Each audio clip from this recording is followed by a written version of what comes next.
Við erum ekki á Sindra. Sindri.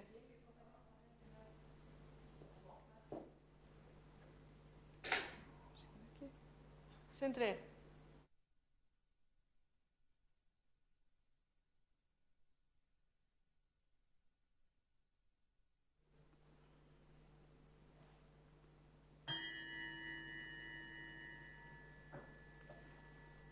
Góðan daginn. Settur fundur í borgarstjórn Reykjavíkur þriðjudaginn 15. desember 2020 í Ráðhúsi Reykjavíkur. Forseti hefur ákveðið að umræða lið 1 fjárhagsáætlun Reykjavíkurborgar 2021, lið 2 5 ára áætlun Reykjavíkurborgar, lið 3 græna planið, sóknaráætlun Reykjavíkurborgar og lið 4 fjármála- og fjárfestingarstefnu Reykjavíkurborgar fari samhliða fram. Að lokinni þeirri umræðu verða teknar til afgreiðslu breytingartillögur sem tengjast fjárhagsáætlun Reykjavíkurborgar fyrir árið 2021 og að finna á vef Reykjavíkurborgar. Þegar breytingartillögur hafa verið afgreiddar verður gengið til atkvæða fjárhagsáætlun Reykjavíkurborgar, 5 ára áætlun Reykjavíkurborgar, græna planið og fjármála- og fjárfestingarstefnu Reykjavíkurborgar. Ræðutími í dag í fyrstu ræðu 40 mínútur, ræðutími í seinni ræðum 10 mínútur og heimilt að veita andsvar við 4 ræðum undir þessum lið. Og fyrst á mælendaskrá í dag borgarstjórinn Dagur B. Eggertsson. Virðulegi forseti, ágætu borgarfulltrúar, við erum saman komin hér í dag til að afgreiða og samþykkja fjárhagsáætlun til næsta árs en líka langtímaáætlun til næstu 10 ára, fjármálastefnu og græna planið. Það hafa verið haldnar margar ræður til að lýsa því ári sem að ljúka og þessi fjárhagsáætlun ber sannarlega með sér að borgin eins og aðra borgir og aðrir á Íslandi að verða fyrir verulegu efnahagslegu höggi. Eins og fyrir tilviljun þá varð listaverk fyrir valinu sem jólakort mitt síðustu jól. Þetta var kjörorð verkstjóra hjá borginni sem nýlega látinn Gísla Kristjánssonar sem var ekki bara verkstjóri hjá borgarverkfræðingi sem eins og embætti hét þá, heldur líka mikill hagleiksmaður og var, ef ég man rétt, gerður að heiðursfélagi Höggmyndafélaginu, hnoðaði saman járn til dæmis, brúna yfir Skothúsveg og svo framvegis, mjög margt sem honum var til lista lagt. En það var kjörorðið hans sem rataði á jólakortið, aldrei hætta að þora. Og þegar við stöndum frammi fyrir svona stórum áskorunum, þá held ég að þetta kjörorð geti verið gott veganesti, því að jafnvel þó við vitum hvað rétt að gera og allar alþjóðastofnanir og fjármálastofnanir og meira að minna flestir hagfræðingar á sömu skoðun, að það sem rétt að gera við núverandi aðstæður ekki að draga saman, heldur halda sjó í rekstri og fara í fjárfestingarátak, þá þarf svolítinn kjark og diffsku. Það auðvelt að gagnrýna að skuldir hækka við þessar aðstæður, en það engu að síður rétt að fara þessa leið. Og þá þarf að þora. En það þarf ekki bara að þora að gera réttan hlut, heldur líka beina fjárfestingunni þá í rétta átt. Og það nákvæmlega það sem við erum að gera. Við erum að fjárfesta í því að flýta grænni framtíð í Reykjavík, við erum að fjárfesta í stafrænni umbreytingu, við erum að fjárfesta í hlutum sem munu koma sér vel þegar að við viljum þróa borgina áfram, bæði sem borg en líka sem borgarkerfi, sem þjónustuna sem við veitum fólki og fyrirtækjum og svo framvegis. Forseti, ágætu borgarfulltrúar, árið 2020 sannarlega búið að vera ár kórónuveirunar, en þetta á líka að vera ár sem vekur okkur ákveðna bjartsýni. Árið 2020 var nefnilega líka árið sem heimurinn sló algjört hraðamet í að þróa bóluefni, ekki bara eitt, heldur fleiri, Þetta árið þar sem að vísindi heimsins sýndu ekki bara að þau þekki engin landamæri og vísindamenn og læknar allan heim hafa unnið saman sem aldrei fyrr, birt meira af ritrýndum greinum á sviði sem varðar almannahag hraðar og af ótrúlegum þrótti en nokkru sinnum fyrr, og meira en það búið að innleiða þessa nýju þekkingu nánast daginn sem hún kemur út á gjörgæsludeildum, í framlínu í heilbrigðisþjónustu, í sóttvarnaaðgerðum og viðbrögðum við þessum ótrúlega faraldri sem líklega ekkert okkar bjóst við að þurfa að lifa.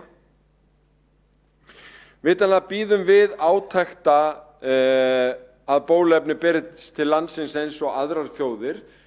Á sama tíma þurfum við að halda áfram að hafa í heiðri sóttvarnareglur og fylgja eftir þeim línum sem lagðar eru, og þar skiptir borgin og sveitarfélögum verulegu máli. En sá samtakamáttur sem að fólk hefur sýnt, starfsfólkið okkar, sem hefur staðið sig ótrúlega vel, stjórnendurnir okkar, sem hafa sýnt úr hverju þeir eru gerðir og hafa staðið sig á heimsmælikvarða í að standa vaktina í gegnum þetta allt saman, á líka að fylla okkur sjálfstrausti og bjartsýni á framtíðina.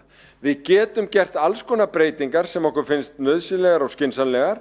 Við getum tekið ákvarðanir og fylgt þeim eftir, jafnvel ótrúlega hratt, nánast yfir nótt eða helgi, og þess vegna treysti ég þessari borg svo innilega vel til þess að takast á við það sem framundan, þó ég ætla ekki að draga fjöður yfir það að það mun reyna á ýmislegt.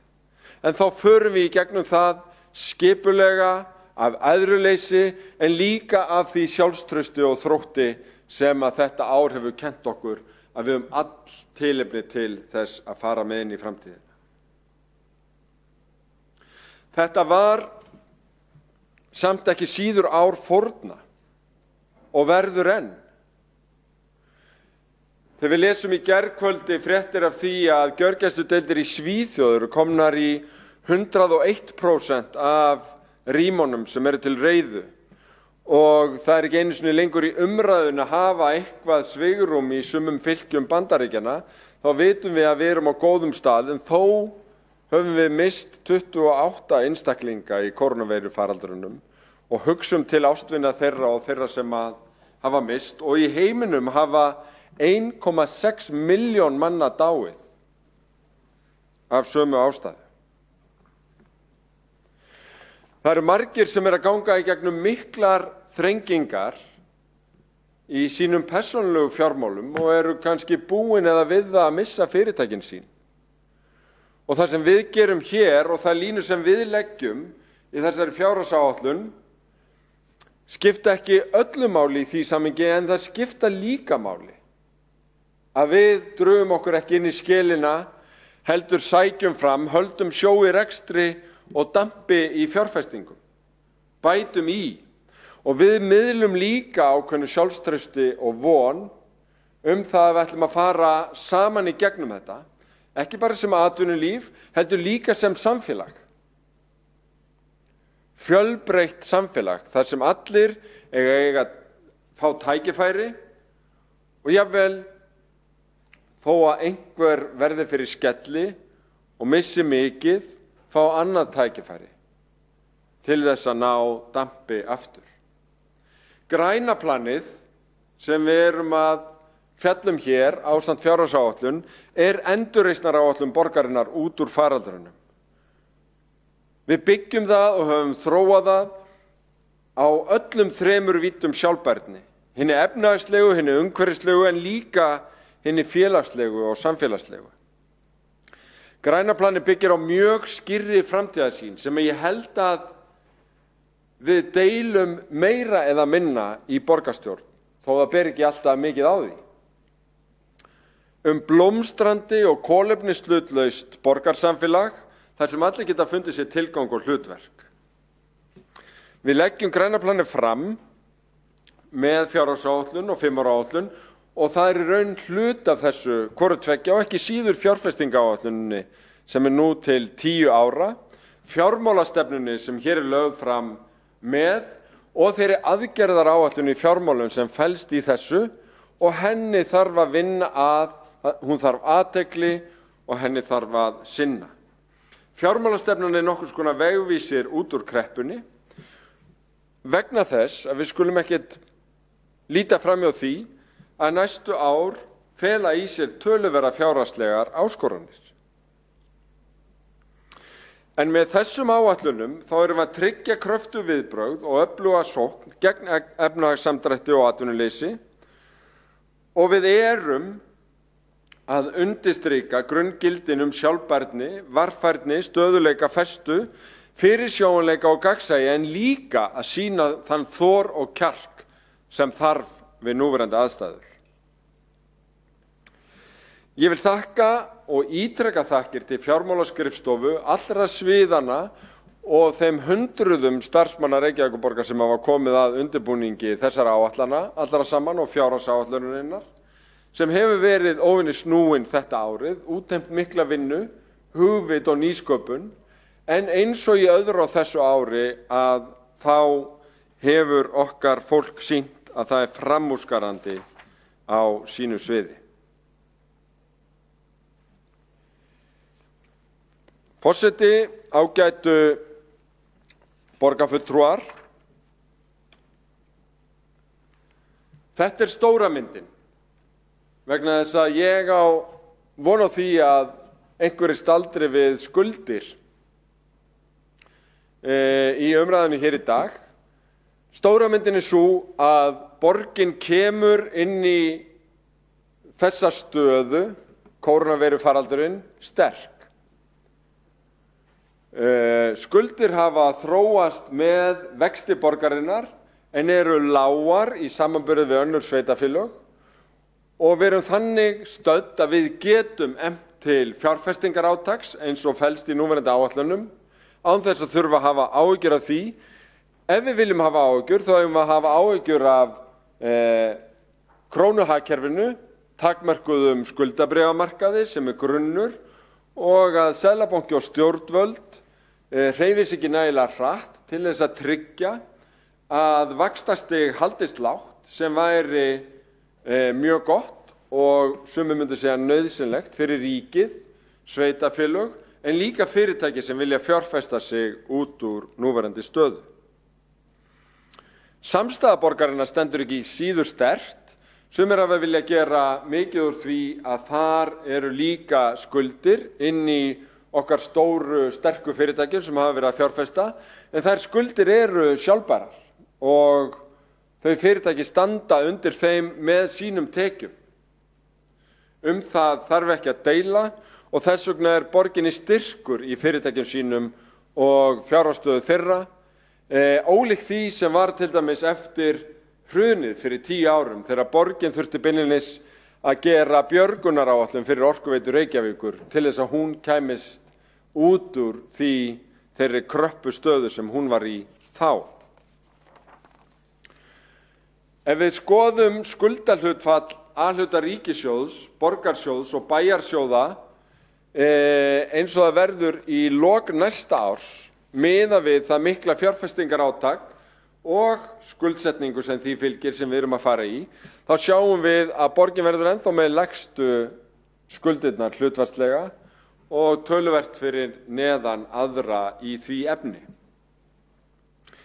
Til þess að styðja við langtímasýn og stefnumörkun og viðhalda þessari sterku stöðu, þó að núna þurfum að taka á næstu 3 árin, að þá erum við með tillögu að fjármálastefnu og aðgerðaáætlun í fjármálum sem við munum og þurfum að fylgja eftir.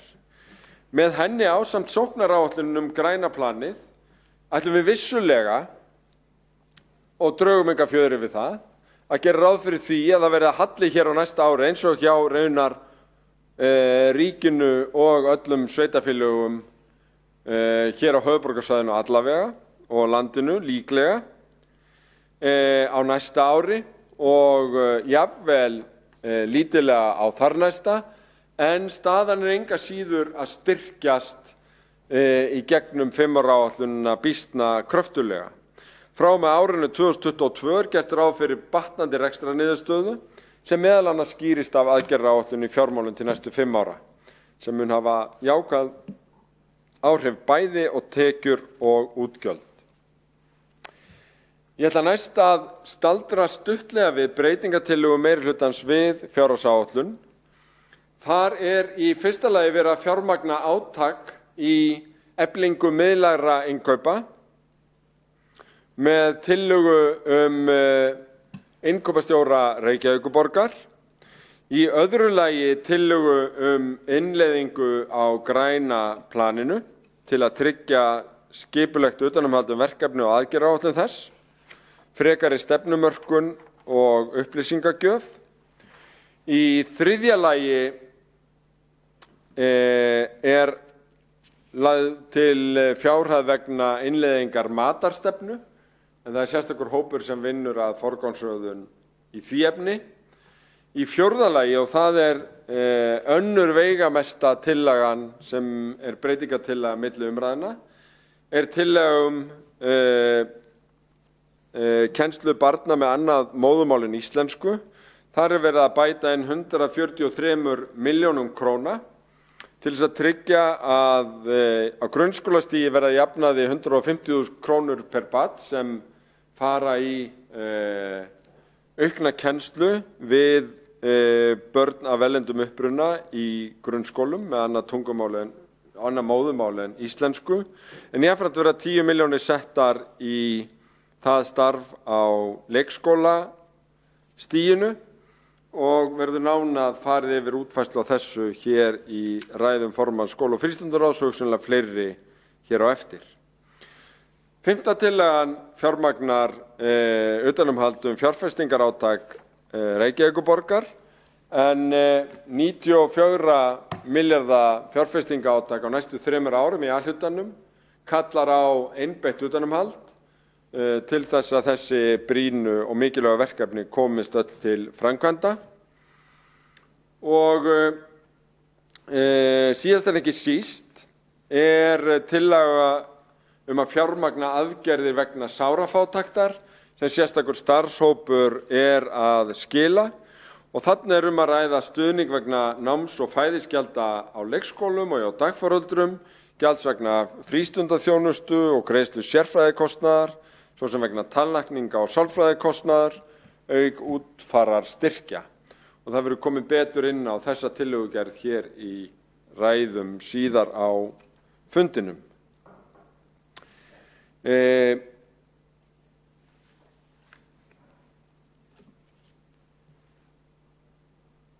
Ég ætla síðan hér á takmörkuðum ræðutíma mínum að annars vegar drepa á svörum við spurningum úr fyrri umræðum. Þær voru nokkrar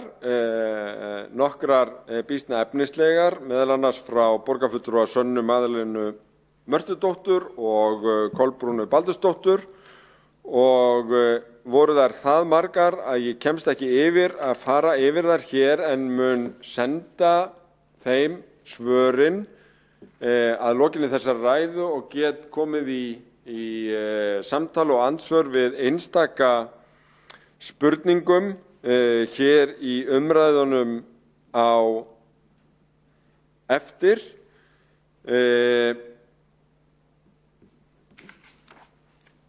Og ætla þá þó að reyna að svara þeim fjölmörgu sem voru að kalla eftir því að nánari grein væri gerð fyrir fjárfestingahluta sérstaklega græna plansins og því sem framundan væri í því. En eins og ég rakti áðan að þá fjárfestingaráætlun borgarinnar bæði lykilatriði í efnahagslegum viðbrögðum við þeirri stöðu sem borgin og landið í, en líka skiptir höfumáli að við erum að beina fjárfestingunni í rétta átt, í græna átt og til grænnar framtíðar. Það má segja að þetta skiptist eftir þessum 3 víddum í vaxandi borg, græna borg og borg fyrir fólk, efnahags þáttinn, umhverfisþáttinn og félagslega þáttinn. En þegar horft yfir fjárfestingar bæði A og B hluta þá þetta 300 milljarðar í grænar fjárfestingar sem verið að boða á næstu 10 árum og mest fyrst vegna þess að átakið í gangi næstu 3 árin. Þetta skiptist á mjög marga liði. Grænar samgöngur eru mjög stór liður og menntun og menning sömuleiðis líka. En húsnæðisliðurinn leynir á sér því að hann inn í félagsbústöðum og hann líka í samstarfi við svo marga einkaaðila, þannig að þær tölur koma ekki að fullu hér inn í þessa mynd. En það búið að vinna grófa flokkun á þessum grænu fjárfestingum og það tengist líka því að fá vottun á þær og sækja fjármagn meðal annars með útgáfu grænna skuldabréfa sem liður í þeirri efnahagsáætlun sem felst í græna planinu. Fjárfestingaáætlun Reykjavíkurborgar til næstu 10 ára hefur verið kynnt í borgarráði en ekki gafst tími til að fara ítarlega yfir hana hér í fyrri umræðu. Hún mjög umfangsmikil, afar umfangsmikil, sérstaklega fyrstu 3 árin.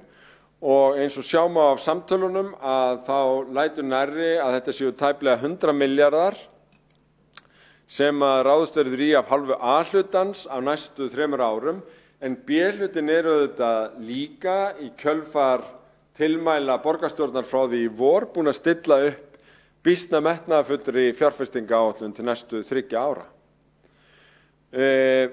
Við ætlum þó ekki bara að örva fjárfestingar í gegnum fjárfestingar borgarinnar eða B-hlutafyrirtækjanna, heldur ekki síður með samstarfi við einkaaðila, sérstaklega þegar kemur að grænni þróun borgarinnar og viljum tryggja að íbúðauppbygging verði 1000 íbúðir á ári næstu 10 árin á svæðum þar sem að borgarlínan fer þannig að uppbyggingin styðji bæði við efnahagslega endurreisn en líka grænar samgöngur og græn atvinnusvæði og þéttingakjarna. Ef við skoðum skástrikuðu svæðin sem helstu uppbyggingarsvæðin, að þá þau í langflestum tilvikum nálægt borgarlínunni og í viðauka við aðalskipulag sem hefur verið í frumkynningu að undanförnu kristallast þetta algjörlega. Við að styðja við þessa græna íbúðauppbyggingu á fjölmörgum svæðum í fjárfestingaráætluninni og ég ætla bara að nefna nokkur þau helstu. Það Úlfarsárdalur með rúman milljarð í innviði í tengslu við íbúðauppbyggingu, Ártúnshöfðan sem verður mjög stór undir mörgum liðum vegna þess að Ártúnshöfðin verður eitt lykiluppbyggingarsvæðið á næstu árum. Bryggjukverfið sem verður í áframhaldandi vexti, Vogabyggð sem í mjög hröðum vexti og þar komin mikill kranaskógur, Sléttuvegur sem að klárast, Kirkjusandur sem í mikill uppbyggingu og næsti áfangi ætti að fara í skipulag í kringum gamla Kveldúlshúsið eða öllu heldur Júpíter og Merkur eins og sú fiskvinnsla hét, Veðurstofuhæð, Hlíðarendi, Sjómannaskóli, Skerjafjörður. Þetta lykilsvæðin sem að fara í uppbyggingu. Mörg þeirra nánast heil hverfi og mjög stór sem kalla á fjárfestingu borgarinnar í ýmsum innviðum til þess að tryggja að lífsgæðin sem þessi frábæru svæði geta boðið upp og njóti sín frá fyrsta degi. Síðast en ekki síst það svo Vesturbuktin sem vonandi að fara á stað fljótlega á nýju ári. Stærstu tölutan eins og ég nefndi áðan þó í grænum samgöngum. Þar við í nánu samstarfi við önnur sveitarfélög á höfuðborgarsvæðinu og ríkið í gegnum samgöngusáttmála höfuðborgarsvæðisins, en borgin ein og sér þó að ásamt samstæðunni að fjárfesta fyrir 24 milljarða í samgöngumálum á tímabilinu til viðbóta við framlag borgarinnar í samgöngusáttmálinu sem eru 5,6 milljarðar næstu 10 árin. Þannig að grænar samgöngur eru hryggjarstykki í þróun borgarinnar, hryggjarstykki í loftslagsáætlun borgarinnar og stór hluti af því fjárfestingarátaki sem framundan á höfuðborgarsvæðinu. Við sjáum þetta víða, auðvitað í framlaginu til samgöngusáttmálans, en hann að öðru leyti á fjárlögum og inn í félaginu Betri samgöngur, en ef við horfum bara á Reykjavík þá 34 milljarðar sem verður fjárfest í borgarlínu innan Reykjavíkur á næstu 10 árum, reiknast okkur til. Þessar tíma og áætlanir eru eitthvað á hreyfingu, þannig að þarf að hafa ákveðin fyrirvara á þessu, en þetta verður betur kynnt fyrstu loturnar af þessu í upphafi nýs árs. En þarna sjást fyrstu 4 áfangar borgarlínu. Í fyrsta lagi Ártún að Hlemmi, sem að fyrsti áfanginn sem á fullu í undirbúningi. Í öðru lagi Hlemmur að Hamraborg sem í undirbúningi sömuleiðis sem hluti af fyrstu lotunni. Og á Hlemmi erum við líka með umtalsverða fjárfestingu þar sem að við munum sjá dæmi þá grænu umbreytingu borgarinnar sem mun fylgja borgarlínu og grænum samgönguinnviðum. Þriðji áfangi borgarlínu tengir síðan Mjódd við samgöngumiðstöð og Kringluna við Fjörð í Hafnarfirði og þannig fer þetta koll af kolli, en munum það að stofnleiðir strætó sem fara upp í Spöng í Grafavogi, í Mosfellsbæ og nágrannasveitarfélögin og sannarlega upp í Efra Breiðholt og Árbæ munu líka njóta góðs af innviðum borgarlínu. Við erum líka að fara að sjá næstu 10 árum 25 milljarða í Stokka, Miklubraut fyrir Stokk og Sæbraut fyrir Stokk, og þetta líka hluta af samgöngusáttmálunum, framkvæmdir sem munu gjörbreyta til hins betra íbúðasvæðunum þarna í kring og búa til tækifæri fyrir frekari uppbyggingu og þróun borgarinnar. Óvíða átakið síðan jafn mikið og í betri göngu og hjólastígum alla borg. Það verður gert stórátak í bættum innviðum hjólreiða, bæði í gegnum hjólreiðaáætlun borgarinnar sem til endurskoðunar núna, og ég bind miklar vonir við þá tillögugerð sem vonandi lítur dagsins ljós snemma á næsta ári, en líka í gegnum samgöngusáttmálann og í gegnum endurnýjun bæði gatna og göngustíga og göngusvæða í hverfum, og allt í allt gert ráð fyrir 12 milljörðum á næstu 10 árum í betri göngu og hjólastíga alla borg.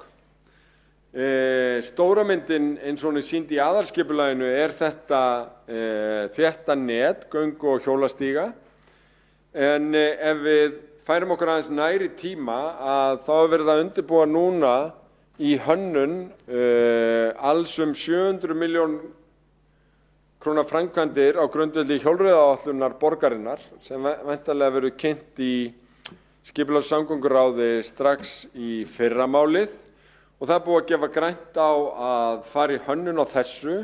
Undir samgöngusáttmálunum ætlum við að vera tilbúin með aðrar 700 milljónir, þá eftir að botna það hvað af þessu kemst til framkvæmd á næstu ári, en ég hef lýst þeirri skoðun minni að þar sem að skipulagsmál í tengslum við stærri framkvæmdir undir samgöngusáttmálunum taka lengri tíma heldur en hönnun á stígum, að þá hljóta koma til greina að fara ennþá hraðar í stígagerð á höfuðborgarsvæðinu til að nýta fjármunina í samgöngusáttmálanum í að þróa svæðið eins vel í að verða hjólreiða borg á heimsmælikvarða og hægt er. Síðan erum við með aðra stíga á dagskrá á Kjalarnesi, Elliðaárdal, Svarthöfða, Gufunesi og Hálsabraut og auðvitað borgargötur á nokkrum stöðum. Þannig að það víða verið að leggja grunn að átaki í hjólreiðum og betri gönguleiðum og svo það borgargöturnar. Þar Rofabær í Árbæ í hönnun, Austurbergið að koma í gegnum hverfaskipulag og áhugaverð sem borgargata í Breiðholti. Svo það Snorrabraut, Suðurlandsbraut, Skógarhlíð, Nautólsvegur og Gufunesvegur sem öll eru með fjárhæðir inn á 10 ára áætlun og við sjáum fyrir okkur að geti þróast sem borgargötur. Ef við horfum á atvinnusvæðin þá erum við að þróa græna þekkingakjarna víða. Eitt af því sem við lærðum í hruninu með falli bankana og núna í kórónuveirufaraldrinum þar sem gefið hefur verulega á bátinn á ferðaþjónustunni að við þurfum sem borg að þróa fjölbreytt atvinnulíf og styðja við klasa þar sem klasar að myndast og styðja við lykilsvæði til að þróa atvinnulíf sem líklegt til að standa undir góðum launum og góðum lífsgæðum til lengri tíma. Og þar erum við að horfa í ýmsar áttir og erum að fjárfesta allvíða til að styðja við þessa þróun. Og við viljum líka hafa atvinnusvæði fjölbreytt þannig að fyrirtæki sem vilja stakka við sig eða flytja geti gert það. Eitt stærsta svæði auðvitað Vatnsmýrin, þar sem við erum með þekkingarstarfsemi. Þar erum við að sjá fram á mikla fjárfestingu, bæði Landspítalinn að rísa, Háskóli Íslands í miklum framkvæmdum, Gróska að klárast, við erum að sjá hús íslenskunnar rísa, Alvotech að stakka við sig, Háskólinn í Reykjavík að undirbúa frumkvöðlasetur og við gerum ráð fyrir því að borgarlínan muni binda þetta svæði gríðarlega vel saman, raunar betur en þessi drög sína og til þess að hnýta Margaþórhnúta gerum við ráð fyrir því að bæði öflugar skiptistöðvar og samgöngumiðstöð Reykjavíkur muni rísa á BSI reit og svo auðvitað nýtt hverfi í Skerjafirðinum. Nú vill þetta ekki virka hérna.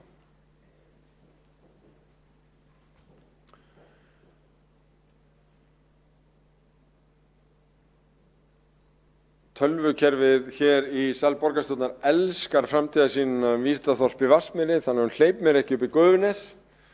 Þar sem við erum að styðja við í raun nýtt hverfi skapandi greina sem að þróast. Kvikmyndagerðinni þegar byrjuðu að koma sér fyrir á býsna stórum skala á íslenska mælikvarða, en framtíðarsýnin þarna að vera með kvikmyndaþorp sem getur keppt við bestu tökustaði í Evrópu og jafnvel þó víða væri leitað. Þarna líka verið að byrja að byggja íbúðir af mjög miklum krafti og við erum að gera ráð fyrir því að styðja við þessa uppbyggingu með 600 milljón króna innviðum á næstu árum. Á Esjumilum verið að þróa nýtt atvinnusvæði sömuleiðis og við gerum ráð fyrir töluverðri innviða fjárfestingu í tengslum við það. Við erum með 10 milljarða 3 ára átaki í stafrænni umbreytingu en höldum raunar áfram að fjárfesta í upplýsingatækni öll 10 árin, þannig að alls eru upplýsingatengd mál að taka til sín 30 milljarða á 10 ára áætlun en 10 milljarða á þessum fyrstu 3 árum þar sem við viljum umbreyta öllum lykil rafrænu ferlum í þjónustu og ákvarðanatöku borgarinnar. Og þess vegna þetta mjög metnaðarfullt og framþungt á 10 ára áætlun. En græna borgin þetta fókusatriði þegar kemur að græna planinu og grænni umbreytingu borgarinnar. Þar erum við að sjá 30 milljarða í ýmsar fjárfestingar á 10 ára áætlun, fyrir utan það sem búið að rekja í samgöngumálum. Við erum þarna mjög víða í samstarfi við B-hlutafyrirtækin og Orkuveitan mjög stór með umbreytingu á fjölmörgum sviðum, í veitum, í mælum og öðru. Orkuskiptin þarna mjög fyrirferðarmikil og þar þurfum við sem borg og veitur en líka hafnirnar að vinna þétt saman og undir þetta fellur líka LED-væðing í lýsingu víða borgina. Þarna eru fjölmargir mjög stórir og mikilvægir liðir eins og LED-væðing götuljósa. Þetta 2,5 milljarður. Þarna byrjuðum við í Breiðholti en erum svo að taka hvert hverfi á fætur öðru og það mjög mikil ánægja með þetta vegna þess að það ekki bara að þetta þýði orkusparnað og betri ljósvist heldur á viðkomum svæðum eins og útivistarsvæðum. Þá hægt að vera með svokallaða eltilýsingu þannig að ónæði af of miklu ljósi verður líka minni og orðið ljóssátt sem ég var að læra og á þessari glæru að hún verður meiri. Við erum líka að sjá fram á mjög stór og dýr en líka nokkuð spennandi verkefni sem lúta aðlögun að loftslagsmálum og breyttri sjávarstöðu. Það var ekki nóg mikil fremsýni þegar gerðar voru sjóvarnargarðar við Sæbrautinni þannig að þar þarf að bæta í og endurnýja. Þetta eru mjög stór og dýr verkefni en þarna höfum við líka tækifæri til að hugsa Sæbrautina sem garð og útivistarsvæði, okkar Sunset Boulevard eins og ég hef stundum sagt og gera þetta að meira mannlífssvæði þó það sé vissulega mikið notað útivistarsvæði í dag með norðanverðri strandlengjunni alveg frá Laugarnesi og niður á Hörpu og þetta lengra í báðar áttir. Og orkuskiptin falla undir þetta, þau eru mjög umfangsmikil bæði á borginni og Orkuveitunni og það verður gerð sérstök áætlun þannig að þessi aðgerðaáætlun gæti líka breyst. Við erum síðan með sérstaka áherslu á grænusvæðin, setjum 0,5 milljarð í að þróa Öskjuhlíðina sem útivistarsvæði með vandaðri stígagerð og áningastöðum og svo framvegis.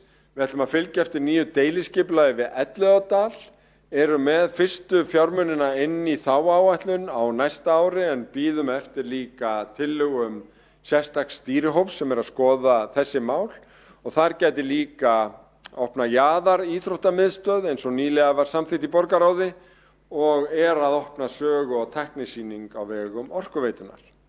Og Hólmsheiði framtíðar útivistarsvæði borgarinnar. Við erum með rúman 0,5 milljarð í að þróa innviði til útivistar þar, okkar nýja heiðmörk, ef svo má orði komast, og eitt af nýju málunum á 10 ára áætlun að láta framtíðarsýn aðalskipulags göngu- og hjólabrú yfir í Viðey verða að veruleika, vissulega í lok tímabilsins, en þarna myndi Viðey opnast í fyrsta lagi með aðgengi fyrir alla, en líka sem það stórkostlega útivistarsvæði og í raun höggmyndagarð sem að Viðey Þetta nokkuð stórt verkefni en það spennandi og myndi líka undirstrika Gufunesi sem nýjan og áhugaverðan áfangastað á leiðinni eftir ströndinni. Í Breiðholti ætlum við tæpan 0,5 milljarð í að útfæra vetrargarð sem frekari uppbygging á einu frábæra skíðasvæði barna og ungmenna sem að þar og við sjáum fyrir okkur að taka stór skref í siglingaðstöðu í Skerjafirði í tengslum við þróun hverfisins þar. á seinni hluta 10 ára tímabilsins einnig. Aðrar fjárfestingar á grænum svæðum eru mjög miklar. Við gerum ráð fyrir hreyfivöllum, æslabelgjum og svo framvegis. Það er rúmur milljarður sem dreifist yfir tímabilið í tengslum við lýðheilsuátak í hverfunum. Við ætlum að fjölga vatnspóstum einnig, setjum milljarð í leikvelli, torg og opin svæði og 4,5 milljarð á tímabilinu í hverfapotta í tengslum við kosningar hverfið mitt. Samfélagslegi þátturinn er ekki sístur og þar erum við að fylgja eftir nýrri lýðheilsustefnu sem er í lokadrögum og verður kynnt fljótlega á nýju ári. Það eru gríðarlegar fjárfestingar í íþróttum á þessu ári, næsta og áfram. Þar erum við að vinna á grundvelli forgangsröðunar IBR og ITR. Erum með fjölmörg verkefni sem raðast í samræmi við forgangsáætlunina.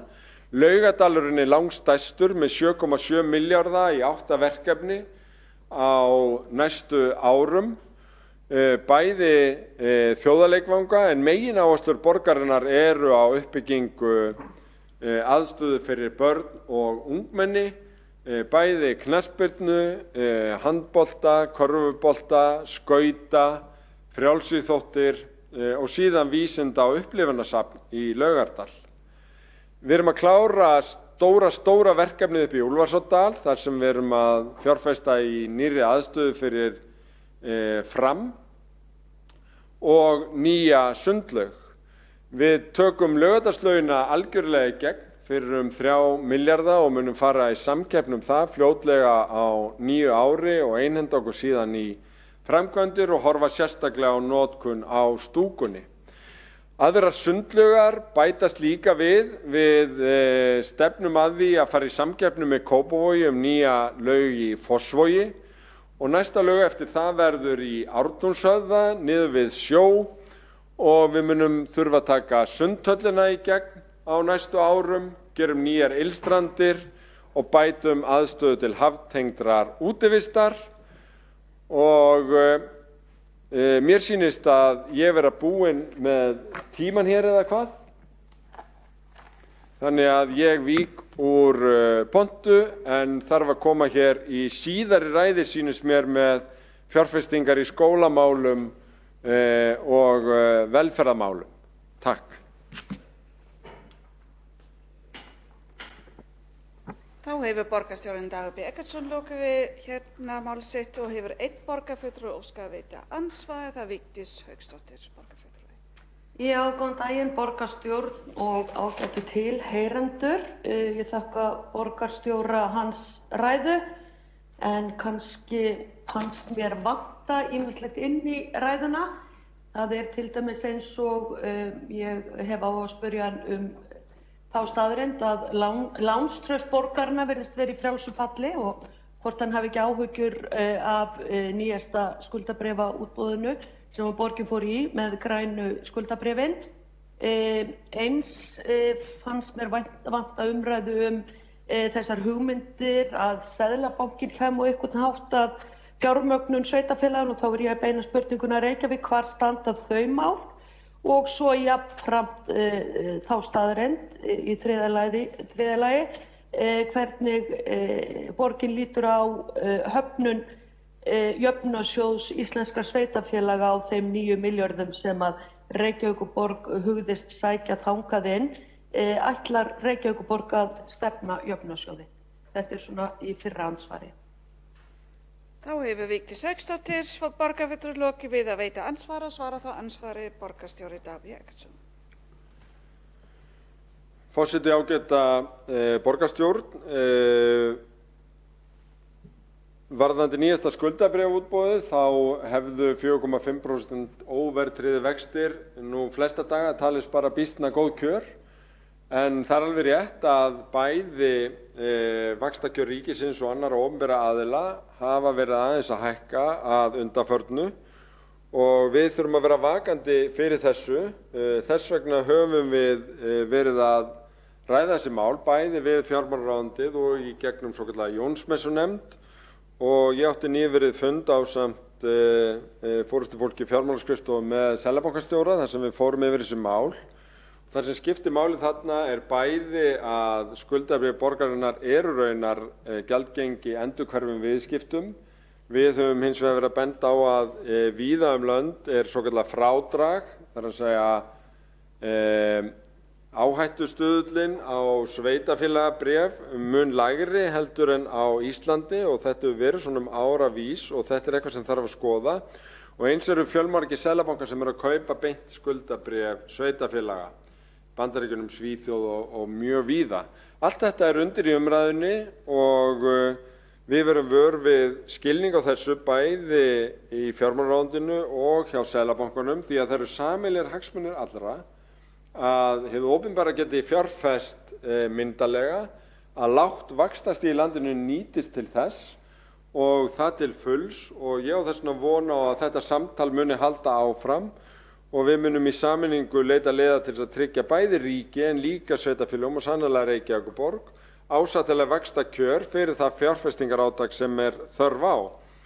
Nú varðandi jöfnunarsjóðsspurninguna að þá þrátt fyrir fréttur annað þá hefur okkur reynar ekki borist formlegt svar frá ríkislögmanni sem boðað var að ætti að koma í næstu viku þannig að viðbrögð okkar bíða þess að við sjáum þau svör.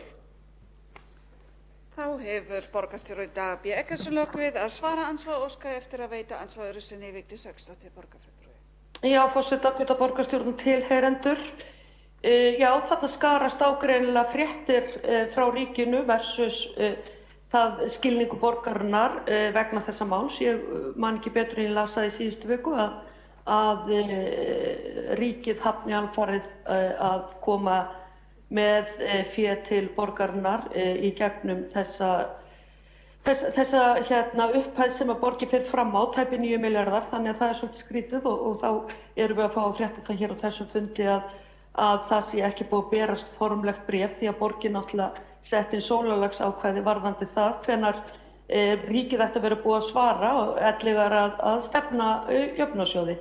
Þannig að þetta athyglisvert að þetta skuli vera með þessum hætti. Nú varðandi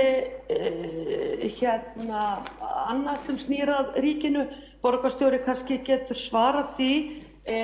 Strætó fór fram á 900 milljóna aukaframlag til viðbótar við þennan tæpa milljarð í samningnum sem hann nær til 10 ára. Hvernig stendur það mál? Fær borgin eða réttara sagt Strætó þessar 900 milljónir sem óskað var eftir frá ríkinu vegna bágsrekstrar Strætó? Þá hefur borgarfulltrúi Vigdís Hauksdóttir lokið við að veita andsvar öðru sinni og svara þá andsvar öðru sinni borgarstjórinn Dag B. Eggertsson. Forseti ágæta borgarstjórn, já ég tók eftir því eins og borgarfulltrúinn að það kom fram í fréttum á föstudag að ríkið væri búið að svara borginni en við höfum bara ítrekað kallað eftir því og síðast þegar ég vissi að þá voru engin svör komin.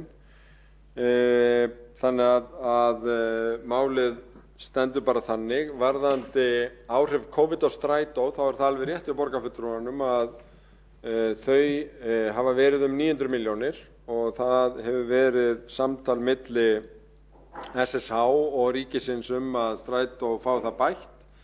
Það hefur farið erindi frá SSH til fjárlaganefndar í tengslum við fjáraukalög út af þessu og eru samtal í gangi það. Við teljum okkur að hafa nokkuð góð fyrirheit oddvita ríkisstjórnarinnar þetta en þetta ekki komið í hús fyrir það komið í hús þannig að við spyrjum að leikslokum í því.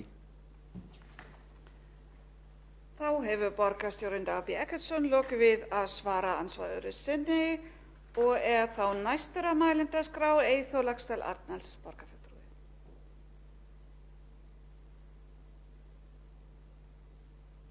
Borgarfulltrúinn tilbúinn?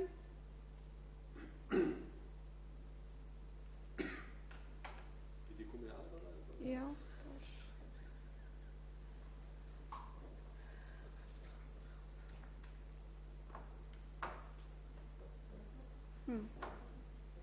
Já, Borgarfulltrúinn á leiðinni.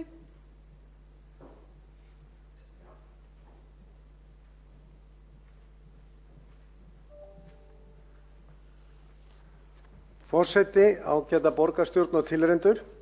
Tekur tíma að fara hérna á milli sóttvarnarhólfa í ráðhúsinu, en við erum hér að ræða græna planið og fjárhagsáætlun fyrir næsta ár og 5 ára áætlun. Þetta allt saman undir og hangir saman. Græna planið metnaðarfullt og djarft eins og borgarstjóri sagði, en djörfung getur líka verið tvíeggja sverð og græna planið svo sannarlega skuldaplan, þar sem gert ráð fyrir mikil skuldsetningu og auðvitað það rökstutt hér með þeim hætti að það séu sérstakar aðstæður og þetta séu út á COVID, en það ansi mörg göt í planinu. Djörf plön sem að menn fari í, hvort sem í stríði eða öðru, þau þurfa náttúrulega að ganga upp. Það ekki nóg að vera hugrakkur, maður líka vera raunsær. Og við erum að horfa á það að í þessu græna plani sem hér, að þá gert ráð fyrir því að taka 52 milljarða láni á næsta ári. Það 1 milljarður á viku. Nú sú skýring að segja að þetta sé svona mikið vegna þess að við séum í erfiðri stöðu, það ekki mjög trúverðugt þegar við sjáum það að skuldir voru að aukast öll góðærisárin. Mesta góðæri lýðveldissögunnar þegar hér jukust tekjur á öllum sviðum, útsvarstekjur, fasteignagjöld, innviðagjöld og sala á byggingarétti, að þá var það samt þannig að borgin jók við sér skuldir. 1 milljarð, stundum 1,5, jafnvel 2 milljarða á mánuði. Þannig að við erum komin úr því ástand að vera í góðæri þar sem að borgin tók á sig milljarð á mánuði í nýjar skuldir og yfir í það að vera hér í viðnámsplani, eins og það kallað, og viðspyrnu, og þá það milljarður á viku. Nú, þetta væri allt í lagi ef að við værum síðan að sjá að þetta myndi breytast á stuttum tíma, en þetta 5 ára áætlun og á þessum 5 árum þá mjög lítil breyting á skuldsetningu. Við erum ennþá með mjög mikla skuldir í lok tímabilsins. Þannig að við sjáum það að nú þegar að borgin fór út nýverið með skuldabréf og útboð, græn skuldabréf, til að fjármagna græna planið, að þá var skuldaálagið, krafan var hærri heldur en hafði verið í maí. Auðvitað þetta ekki nákvæmlega eins bréf, en við vorum með 2,99% kröfu í maí sem var frábært, en síðan kom græna planið og þá erum við núna að horfa upp á 4,5% vexti, sem bara mjög hátt. Hvort sem horft til heimsins eða jafnvel til fyrirtæki hér innanlands. Þannig að skuldaálagi á borgina fer hækkandi. Skuldir fara líka yfir skuldaviðmið og nú hafa þau verið tekin á sambandi, en miðað við planið, þá planið að fara yfir 150% varðandi skuldaviðmið þegar allt talið. Og skuldir oft sagðar verið minni hér heldur inn í nágrannasveitarfélögunum, en þá gleyma menn nokkrum atriðum. Í fyrsta lagi heildarmyndinni að skuldir á íbúa hér, þegar allt talið, 2-falt hærri á íbúa heldur inn í nágrannasveitarfélögunum. Gleyma því líka að Reykjavíkurborg í ábyrgð fyrir fyrirtæki sín og meira að segja á þessu ári var verið að ganga í ábyrgð fyrir lántöku félagsbústaða og Sorpu. Þannig að það ekki hægt að slíti sundur A og B svo léttilega þegar að svoleiðis ábyrgðir að tefla. Það má ekki gleyma samstæðinu þegar hún órófa heild. Nú, við sjáum líka afskaplega litla hagræðingu og litla breytingu varðandi gjöldin.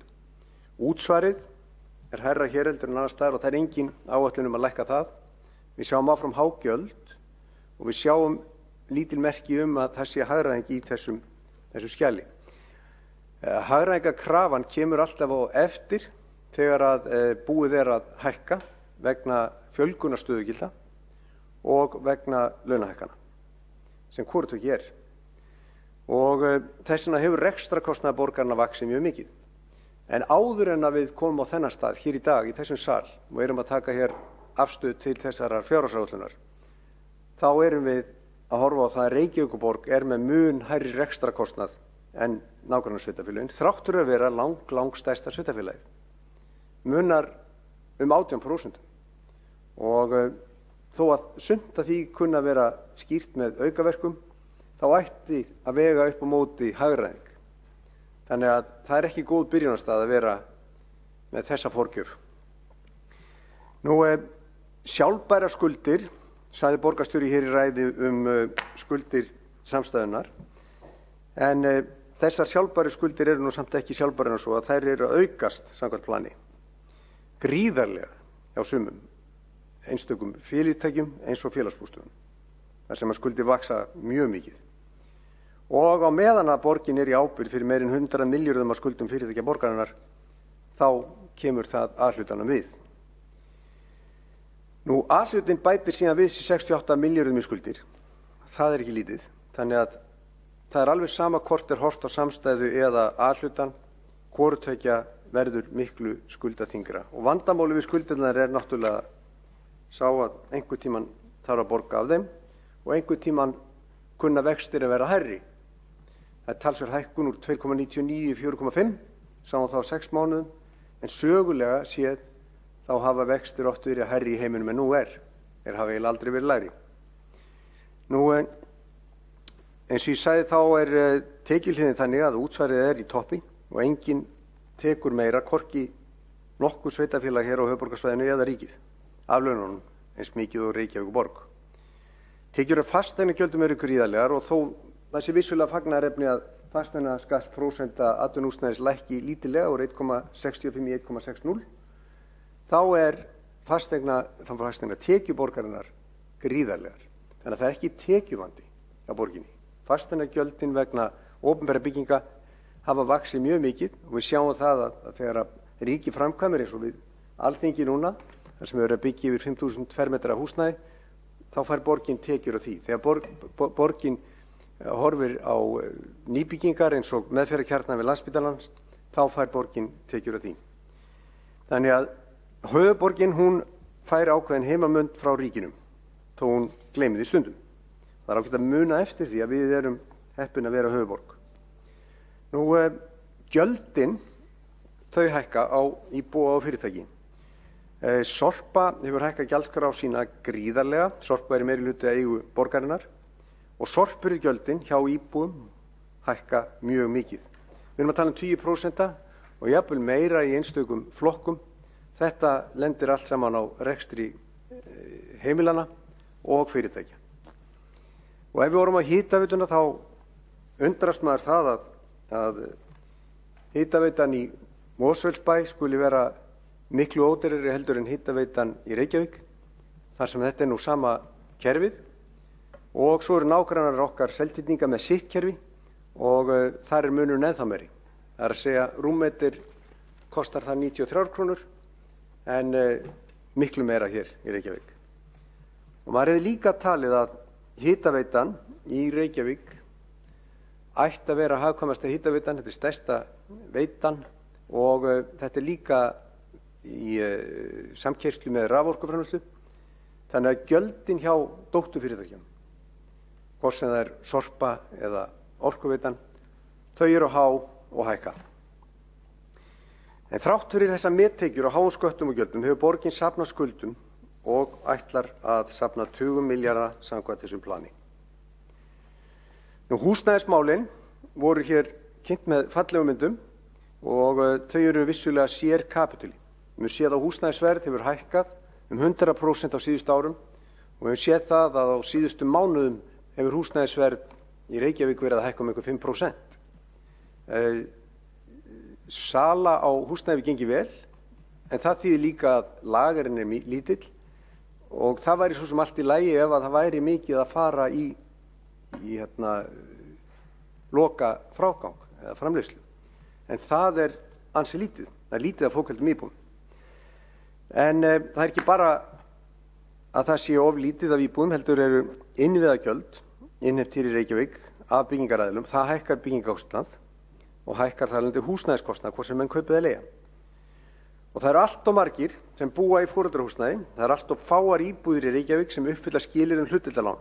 Það eru allt of margir sem þurfa að leita til félagsbústaða. Það eru allt of margir heimilislausir og þurfa aðstoð vegna þess. Þetta er allt saman einkenni á markaði í ójafnvægi. Það vantar hagkvæm byggingasvæði, einfaldara regluverk, lægri álögur. Þétting verður ekki þétting í reynd þegar fólk þarf að flytja eitthvað annað. Uppbygging í Árborg, Reykjanesbæ, Garðabæ, Mósbæ hefur verið hlutfallslega meiri og þessu verður ekki breytt nema hér verður breytt áherslum. Skuldir samstæðunnar fara í 465 milljarða en átt að vera undir 300 milljörðum í upphaflega planinu fyrir kosningar.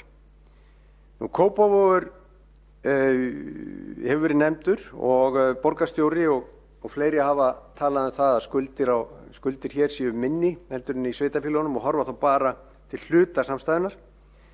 En við sjáum það að samkvæmt plani að þá munu skuldir á íbúa lækka í Kópavogi 75.000 en hækka 294.000. Við sjáum í samantekt Reykjavík og Kópavog að með þær áætlanir sem við sjáum hjá Kópavogi og líka hér fyrir í dag að þá stefnir í 6,7% meiri skuldsetningu hjá Reykjavík en hjá Kópavogi samkvæmt áætlunum samstæðuna. Skuldaaukningin verður miklu meiri hér. Þannig að það er gott að hafa þetta í huga þegar menn að bera saman þá heildarmyndina.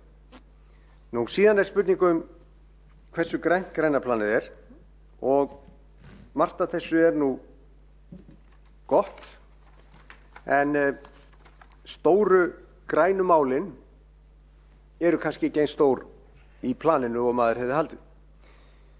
Orkuskiptin eru sennilega stærsta málið í loftslagsmálum og orkuskipti í samgöngum eru þar náttúrulega númer 1.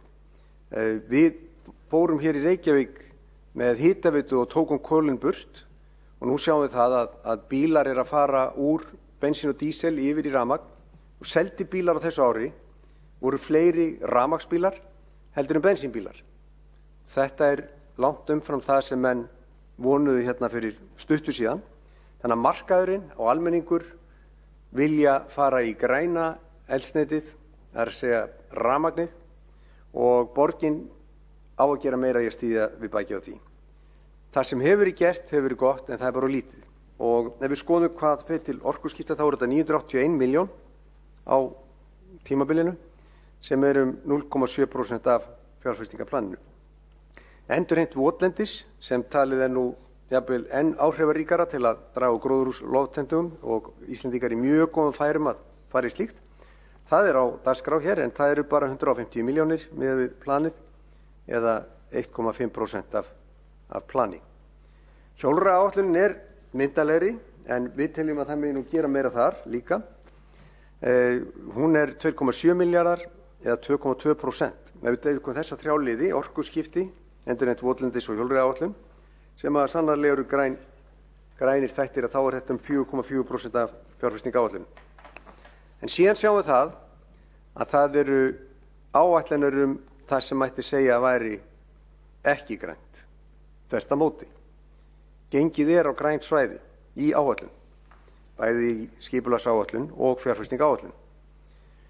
Við sjáum það að það er áfram stefnt á það að byggja atvinnuhúsnæði í Elliðaárdal á þeim þróunarreit sem áður var innan þess svæði sem var skilgreindur Elliðaárdalur, en er það ekki því deiliskipulagi sem liggur fyrir þessum fundi.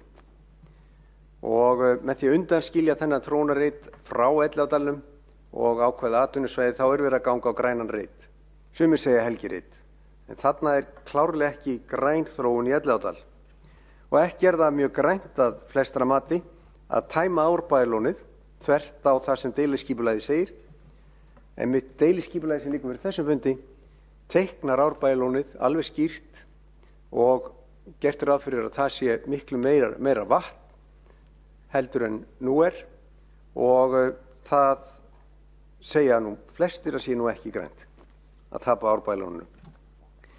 Íbúðablokkir í Laugardal einhvern tímann hefði það þótt eitthvað annað en grænt, kannski grátt.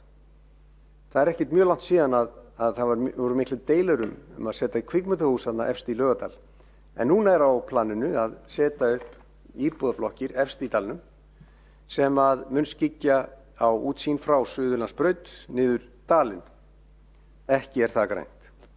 Og svo sjáum við að þegar að stígar eru gerðir í Öskjuhlíð að þá er það gert með grottalegum hætti, mjög breiðir, malbikaðir, ég geti ekki sagt stígar, eiginlega götur gerðar, og það er enn eitt græna svæðið. Þannig að ef við tökum grænu svæðin okkar og bætum við síðan að iðnaður er að fara upp að Esju, að þá er ekkert af þessum svæðum að verða grænna. Það er einmitt verið að ganga á grænu svæðin. Og það er umhugsunarefni þegar við erum hérna að samþykkja þessa fjárhagsáætlun sem jafnframt er starfsáætlun, sem jafnframt er fjárhagsáætlun og fjárfestingaráætlun, að þarna er verið að ganga á grænu svæðin. Það er alveg skrítið að sjá til dæmis Vinstri græna vera beinlínis í forsvari fyrir slíku. En svona er nú það. Síðan eru göt í áætluninni. Það vantar 4.000 íbúðir. Í viðauka við aðalskipulagið sem er verið að kynna núna er gert ráð fyrir því að byggja 1.000 íbúða í Vatnsmýri þar sem flugvöllurinn er, en á sama tíma er borgin búin að skuldbinda sig til þess að flugvöllurinn verði áfram á sama stað í óbreyttri mynd, þar til annar jafngóður eða betri finnst. Og hafi það einhver tíma verið bjartsýni að það væri að byggja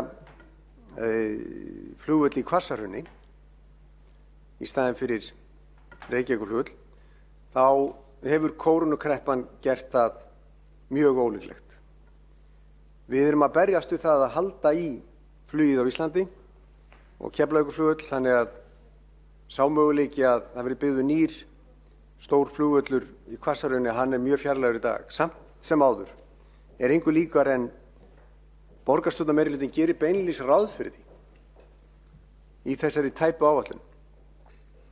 Og ef að það gengur ekki eftir, þá vantar mörg þúsund íbúðir í áætlunina og með því tekjur og útsvarstekjur. Nú, það er ekki gert ráð fyrir Keldum næstu 10 ár. Það er líka þvert á það sem að hefur verið fjallað í lífskjarasamningnum og víðar, og við teljum að það sé líka stórt gat varðandi það að hér sé hægt að byggja upp hagstætt húsnæði. Það er ekki gert ráð fyrir fjármagni í endurvinnslustöð Sorpu, heldur er getið það í áætlun Sorpu að eigendur komi þá með það fjármagn. Þetta geta verið milljarðar sem ekki gert ráð fyrir í áætlun borgarinnar. Nú, það er ekki gert ráð fyrir fjármagn í brennslustöð sem að samt sem áður verið að tala sem að líka getur kostað marga milljarða. En fram að þeim tíma þegar brennslustöð verður notuð hér fyrir Reykjavík, þá mun Reykjavíkurborg þurfa að urða og flytja út Sorpu. Síðan er ekki hægt að sjá annað en þessi 900 milljóna króna gat í strætó. Það sem er gert ráð fyrir að ríki bæti 900 milljónum við það framlag sem nú þegar er lagt inn í strætó. Það er ekki ábyrgt að leggja fram áætlun þar sem er ófjármagna gat upp á 900 milljónir bara í þessa einingu eina sér. Þannig að þetta eru göt. Það er gat í húsnæðisáætluninni, það er litið gat í fjárhagsáætluninni, tekjuáætluninni, það er gat í fjárfestingaáætlun Sorpu, eins og við sáum að það var þegar Gæja var skipulögð, og það er gat í rekstri strætó. Og ég sagði það, forseti, að það eru hærri vextir að óbreyttu en ætla var. Munurinn úr 2,99% sem var í maí í 4,5 er mjög mikill. Það er meir en 1,5%. Það er 50% hærra vaxta álag í raun og veru ef við horfum á það og ná stýrivexti. Það er að segja að stýrivextir eru mjög lágir í heiminum og á Íslandi, en við erum komin upp í 4,5%. Og að óbreyttu þá verða vaxtagjöldin hjá Reykjavíkurborg hærri. Reykjavíkurborg þarf að fara út á markaðinn og ná sér í 52 milljarða miðað við planið eins og það er og þessi kostnaður hann mun bætast við. Hann kann að vera lítill í byrjun en hann kann líka vaksa með tímanum. Bæði þegar meira þarf að taka lánum, meira endurfjármagna og vextir vaksa almennt. Nú, þrátt fyrir gríðarlega fjárfestingu, við erum að horfa á, ef ég man rétt, 175 milljarði í fjárfestingu, þá sér maður enga hagræðingu. Og maður spyr sig, þegar það verið að fara í fjárfestingu, þá á hún að skila einhverju í hús. Og það er verið að fjárfesta meðal annars í tölvukerfum, en við sjáum ekki hagræðinguna. Og ég kalla eftir því að það verði birtir eða ræddir útreikningar á bakvið fjárfestingarnar. Hver er hagræðingin á bakvið fjárfestinguna? Það liggur ekki fyrir. Og við höfum lagt til áður og leggjum til á þessum fundi margar tillögur, 20 tillögur fyrir þessum fundi. Meðal annars viljum við að borgin fari úr samkeppnisrekstri, hún selji malbyggunastöðuna Höfða og hún selji gagnaveituna. Við höfum lagt til að borgin sé ekki að fjárfesta og viðhalda eignum í samkeppnisrekstri. Það er engin ástæða fyrir borgina sem er mjög skuldsett að vera að eiga malbyggunastöð, hvað þá að vera að fjárfesta í malbyggunastöð eins og stefnt er að. Ef að malbyggunastöðin Höfði fer upp að hissumilum þá mun það kosta verulega fjármuni. Við teljum að það sé betra að fókusera, ef maður notar það orð, einbeita sér að því að hér séu leikskólapláss, hér séu nægt fjármagn í skólana og þá grunnþjónustu sem borgin á að sinna, en ekki vera í verkefnum sem annarkvort geta kallað skæluverkefni eða þá að fjárfesta í samkeppnisrekstri. Það er einfaldlega algjör tíma skekkja. Og í gagnaveitunni og malbyggunastöðin og fleiri einingum þar liggja tugir milljarða. Nú, við leggjum til hagræði í stjórnsýslu og aftur teljum við að fjárfesting í stafrænni tækni geti hjálpað okkur mikið.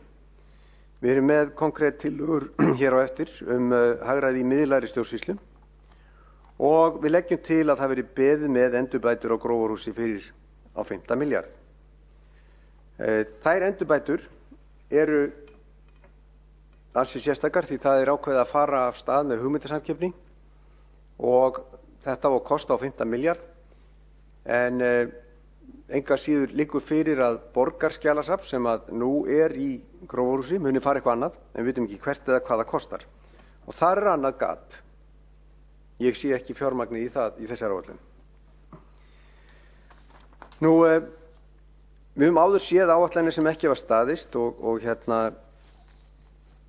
höfum séð og vöruðum við að skuldsetningi væri mikil í góðærinu en við líka sáum útreikninga borgarinnar að ferðaþjónustan kostaði borgina mjög mikið.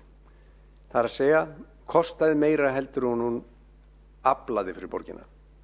Samt er það svo að á þeim árum þegar ferðaþjónustan lyfti öllu hagkerfi Íslands þá jukust tekjur borgarinnar á öllum sviðum.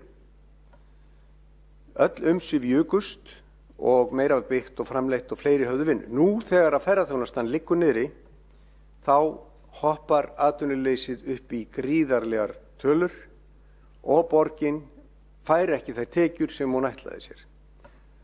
Borgin taldi að ferðaþjónustan kostaði 8,3 milljarða, 8,3 milljarða mínus væri af því að hafa ferðaþjónustuna.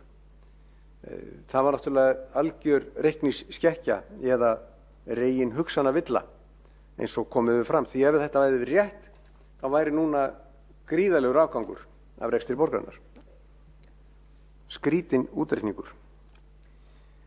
Nú, það er stundum verið að segja sem svo að hér sé stórt félagslegt kerfi og þess vegna sé borgin að gera vel.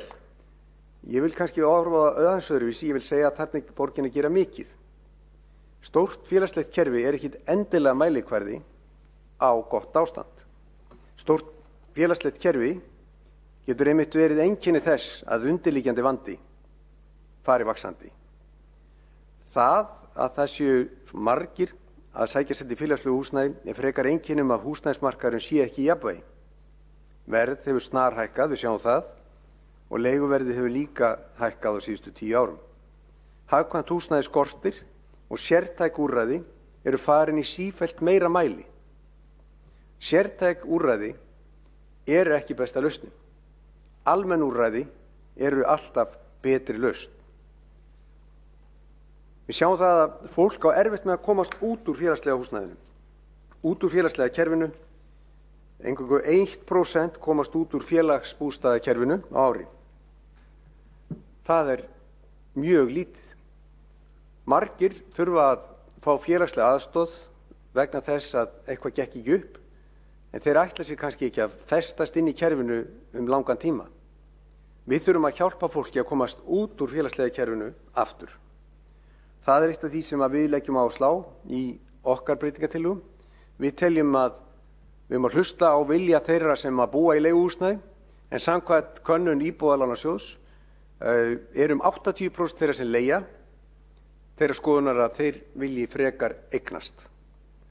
Og það tækifæri er greinilega ekki til staðar þegar 1% komast bara út úr kerfinu. Við erum með tillögu hér á eftir þar sem við leggjum til að 100 íbúðir verði seldar á ári á þessu tímabili og íbúarnir sjálfir sem núna leigja geti eignast. Þessi leið er eitthvað sem að ég veit að mörgum þeim sem leigja félagsbústaðum hugnast vel. Og ég er viss að þessi leið, hún myndi styrkja okkur sem samfélag, styrkja fjölskyldunar sem núna leigja til að eignast. Það verður ekki farið yfir sviðið nema að ræða eins samgöngumálin. Þegar samgöngumálin eru gríðarlega mikilvæg og þau eru hér í þessu plani. Og við erum sammála það, við borgarstjóri það að það þarf að gera eitthvað í samgöngumálunum. En við erum ekki sammála hvernig það á að gera. Og við sjáum það að samgöngusáttmálinn sem gerð var fyrir rúmu ári síðan, verkefni hans hafa tafist. Og þau verkefni sem að snúa að borginni hafa eiginlega öll tafist. Það hefði verið best að fara strax í skipulagsmálin, helst áður en samgöngusáttmálinn var undirritaður, en allavega ekki seinna. Það liggur ennþá ekki fyrir hvernig Sundabraut liggur og þar tala borgin út og suður. Formaður skipulagsráðs talaði það að þarna ætti að vera hægfara umferð og áhersla á hjólreiðar, en borgarstjóri hefur talað fyrir göngum. Og það er búin að vera nefnt að ræðum útfærsluna á Sundabraut, en hún átti að skila í ágúst, en hún mun ekki skila fyrir næsta ári. Þessi niðurstaða verður að liggja fyrir til þess að við getum haldið áfram með önnur mál. Þetta er eins og kapall. Sæbrautarstokk bíður eftir því að niðurstaða fáist Sundabraut. Lega Sundabrautar þarf að liggja fyrir. Síðan þarf að taka afstöðu til Sæbrautarstokk og þá er þetta að fara í hvernig borgarlínan liggur upp í Ártúnshöfða. Þannig að þarna er eitt kapall sem að er að tefjast sennilegum ár, kannski meira. Gatnamót við Arnarnesveg eru óútkljáð. Það er framkvæmd sem að er í samgöngusáttmálanum og átt að klára á nýja árinu sem að gengur í garð eftir 2 vikur. Engin útfærsla hefur verið kláruð þar, en 3 hugmyndir hafa verið lagðar fram, en þetta er eitt af þessum málum þar sem að skipulagið hefði átt að vera klára fyrir löngu síðan. Og eiginlega er bústaðavegurinn og gatnamótin þar sem líka á að klára næsta ári komin ennþá styttra því að við höfum ekki ennþá séð þær útfærslur sem að borgin ætlar að setja inn. Keldnalandið, það er óútfært þrátt fyrir ákvæði bæði í lífskjarasamningnum og samgöngusáttmálanum. Í lífskjarasamningnum þá er kveðið á að Keldnalandið sé eitt af lykilatriðunum í húsnæðismálum. Það er nefnilega ekki nóg að lækka vexti eða ríkið komi með hlutdeildarlán eða framlag. Það verður að vera nægt framboð af hagstæðu byggingalandi. Ef það er ekki, þá mun verðið einfaldlega að halda áfram að hækka og niðurgreiðslan ekki skila sér nema litlu leyti til þeirra sem kaupa eða leigja íbúð. Framboð af hagstæðu byggingalandi er lykilatriði. Við höfum lagt áherslu á það alveg frá því fyrir kosningar. Keldnalandið, Örfirisey, BSI og fleiri reiti. Ekkert af því hefur verið gert og ekkert af því liggur fyrir í þessari áætlun. 10 ár eiga að líða þangað til að Keldnalandið verður byggingarhæft. Það allt og langt. Og það líka forsenda þess að fjármögnun samgöngusáttmálans gangi eftir að Keldnalandið verði nýtt. Og verðmæti þess verður náttúrulega meira ef það verður skipulagt strax. Kársnesbrúin hefur ekki ennþá komið í hugmyndasamkeppni og ég ekki viss að kostnaðarskiptingi liggi fyrir endanlega, en það ekki ennþá búið að fara í hugmyndasamkeppni hvað þá hönnun á þeirri framkvæmd. Þannig að við sjáum að það eru tafir á öllum sviðum. Ljósastýringaútboð sem borgin fór í hafa farið í kærur og svo má lengi telja. Skipulagsmálin í Reykjavík eru flöskuháls eins og borgarstjóri staðfesti í ræðu sinni og lausnin er ekki svo að fara þá bara í eitthvað annað heldur að klára þau. Gera þau ekki lengur að flöskuhálsi.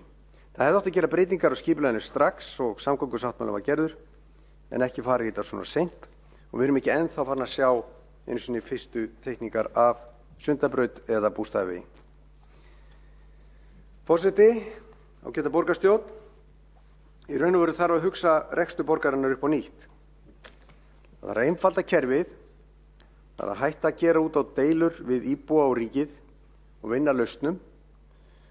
Það þarf að vinna með fólkinu og fyrirtækjunum og lækka álögur, létta byrðarnar og vera eftirsóttur staður til búsetu. Ekki bara í samkeppni við Kópavog og Garðabæ, Mosfellsbæ eða Árborg, heldur líka við borgirnar hérna í kring. Við þurfum að snúa því við að svona margt ungt fólk búi í foreldrahúsum, geti gegnast íbúð og við höfum líka vera staður þar sem að fyrirtæki og stofnanir geti valið stað. Ég hef áhyggjur af því að tækniskólinn fari úr Reykjavík. Við sáum það að tryggingarstofnun sem að hefur áratugaskeið verið við Hlemm fór í Kópavog. Á eftir Íslandsbanka og eftir sýslumanninum í Reykjavík og fleiri stofnunum og eftir mörgum fyrirtækjum sem hafa farið í Garðabæ og Kópavog. Og það tilviljun? Ég held að svarið sé því miður nei. Hér skortir líka lóðir fyrir fyrirtæki og stofnanir svo að þær kjósi að vera í höfuðborginni eins og þær vilja. Við höfum að vera eftirsóttasti staðurinn til búsetu og við höfum líka vera eftirsóttasti staðurinn til að reka fyrirtæki og stofnanir. Þannig tryggjum við tekjur framtíðarinnar og raunverulega sjálfbæran rekstur. Forseti, ágæta borgarstjórn og tilreyndur, ég mun koma þér aftur upp og eftir og kynna frekar tillögu hvernig íbúar og leigjendur félagsbústaða geta eignast sína íbúð. Við í borgarstjórnarflokknum munum kynna hér 20 tillögur hér á eftir til þess að treysta efnahag, fjárhagsstöðu og rekstur borgarinnar, til þess að þetta sé betri búsetukostur borgin en nú er, til þess að fyrirtækin og stofnanir geti blómstrað hér og til þess að börnin okkar geti verið í Reykjavík og velji Reykjavík og geti byggt eða eignast íbúð í Reykjavík. Þetta allt saman lykilatriði til þess að við tökumst með réttum hætti á við þessa krísu.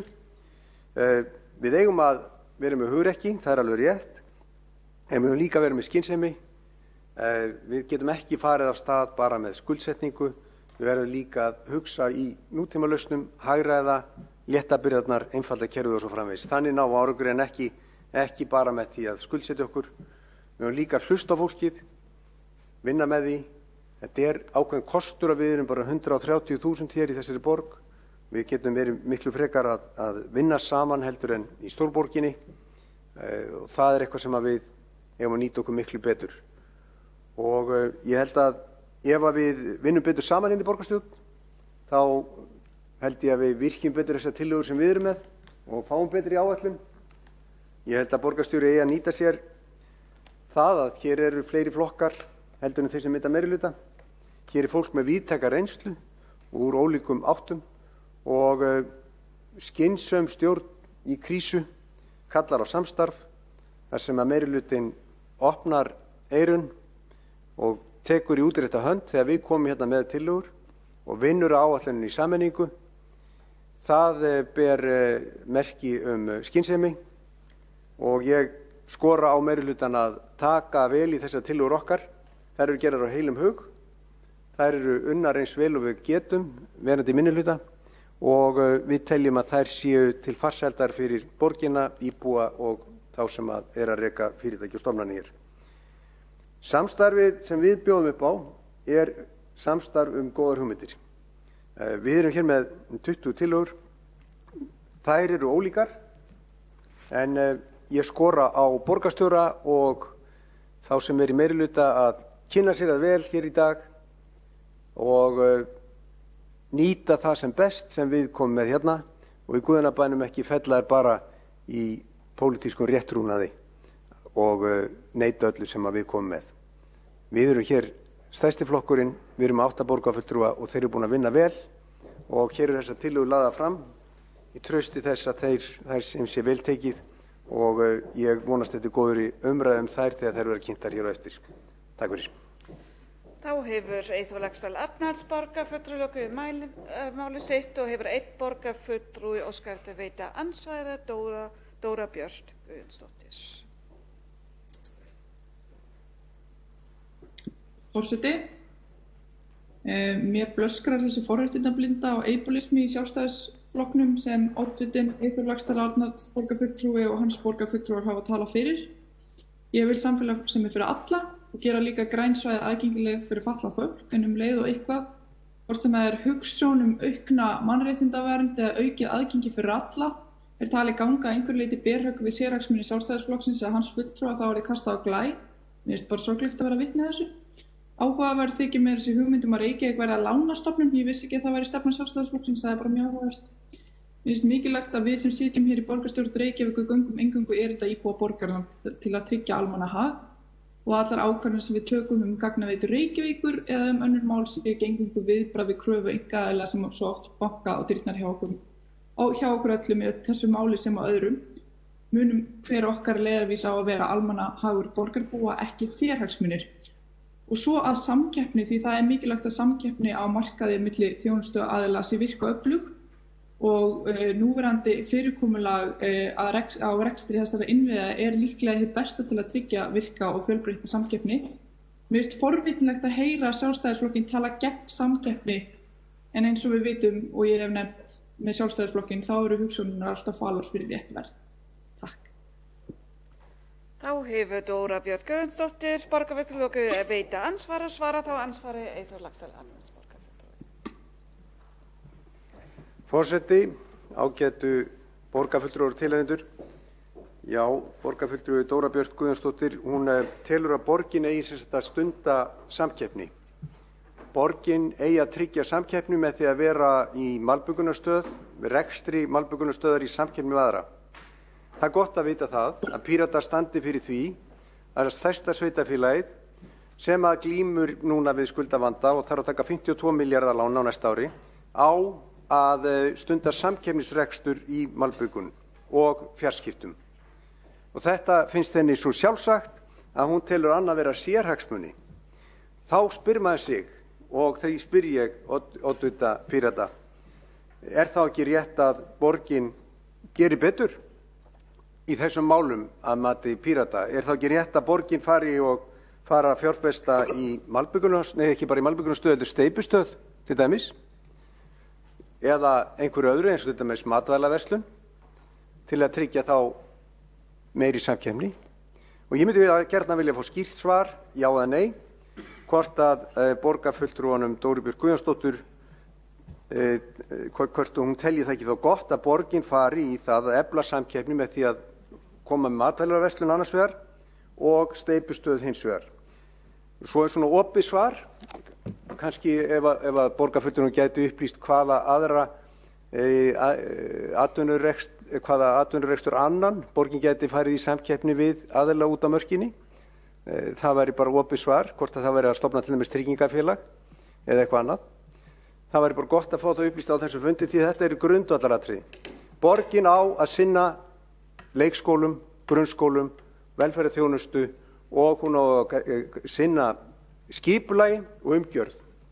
Það er mitt mat og flestra, en ég myndi gjarnan vilja fá skýrt svar frá Píratanum varðandi þetta önnur samkeppnistækifæri. Þá hefur Eyþór Laxdal Arnalds borgarfulltrúi lokið við að svara ansvari. Óskar borgarfulltrúi að veita ansvar öðru sinni? Ekki séð það. Þá hérna er næst á mælendaskrá Heiða Björg Hilminsdóttir borgarfulltrúi.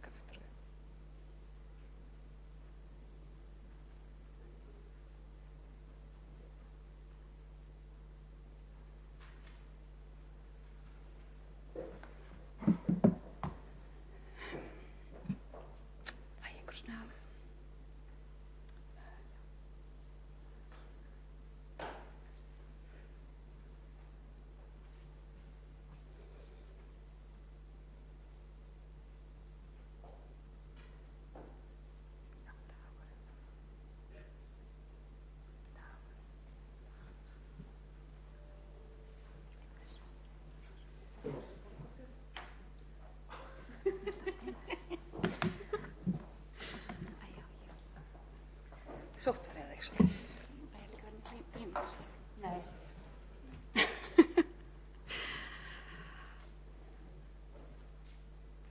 Ekki. Forseti, ágæta borgarstjórn.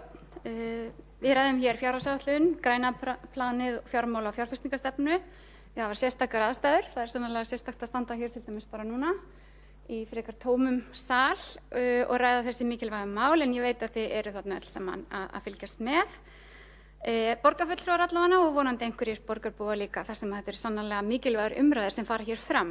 Það var auðvitað erfitt að ná þessari áætlun saman, en ég er stolt af því að vera í meirihluta sem horfir til framtíðar og vill vinna með fólkinu í borginni að því að komast í gegnum þennan erfiða tíma sem fylgir þessum heimsfaraldri. Auðvitað ekki bara hjá okkur í borginni heldur almennt, en við höfum sett stefnu á það að við ætlum að fara í gegnum þetta saman. Og við teljum þetta raunhæfa áætlun sem við erum að leggja til hér í Reykjavík og við munum fara út úr þessari COVID-kreppu með kraftmiklum grænum vexti. Við erum ekki að fara að mæta þessu stóra tekjufalli með stórfelldum niðurskurði, heldur hagræða þar sem að hægt er án þess að draga úr þjónustu.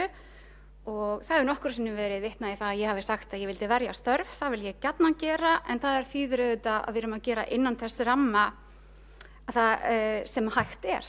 Ef ekki kemur til neitt aukinn stuðningur frá ríki eða einhverja breytingar, þá vitum við ekki hvernig það kannski endar. En þetta er það sem við leggjum upp með og við viljum gera, þó við séum ekki að lofa því að enginn komi til með að missa vinnu nokkuð tíman hjá Reykjavíkurborg. Við erum að fjármagna þessa viðspyrnu með lántökum þar til að reksturinn réttist við og ég held að það sé hreinlega samfélagslega mikilvægt að borgin láti ekki þessa óvissu sem ríkir núna draga úr fjárfestingum eða mikilvægri þjónustu og ég vona bara innilega að við komum til með að sjá aukinn stuðning ríkissjóðs, ekki bara við almenningssamgöngur heldur almennt og ekki síst félagsþjónustu. Þar sem að félagsþjónusta allt land og við sveitarfélögin erum að sjá það að hún er að aukast. Það er að aukast ásókn í félagsþjónustu allt land. Og við verðum að geta veitt þessa mikilvægu þjónustu áfram, þrátt fyrir minnkandi tekjur og við viljum taka þátt í því viðnámi sem að Ísland þarf að sýna til þess að við komumst nú öll saman í gegnum þetta, en ekki bara Reykvíkingar. Þannig að ég ætlaði að fara hér yfir velferðina, velferð í Reykjavík 2021. Við setjum okkur fram björt markmið, erum óhrædd við að setja það fram að við viljum verja hér velferðina og mér langar til þess að við hér í borgarstjórn sameinumst það að næsta ár verði velferðarár. Það mun reyna mikið á og við getum ekki gert allt sem við viljum, en við getum gert margt og við getum gert það vel. Ég held að við þurfum að stefna á það að næsta ár verði ár þar sem við stöðlum með markvissum hætti að því að hér verði aukinn jöfnuður og samstaðan meðal íbúa og við finnum leiðir til þess að komast í gegnum þetta allt saman, öll saman á þess að skilja neitt eftir. Fjárhagsrammi velferðarsviðs samkvæmt þeirri fjárhagsáætlun sem við tölum fyrir hér í dag þessi, eins og sjáum á þessari glæru, þá erum við að tala það að heildarrekstrar niðurstaða eða heildarrekstrargjöld sviðsins verði 39 milljarðar 963 milljónir 539.000 af frádregnum tekjum sem koma það bil að helmingi frá ríkinu áætlaður kostnaðurinn verði 32 milljarðar 207 milljónir og 203.000 samanborið við 30 milljarða ríflega eða tæplega 31 milljarð í fyrra eða í ár, menn nú við strax komin í 2021, þannig kannski full brett hjá mér þó að margir séu nú orðnir spenntir að losna við þetta ár.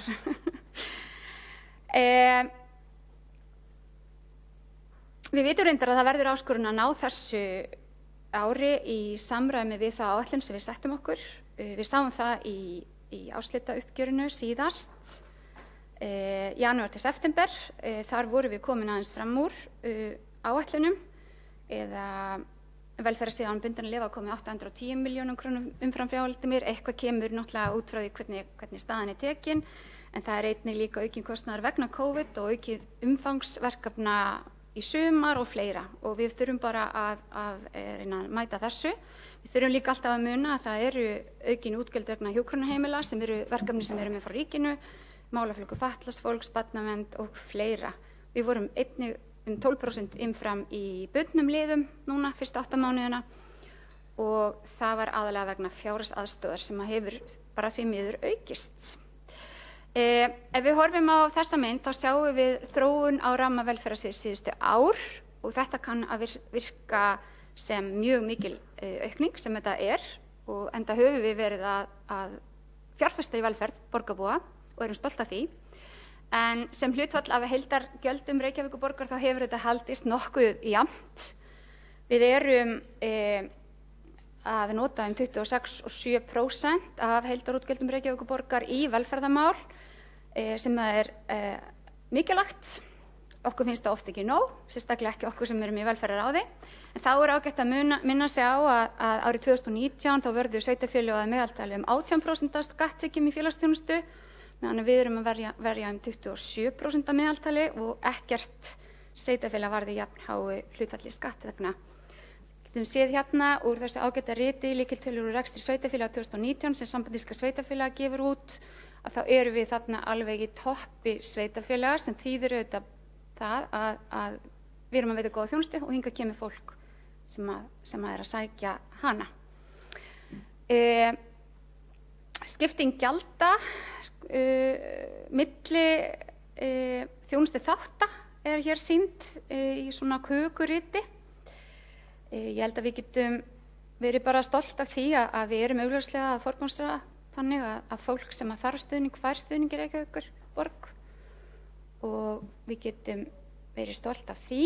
Dagleg framkvæmd velferðarþjónustunnar á þjónustumiðstöðum í hverjum borgarinnar, keðjunni og barnavernd og þarna erum við kannski aðeins búin að grafa niður ofan í hvaða þættir það eru sem eru og þið sjáu það að búseta fatlaðs fólks þarna stærsti liðurinn.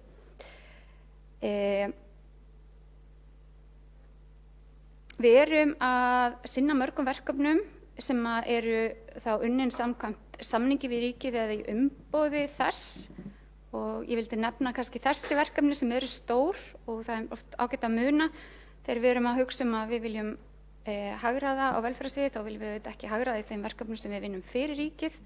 Við erum að ganga frá samningi heimahjúkrun, áframhaldandi heimahjúkrun í Reykjavík sem þá samþætt heimaþjónustu sem hefur reynst mjög vel í Reykjavíkurborg og horfa marg önnur sveitarfélög til þess með öfundaraugum.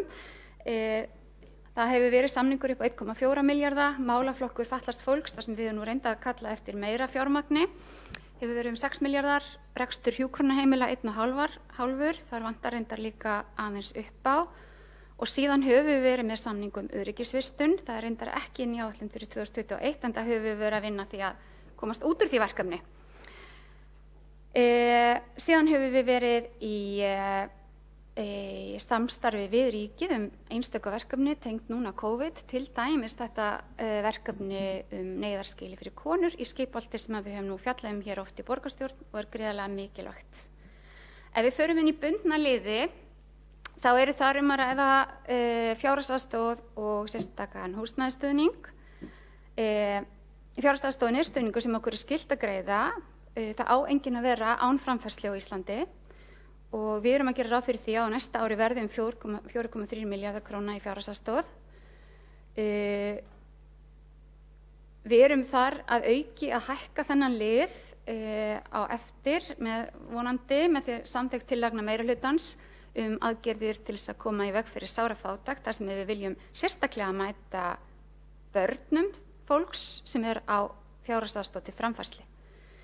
Framfærslan lág, sannarlega, þetta neyðaraðstoð, en börnin eiga ekki að þurfa að líða fyrir það að foreldrarnir gangi gegnum erfiðan tíma. Það talið að fjöldi þeirra sem komið til með að þurfa að reiða sig á fjárhagsaðstoð aukist töluvert núna á milli ára eða sem nemur 2000 manns í heild. Það ekki gert ráð fyrir að allir verði þó alla 12 mánuðina og þetta verði 58% aukning. Þetta hins vegar spá og við vonum auðvitað innilega að þetta rætist ekki. En samkvæmt Vinnumálastofnun þá spáin að 1325 Reykvíkingar til viðbótar missir rétt til atvinnuleysisbóta árið 2021 í kjölfar þá langvarandi atvinnuleysis og við þurfum að standa með þeim Reykvíkingum í gegnum þann tíma þar til þeir fá vinnu á ný sem að vonandi gerist áður en að til þessa kemur. En við erum í það minnsta reiðubúin. Og svo kemur líka þarna til að það að stækka hópur fólks með erlent ríkisfang á fjárhagsaðstoð sem við þurfum að mæta líka að sjálfsögðu. Rafræn afgreiðsla fjárhagsaðstoðar hefur skipt sköpum á þessu ári en hún kemur samt ekki alveg að fullu í stað ráðgjafar. En þetta hefur verið sannarlega, ég held að við höfum ekki, þó við höfum verið mjög stolt af þessu verkefni þegar það fór í gegn, þá áttum við okkur kannski ekki á því hversu mikil ásókn yrði í fjárhagsaðstoðinu og hversu mikilvægt það yrði að hafa þá umsókn rafræna. Við erum að miða við að hækkunin sé 2,4% sem bara í samræmi við forsendur fjárhagsáætlunar. Hér sjáum við skiptingu gjaldana, þetta fjárhagsaðstoðin skiptist þarna, þetta mun eflaust eitthvað örlítið breytast á næsta ári, en þetta þó alltaf fyrst og fremst framfærslustyrkur sem við erum að vega. En einhverjar heimildagreiðslur, þessi guli liður þá mest til barna og svo einmitt þessi átaksverkefni sem ég ætla aðeins að koma betur inn á eftir. Hér má sjá hvernig þetta dreifist eftir mánuðum, það ekki svo mikill fjöldi og þið sjáuð að bláu súlurnar eru 2020, að það í rauninni allt þetta ár hefur verið aukin ásókn og sérstaklega var mikið í sumar. Ef við horfum að sérstakan húsnæðisstuðning þá erum við að byggja þar áætlun á sögulegum gögnum og spá. Það gengið út frá því fólki fjölgum 1,7% og félagslegum íbúðum í Reykjavík fjölgi. Það auðvitað eitthvað sem við viljum að Reykvíkingar geti búið í félagslegum íbúðum, kjósið það ef þurfi. Það eru íbúðir fyrir fólk sem ekki getur útvegað sér húsnæði sjálf og því mikilvægt að Reykjavíkurborg standi sig vel þar. Reykjavíkurborg tengd húsnæðis- og mannvirkjastofnunum í útreikningum þarna og þetta eitt af þessum verkefnum sem við erum að skoða sérstaklega á næsta ári, hvernig við getum einfalda og gert betur. En þarna hækkungurinn fjárhæðar 1% og þið sjáið hér að þeir sem að búa í félagslegu húsnæði eru stærsti hluti þeirra sem að fá sérstakan húsnæðisstuðning, en þó eru helmingurinn líka sem að leigja á almennum markaði. Það væri því ekki sanngjarnt ef við mættum eitthvað sérstaklega bara þeim sem að leigja í félagslegu húsnæði, eins og komið hafa tillögur hér. Það hefur verið aukning á milli ára, hún 15,2% og þið sjáu hér hvernig þetta dreift á niður á mánuði og við sjáum að þetta að aukast núna, sem að í takti það sem við erum að sjá. Skuldbindingar, ný verkefni og skuldbindingar, þetta eitthvað sem við höfum rætt hér í borgarstjórn. Við samþykktum hér að við myndum setja á stofn áfangaheimili fyrir konur og það inn í ramma núna. Þetta heimili fyrir konur sem að koma úr heimilisleysi, að koma úr vímuefnaneyslu eða erfiðum aðstæðum og þurfa stuðning. og heimili til þess að búa á fyrst sinn. Þetta eru mjög spennandi verkefni. Þarna verða, ef ég man rétt, 14 íbúðir. Við erum með uppbyggingaráætlun í sérstökum húsnæðisúrræðum. Ég ætla að kannski koma aðeins betur inn á það á eftir, en þar erum við með stórtæka áætlun og erum, eins og var kynnt á ráðstefnu og við höfum Samband íslenskra sveitarfélaga daginn í fararbroddi sveitarfélaga á Íslandi í uppbyggingu á búsetuúrræðum fyrir fatlað fólk. Það eru margir að bíða. Ég veit að það kannski ekki huggun fyrir þá sem bíða eftir húsnæði, en það samt þannig, og það okkar ætlun að allir sem eru á bíða eftir sérstöku húsnæðisúrræði, sem þá íbúð með þjónustu, fólk geti svona nokkurn veginn fengið að vita hvenær það getur átt vona því að fá útleitað.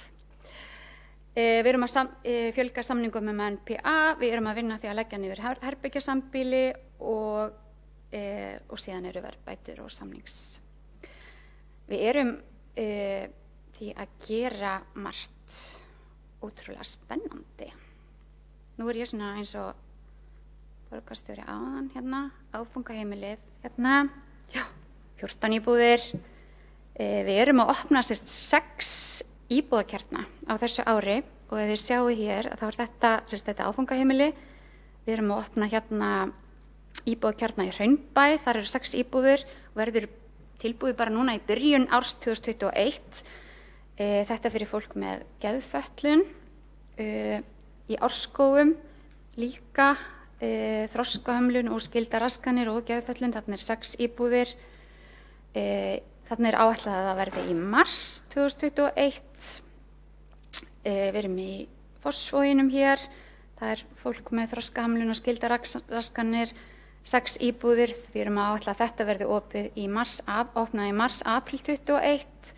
Og hér erum við áfram í Fossvoginum, stjörnugrófinni. Íbúðakjarni fyrir þroskahömlun og skildaraskanir, 6 íbúðir líka. Þarna eru 4 sem eru að milliflutningur. Og við erum líka að hugsa að vonast til þessi verði tilbúin í mars, apríl 2021, fáum við frá framkvæmdadeildinni. Rökkvatjörn, þarna ákváðum við að setja inn íbúðakjarna fyrir fólk með þroskahömlun og skildaraskanir, 6 íbúðir. Þessi íbúðakjarni myndi þá koma næstkomandi haust. Á Elliðabraut erum við líka að byggja upp íbúðakjarna fyrir fólk með þroskahömlun og skildaraskanir, 6 íbúðir í kjarna, og þar erum við líka að bæta við til þess að geta á sama tíma lokað herbergjasambýlum. Þá erum við að vinna því að bæta þarna við líka íbúðum með stuðningi, 4 íbúðir. Þessi kjarni reyndar tilbúin. Þannig að það margt að gerast í þessum málum og ég veit að það erfitt að bíða lengi og ég hef fullan skilningu því, en við erum að vinna í þessu alveg eins hratt og við getum. Ef við horfum á helstu lykiltölur, förum yfir stöðuna og þróunina, þá ásóknin að aukast í þjónustu. Eins og ég sagði bara hérna í upphafi ræðunnar minnar, þá erum við að finna mikið fyrir því á velferðarsviði og við í velferðarráði erum mjög meðvituð það. Ásóknin í þjónustusviðsins að aukast og þó við berum bara saman við árið í fyrra sem var líka aukning frá árinu þar á undan. Við höfum ekki verið að fjölga fólki og kannski bara strax, og ég gleymi því ekki að hrósa starfsfólki velferðarsviðs alls fyrir ótrúlegan dugnað og útsjónarsemi á þessu ári. Þetta búið að vera gríðarlega flókið ár. Þið sjáið hér á þessari glæri þar sem við tíndum saman nokkra lykiltölur að við erum að auka fjárhagsaðstoð til framfærslu í upphæðum 33% á milli ára en í fjölda 16,9%. Sérstakur húsnæðisstuðningur eins og við vorum inn á. Við erum að heimahjúkrunin að aukast, heimsendi maturinn. Við fórum auðvitað í það að hringja í eldra fólk og bjóða því, láta það vita á því að það gæti fengið heimsendan mat núna á COVID-tímum og við sjáum hérna 50% aukningu á því.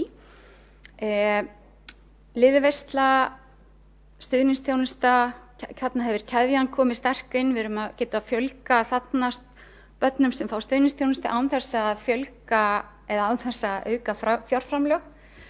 sem auðvitað frábært. Þannig eru fleiri börn að fá stuðningsþjónustu sem gríðarlega mikilvægt og svo framvegis. Þannig að við erum að sjá sumt gleðilegt og annað auðvitað kannski minna.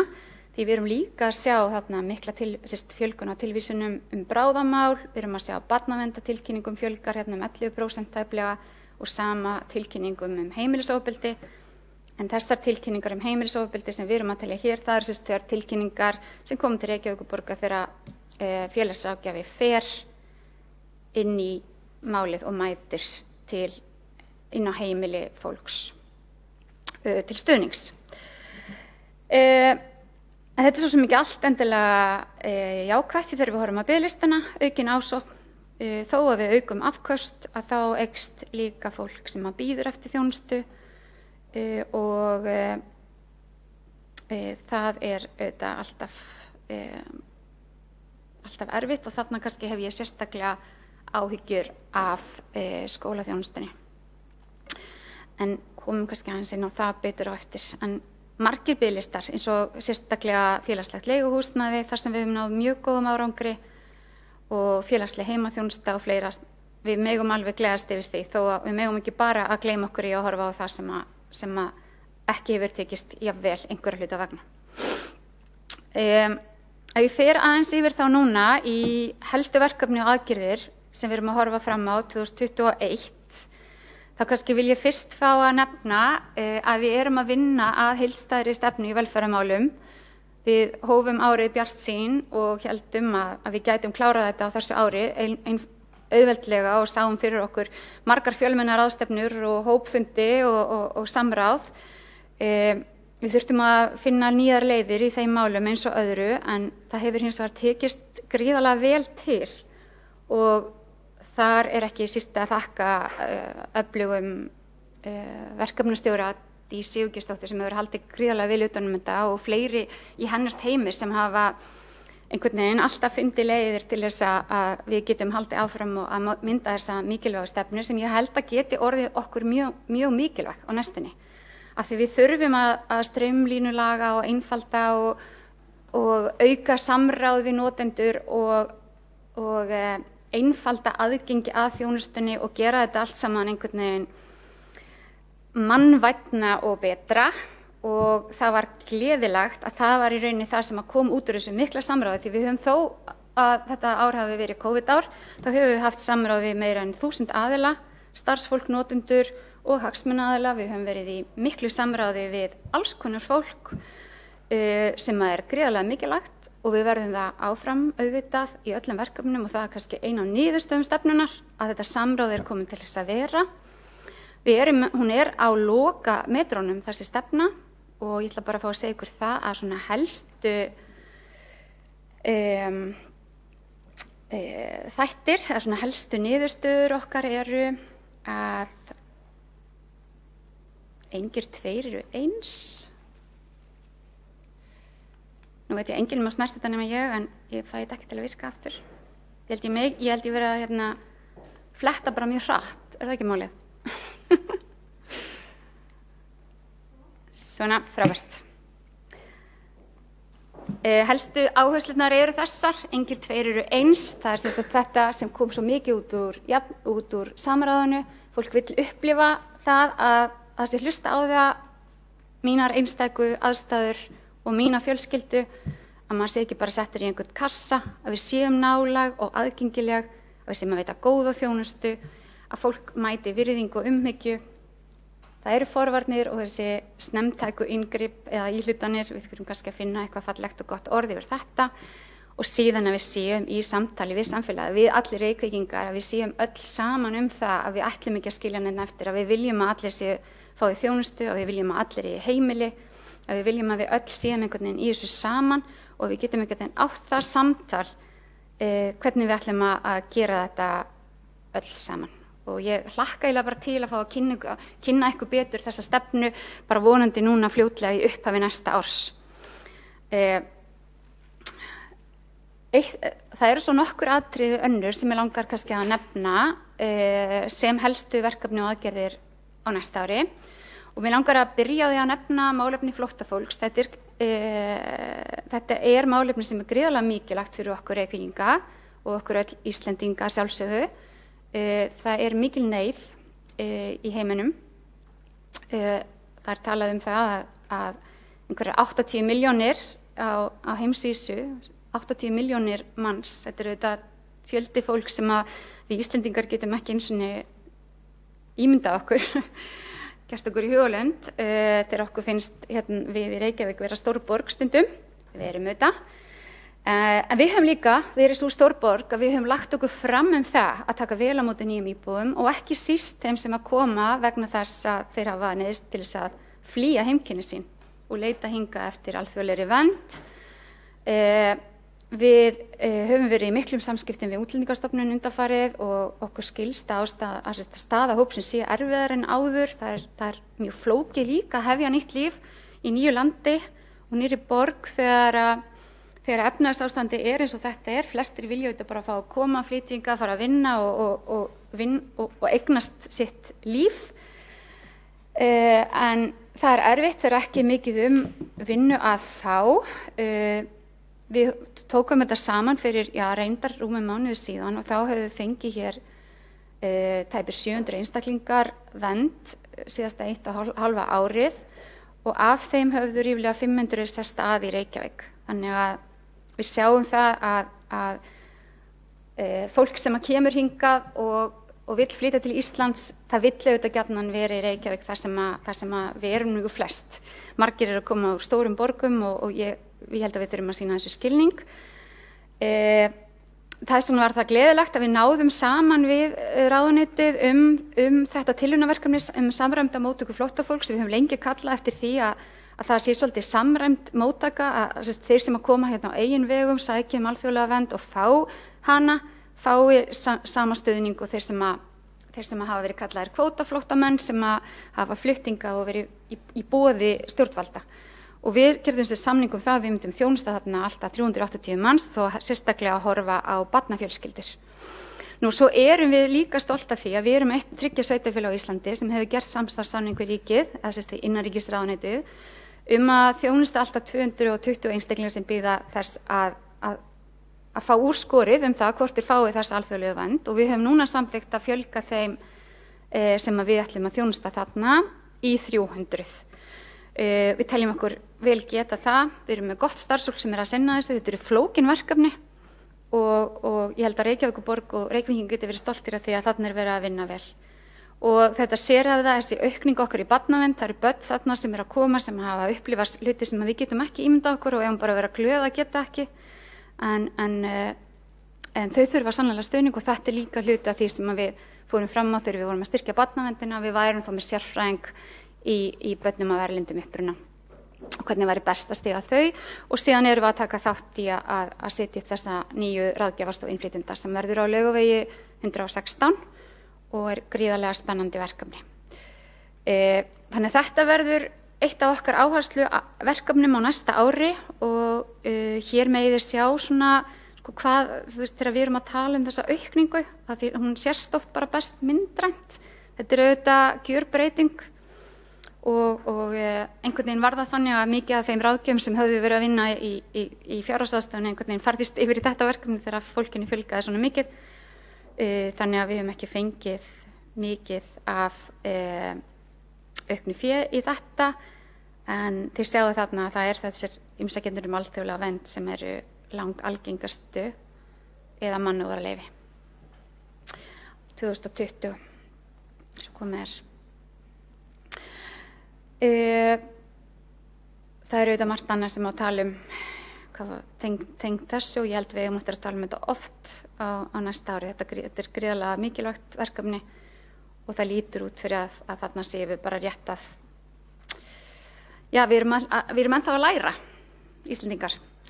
En það eru auðvitað gríðarlega mikilvægt fyrir okkur alla, okkur takist vel til og okkur hefur tekist líka ágætlega til að kaupa íbúður alla borg. Það skiptir líka máli því að við viljum auðvitað aðlaga okkur að því að við erum að verða fjölbreyttari og meira fjölbreyttari íbúar eða fólk með fjölbreyttari bakgrunn íbúar í Reykjavík. Við erum líka að leggja mikla áherslu á stuðning við sjálfstætt líf. Auðvitað eiga allir Reykvíkingar geta átt sjálfstætt líf, búið heima hjá sér og notið þess. Hvort sem þú ert fatlaður, eldri, atvinnulaus eða hvað það sem að krefjast þess að þú þurfir til þess stuðning, þá eigum við að vera til taks. Núna það þannig að við höfum séð mikla fjölgun, fólk sem að sækjast eftir fjárhagsaðstoð, við höfum séð mikla fjölgun, gríðarlega fjölgun fólk sem atvinnulaust í Reykjavík, tölur sem við vonum að lækki, helst bara strax. Það hræðilegt áfall fyrir fólk að missa vinnuna og ég vona innilega að þessi átaksverkefni sem við erum núna og munum ræða í velferðarráði á morgun leggja fram tillögur starfshóp sem hefur verið að skoða endurskoðun átaksverkefna. Það eru verkefni sem við höfum verið að vinna til að geta hjálpa fólki sem lengi á fjárhagsaðstoð. Við vonum að sem fæstir þurfi að nýta sér þau, en þau eiga samt að einhver sér að vera til staðar. En við erum líka að fara inn í það að fjölga atvinnutækifærum í Reykjavík í samráði við í mannauðsdeildina og öll svið borgarinnar, því að það mikilvægt að stuðla að virkni og velíðan allra Reykvíkinga. En við í velferðarráði munum ræða þetta á morgun og erum að leggja til að það verði kannski svona aðeins heildstæðar haldið utan þessi verkefni, að það verði ein verkefnastjórn og það verði einhvern veginn svona ein eining, þannig við náum betri yfirsýn yfir þessi fjölmörgu verkefni og úrræðir sem við höfum og líka við nýtum það sem að gerast í þriðageiranum. Við erum að sjá frábær verkefni og ég vona í móðgangjan þó ég nefni Hugarafl sem hefur verið að vinna alveg magna starf með ungu fólki á fjárhagsaðstoð sem kemur frá Kópavogi, hafa verið að þróa þar verkefni, ungt fólk sem á endurhæfingarlífeyri og er að ná góðum árangri og við eigum alltaf að vera að leita leiða til þess að finna farsæla leiðir fyrir Reykvíkinga til þess að ná aftur færni og virkni og geta tekið þátt í samfélaginu eins og þeirra hugur listir. Við erum líka að tala þarna stuðning við fatlað fólk, sjálfstætt líf, fjölgun NPA-samninga. Við erum núna með 24 samninga, við erum hins vegar með 29 umsóknir sem eru fullnægjandi, samþykktar.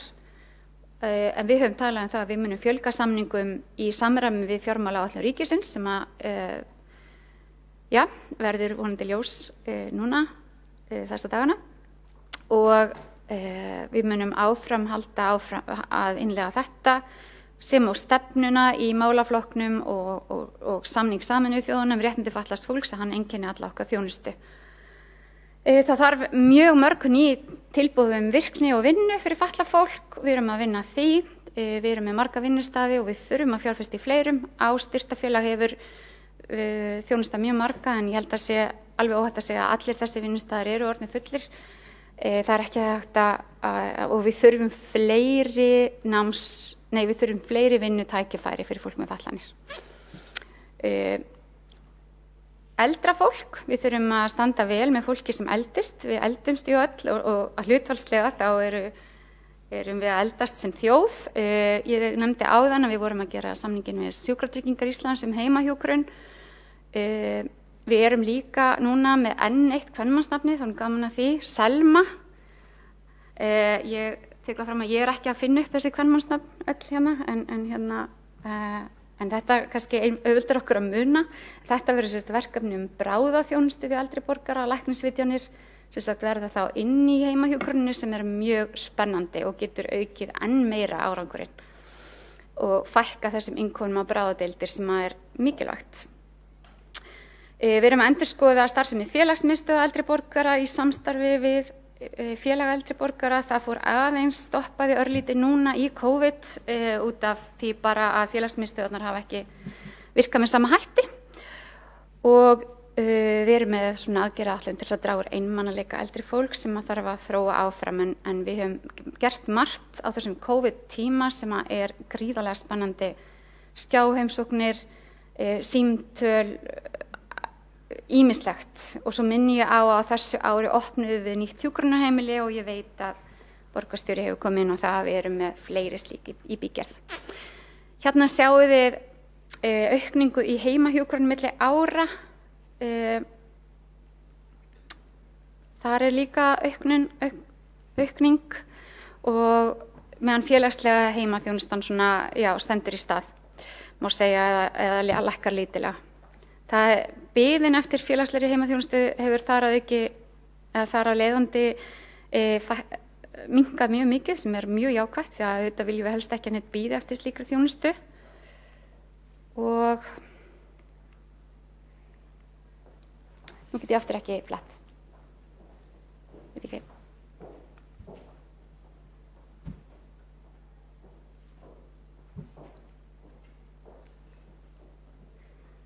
Já, hér mér þess að mynda heimsendamatni. Við vorum svo ánægð með þetta verkefni að allir vildi fá heimsendan mat. Það ekki nóg með að ég hafa lykiltölum, ég hafa líka myndaði. Mjög jákvætt. Ef við förum aðeins inn í húsnæðismál, velferðaráður auðvitað líka húsnæðisnefnd Reykjavíkurborgar. Þá vorum við búin að tala þessa kjarna. Við erum að stefna því að kaupa á næsta ári 125 nýjar félagslegar íbúðir.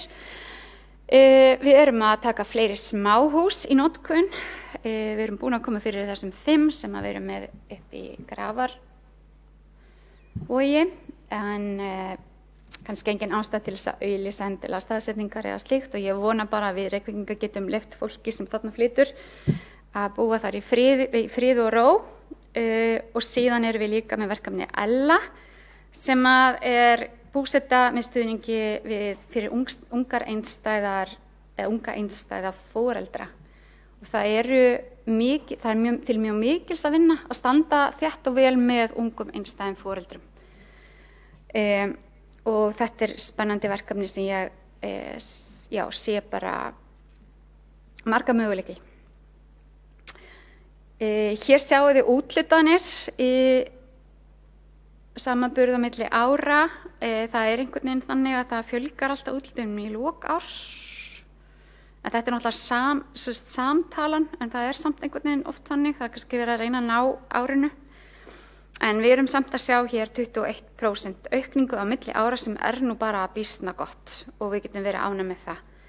Þannig að sem betur fer þá hefur einstaklingum að bíða eftir félagslegu leiguhúsnæði fækkað, og við erum að ná árangri, og ef við náum að kaupa þessar 125 íbúðir á næsta ári, þá ættum við að ná enn lengra. Og ég minna það að það líka fólk sem flytur út úr félagslega íbúðakerfinu, og við ættum að geta náð þarna betri árangri heldur en því nemur sem við kaupum. Þarna mynd af þessum fallegu smáhýsum sem við getum verið mjög stolt af. Örstutt að koma inn á börn og fjölskyldur þeirra, ekki það að það sé ekki mikilvægt, heldur bara að ég að verða búin með tímann. En börn og fjölskyldur eru eitt af lykilverkefnunum okkar, hefur verið og einhvern veginn verður alltaf, og núna mæðir mikið á. Við höfum séð mikla aukningu í umsóknum stuðning til barna, skólaþjónustu, við erum að sjá aukningu í barnavernd, tilkynningu til barnaverndar, um 13%, það um 10% sem bara svipa, og við sáum eftir efnahagshrunið sem voru þá 13%. Við verðum að búast við því áfram að í kjölfar þessa erfiða tíma og þessara kreppu, þá þurfum við að standa þétt með börnum og fjölskyldum þeirra og læra fyrir kreppu og vera undir það búin. Og við erum búin að styrkja barnaverndina, við getum verið stolt af því, við erum með aukið samstarf skóla- og frístundasviðs skólaþjónustuna, og hvernig við getum einhvern veginn gert þjónustuna þannig að hún sé aðgengileg og til staðar og komið fljótt, og við séum með þessar forvarnir. Og við höfum verið það hluta á velferðarstefnunni, það eru forvarnir og hvernig við getum unnið þéttar með börnum og stutt við börn og fjölskyldunar þeirra. En við erum líka verið að vinna með hópnum sem að móta lýðheilsustefnu það hvernig við getum virkilega tryggt þessar forvarnir. Ég held að barnaverndin, við erum að auka þar 10 stöðugildi, og ég held að mögulega verði það, jafnvel, þetta eru fjárheimildir upp á 116 milljónir, þetta er mögulega besta fjárfestingin sem við getum ráðist í, því að standa með börnum, það er fátt mikilvægara á erfiðum tímum. Hér sjáum við uppsafnaðan fjölda tilkynninga og það er sem sagt, við sáum aukningu í fyrra en við erum að sjá þessa aukningu núna. Fjöldi þolenda heimilisofbeldi. Þarna eru oft börn á heimili. Það er mjög oft þegar Reykjavíkurborg kemur inn í þessi útköll að þá er það vegna þess að þar eru börn. Stuðningsþjónustan, við höfum verið náð þarna árangri, við þurfum að halda áfram að efla keðjuna, það er inni líka frábært starf og sýnir okkur að það getur verið sniðugt að kalla svona saman fólk sem er að vinna á svipuðum verkefnum. Bið eftir stuðningsþjónustunni hefur hérna minnkað 3 og það er frábært, við viljum halda áfram að þessari braut. Skólaþjónustan hins vegar, þar hefur verið aukning á milli ára og við erum að sjá aukna bið þar sem er auðvitað áhyggjuefni. Við sáum að beiðnum fækkaði í vor og fjölgar aftur núna og samkvæmt könnunum rannsókna og greiningar og fleirum þá líður börnunum okkar verr núna heldur en í vor. Þetta er eitthvað sem við þurfum bara að vera tilbúin að bregðast við og gera vel. Hérna er 72% aukninga milli september og október 2020 sem er þetta rosa mikið og við sjáum að biðum þarna er að aukast.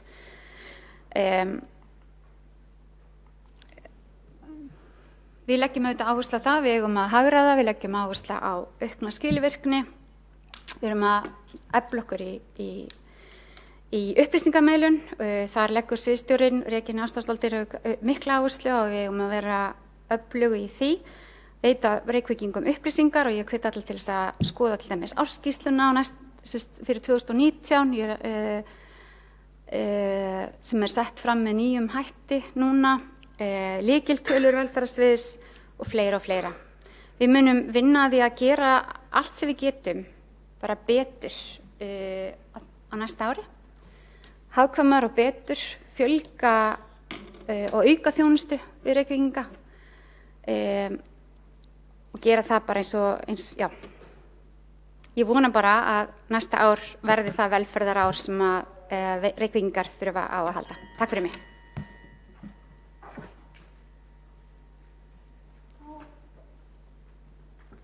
Þá hefur Heiða Björk Hilmisdóttir borgarfulltrúi lokið máli sínu og næst á mælendaskrá er Kolbrún Baldursdóttir.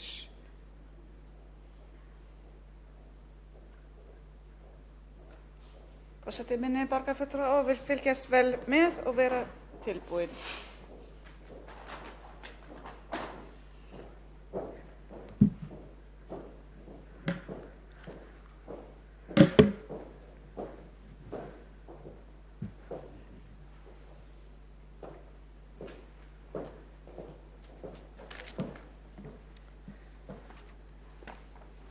Forseti, ágæta borgarstjórn og tilheyrendur. Í fyrri umræðu ræddi ég COVID og aðstæðurnar hér hjá okkur í kringum þjónustu við börn, eldri borgara og öryrkja. Ég ræddi skuldir, sparnað og hagræðingu, samráðsmálin svokölluðu, innviði borgarinnar, umferðarmálin, samgöngur og aðgengismál og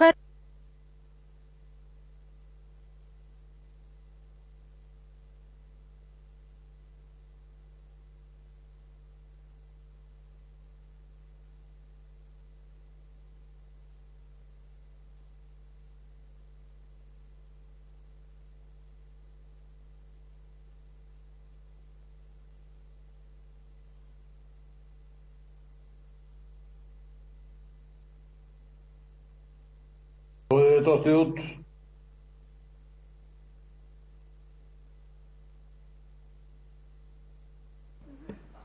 Ég byrja upp á ný. Ég heyri ekkert. Forseti, borgarstjórn og tilheyrendur.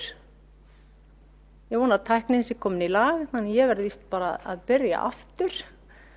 En í fyrri umræðu að þá ræddi ég nokkur mál sem að mér langar helst ekki mikið að víkja aftur núna, en það það bara endurtekning.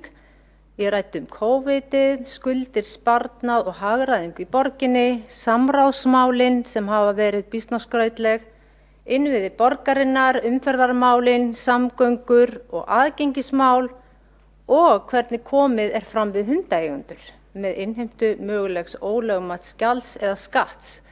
En ein af tillögum Flokks fólksins í fyrri umræðu var einmitt að afnema skráningargjald á hunda og líka hundaeftirlitsgjald árlegt. En ég ætla ekki að fara að kafa aftur ofan í það. Þær tillögur sem voru lagðar fram þarna í fyrri umræðu þær hafa verið afgreiddar með því að fella þær. Svo nú komið að seinni hálfleik. Og í þessari ræðu þá mun ég að mestu fylgja eftir þeim 7 tillögum Flokks fólksins sem lagðar eru fram hér í dag. Og svo fyrsta sem ég langar að fylgja úr hlaði afnám hagræðingarkröfu á skóla- og frístundasvið og velferðarsvið árið 2021. Tillagan hljóðar svona að fulltrúi Flokks fólksins leggur til að borgarstjórn samþykki að afnema hagræðingarkröfu 0,50% á þessi 2 svið vegna slæmra afkomu þessara sviða á tímum COVID-19. Og tillagan felur í sér að fjárheimildir verði hækkaðar 235 milljónir rúmlega, bæði til velferðarsviðs og einnig 142 milljónir til skóla- og frístundasviðs. Samanlagt þetta 377 milljónir. Mér þykir svo sérkennilegt í þessu að núna þegar að þessi 2 svið eru nánast að sligast vegna þess að það hefur þurft að bæta verulega í vegna COVID, að áfram skuli samt vera að gera krafa hagræðingu, þó það sé 0,50 en ekki 1% eins og á sumum sviðum. Og ég undrast að formenn þessara 2 sviða skulu ekki vilja berjast meira fyrir sín svið og hafna því að þurfa að hagræða. Tillagan var að fresta þessu 1 ár, þannig að það verði þá tekið upp aftur, hugsanlega eftir árið, að gera kröfu þessa hagræðingu en leyfa næsta ári að vera án kröfunar. Þessi tillaga hér með lögð fram. Önnur tillaga sem að Flokkur fólksins leggur fram núna afnám tekjutengingar við húsnæðisstuðning.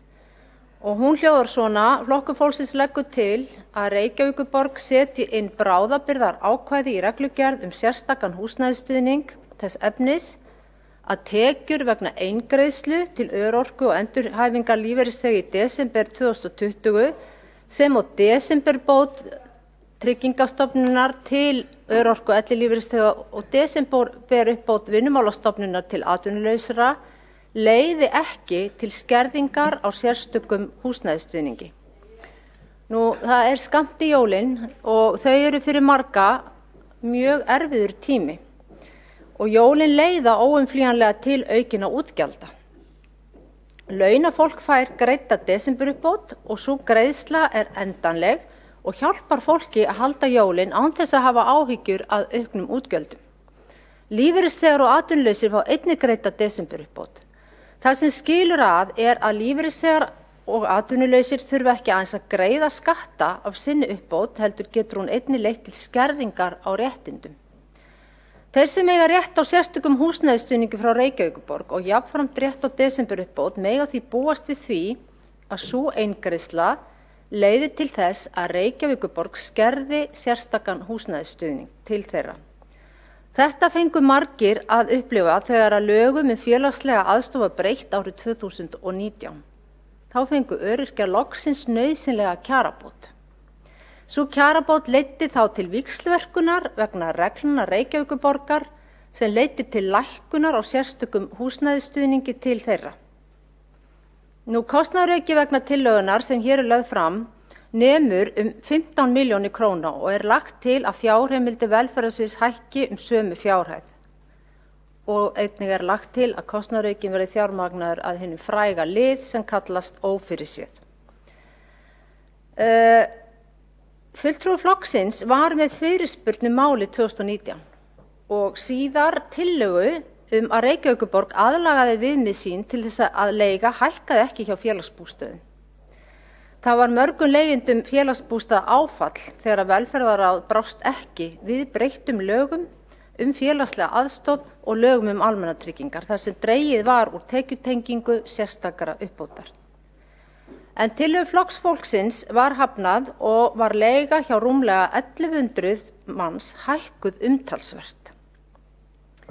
Það auknu tekjur sem frumvarpið skilaði örorkulífeyrisþegum þurrkuðust út hjá þessum hópi. Og það hefði aðeins kostað Reykjavíkurborg 18 milljónir að horfa fram hjá þessu sem varla dropi í hafið, en mikil búbót hjá yfir 1100 manns. Þetta fannst fulltrúa Flokks fólksins og Flokki fólksins ámælisvert og engin lagaleg fyrirstaða fyrir að aðstoða meira en núverandi regluverk gerir ráð fyrir. Þetta hefði Reykjavíkurborg ekki þurft að gera, enda aðeins bundin af lágmarkskröfum laganna og leiðbeiningu ráðuneytisins varðandi það hvernig reglur Reykjavíkur sérstakan húsnæðisstuðning eigi að vera.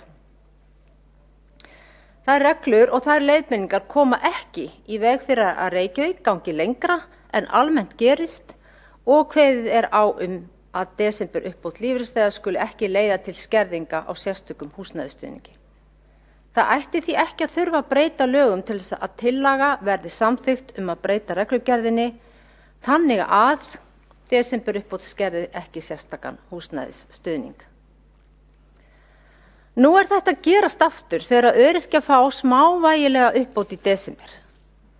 Og þó svo áhrifin kom ekki fram kannski fyrir þessi jól, þá mun það skerða húsaleigubætur þeirra ef ekki verður eitthvað gert. Og það mat okkar í Flokki fólksins að við verðum að koma í veg fyrir svona víxlverkun eins og þessa í kerfinu. Sérstaklega þegar að ræða aðgerðir til að hjálpa þeim sem eru fátækastir til að lifa aðeins betra lífi og halda jólin. Og það verkefni Alþingis að sjá til þess að desemberuppbótin skerði ekki lífeyrisgreiðslur og atvinnuleysisbætur eða húsnæðisbætur, en það verkefni Reykjavíkur að sjá til þess að desemberuppbótin skerði ekki sérstakan húsnæðisstuðning. Hér einskiptis aðgerð að ræða sem gagnast mest þeim sem mest þurfa. Og þessi tillaga felur í sér tiltölulega lítinn kostnað en myndi skila margföldum ábóta til þeirra íbúa Reykjavíkurborgar sem þurfa mest á aðstoðinni að halda. Og það eiga jú allir að fá að njóta jólanna, það ekki?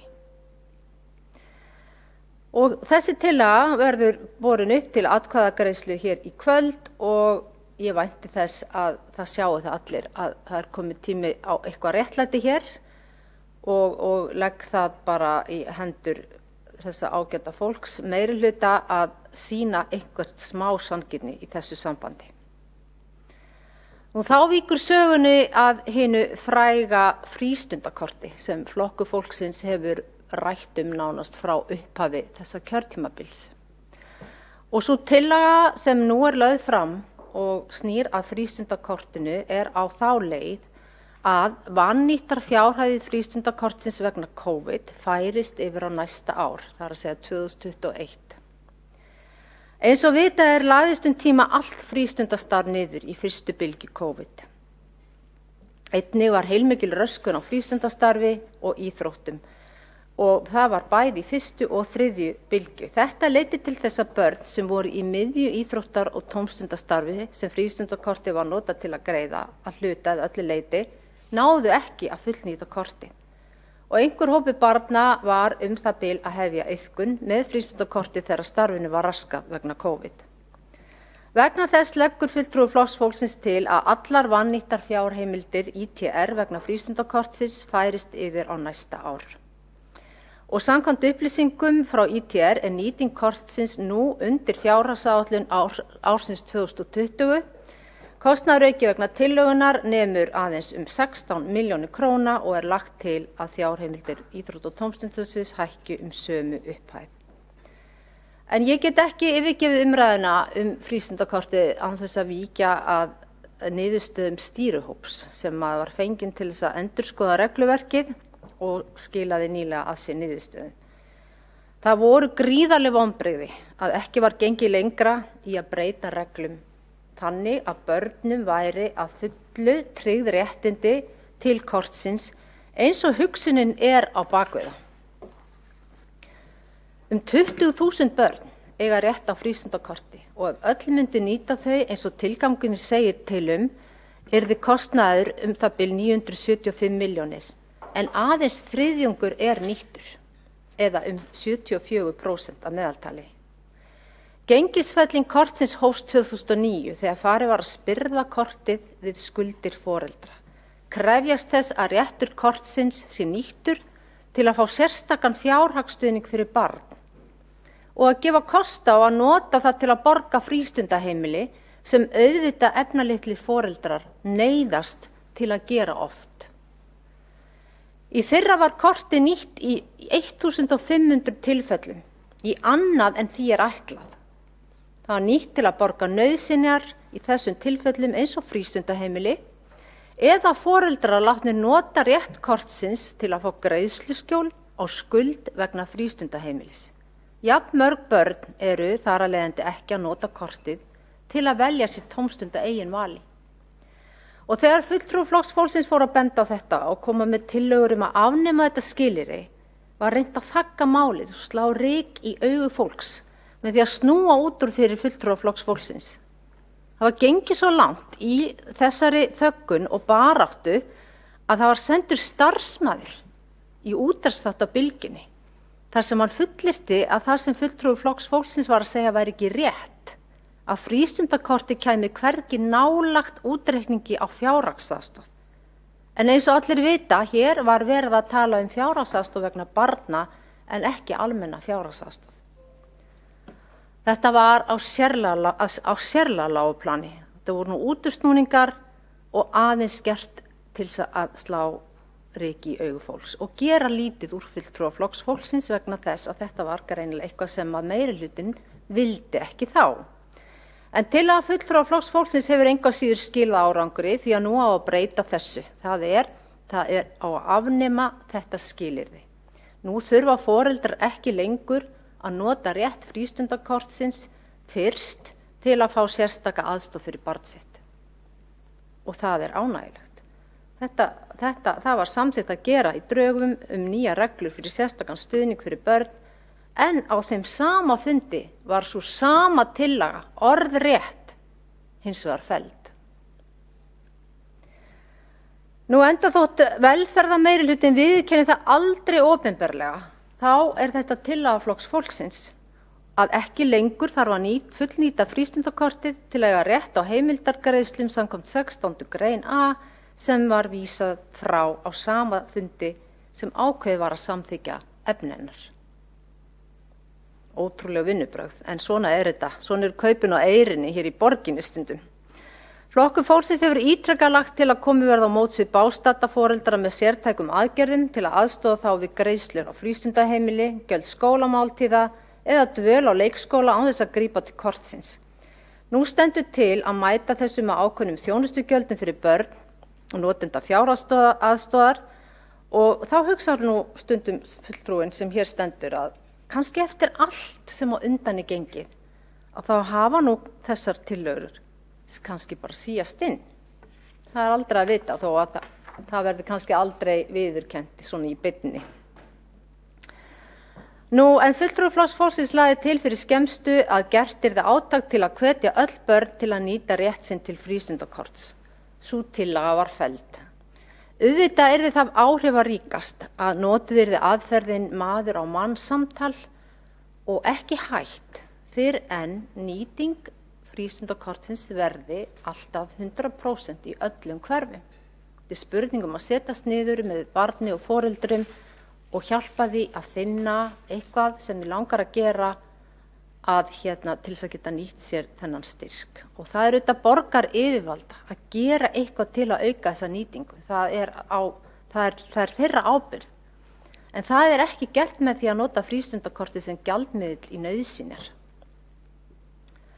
Og það var sárt að sjá í skýrslu þessa stýrihóps.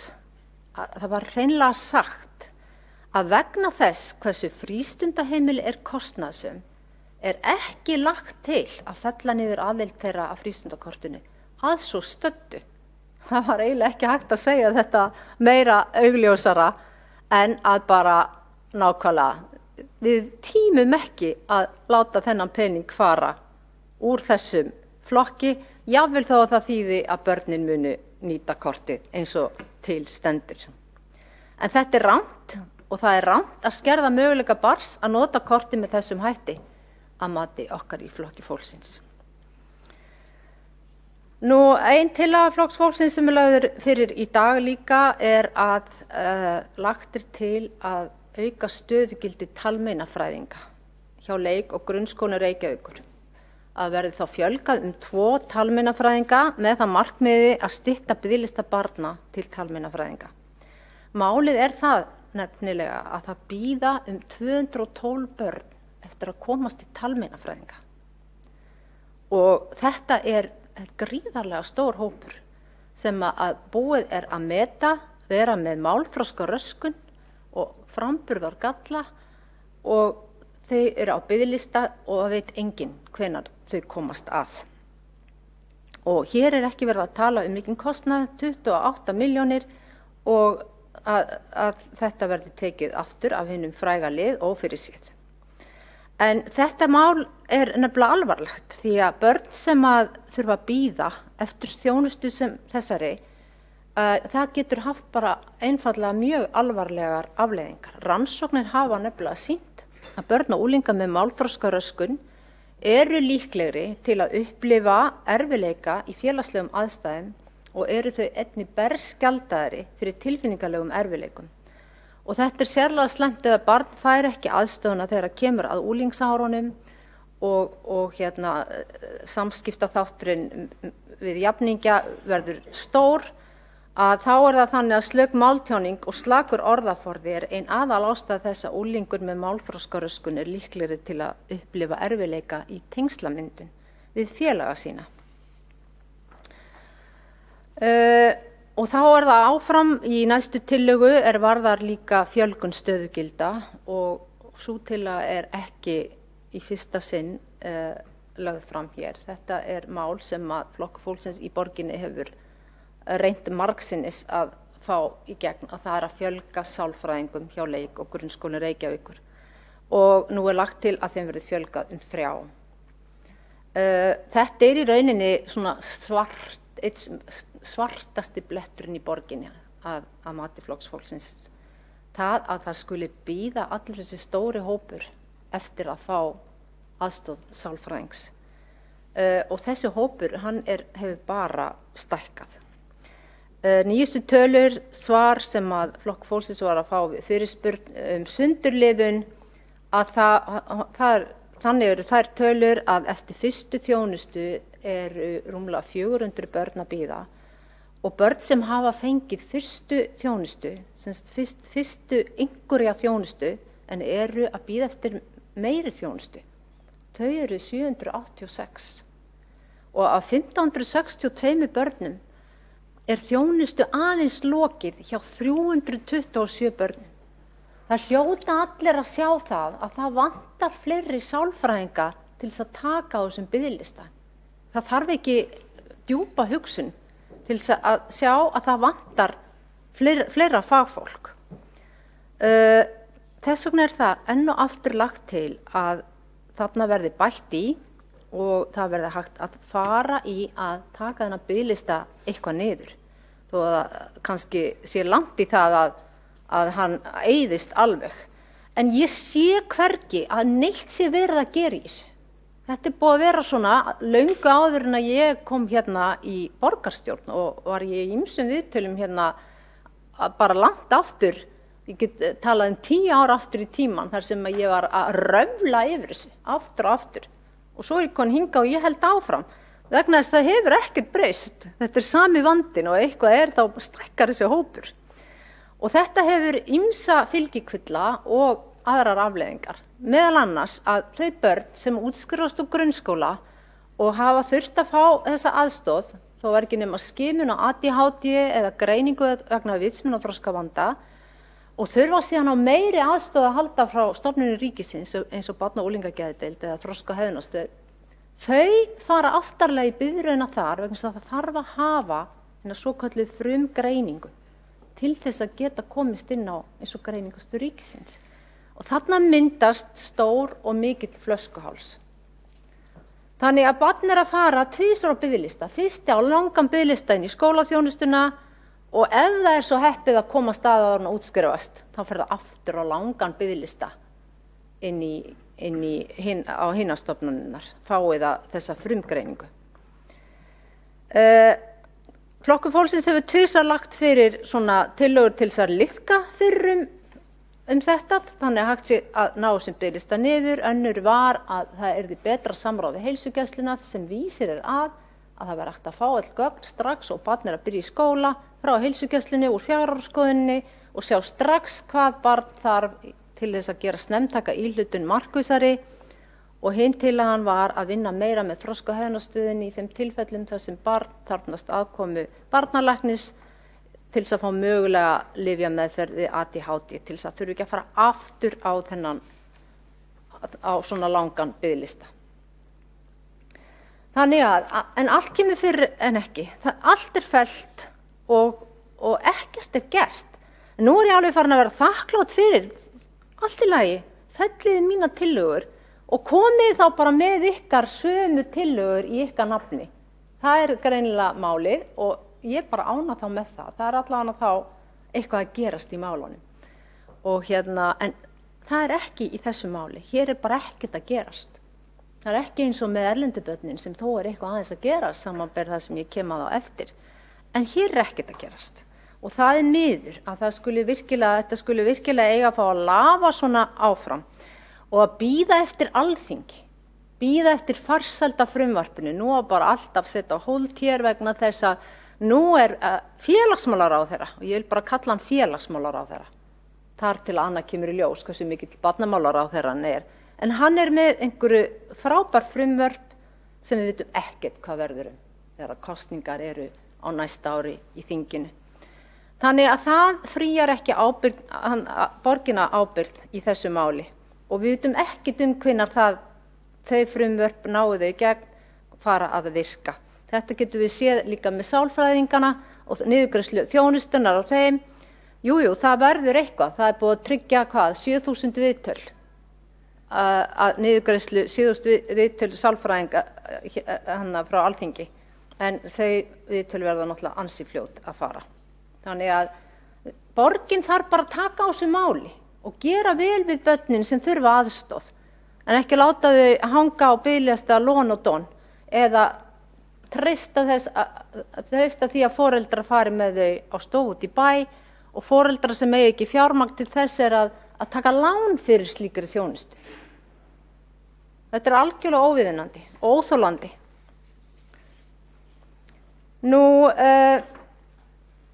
Þá langar mig að kannski að segja skiljum við þetta í bili og nefna hérna tillögu sem að Flokkur fólksins að leggja fram í annað sinn og varðar einmitt að hækkun á úthlutaðri fjárhæð til barna sem erlendum uppruna.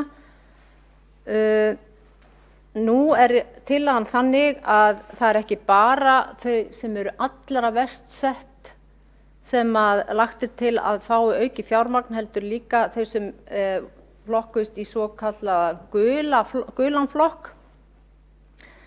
Því að það alveg ljóst að það að vera í flokknum sem verst settur og næst verst settur, það lítill munur þar á milli. Þannig að Flokkur fólksins leggur til að þarna verður lagt í fjármagn til þess að taka á báðum þessum flokkum, það að segja börn sem falla undir rautt og gult viðmið á svokölluðu millimála málkönnunarprófi. Þetta mikilvægt. Hér að ræða mögulega yfir 2000 börn sem eru fædd stórum hluta hér á Íslandi, kannski helmingurinn af þeim, og þau eru mjög illa stödd í íslensku. Hér þarf virkilega að gera betur og vandinn líka að borgin og þau ráð sem að sinna þessu eða svið, þau hafa ekki staðið sig sem skildi. Ella væri staðan ekki svona erfið akkurat núna með þetta.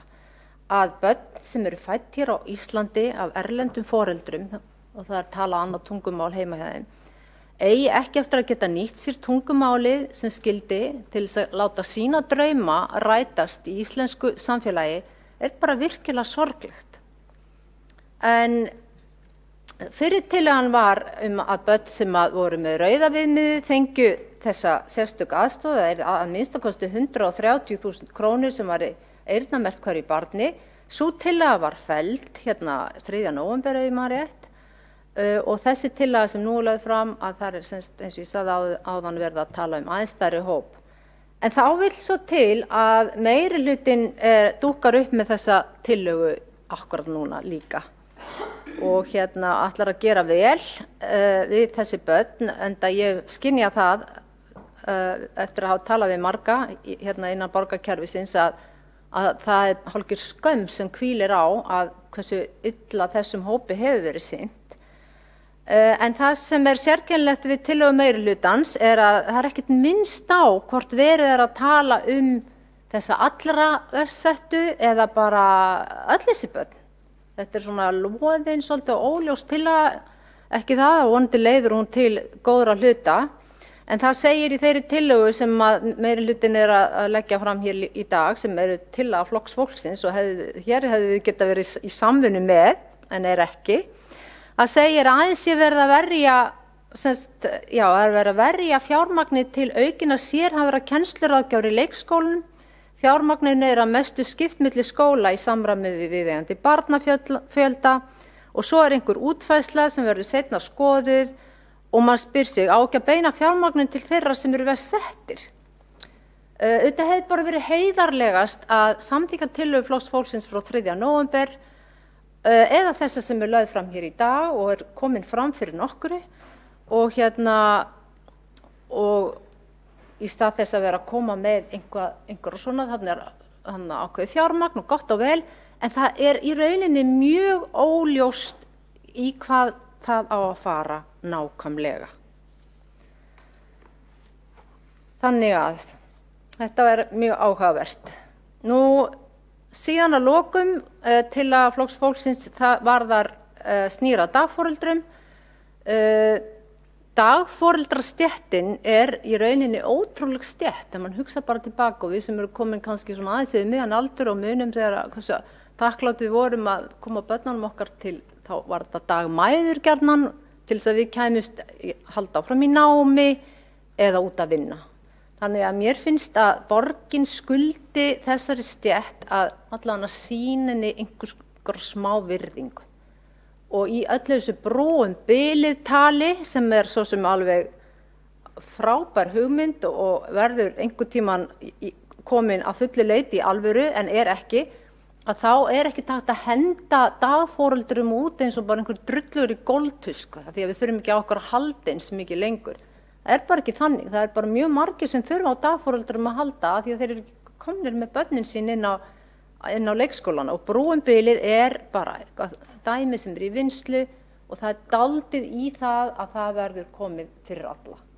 Þannig að gerum betur við dagforeldra og vegna þess hversu starfsöryggi dagforeldra ótryggt að þá svo sjálfsagt að verja fé í að veita þeim svokallað aðstöðustyrk sem að mun bæta þeim þá það upp að stundum vantar í plássin og svo stundum geta ekki tekið alla þá sem þau vilja. Þannig að Flokkur fólksins leggur það til að styrkir til dagforeldra verði hækkar 15% og þetta svokallar aðstöðustyrkur, það má líka kalla þetta einhverjum öðrum nöfnum en hér erum við að ræða einhverja 61 milljón krónur sem bætist við af hinum fína lið ófyrirséð. Það eru fleiri tillögur heyri ég frá öðrum flokkum sem snúa dagforeldrum sem sýnir bara að Flokkur fólksins ekki með eitthvað sem ekki á sér stoð í raunveruleikunum. Þetta bara málefni og stétt sem við þurfum að gera vel við, virða, vera þakklátt fyrir og sjá til þess að þau geti sinnt sínu starfi að öryggi og að ekkert foreldri þurfi á vissum árstíma að hafa áhyggjur að hvort þau koma barninu sínu hjá dagforeldrum. Þetta stress fyrir ekki bara dagforeldrana, heldur fyrir foreldrana og foreldrana. Börnin blessunarlega eru nú það lítil að þau eru sennilega ekki að hafa áhyggjur að þessu. En við megum ekki gleyma því í borginni að við erum að vinna fyrir foreldra, ungra, barna, allra. Nú að lokum að þá langar við rétt að líta tilbaka yfir árið og Flokkur fólksins hefur verið með orðið á vel yfir 100 mál. Lang flestum, bara nærri öllum hafa verið hafnað, tillögunum vísa frá að þær felldar. Ykkur 2-3 sluppu í gegn í COVID-pakkanum og það var nú bara held ég vegna þess að það var einhver mikill titringur hérna hjá meirihlutanum. En það er auðvitað miður, margar hafa bara orðið síðan að tillögum og málum meirihlutans og nú er maður auðvitað bara farin að fagna því og átta sig á hvernig þetta allt saman virkar sem er auðvitað stórskrítið.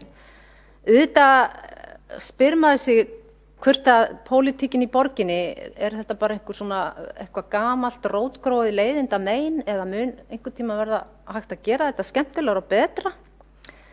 En lífið í minnihlutanum, hvernig skildi það nú vera? Ég veit ekki, kannski einhver í meirihlutanum hafa verið í minnihluta og vita það kannski en ekki allir. En ég get allavega að tala fyrir mig og mér finnst sem minnihlutafulltrúi að bara staðan oft hafa verið hunderfið.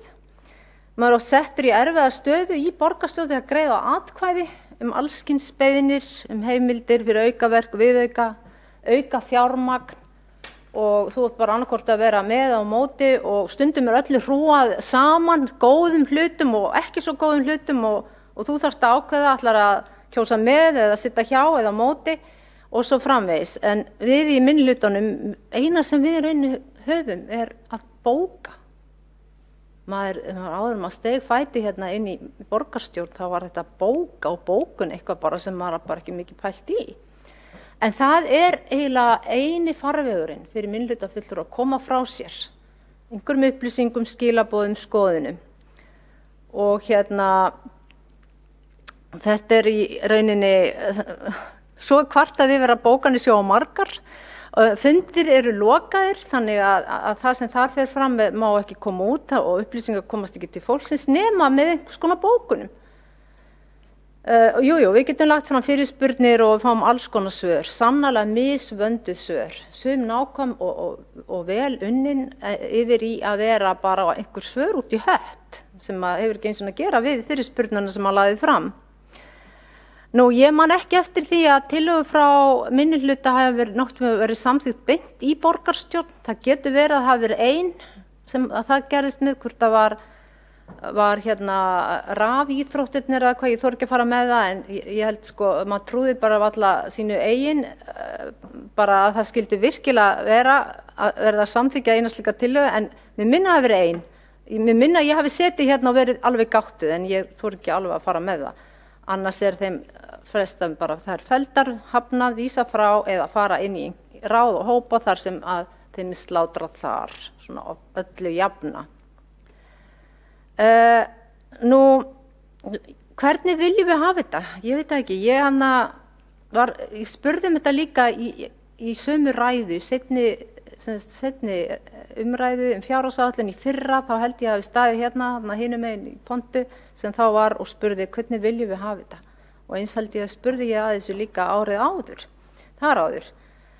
Flokkur fólksins vill í rauninni bara eitt. Við viljum að öllu fólki líði vel í borginni. Við höfum efni á því og fólk þarf að geta fundið til öryggis.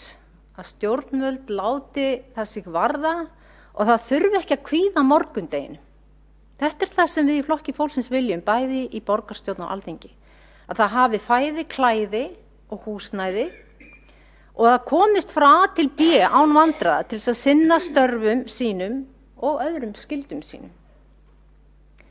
Ef þessi þættir eru ekki í lagi, þá í rauninni skiptir engu máli hvernig umhverfið er. Hvort við höfum bragga eða pálma eða laugavegin í einhverju glamur og sköngu, götu mynd eða annað ámóta. ef maður hefur ekki þessar grunnþarfir í lagi, fái þeim ekki mætt, eins og að borða eða eiga húsaskjól eða hafa fatnað, þá allt annað bara, það skiptir ekki máli. Og þetta bara grunnsálfræði. Til þess að njóta nokkurs, þá þurfa þessi hlutir að vera allavega svona viðunandi. Ég verið að fara yfir svona nokkra þætti sem ég var kjörin til að beita mér fyrir hér í borgarstjórn, bæði fyrir 2 vikum hérna í fyrri umræðinni og núna. Og ég man í hittir fyrra á fundi, þessum sama fundi, að þá lauk ég ræðu minni með eftirfarandi setningu. Ég ætla að endurtaka hana hérna. Borgarfulltrúi Flokks fólksins vill vera bjartsýnn á gott samstarf og samvinnu á þessu kjörtímabili. Ef það vilji, þá vegur. Við, þessi hópur hér, erum komin á seinni hlutan í þessu samstarfi núna, kannski ekki hægt að kalla það beint samstarf. En það passar hér að rifja aftur upp hvað einn af okkar helstu reynsluboltum í pólitíkinni, sem ekki meðal okkar lengur, sagði við mig í upphafi þessa kjörtímabils. Og þá var ég í öngum mínum og ég spurði hana, verður þetta alltaf svona? Þá var maður farin að átta sig á hvernig hlutinir eru hérna og var svona í nettu sjokki, hálf vælandi hérna sem að fóra á fundum miður sín. Og ég spurði, verður þetta alltaf svona? Og þá sagði þessi ágæti borgarfulltrúi, sem ekki lengur meðal okkar, já, þið eruð bara enn að kynnast. Þetta nýja brumið. Samstarfið á eftir að slípast. Þetta jafnar sig. En þetta var hún Guðrún Ögmundsdóttir okkar, sem alltaf var svo yndislega bjartsýn. Blessuð sé minning hennar. Ég hugsaði þetta aftur núna. Já, við erum bara kannski enn að kynnast. Enn þetta nýja brumið. Og þetta mun slípast. Það 1,5 ár eftir. Og hvað veit maður? Hvað skeður? Hvernig verður þetta á nýja ári? Kannski eigum við eftir einhvern tímann að sameinast hérna að vera með tillögur. Kannski eftir einhver tillaga frá minnihlutanum að vera samþykkt í borgarstjórn á fundi. Með öllum greiddum atkvæðum, ekki að vísinni eitthvað, ekki að breytinni, heldur samþykkt með öllum greiddum atkvæðum. Það væri náttúrulega alveg stórkostlegt að ná því, þó væri ekki nema 1 eða 2 áður en að yfir lýkur hér. En ég veit það ekki, kannski getum við verið bjartsýn.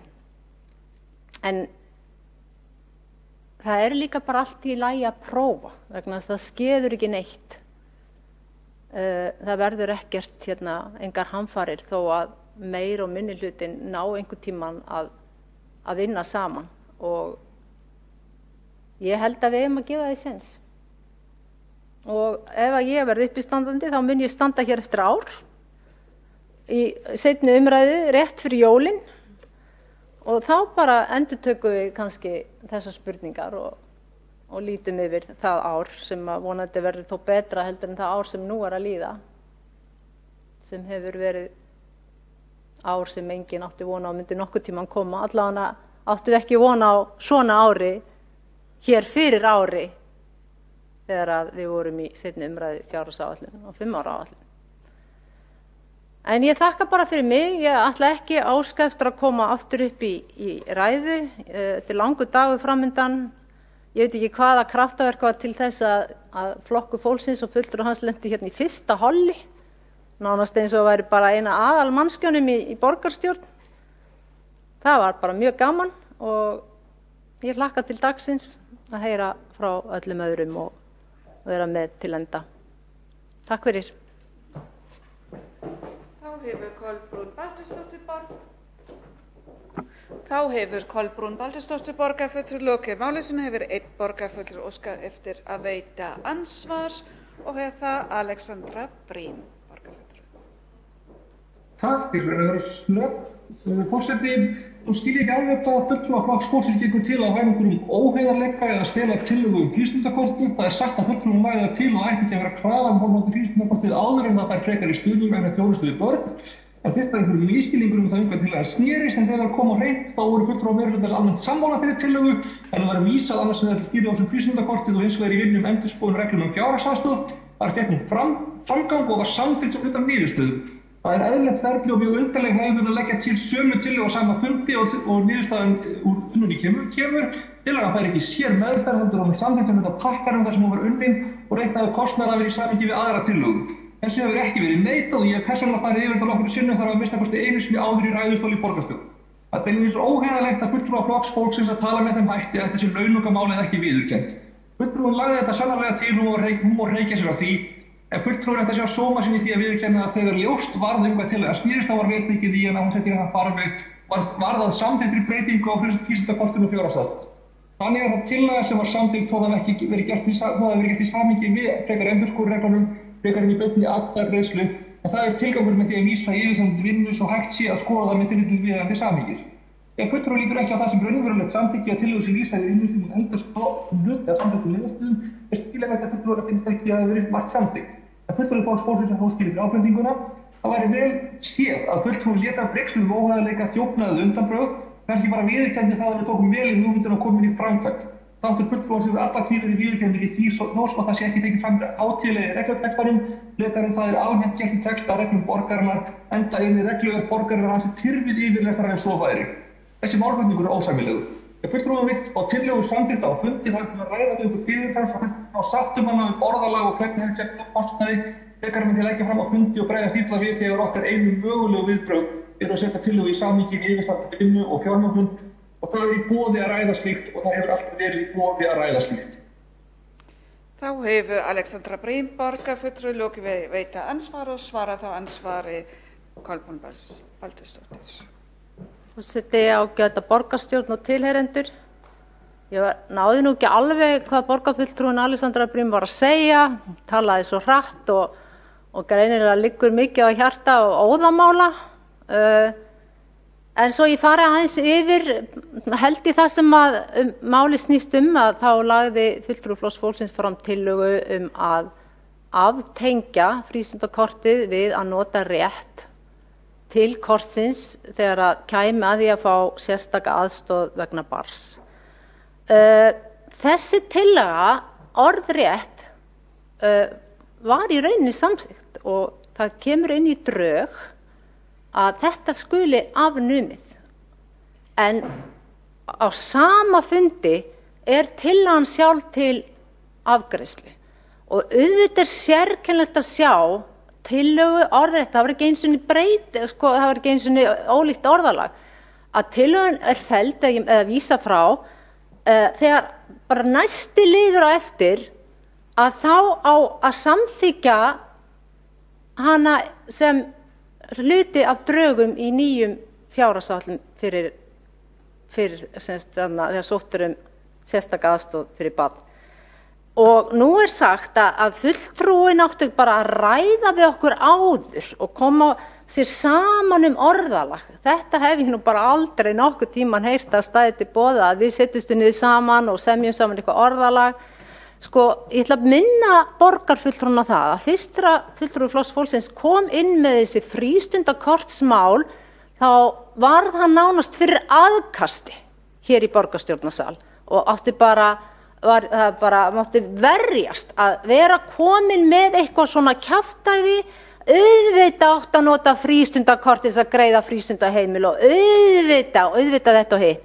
Ég gleymi bara aldrei þessum fundi í borgarstjórn og að talandi með þessum hættum einhvern óheiðarleika og einhver viðkvæmni að ég bara biðja borgarfulltrúan Alexandru Brím að fara til upphafsins í þessum frístundakortamáli. Takk fyrir. Þá hefur Kolbrún Baldursdóttir borgarfulltrúi lokið við að svara ansvari og veitir þá ansvar öðruvísi Alexandra Brím. Já, forseti, takk fyrir. Ég vildi bara taka það fram að ég man líka eftir þessum fundi og ég man að það var einhver misskilningur það hvað tillagan fjallaði enda ef ég man rétt þá var hún ekki mjög skýr, þó ég ætla ekki að halda því fram fullum fetum, en þá man ég að það var innan okkar hóps að minnsta kosti misskilningur það hvað raunverulega væri verið að leggja til. En ef það varð skýrt var vel tekið í málið.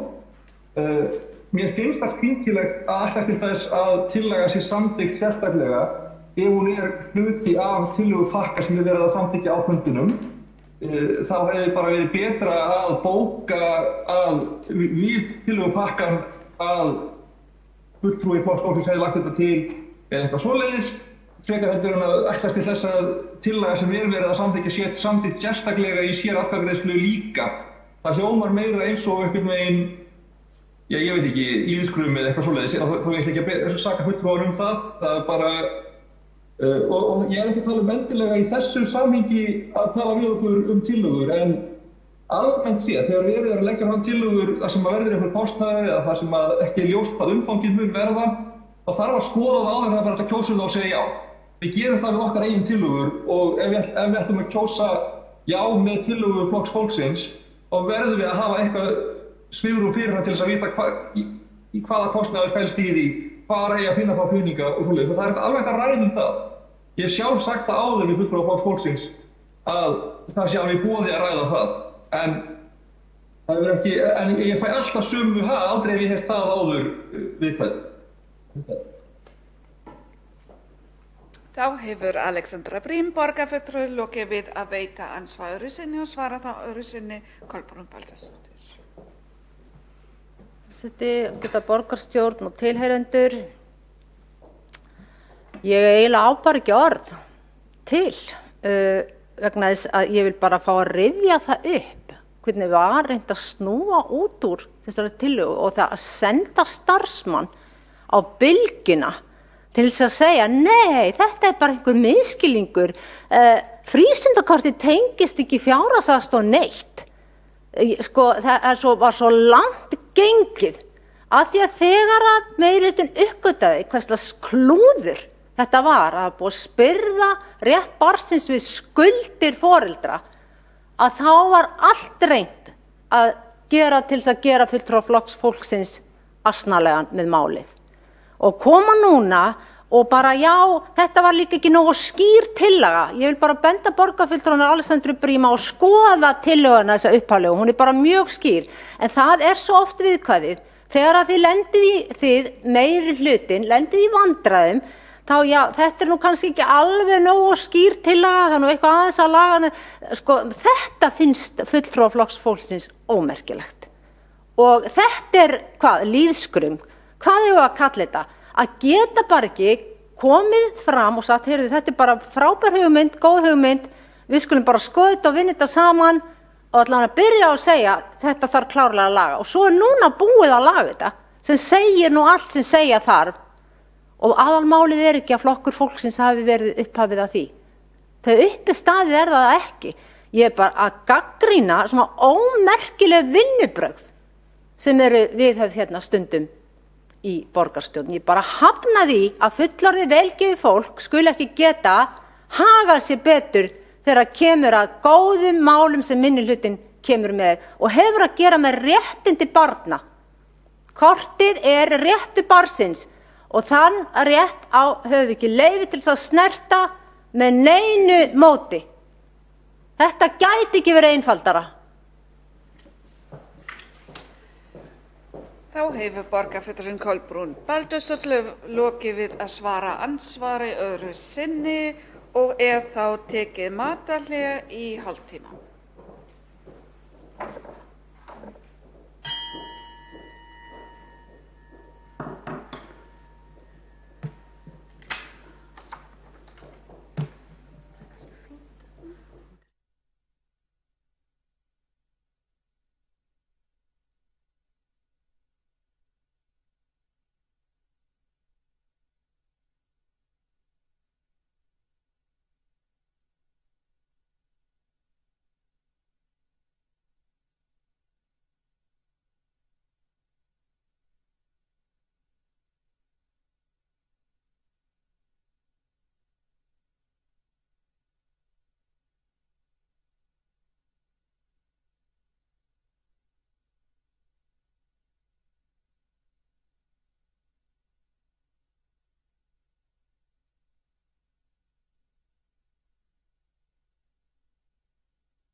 Þá fundi í borgarstjórn Reykjavíkur framhaldið.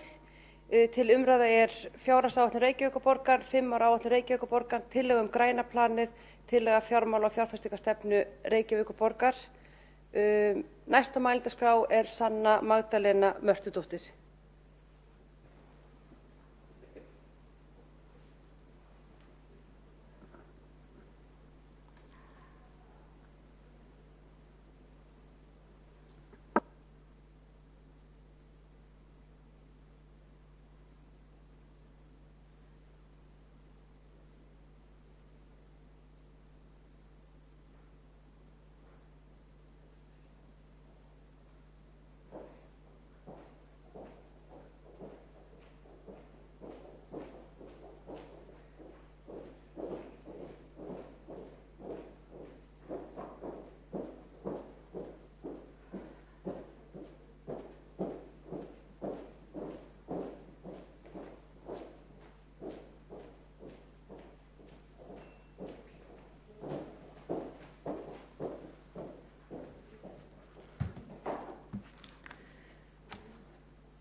Takkan.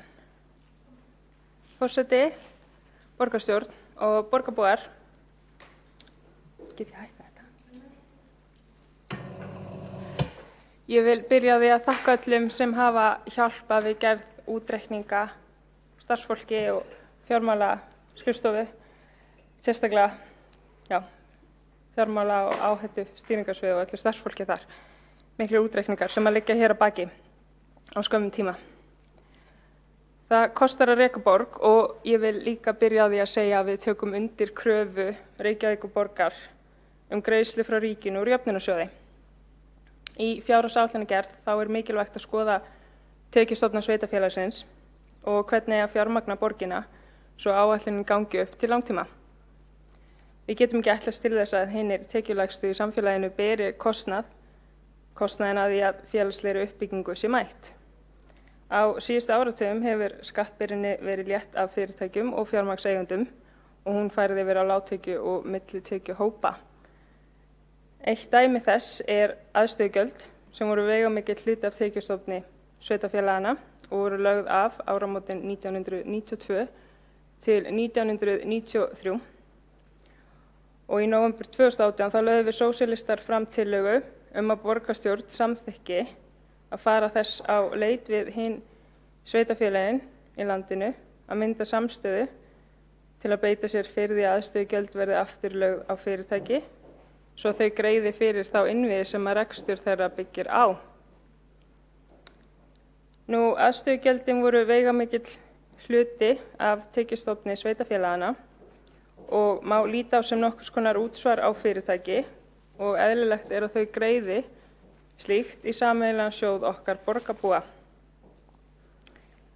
Það eðlilegt að spyrja í þessu samhengi hvað kom í staðinn fyrir aðstöðugjöld og af hverju þessi mikla áhersla á að fyrirtæki greiði til samfélagsins. Ríkisstjórnin hefur snarlækkað skattinnheimtu af fyrirtækjum, fjármagnseigendum og hinum ríku og fært skattinnheimtuna varðandi fyrirtækina miklu leyti inn á sitt borð og hugmyndir að lægri skattinnheimta til fyrirtækja og fjármagnseigenda trítli sér í brauðmólum til hinna verst settu hafa ekki skilað sér, enda ljóst að nýfrjálshyggjan gengur ekki upp. Samt lifum við aðstæður þar sem skattur á fyrirtæki hefur lækkað gríðarlega á síðustu áratugum. Þegar breytingar tóku gildi á sínum tíma og aðstöðugjaldið var fælt niður, þá var ljóst að það þyrfti að mæta tekjumissi sveitarfélaganna af aðstöðugjaldinu. Og ég ætla ekki að fara út í allar þær umræður og allar þær þingræður og allar þær greinar sem að ég var að lesa tímarit.is frá þessu tímabili. Þetta var, ég fæðist inn í rauninni þetta tímabil og get þá ekki muna þessa tíma. En við vitum að það lendir alltaf á einhverju að greiða fyrir skattalækkanir, annarkvort með hærri gjaldtöku á almenningi eða lakari þjónustuveitingu hins opinbera. Almenningur á ekki að greiða fyrir skattalækkun á atvinnulífið og á ekki að bera þann kostnað. Við eigum að nýta útsvarið okkar til þess að greiða fyrir uppbyggingu sameiginlegra samfélagslegra þátta og gæða en ekki til að veita atvinnurekendum afslætti af sínum gjöldum og þá getum við ekki einu sinni byggt upp gott samfélag og endum á því að rukka fyrir mat í skólum barna og getum ekki sinnt öllum þeim verkefnum sem við viljum sinna sem góð borg. Nú af hverju ég að fara svona aftur og bak ár aftur í tíman? Þetta mikilvægt og þess vegna nefni ég þetta hér því að við eigum að vera að ræða hvernig samfélag við viljum búa í og hvernig við ætlum að styrkja tekjustofna okkar. Við sjáum beina afleiðingu þess og þegar skattar eru lækkaðir að þá sem eru aflögufærir þá bitnar það á velferðarþjónustu, það bitnar á heilbrigðisþjónustu, það bitnar á nærþjónustu. Og íbúar þurfa að greiða gjöld fyrir þjónustu þar sem var ekki áður gjaldtaka. Það kostaði til dæmis ekki að fara heilsugæslu. Ef við skoðum sveitarstjórnarstigið þá grunnþörfum borgarbúa ekki mætt hvað varðar húsnæði. Þeir sem leita til sveitarfélagsins varðandi framfærslu geta ekki fengið viðeigandi upphæð og það þarf að forgangsraða brýnum verkefnum þegar við ættum að mæta öllum þeim brýnum verkefnum sem að lenda inn á okkar borð. Ef við skoðum veltu fyrirtækja og áætlum varlega hvaða því hefði farið til Reykjavíkurborgar á síðasta ári miðað við aðstöðugjald eins og það var á sínum tíma, þá erum við að tala áætlað 15 milljarða. Vissulega eru aðstæður breyttar í samfélaginu nú með við síðasta ár, en það sem ég að leggja áherslu á hér að við höfum ekki verið að sækja fjármagnið til þeirra sem hafa geta lagt það fram. Og nú ætla ég að snúa mér að öðru stóru skattamáli sem mikilvægt að nefna og hér erum við flest sammála það að Reykvíkingar greiði hluta af tekjum sínum til samfélagsins. Þessar tekjur fara í sjóð sem fara í uppbyggingu nauðsynlegra þátta sem við nýtum öll. Hér erum við að tala skólana, stíga, viðhald á íþróttamannvirkjum, bókasöfnin okkar, snjómokstur, þjónustu við eldri borgara og fleiri mikilvæga þætti. Ríkt fólk sem hefur tekjur sínar á fjármagni þarf bara ekki að borga neitt til sveitarfélagsins sem það býr í. Ef það hefur allar sínar tekjur á fjármagni þá greiðir það ekkert útsvar til sveitarfélagsins. Hvað á það að þýða? Þau nýta ekki þjónustu borgarinnar minna en annað fólk og við getum ekki látið þetta viðgangast. Ríkt fólk nýtir ekki þjónustu borgarinnar minna og ætti ekki að fá niðurfellingu af greiðslum til samfélagsins. Við sósíalistar lögðum fram tillögu til að leitast við að koma útsvari á fjármagnstekjur en það ekki hægt nema með lögum frá Alþingi. Samþykkt var að vinna með tillögu okkar sósíalista fyrir rúmu ári síðan en ég tel mikilvægt að útsvar sem komi frá fjármagnstekjum verði nýtt til að fjármagna félagsleg verkefni sveitarfélaga. Að öllu óbreyttu myndu útsvar vegna fjármagnstekna renna til sveitarfélagana út frá búsetu fjármagnseigandana. Við sósíalistar teljum mikilvægt að það veri stofnaður sérstakur félagslegur jöfnunarsjóður sem sveitarfélögin fái greitt úr í hlutfalli við útgjöld sín til félagsþjónustu. Veitt þjónusta sveitarfélaga mismikil og það þarf að skoða greiðslur í samræmi við það.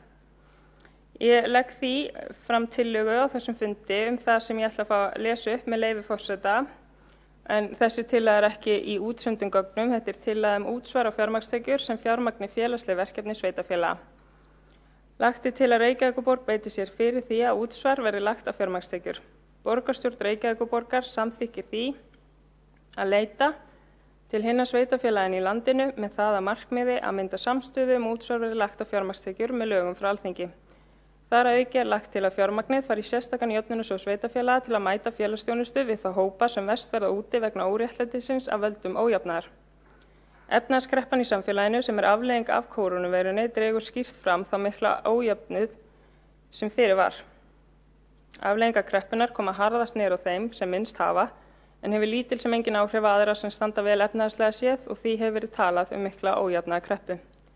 Tillagan kveður bæði á að koma á útsvar á fjármagnstekjur sem og að stofnaður verði sérstakur félagslegur jöfnunarsjóður sem sveitarfélögin fái greitt úr í hlutfalli við útgjöld sín til félagsþjónustu óháð stærð þeirra. Til að mynda má nefna að Reykjavíkurborg greiðir hærri kostnað en nágrannasveitarfélög í félagslega þjónustu og nánar fjallað þetta í greinargerð. Lagt til að fjármála- og áhættustýringarsviði verði falið nánari útfærslu tillögunnar. Í greinargerð þá fjalla ég það að það hefði verið samþykkt að vinna með tillögu Sósíalistaflokks Íslands í september 2019 að leita til hinna sveitarfélaganna að skoða það að koma útsvara fjármagnstekjur og þessari tillögu var vísað til borgarráðs ef ég man rétt og lítið hefur heyrst af framvindu þeirrar tillögu. Það er nauðsynlegt að fjármagnseigendur greiði skatta í sameiginlegan sjóð okkar allra en þess má geta að fjármagnstekjur ber ekkert útsvar ólíkt launatekjum. Sveitarfélögin fá því ekki nægileg framlög frá hinum allra auðugustu en þau eru nauðsynleg til þess að sveitarfélögin geti sinnt öllum þeim verkefnum sem þeim ber að sinna og til þess að hægt sé að veita borgarbúum sem besta þjónustu. Markmið þessar tillögu snýr að því að efla tekjustofna sveitarfélaganna og koma á réttlátara skattkerfi gegnum álagningu útsvars á fjármagnstekjur. Tillagan felur einnig í sér að stofna sérstakan félagslegan jöfnunarsjóð sem sveitarfélögin fái greitt úr í hlutfalli við útgjöld sín til félagsþjónustu óháð stærð þeirra. Það má nefna að Reykjavíkurborg greiðir hærri kostnað en nágrannasveitarfélög í félagslega þjónustu og ég ætla aðeins að fá að vísa hér í nýlega fréttaskýringu Kjarnan sem ber heitið Kostnaður íbúa í Reykjavík jókst þrefalt hærri upphæð en íbúa í Kópavogi. Það stendur með leyfi forseta. Þegar horft til þess hversu stóru hlutfalli af skatttekjum hvert sveitarfélag á höfuðborgarsvæðinu eyðir í veitta félagslega þjónustu, kemur í ljós að það hlutfall jókst úr 25 í 26% hjá Reykjavíkurborg milli 2016 og 2019. Hlutfalli stóð í stað í Mosfellsbæ á tímabilinu var 20%. Í Hafnarfirði fór það úr 15 í 18% og hjá Seltjarnarnesbæ úr 10 í 17%. Í Garðabæ jókst hlutfalli úr 13 í 15% en hjá Kópavogi sem greiðir lægsta hlutfall allra sveitarfélaga á höfuðborgarsvæðinu. Í félagsþjónustu fór það úr 13 í 14%. Tillaga útsvar á fjármagnstekjur er því lögð fram með það að markmiði að fjármagna þau mikilvæg félagslegu verkefni sem eru á borði sveitarfélaganna. Svo vil ég nefna að við stöndum frammi fyrir því að þurfa að mæta mikilvægum verkefnum án nægilegs fjármagns og því er mikilvægt að ríkið bæti upp fyrir félagsþjónustu sveitarfélaga á tímum COVID og þá mikilvæga nærþjónustu sem hún sinnir við íbúa. Og þann 30. mars á þessu ári þá lögðum við sósíalistar fram tillögu að Reykjavíkurborg krefji ríkið fjárframlag til sveitarfélaganna til að mæta aukinni þjónustu vegna COVID-19 og fyrirsjáanlegs tekjufalls af sömu ástæðum. Ríkisvaldið hefur seðlaprentunarvald en sveitarfélögin ekki og stór hluti aukinnar þjónustu við almenning, börn, fatlað fólk, eldri borgara og viðkvæma hópa er á verksviði sveitarfélagana. Með því að skilja sveitarfélögin út undan á sama tíma og fyrirtækjum er veitt ríkulega aðstoð horfir ríkisvaldið fram hjá mikilvægi sveitarfélagana, ekki síst á tímum þar sem mestu skiptir að vernda einstaklinga, fjölskyldur og samfélag. Við vildum á þeim tíma og viljum enn að Reykjavíkurborg, stærsta sveitarfélagið, verði leiðandi í því að krefja ríkið aukið fjármagn til að sinna þjónustu á vegum sveitarfélaganna á tímum kórónuveirunar. Hún hefur víðtækar afleiðingar þar sem hún leggur mikið álag á þá þjónustu sem fyrir og kallar á aukna þjónustu vegna einangruna fólks, tekjumissis, kvíða og annarra fylgifiska ástandsins. Og það er því mikilvægt að sveitarfélögin fái aukið fjármagn frá ríkinu til að sinna þjónustu sem er á vegum þeirra. Viðbragð hins opinbera gagnvart faraldrinum og efnahagslegum afleiðingum hans á ekki síst að vera innan nær samfélagsins og þar með á vettvangi sveitarfélaganna og hér vil ég ítreka mikilvægi þess. Og talandi nærsamfélagið, þá minni ég á tillögu okkar þess efnis að Reykjavíkurborg leiti til hinna sveitarfélaganna varðandi það að hefja viðræður við ríkið að veita 10% af áfengisgjaldi til sveitarfélaganna fyrir nauðsynlega þjónustu við þá sem glíma við áfengis- og vímuefnavanda.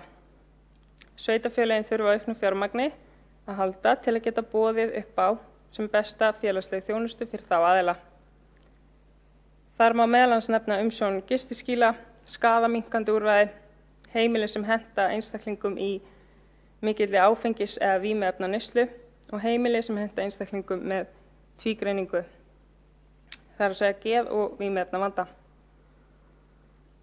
Það er nauðsynlegt að tryggja að borgin sem og önnur sveitarfélög geti boðið upp á þjónustu sem hentar ólíkum þörfum borgarbúa.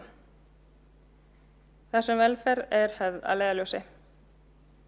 Það var samþykkt að vísa tillögunni til meðferðar borgarráðs og það var vel tekið undir tillöguna.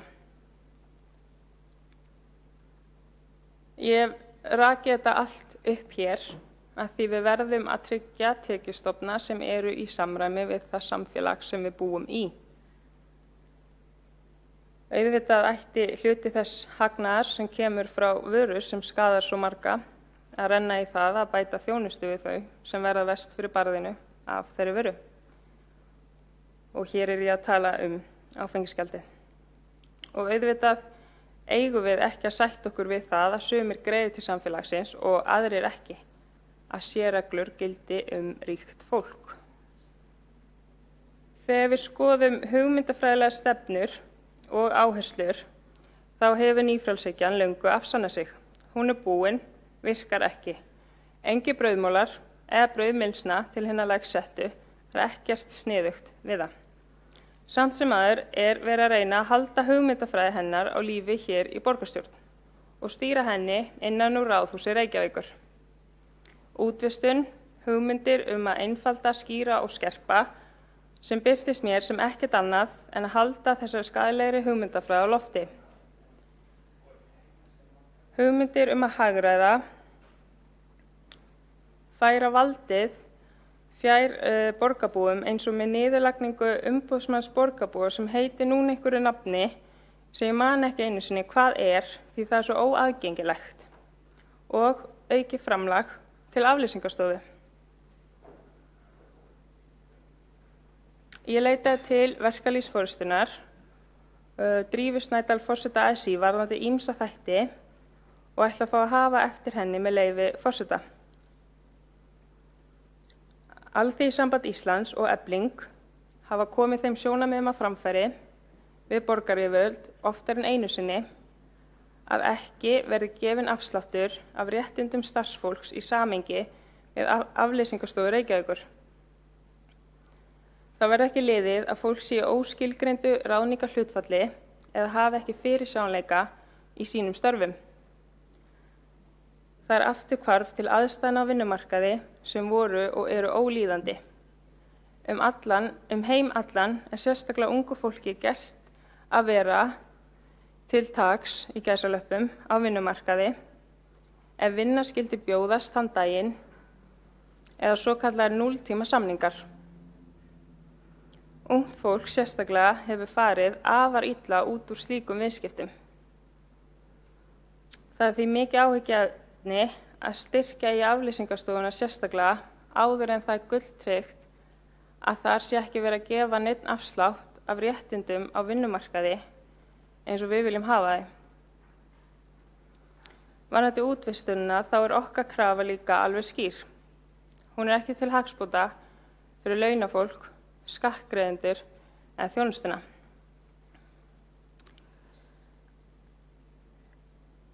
Svo má benda á að við höfum sífellt talað gegn almennum aðgerðum til að létta á atvinnustarfsemi áður en skoða hvaða afleiðingar það hefur eða greiningar á viðkomandi fyrirtækjum. Ég tek þetta hér fram varðandi, tilvitnun lýkur. Ég tek þetta hér fram varðandi aðgerðir sem hafa verið farnar til að mæta atvinnulífinu og hvað það er mikilvægt að skoða aðstæður hverju sinni. Núna vil ég tala viðbragð borgarinnar með COVID og hvernig hún bitnar misjafnlega á fólki. Hvað gerir borgin þegar félaga og hjálparsamtök þurfa að loka vegna COVID? Hún bregst ekki við, hún telur það ekki vera sitt hlutverk. Skiljanlega þurfti þessi samtök að loka tímabundið á tímum COVID þar sem sjálfboðaliðar margir í áhættuhópum gátu ekki séð þessa þjónustu. Margir í borginni treysta samtök til að fá matarúthlutanir. Mætti borgin með viðbragðsáætlun? Horfir borgin í augu við þá staðreynd að hér sé fjöldi fólks sem getur ekki borðað út mánuðinn nema að bíða í biðröð eftir mat? Nei, borgin bregst ekki við. Engin viðbragðsáætlun. Fátækt fólk sem á ekki fyrir mat fær ekki plan hvernig þörfum þeirra verður mætt ef að loka skyldi verða fyrir matarúthlutanir hjálparsamtaka á tímum heimsfaraldurs. Eiga áætlanir okkar ekki að ná til allra í borginni og taka sérstaklega utan fólki í verstu stöðinni? Þetta raunveruleg spurning sem ég set fram. Til að byrja með þá ætti enginn að þurfa að vera í þeirri stöðu að leita til samtaka eftir mat. Í tillögu sem við sósíalistar lögðum fram í mars viðbragðsáætlun vegna lokunar hjálparsamtaka tókum við fram að ábyrgðin stjórnvalda og það þeirra að tryggja að fólk í viðkvæmri stöðu þurfi ekki að líða skort. Lagt var til þess að Reykjavíkurborg inni með þeim sem að kunna eiga hlut í málinu til að mynda ríkinu. Við lögðum líka áherslu á mikilvægi þess að aðgerðir sem þjóni þessum aðilum komi strax til framkvæmda. Og þó hjálparsamtök hafi aftur tekið til starfa, þá á þetta ekki að vera hlutverk sjálfboðaliða og enginn á að vera í þeirri stöðu að bíða eftir mat hjá samtökum því það eiga engan mat. Og það eitthvað mikið eitthvað rotið í samfélaginu og eitthvað mikið í borgarstjórn þegar við neitum að vinna viðbragðsáætlun vegna lokunar hjálparsamtaka sem sjáu matarúthlutanir. Viðbragðsáætlun sem myndi ná utan þau sem muni hljóta skaða af lokun góðgerðarstarfsemi sem séu matarúthlutanir til þeirra sem búa við efnahagsleg kjör. Hvað ætlum við að gera ef þetta gerist aftur? Okkur bara alveg sama. Og ég vil nefna að auka framlag velferðarráðs úr styrkjapotti til hjálparsamtaka ekki viðbragð við þessu. Það auka framlag til þeirra ekki framlag sem að mætir vandanum. Við erum með viðbragðsáætlun sennilega allt annað hvernig að mæta hinu og þessu, en þegar kemur að þeim sem hafa ekkert annað að leita þá eins og skilaboðin séu þau að þetta kom okkur ekki við. Sé ekki okkar hlutverk, ekki okkar ábyrgð. Ég held að plönturnar í Ráðhúsinu fái meiri umhyggju en verst setta fólkið í borginni. Svo tala borgin, meirihlutinn, eins og það ætli raunverulega að gera allt sem í þeirra valdi stendur til að vinna gegn sárafátækt. Þegar ég les grænaplanið, sem fylgir með fjárhagsáætlun, stendur til dæmis undir liðnum áherslur í samfélagsmálum til 2030 með leyfi forseta. Vinnum gegn sárri fátækt með markvissum og valdeflandi hætti.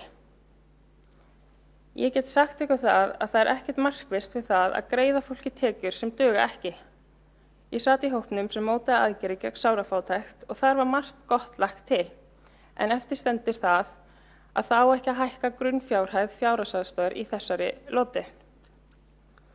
Þess vegna leggjum við sósíalista til að grunnfjárhæð fjárhagsaðstoðar verði hækkuð upp að upphæð lágmarkslauna sem sett við 351.000 krónur á mánuði fyrir skatt á næsta ári. Það ekki markvisst að sporna við skorti og fátækt með því að ætlast til þess að fólk lifi á grunnfjárhæð sem sett við rúmlega 212.000 krónur fyrir skatt. Að láta fólk fá aðstoð sem dugar ekki mjög óvægið. Þetta á að vera neyðaraðstoð, en þegar fólk í neyð þá eigum við að bregðast við. Ekki að bregðast við með eins litlu mætti og hægt Ef fólk hefur ekki fyrir grunnnauðsynjum eins og mat, þá þarf að fara til hjálparsamtaka. Það okkar að bregðast við. Nú fjöldi fólks að fara lækki tekjum sem að missa vinnu, á ekki rétt á neinu öðru og kemur á fjárhagsaðstoð og fær þessu upphæð og svo fjöldin allur sem var á þessu til að byrja með og ykkur finnst þetta ásætanleg upphæð til þess að framfleyta sér á. Það tala þetta sé neyðaraðstoð. Ég skil ekki hvernig þið skilgreinið neyð. Í neyð á að bregðast við vandanum. Tillagan og greinargerð svohljóðandi með leyfi forseta. Fjárhagsaðstoð borgarinnar veitt þeim sem ekki geta séð sér farborða án aðstoðar og ekki veitt nema allar leiðir hafi verið kannaðar til hlítar. Fjárhagsaðstoð til framfærslu því síðasta úrræði sem stendur einstaklingum til boða og oft hugsuð sem öryggisnet til skemmri tíma en sumir þurfa að lifa á þessari upphæð til lengri tíma. Nú nemur grunn upphæð fjárhagsaðstoðar allt 207.709 krónum á mánuði fyrir einstakling sem rekur eigið heimili, en á þessum fundi fyrirhugað að lækka hana upp í rúmar 212.000 krónur á mánuði. En upphæðin fer lækkandi ef að einstaklingur rekur ekki eigið heimili. Upphæðir fjárhagsaðstoðarinnar eru því ekki til þess fallnar að bæta viðkvæma stöðu þeirra sem framfleyta sér á henni. Því lagt til að grunnupphæð fjárhagsaðstoðar til framfærslu verði bundin við upphæð lágmarkstekna fyrir fullt starf sem verkalýðsfélögin hafa sett við 351.000 krónur á mánuði frá og með 1. janúar 2021. Kostnaðarauki tilraunar sé tekið mið af fjölskyldugerð og búsetuformi þess hóps sem fekk fjárhagsaðstoð í október 2020 og áætlaðar fjölgunar á komandi ári nemur 3.405 milljónir. Einnig er lagt til að fjárhagsaðstoðin þróist í takt við hækkun lágmarkstekna. Útgjaldaauki verði fjármagnaður að leiðinum ófyrirséð. Mikilvægt er að litið sé á fjárhagsaðstoð til framfærslu sem rétt einstaklingsins sem ófær að sjá sér farborða án aðstoðar en ekki sem þáttur sem stuðla því að letja fólk til atvinnuþátttöku. Einstaklingar sem þurfa að treysta á fjárhagsaðstoð ætti ekki að þurfa að lifa upphæð sem duga vart til framfærslu. Fjárhagsaðstoð til framfærslu er oft hugsuð sem öryggisnet til skemmri tíma en vegna aðstæðna sinna þurfa sumir að lifa þessari upphæð til lengri tíma og mikilvægt er að upphæðin sé til þess fallin að einstaklingar og fjölskyldur búi aldrei við skort eða fátækt. Upphæð fjárhagsaðstoð til framfærslu upphæðirnir eru langt frá því að duga til að lifa mannsæmandi lífi og auka líkur á því að viðkomandi festist í fátækrargildru. Þeir sem lifa á fjárhagsaðstoð gera slíkt ekki nema þörf sé á og sveitarfélögum ber lagaleg skylda til að veita fjárhagsaðstoð til framfærslu einstaklinga og fjölskyldna sem geta ekki séð sér úr sínum farborða án aðstoðar. Það ætti að vera sjálfsögð réttinda sú upphæð sem einstaklingum er réttur til að lifa út ákveðið tímabil sé til þess fallin að duga fyrir helstu nauðsynjum en erfitt er að sjá fyrir sér hvernig ætla sér til þess að einstaklingur lifi sómasamlega á umræddri upphæð. Það er gert ráð fyrir því að vaxtabætur, húsnæðisbætur og sérstakur húsnæðisstuðningur hjálpi til við að greiða húsnæðiskostnað en það er stuðningur sem einstaklingur á lágmarkslaunum fá einnig en slíkt dugar samt sem áður oft ekki til að láta endan á saman. Enginn velur sér að búa við skort eða upplega fátækt og nauðsynlegt er að framkvæmd fjárhagsaðstoðarinnar endurspegli ekki hugmyndir svokallaða ölmusumenningu sem viðheldur fátækt í stað þess að vinna gegn aðstæðum sem skapa hana. Að ætlast til þess að fólk lifi af skammanlega lágri upphæð fjárhagsaðstoðarinnar er ekki það sem einstaklingar í þeirri viðkvæmri stöðu þurfa á að halda. Í þessu samhengi er mikilvægt að vinna gegn neikvæðum viðhorfum þess efnis að fjárhagsaðstoð letji fólk til atvinnuþátttöku og því megi ekki hækka upphæðina of svo hún verði ekki talin fýsilegur kostur fram yfir atvinnuþátttöku. Framkvæmd fjárhagsaðstoðarinnar á að miða því að mæta þörfum hinna verst settu í samfélaginu okkar og ekki bera refs á fólki fyrir að vera ófært að sjá fyrir sér með lágum upphæðum sem duga vart til framfærslu. Að vera í þeirri aðstöðu að geta ekki séð fyrir sér nema með aðstoð er ekki viðkomandi einstaklinga að kenna og því er nauðsynlegt að vinna gegn hugmyndum þess efnis að hækkun fjárhagsaðstoðar leiði til minni virkni. Þar að auki er fjárhagsaðstoð nú þegar veitt í eðlilegum tengslum við önnur úrræði velferðarsviðs svo sem ráðgjöf og leiðbeiningar og það er talað náttúrulega fjölgun starfa í tengslum við fjárhagsaðstoð og einstaklingar sem að fá framfærslu fjárhagsaðstoðar nú í græna planinu og áætlunum sem fylgja með fjárhagsáætlun þannig að þetta er réttur einstaklinga að geta fengið tekjur sem að duga út mánuðinn. Við sósíalistar leggjum líka til desember uppbót til allra fjárhagsaðstoð með leyfi forseta lagt til að allir sem fái nú fjárhagsaðstoð fái desember uppbót. Hingað til hefur það bara ná til þeirra sem hafa fengið fulla fjárhagsaðstoð undangengna 3 mánuði.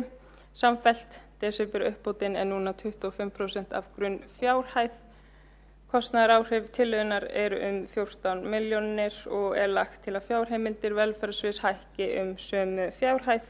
Kostnaðarauki verði fjármagnaður af liðnum ófyrirséð kostnaðarstað 09205 og ég þarf að fara að tala aðeins hraðar en ég að gera nú ef ég vil komast yfir allt sem ég með hér. Núna verið að fara í tilraunaverkefni til að mæta börnum sem koma frá tekjulágum heimilum.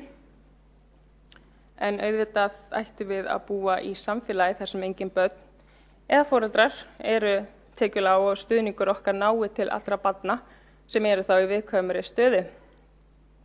Skólastarf á að mati okkar sósíalista að vera gjaldfrjálst og því leggjum við fram tillögu að gera allt skólastarf á vegum borgarinnar gjaldfrjálst með öllu, þar með talið frístundaheimilin og máltíðir.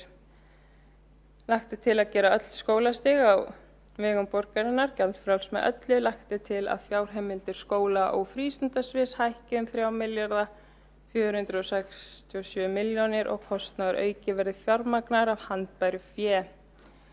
Í framhaldi að sjálfsögðu mikilvægt að koma þessu á til frambúðar og þess vegna nefndi ég alla þessa tekjunar mögunaleiðir hér að framan. Við sósíalistar leggjum einnig fram að nýju tillögu niðurfellingu leigu hjá leigjendum félagsbústaða á krepputímum. Þetta tillaga sem snýr að því að fella niður leigu í janúarmánuð hjá leigjendum félagsbústaða. Það myndi kosta borgina 318 milljónir. Þetta aðgerð til að mæta leigjendum hjá borginni sem eru með þeim tekjulægstu. Peningar til þeirra sem hafa lítið skila sér oftar en ekki strax aftur út í hagkerfið og örvar það. Tekjulágt fólk nefnilega ekki líklegt til þess að sofa með peningin undir koddanum þegar það þarf nauðsynlega vörum og þjónustu á að halda en hefur beðið með að kaupa það sem þarf þar sem það hefur ekki efni á því. Ég ætla að fá að lesa með leyfi forseta dæmisögur frá leigjendum þegar ég spurði út í það hvað niðurfelling leigu í 1 mánuð myndi þýða fyrir viðkomandi. Með leyfi forseta, fyrsta dæmisaga. Þvottavélin var að gefa sig í gær. Það fossaði úr henni vatn. Hún búin. Ég þakklát fyrir alla þvottana sem hún hefur þvegið en ég þarf nýja þvottavél. Ég þarf líka að fara til tannlæknis. Tölvan, það langt síðan hún gaf sig. Sérðu hvað búið að safnast upp? Langt síðan það búið að safnast upp. Ég hefði kannski getað skrapað einhverju saman og keypt eitthvað af þessu en ákvað frekar að vera ekki of strekt á því. Þú ferð ekki út í búð leið og hlutinni bresta. Þetta val, hefur eitthvað val. Á bland þvottavél gefins, kannski smá biluð, maður veit aldrei. Svo sagan á bakvið þetta. Panta kannski sendibíl á 10.000, svo kannski eitthvað að velinni. Stundum hugsa maður, nú langar mér bara í nýja þvottavél. Þannig að kannski myndi stór hluti fara í nýja þvottavél eða ég myndi kaupa notaða og fara til tannlæknis. Það sko alveg úrval. Ég þyrfti ekki að hugsa málið lengi. Þvottavél ekki beint eitthvað sem maður getur beðið með.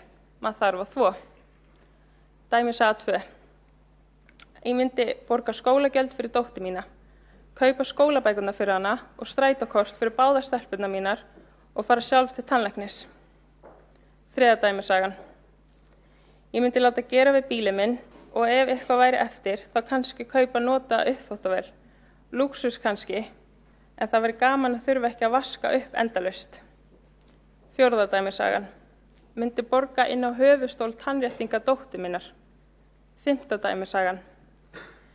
Geta keypt nýja potta og pönnu fyrir Span helluborðið, ný íbúð í nýrri blokk. Þar gamla setti sem ég átti virkar ekki fyrir Span. Mögulega keypt lyfið mín sem ég þarf á að halda, eiga fyrir klósettpappír, gardínur fyrir stóru gluggana, hafa nóg fyrir að versla í matinn. Mögulega geta borga þá læknistíma þá og þegar í stað þess hlaða fleiri innheimtum á bankareikning. Geta átt möguleika á því að koma mér út úr netgír og vítarhring. 7. dæmisagan. Fara til tannlæknis, sem þess eðlis að það verið dýrt. Þess vegna hef ég dregið það alltaf lengi. 7. dæmisagan. Borga reikninga. Var ekki búið að hafna þessu hjá borginni í upphafi fyrstu bylgju? Vonandi sjá þeir að sér. Fjárhagsvandi að sliga marga. Aukning á kvíða og þunglyndi. Verst fer þetta með börnin. Það ekki hægt að fela áhyggjur frá þeim. 8. dæmisagan. Myndi borga reikninga, aðalega uppsafnaða læknareikninga, leysa út lyfi mín sem búin að vera að biðja í 3 vikur og kaupa stóran poka af kartöflum og hrísgrjónum sem geymast vel. Ef það væri afgangur gæti ég splæst í 4 stór kubba kerti fyrir jólin sem búið að langa í lengi og fást í bónus, 200 krónur stykki ef frekar nægjusum. Þar með lýkur þessum mögnuðu dæmisögum. Hér fólk sem hefur verið að neita sér hluti sem ég held að við hér teljum bara vera svo sjálfsagða sem það hefur ekki efni á. Við erum að tala leigjendur félagsbústaða, leigjendur sem að leigja hér hjá Reykjavíkurborg, sem að hafi gefnað að fara til tannlæknis, sem að vilja borga tannréttingar fyrir börnin sín, kaupa strætókort fyrir börnin sín. Ég vildi koma þessum röddum leigjenda að hér í borgarstjórn Reykjavíkur í Ráðhúsinu. Ef við skoðum stöðu leigjenda hjá félagsbústöðum, þá eru 44% öryrkjar, eftirlaunafólk 25%, óvinnufærir 14%, atvinnulaus 6%. Við sjáum að þetta fólk sem oft í mjög erfiðri aðstöðu til þess að afla sér aukatekna. Þannig að þessi tillaga myndi gera mikið fyrir fólk í mjög viðkvæmri erfiðri stöðu núna. Ég sé að ég á 4,5 mínútur eftir, þannig best að tala hratt. Við erum með tillögu afsláttarkort í almenningssamgöngur fyrir fatlað fólk. Við leggjum einnig til að taka upp árskort fyrir notendur akstursþjónustu fatlaðs fólks, líkt og á við fyrir öryrkja og eldri borgara þar sem árskort kostar 23.020 krónur. Fyrirkomulag varðandi akstursþjónustu fyrir fatlaða að greitt fyrir hverja ferð 240 krónur. Meðalfjöldi ferða einstakar notenda á ári 176, fjöldi notenda á árinu 2019 var 1321. Kostnaðaráhrif tillögunnar þetta myndi kosta borgina 35 milljónir og lagt til að fjárheimildir velferðarsviðs hækki sömu fjárhæð, 35 milljónir á ári. Kostnaður ekki verið fjármagnaður af liðnum ófyrirséð. Ef einstaklingur sem notar akstursþjónustu fatlaðs fólks fyrir 2 ferðir 4 daga vikunar, þá kostnaður fljótur að telja og einstaklingurinn enda með að greiða tæpar 100.000 krónur árlega í almenningssamgöngur.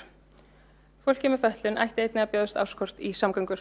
Margir hugsa kannski, 240 kall í strætó, það ekki ódýrt, þetta rosa ódýrt, en ef við leggjum þetta saman, þetta gríðarlegur kostnaður. Þetta á ekki að vera 100.000 á ári fyrir að vera með fötlun að nota almenningssamgöngur í borginni. Í svari frá velferðarsviði 7. október 2020 þá kom fram að ef boðið yrði upp á árskort sem kostar 100.000, þá eru 213 einstaklingar í Reykjavík sem greiða meira en sem nemur kostnaði af árskorti. Það því ljóst að samgöngukostnaður fyrir marga mjög hár. Við þurfum að laga þetta. Við erum með tillögu sem við leggjum fram sem ekki í útsendum gögnum og ég les hana hér upp, tillaga greiðslu NPA-samninga. Reykjavíkurborg samþykkir að allir sem hafa fengið samþykkta umsókn NPA hjá Reykjavíkurborg fái samningin veittan. Samkvæmt núverandi fyrirkomulagi bera ríki og hlutaðeigandi sveitarfélag sameiginlega ábyrgð á því að fjármagna NPA-samning, samning notendastýrða persónulega aðstoð. Fjármögnunin skiptist þannig að sveitarfélög greiðir 75% af umsaminni samningsfjárhæð og ríki 25% af fjárhæðinni. Í greinargerð velferðarsviðs með frumvarpi af fjárhagsáætlun Reykjavíkurborgar 2021 kemur fram að NPA-samningum muni fjölga í samræmi við fjármálaáætlun ríkisins. Fjöldi samþykktra umsókna á bið á árinu 2020 19 talsins. Lagt til að Reykjavíkurborg leggi út fyrir öllum kostnaði þeirra samninga sem á bið og þeirra sem eiga rétt á þjónustunni svo að enginn þurfi að bíða eftir samningum sem viðkomandi á rétt á. Reykjavíkurborg sendi síðan rökkun á ríkið. Einstaklingur á ekki að þurfa að bíða eftir þjónustu sem hann á rétt á og það á ekki að vera kvóti á mannréttindi. Fjármála- og áhættustýringarsviði verði falið að útfæra efni tillögunnar. notendastýrð persónuleg aðstoð og réttindi sem fólk á ekki að þurfa að bíða eftir til lengdar. Nú ég að lesa greinargerð örsnöggt. Það á ekki að bitna á íbúum að ólík stjórnsýslustig sé að rökræða sín á milli fjármögnun á þjónustu. Íbúinn á rétt á þjónustunni og það á ekki að fara eftir því hversu mikið fjármagn ríkið hefur sett í málaflokkin. Hér réttindi að ræða. Reykjavíkurborg samþykkir því að veita þessa þjónustu til allra þeirra sem eiga rétt á henni og innheimta síðan ríkið það sem henni ber að greiða vegna NPA-samninga. Og að lokum tillögu fjárfestingu gegn húsnæðiskreppu sem ekki í útsendum gögnum og ég les hér með og ætla að fá að biðja orðið að nýju þar sem ég á 48 sekúndur eftir. En sú tillaga felur í sér að Reykjavíkurborg samþykki að fara í fjárfestingu til að útvega húsnæði fyrir fólk sem nú bíður eftir húsnæði hjá borginni. Yfir 900 manneskjur eru á biðlista eftir húsnæði hjá borginni sé litið til félagslega leiguhúsnæðis, húsnæðis fyrir fatlað fólk, húsnæði fyrir heimilislausa einstaklinga og þjónustu íbúðir aldraðra, Miklu fleiri að bíða eftir húsnæði sem hentar þeirra þörfum ef að börn þessara einstaklinga eru talin með. Samkvæmt grófri áætlun myndi að kosta 21,5 milljarðar rúmlega að vinna upp biðlista vegna húsnæðis í Reykjavík fyrir lok kjörtímabilsins. Það nauðsynlegt að útrýma biðlistum eftir húsnæði og vinna gegn húsnæðiseklun sem bitnar harðast á þeim sem verstandi í samfélaginu. Fjármála- og áhættustýringarsviði verði falið að útfæra efni tilraunir í samræmi við velferðarsvið og félagsbústaði og ég bið aftur orðið. Takk fyrir. Þá hefur borgarfulltrúi Sanna Magdalena Mörtudóttir lokið máli sínu og næstur á mælendaskrá borgarfulltrúi Skúli Helgason.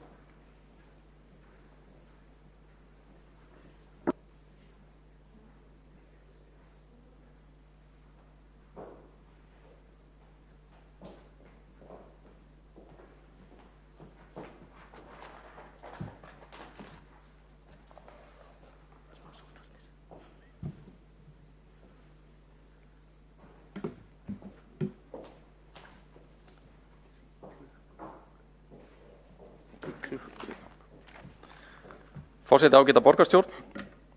Árið 2020 hefur án nokkurs vafa verið eitthvert óvenjulegasta ár sem við höfum lifað og skiptir þá engu máli hvort menn eru fæddir upp úr miðri síðustu öld eins og ég eða síðar.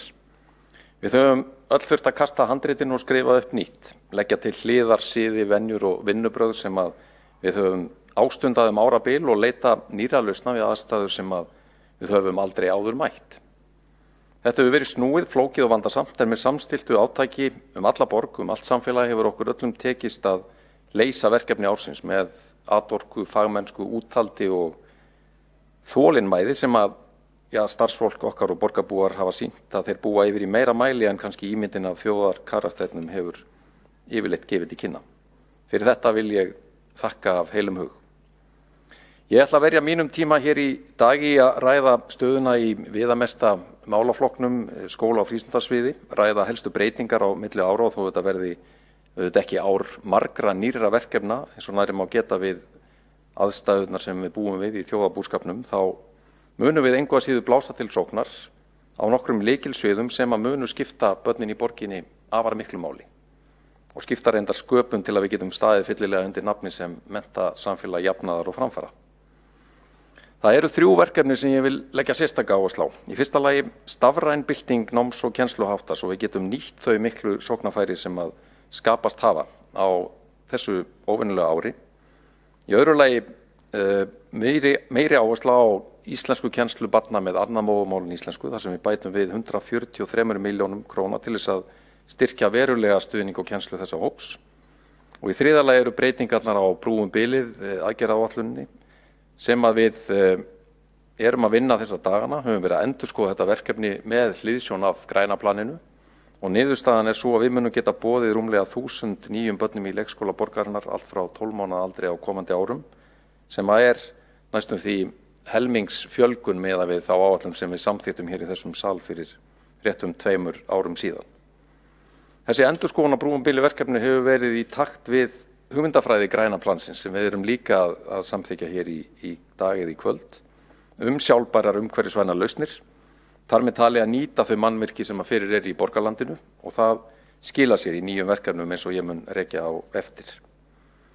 Ég ætla að fara yfir þessi máli, ítarlegra máli hérna á eftir og tæpi svo helstu öðrum verkefnum sviðsins þessa mundir og á komandi ári. Hér stóra myndin, sviðið veltir tæpum 59 milljörðum króna á næsta ári sem hækkun 4,5% milli ára. Launakostnaðurinn auðvitað bróður partur af rekstrarútgjöldunum næstum 70% og afgangurinn liggur í innri leigu, framlögum til sjálfstætt starfandi stofnana og öðrum rekstrarkostnaði. Þeir liðir hækka á bilinu rúmlega 3–5% á milli ára. Svona lítur reksturinn út skipt eftir fagskrifstofum og miðlæri starfsemi. 56% af fjármagninu rennur til grunnskóla, 30% til leikskóla, 8% í frístundastarfið, 3% í listaskóla og fullorðinsfræðslu, þar sem tónlistarskóla þátturinn langstærstur og 3% í miðlæga starfsemi. Helstu breytingar á milli ára felast í hækkun launa í tengslum við kjarasamninga nýliðins árs. Launakostnaðurinn hækkar 5,5 milljarð króna, tæplega, 5,4. Hækkun verðbóta á innri leigu, gjaldskar og samningsskuldbindingar nema 440 milljónum og svo eru helstu efnislegu breytingar á gjaldahlið sviðsins það að fæðisgjöld barnmargra fjölskyldna lækka 149 milljónir samtals, þar sem að fjölskyldur munu frá og með næstu áramótum greiða hámarki fæðisgjöld fyrir 2 börn þvert á skólastig. Við hækkum verulega framlög til kennslu barna með annað móðurmál en íslensku, eins og ég fer nánar yfir á eftir og síðan eru magnbreytingar á fjölda barna í leikskólum, grunnskólum og frístund. Hagræðingarkrafa næsta árs verður 235 milljónir og lækkar helming frá yfirstandandi ári. Á fjárfestingarhliðinni mjög margt að gerast. Það verið að undirbúa byggingu 2 nýrra grunnskóla, annars vegar í Vogaby og hins vegar Skerjafirði og reiknað með að 600 milljónir króna fari í hönnun og undirbúning framkvæmda á næsta ári. Verulegu fjármagni eða 850 milljónum verður síðan varið í endurbætur og viðbyggingar á eldra grunnskólahúsnæði þar sem að núna unnið hörðum höndum að þarfagreiningu og frumgreiningu þessar mundir. Þarna eru innanborðs skólar eins og Langholtsskóli, Austurbæjarskóli, Melaskóli, Hagaskóli, Háteksskóli og reyndar þörf á endurbótum í fleiri skólum. Þarna mun fara vinna fljótlega á nýja ári að forgangsraða þessum verkefnum á fyrstu mánuðum nýs árs en mikilvægt að hér umtalsverðu fjármagni úthlutað til þess að hefja þessar mikilvægu framkvæmdir. Endurnýjun skólalóða mikilvægur liður sem fær 400 milljónir króna grunnskólamegin og 300 milljónir í leikskólum. Og svo það brúum bilið, stærsta fjárfestingarverkefnið á sviðinu, veruleg fjölgun leikskólarýma og umtalsverð breyting á upprunalegri áætlun eins og ég fer nánar yfir á eftir. Þá það hið almenna viðhald, en almennt viðhald skólahúsnæðis hefur verið fyrirferðarmikið verkefni undanfarin ár og á næsta ári ráðgert að verja 2,1 milljarði króna í almennt viðhald á húsnæði grunnskóla og leikskóla. Þetta lítilsháttar aukning frá yfirstandandi ári 2020 en þetta viðheldur þeirri þróun sem við höfum verið að vinna að undanfarin 5–6 árs sem að margfalda framlög til almenns viðhalds. Þau hafa nær þrefaldast á undanförnum 5 árum úr rúmlega 800 milljónum árið 2017 í rúma 2 milljarða á þessu og næsta ári. Hér mjög mikilvægt að geta haldið fullum dampi þrátt fyrir niðursveifluna því það mun spara okkur verulega fjármuni á komandi árum að halda okkar skólahúsnæði vel við núna á þessum þrengingatímum og geta sömuleiðis haldið uppi atvinnustigi í mannvirkjaiðnaði þegar að atvinnuleysi í sögulegu hámarki. Forseti ágæta borgarstjórn, eftir þessa almennu yfirferð fjárhaginn og helstu breytingar milli ára langar mig að fara yfir það breytingar sem hæst ber á komandi ári í okkar málaflokki og byrja á upplýsingatækninni. Eins og við þekkjum öll á eigin skinni þá hefur þetta ár 2020 verið vægast óvenjulegt, þungt bæði fyrir þjóðarbúið og þjóðarsálina. Því hefur fylgt mikil röskun á daglegu lífi, efnahagslegri stöðu tugþúsunda einstaklinga, fleiri en nokkru sinni hafa mist vinnuna, ennþá fleiri orðið fyrir verulegu tekjufalli og sumir hafa týnt lífi eða lent í alvarlegum veikindum sem að ekki sér fyrir endan á. Það ekki bara sorgarfréttir og skuggahliðar sem að sitja í minningunni eftir þetta ár heimsfaraldursins, það hafa líka opnast ný tækifæri og nýjar dyr sem geta skilað okkur fram á veginn svo munar. Þar auðvitað áberandi sú breyting sem hefur orðið á fundamenningu landans með fjarfundavæðingunni, sem auðvitað hefur haft áhrif inn í skólakerfinu en mikilvægar þessi vakning sem við finnum að fer vaxandi í stafrænum kennsluháttum sem við sjáum skjóta rótum og byrja að blómstra inn í skólunum okkar. Við leggjum upp með það í þessari fjárhagsáætlun að fara í stór átak í að tæknivæða grunnskólana með áherslu á unglingastigi til að byrja með og verja til þess rúmlega 730 milljónum á næstu 3 árum. Þar af tæpum helmingi eða 325 milljónum strax á næsta ári. Verkefni felur í sér að það verði námstölva fyrir hvern einasta nemanda á unglingastigi í 8. til 10. bekk, viðbótabúnaður sömuleiðis fyrir nemendur með sérþarfir og þá á öllum stigum grunnskólans og aukinn tölvubúnaður fyrir fagfólk skólana. Á leikskólastiginu verður tryggður aukinn tölvubúnaður fyrir fagfólk, það stjórnendur og deildastjóra. Síðast en ekki síst verður stór aukinn stuðningur innan leik- og grunnskóla við notkun stafrænnar tækni og búnaður til að efla þróunarstarf á yngri stigum grunnskólans. Eins er gert ráð fyrir kostnaði við miðlun og fjarkennslubúnað, stuðning við stafrænt frístundastarf, persónuverndarmál og starfsþróun með fjölbreyttum leiðum. Hér skiptir öllu máli að stóraukin áhersla verður lögð á kennslufræðilegan stuðning því það ekki nóg að fá tæknibúnaðinn í hendurnar ef það ekki fagþekking til staðar í skólum til þess að nota þessi tæki og breyta kennsluháttum og námstækni svo niðurstaðan verði betri og fjölbreyttari menntun fyrir nemendur. Skýrustu dæmin innreið stafrænna kennsluhátta og umbyltingar námsaðstæðna hjá börnum og ungmennum eru í skólum eins og Langholtsskóla sem að fekk einmitt íslensku menntavelun á dögunum fyrir nútímalega kennsluhætti þar sem að stafræn tækni nýtt til hins ítrasta. Skólinn hefur vakið athygli fyrir þverfaglega nálgun þar sem námsgreinum fléttað saman með frumlegum hætti á grundvelli verkefnavinnu þar sem frumkvæði og virkni nemenda eykst til mikilla muna. Áhugi þeirra virkjaður með nýjum og spennandi hætti. Það hefur komið fram í máli Björgvins Ívars Guðbrandssonars, frumkvöðuls í Langholtsskóla í upplýsingatækni að það frumkvæði skólans að tryggja öllum nemendum í unglingadeild spjaldtölvu til notkunar í skólanum hafi gjörbreytt stöðunni og tryggt jafnræði allra nemenda gagnvart tækninni án tillits til efnahags eða félagslegra aðstæðna heima fyrir. Með þessari fjárveitingu hér í dag getum við tryggt þetta jafnræði í öllum unglingadeildum allra grunnskóla borgarinnar. Og það risastórt skref sem getur skipt sköpum fyrir innleiðingu nýrra kennsluhátta sem taka tæknina í þjónustu sína. Höfum í huga nám og kennsla að gjörbreytast. Men nú geta nemendur sótt sér upplýsingar hvar og hvenær sem og nýtt þær ásamt möguleikum snjalltækjana til þess að skapa þekkingu og þekkingar afurðir út frá smekk hvers og eins. Verkefnavinna einskorast ekki lengur við ritgerðir. Nú búa nemendur til glærukynningar, stuttmyndir, hlaðvarpsþætti eða vefsíður. Mér langar að vitna í Björn Gunnlaugsson sem aðstoðarskólastjóri í Laugarnesskóla en hann segir núna eru börnin með bókstaflega alla þekkingu, visku og reynslu mannkins í lófanum, auk 1000 verkfæra til að nýta vitneskjuna sem þau afla sér. Þannig og verður nám á 21. öldinni. Dalskóli fékk sömuleiðis íslensku menntavelunin á dögunum fyrir framúrskarandi nálgun í þverfaglegum áherslum, leiðsagna nám og fleira og verkefni okkar á komandi árum verður einmitt að nýta frumkvöðla starf leiðtogaskóla eins og þessara til allsherjarsóknar, þar sem allir skólar fái innan fárra ára búnað og kennslufræðilega ráðgjöf og stuðning til þess að taka stóra skrefi inn í stafræna framtíð. Breyta kennsluháttum í þeim tilgangi að stórauka virkni nemenda, draga úr lærdóma bókina en auka fjölbreytt nám í stafrænni veröld þar sem áherslan á að virkja nemendur í allskyns verkefnavinnu, efla alhliða lesskilning og höfða til áhugasviðs nemenda. Takmarkið að nemandinn sé í senn ábyrgur og virkur gerandi sem skapar og miðlar þekkingu, tekur þátt í fjölbreyttu samstarfi við sína jafningja og beitir ekki síst gagnrýnni hugsun til þess að skilja veröldina og greina kjarnan frá hisminu. Eitt þýðingarmesta verkefni okkar í menntamálum borgarinnar að jafna tækifæri allra barna til menntunar. Gott menntakerfi mikilvægasta jöfnunartæki sem völ á því þar hægt að veita öllum börnum nesti sem dugar þeim út lífið ef rétt á málum haldið. En til þess að svo megi verða þurfum við að sérstaklega styðja við þau börn sem standa höllum fæti út af félags- eða efnahagslegri stöðu heima fyrir og þar munar á okkar tímum einna mestu börn með annað móðurmál en íslensku.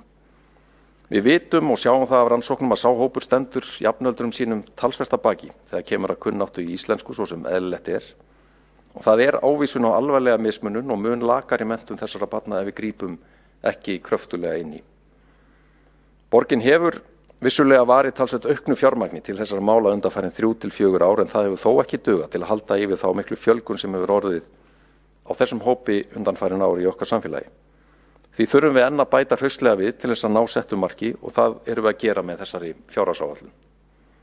Við munum hækka meir en þriðjung framlög til íslenskukennslu barna með annað móðurmál en íslensku og munu framlögin að jafnaði hækka í 150.000 krónur á ári á hvern nemanda. Í dag nema þau 108.000 svo hér verulegt framfaraskref að ræða. Stærstur hluti þessa fjármagns mun renna beint til íslenskukennslu í skólunum en til að fjármunirnir skili tilætluðum árangri. Þá mun jafnframt vera lögð aukin rækt við miðlægan kennslufræðilegan stuðning við kennara á vettvangi, svo og stofnun svokallara íslenskuvera sem ég útskýri nánar á eftir. Loks verður stuðningur aukin við fjölmenningarlegt starf í leikskólum borgarinnar 10 milljónir króna. Hluti af þessari aðgerðaáætlun að við munum leggja grunn að stofnun sérstakra íslenskuvera sem munum verða fyrsti viðkomustaður barna af erlendum uppruna þegar þau koma inn í reykvískt skólakerfi.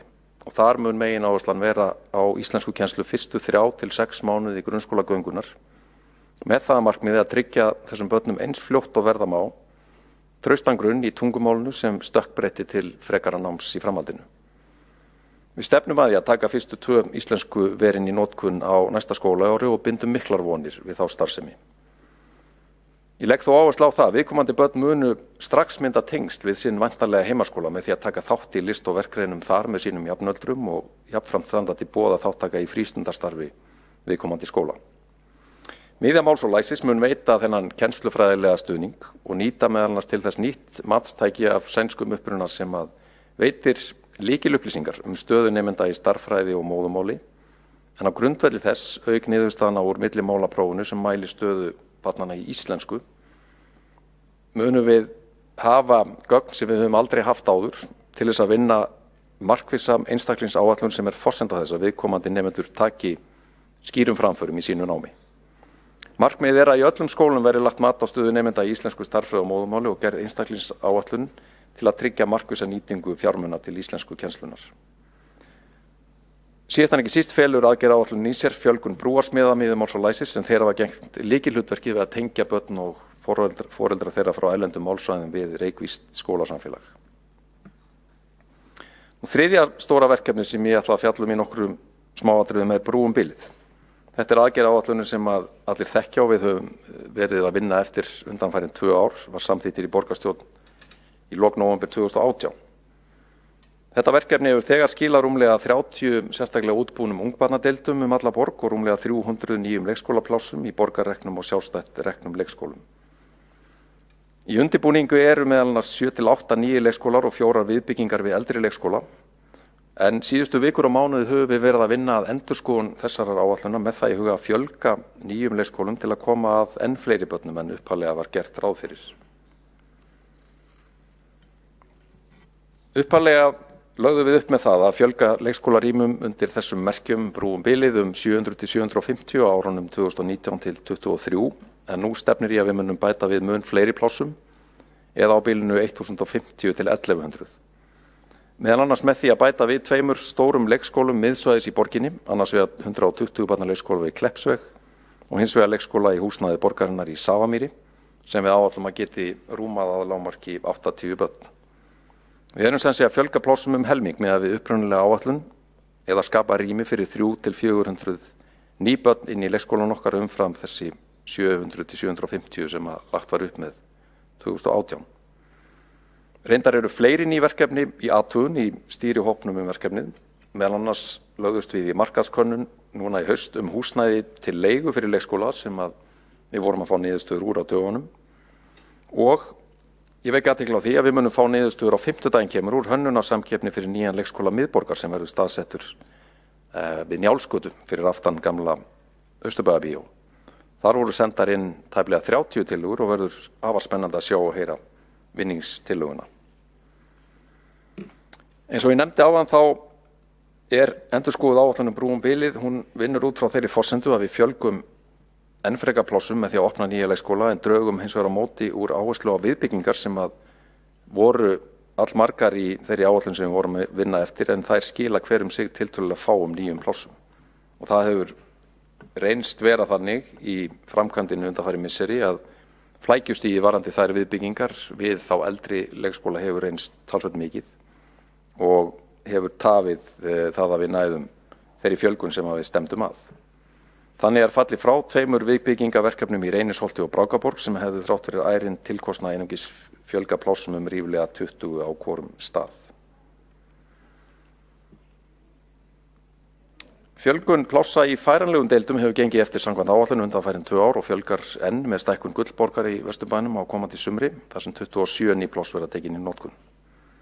Síðast en ekki síst eru það svo allar 9 ungbarnadeildirnar en þar hefur uppbyggingin reyndar farið fram úr upprunalegum áætlunum því við höfum náð að opna 31 deild frá árinu 2018 og þær eru allar sér útbúnar aðstöðu og leikrými innan og utan dyra sem hæfir börnum frá 12 mánaða aldri. Og það einmitt verkefni okkar að geta frá með næsta ári byrjað að taka inn börn frá 12 mánaða fyrst í nokkrum leikskólum sem hafa klárað sína biðlista af eldri börnum og hafa laus rými og síðar í vaxandi fjölda leikskóla út alla borg, þar með talið þeim 9 leikskólum sem ég nefndi áðan við Kleppsveg og Safamýri. Forseti ágæta borgarstjórn, ég hef nú farið yfir þessi stóru verkefni 3 sem að spegla helstu breytingar sem við sjáum fyrir okkur í fjárhag og áherslum sviðsins á 9 ári. Þetta allt stór verkefni og mikilvæg, en áfram siglum við þó flaggskipinu stóra undir fullum seglum, það að segja menntastefnu Reykjavíkur sem við samþyktum hér í salnum fyrir rúmum 2 árum síðan og höfum verið að innleiða síðan í skipulögðum áföngum jafnt og þétt. Menntastefnan byggir á 5 grundvallar þáttum sem saman eiga að stuðla að virkum og skapandi nemendum sem leggja sig fram að láta drauma sína rætast með þéttum stuðningi fagfólks á öllum sviðum skóla- og frístundastarfsins. Stefnan nú 2 ára, aðgerðaáætlun fyrir tímabilið 2019 til 2021 lýkur á næsta ári og við munum nota komandi ári að móta næstu aðgerðaáætlun. Höfum sett á fót sérstakann framtíðarhóp sem skóla- og frístundaráð samþykkt að setja á laggirnar daginn með aðkomu kjörinna fulltrúa og hagsmunaaðila í menntamálum. Menntastefnan gott dæmi verkefni sem vex og dafnar úr grasrótinni, var mótuð fyrst og fremst á okkar öflugu liðsheild í skóla- og frístundastarfi borgarinnar og við höfum lagt ríka áherslu á það að sinna vel innleiðingu stefnunar, bæði með sérstöku fjármagni sem rennur beint til starfsstöðvanna á hverju ári til að þróa sitt starf í anda menntastefnunar og með þéttum stuðningi frá nýsköpunarmiðju menntamála sem ber ábyrgð á innleiðingarferlinu og aðstoða starfsstöðvar til dæmis við að útbúa umsóknir þróunarstyrki, viðstarfsþróun, alþjóðasamstarf og fleira. Á vefnum mentastefna.is geta menn kynnst verkfærakistu sem að inniheldur nú yfir 400 verkfæri fyrir starfsfólk í skóla- og frístundastarfi og þar útlistað allt sem menn þurfa að vita varðandi þennan nýsköpunar- og þróunarsjóð. En hann svona eiginlega stóra vélin í innleiðingarferli menntastefnunar. Á hverju ári verjum við 200 milljónum í skólaþróunarverkefni og það hafa skapast árlega einmitt 200 metnaðarfull skólaþróunarverkefni í borginni sem að tengjast þessum 5 lykilþáttum stefnunar. Starfsþróun hefur verið óvenju mikil í tengslu við menntastefnuna og við höfum unnið að henni í góðu samstarfi við Menntavísindasvið Háskóla Íslands.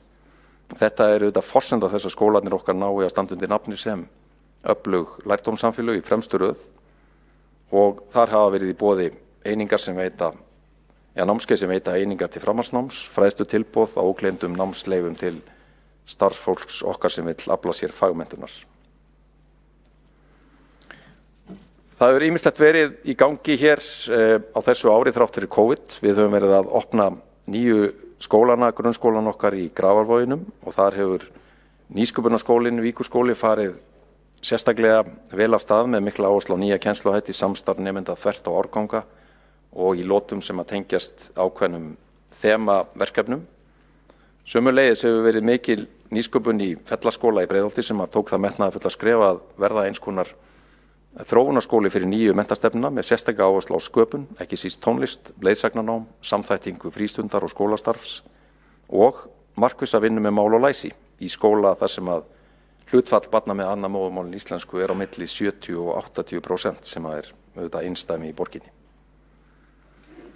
Eitt af lykilverkefnum þessa kjörtímabils og reyndar þess síðasta líka hefur verið að bæta starfsumhverfið í leikskólum, grunnskólum og frístundastarfinu og risaskref hafa verið stigin á þessu ári með undirritun nýrra kjarasamninga.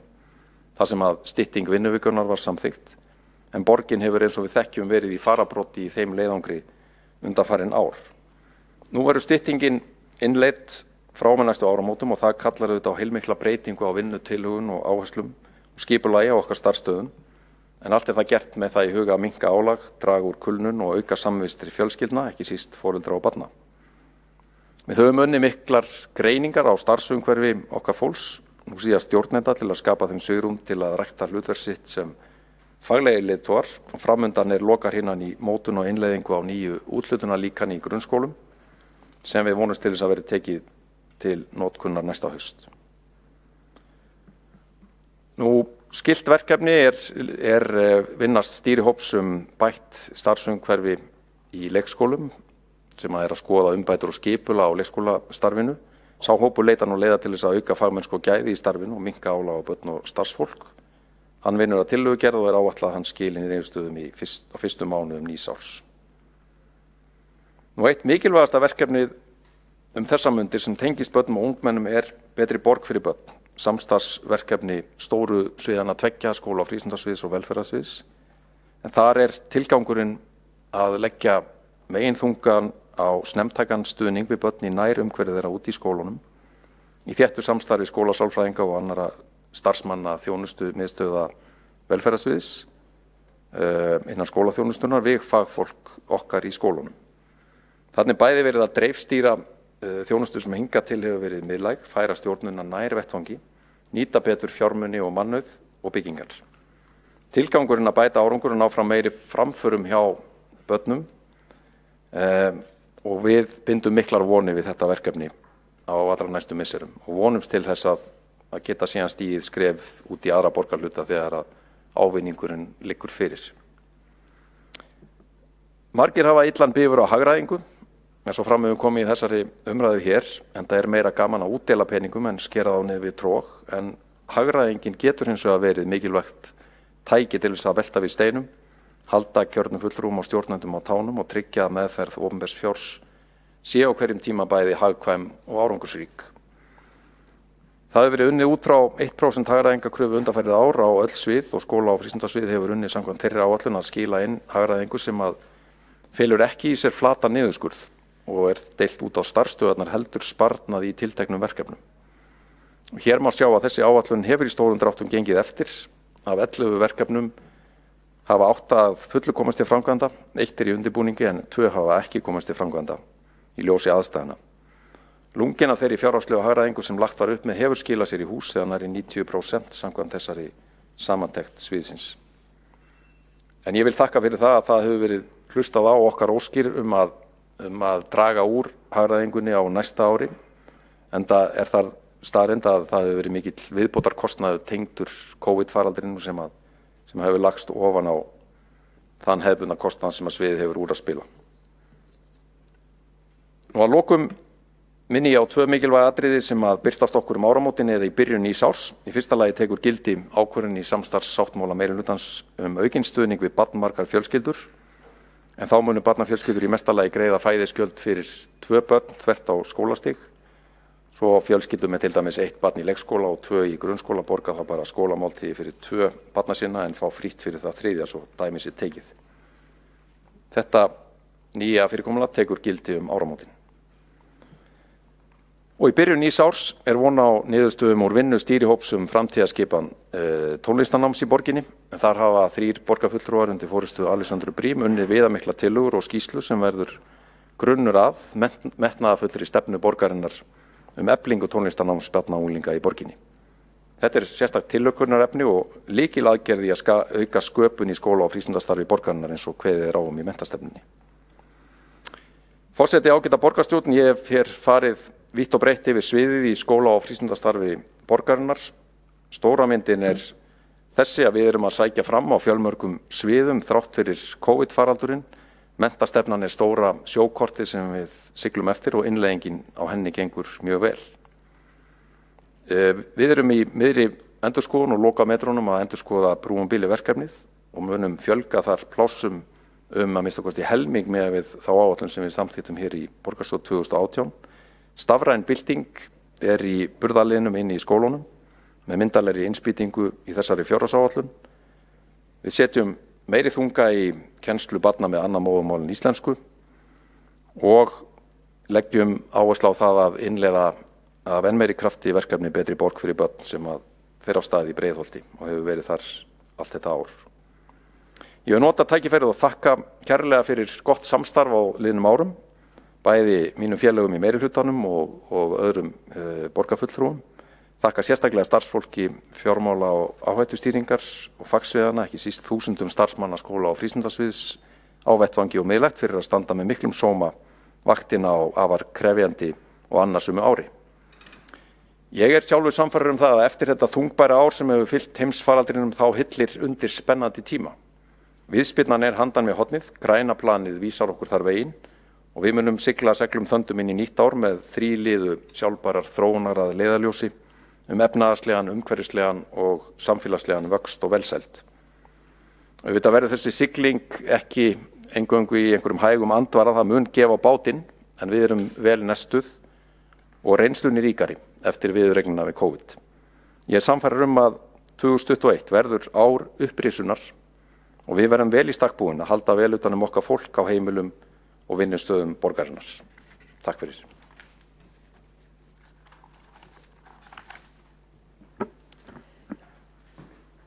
Þá hefur borgarfulltrúi Skúli Helgason lokið máli sínu og næst á mælendaskrá borgarfulltrúi Marta Guðjónsdóttir.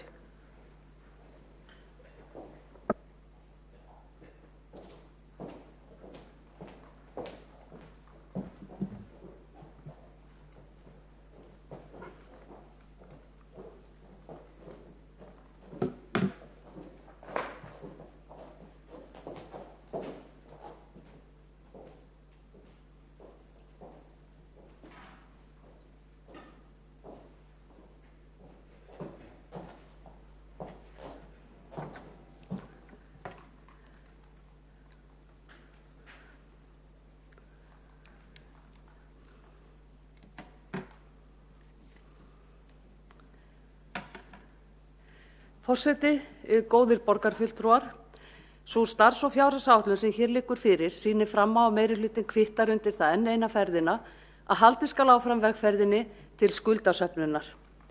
Í fyrirliggjandi fjárhagsáætlun verið að leggja til að taka enn eitt lánið til framkvæmda. Gert ráð fyrir að ný langtímalán samstæðu Reykjavíkurborgar á næsta ári verði upp á 52 milljarða. Og að afborganir lána áætlaðar 22 milljarðar. Langtímaskuldir samstæðunnar verða samkvæmt áætlun tæpir 412 milljarðar á næsta ári. Hækka 35 milljarða milli ára. Þessi óábyrga fjármálastefna mun því miður bitna á skattgreiðendum fyrr eða síðar. Fjármálastefna meirihlutans alltaf söm við sig. Það á að fresta að takast á við fjármálavandann með aukinni skuldsetningu. Það ljóst að engin skuldsetti sig út úr fjárhagsvanda, hvorki heimili, fyrirtæki né sveitarfélög. Síðustu ár hefur hagnaður borgarinnar verið talsverður, enda gjöld og skattar í botni og afkoma sölu byggingaréttar hefur verið góð síðustu ár. Þó þær hafi farið eitthvað minnkandi á síðasta ári, afsakar það ekki stöðuna.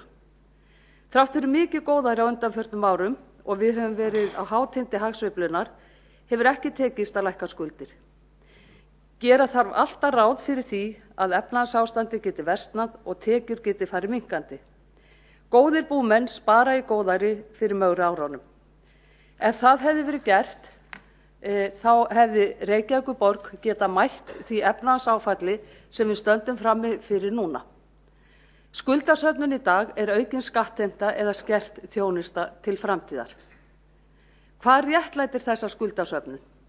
Ekki hefur verið ráðist nauðsynlegar samgöngubætur, tryggja mönnun leikskóla eða sinna margra ára uppsöfnuðu viðhaldi eigna borgarinnar. Sá meirihluti sem hefur stjórnað borginni undanfarin ár hefur lagt ofur áherslu á gæluverkefni á kostnað lögbundinna verkefna og grunnþjónustu. Fjárhagsáætlunin sem hér liggur fyrir endurspeglar því miður ekki öll þau verkefni sem nauðsynlegt að ráðast í og tekur heldur ekki á því hvernig mæta í fjárhagsvandanum með öðru en því að skuldsetja borgina upp í rjáfur og senda síðan borgarbúum reikningin.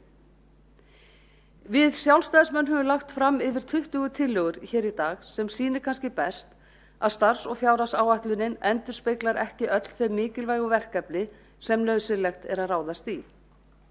Við leggjum sömuleiðis fram tillögur hvernig megi mæta fjárhagsvandanum með sölu eigna eins og gagnaveitunar og malbikunarstöðvarinnar, en nýta má söluhagnaðinn til að mæta fjárhagsvandanum og til að standa undir nauðsynlegri lögbundinni grunnþjónustu. Hvað varðar starfsáætlun skóla- og frístundasviðs sér þess ekki stað að mikill metnaður hafi verið lagður í hana. Heldur koma þar fram almennt orðumarkmið en ekki getið hvernig þessum markmiðum verði náð, eða hvernig eigi að bregðast við löngu uppsöfnuðum vanda, bæði hvað viðhaldsmál varðar eða hvað varðar skort á lögboðinni kennslu eða lakari stöðu í les- og stærðfræðiskynjunum. Í metnaðarfullri starfsáætlun hefði verið tekið á þessum þáttum og komið með lausnir. Ef litið er til viðhaldsmála skólana þá kemur fram í starfs- og fjárhagsáætluninni með leyfi forseta: bæta á aðstöðu til skóla- og frístundastarfs þannig að húsnæði og búnaður auðveldi starfsfólki að vinna að framgangi menntastefnunnar, aðalnámskrám leikskóla og grunnskóla og frístundastefnu Reykjavíkurborgar. Lögð verður áhersla á að öll aðstaða til skóla- og frístundastarfs ýti undir vellíðan og heilbrigði barna og starfsfólks. Tilvitnun lýkur. Í þessu samhengi vil ég minna á að viðhaldi leikskóla, grunnskóla og frístundaheimila er mjög ábótavant víða í borginni og hefur verið árabil og því miður er hætt við að langt sé í land að þeim ljúki.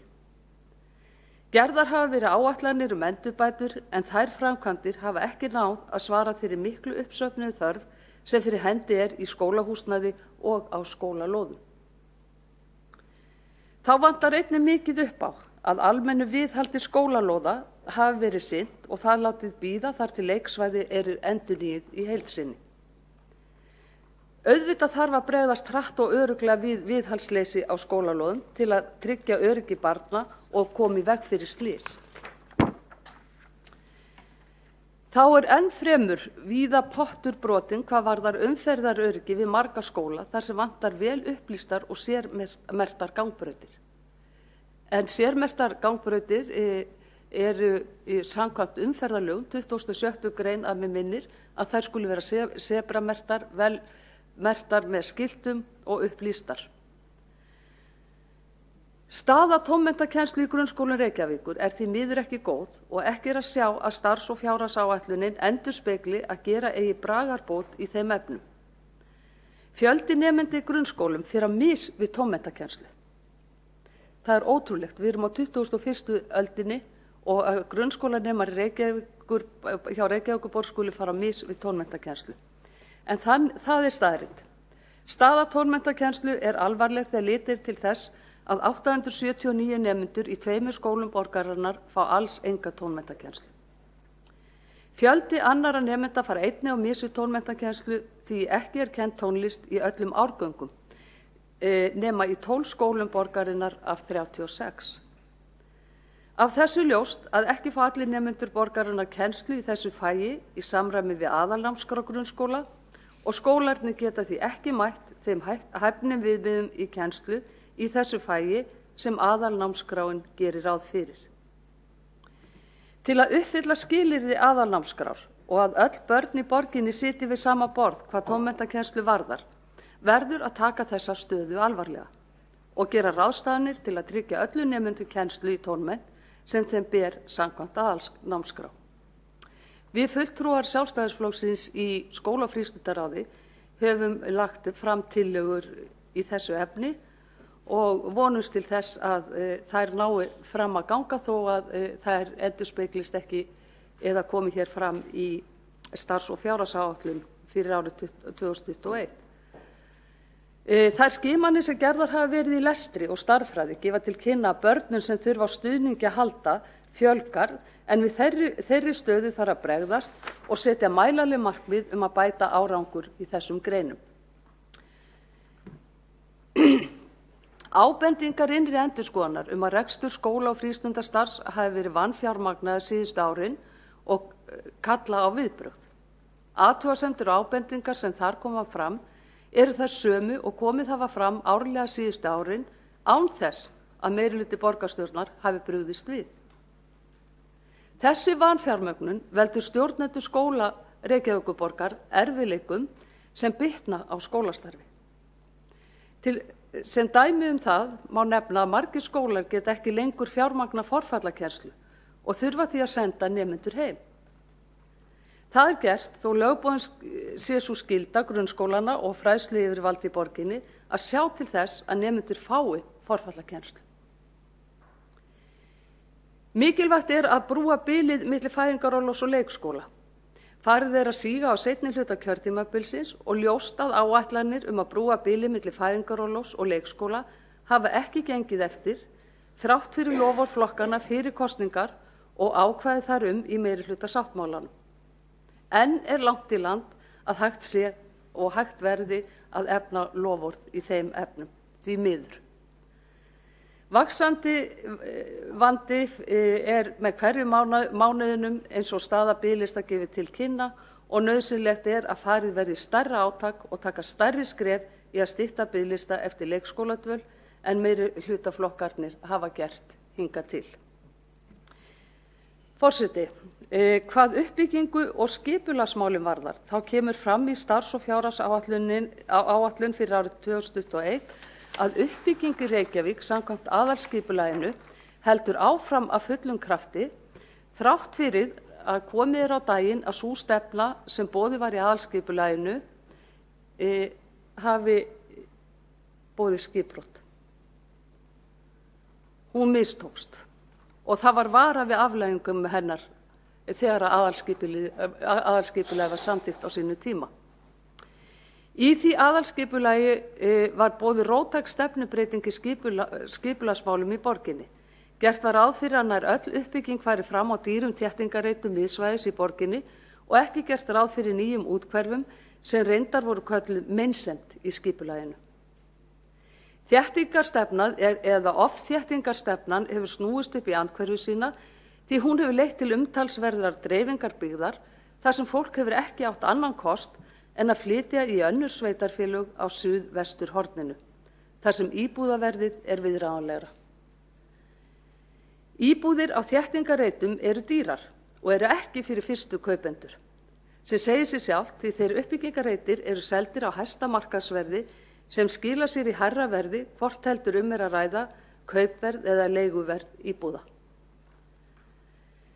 Haldið verður áfram á sömu braut og mest öll uppbygging á að fara áfram á dýrum þéttingarreitum vestan Elliðaáa. Í stað þess að borgin bjóði lóðir til uppbyggingar í nýjum hverfum þar sem hægt að byggja hagkvæmt húsnæði. Samgöngustefna sem aðalskipulagið frá 2010 til 2030 gengur út á að þrengja að umferð og lengja ferðatíma fólks í stað þess að fara í nauðsynlegar samgöngubætur til að greiða fyrir umferð sem myndi stytta ferðatíma, draga úr slysum, óhöppum og loftmengun í borginni. Engin afsláttur gefinn af þessari stefnu í breytingum aðalskipulagi og viðaukum við það. Og nú á að herða á þessari stefnu með því að fækka akreinum til að koma fyrir borgarlínu sem mun þrengja enn meira að bílaumferð sem mun koma mest niður á þeim sem búa í úthverfum. Forseti, framtíð Reykjavíkur byggir á því að skapa ungu fólki tækifæri og aðstæður til uppbyggingar. Það hefur aldrei verið dýrara fyrir ungt fólk og fyrstu kaupendur að kaupa íbúð í Reykjavík. Þess vegna þarf að stór auka lóðaframboð á hagkvæmum svæðum og því leggjum við til hér í dag að lóðaframboð verði stór aukið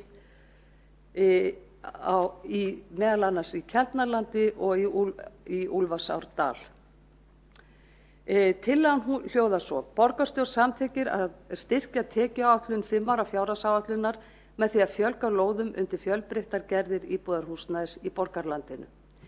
Tilgangurinn að auka tekjustreymi A-hluta borgarsjóðs en þó ekki síður að gefa borgarbúum áhugaverðara val á búsetukostum á hagstæðu verði.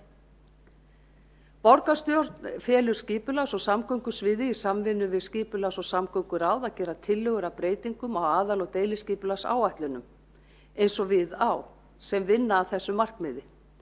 Horft verði fyrstu atrinu til fjölgunar lóða í Úlfarsárdal og skipulagsvinnu við Keldnaland verði flýtt.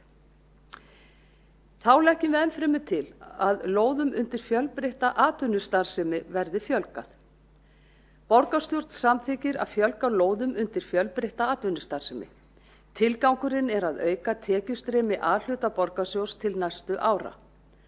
Á undanförnum árum hafa reykvísk fyrirtæki af margvíslegum toga ekki sér annað fært en að flytja starfsemi sína úr höfuðborginni. Og það höfum við fjölmörg dæmi, svo sem Tryggingastofnun, Íslandsbanka og fleiri stofnanir og fyrirtæki. Stefna borgaryfirvalda þéttingu byggðar hefur þrengt að rótgrónum atvinnusvæðum og ýtt undir brottflutning þeirra. Kostir á uppbyggingu innan Reykjavíkur hafa hins vegar verið takmarkaðar og fáar atvinnulóðir í boði.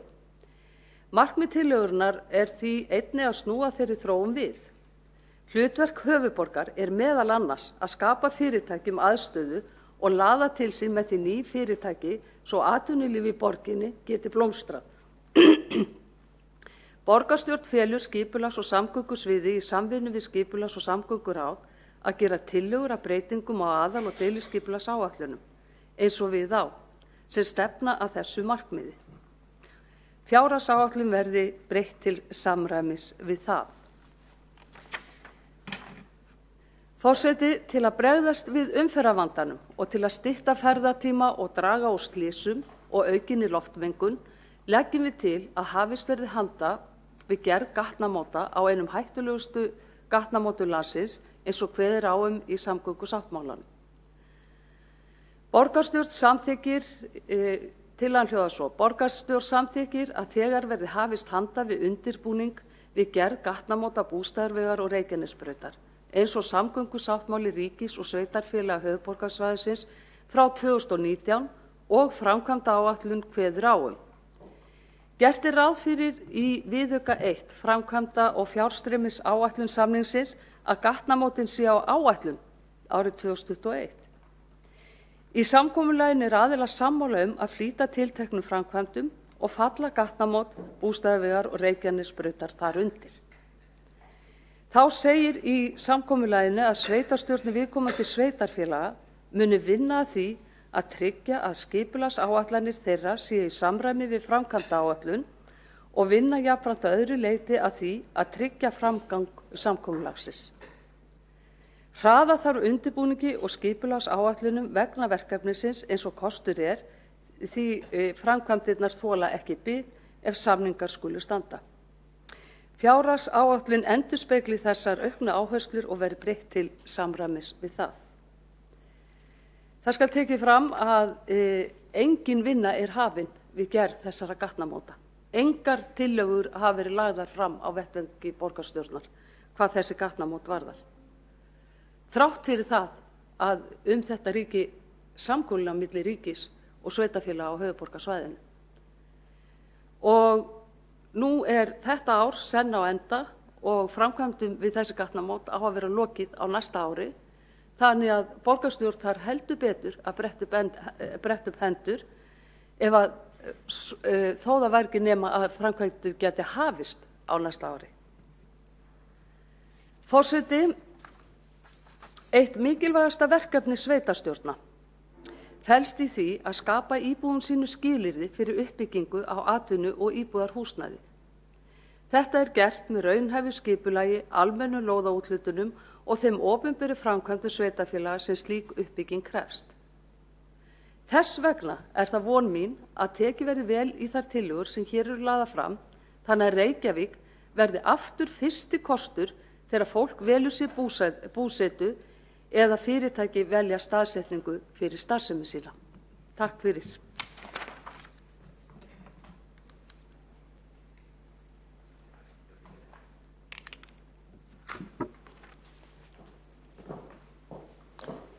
Þá hefur borgarfulltrúi Marta Guðjónsdóttir lokið máli sínu og næst á mælendaskrá Alexandra Briem.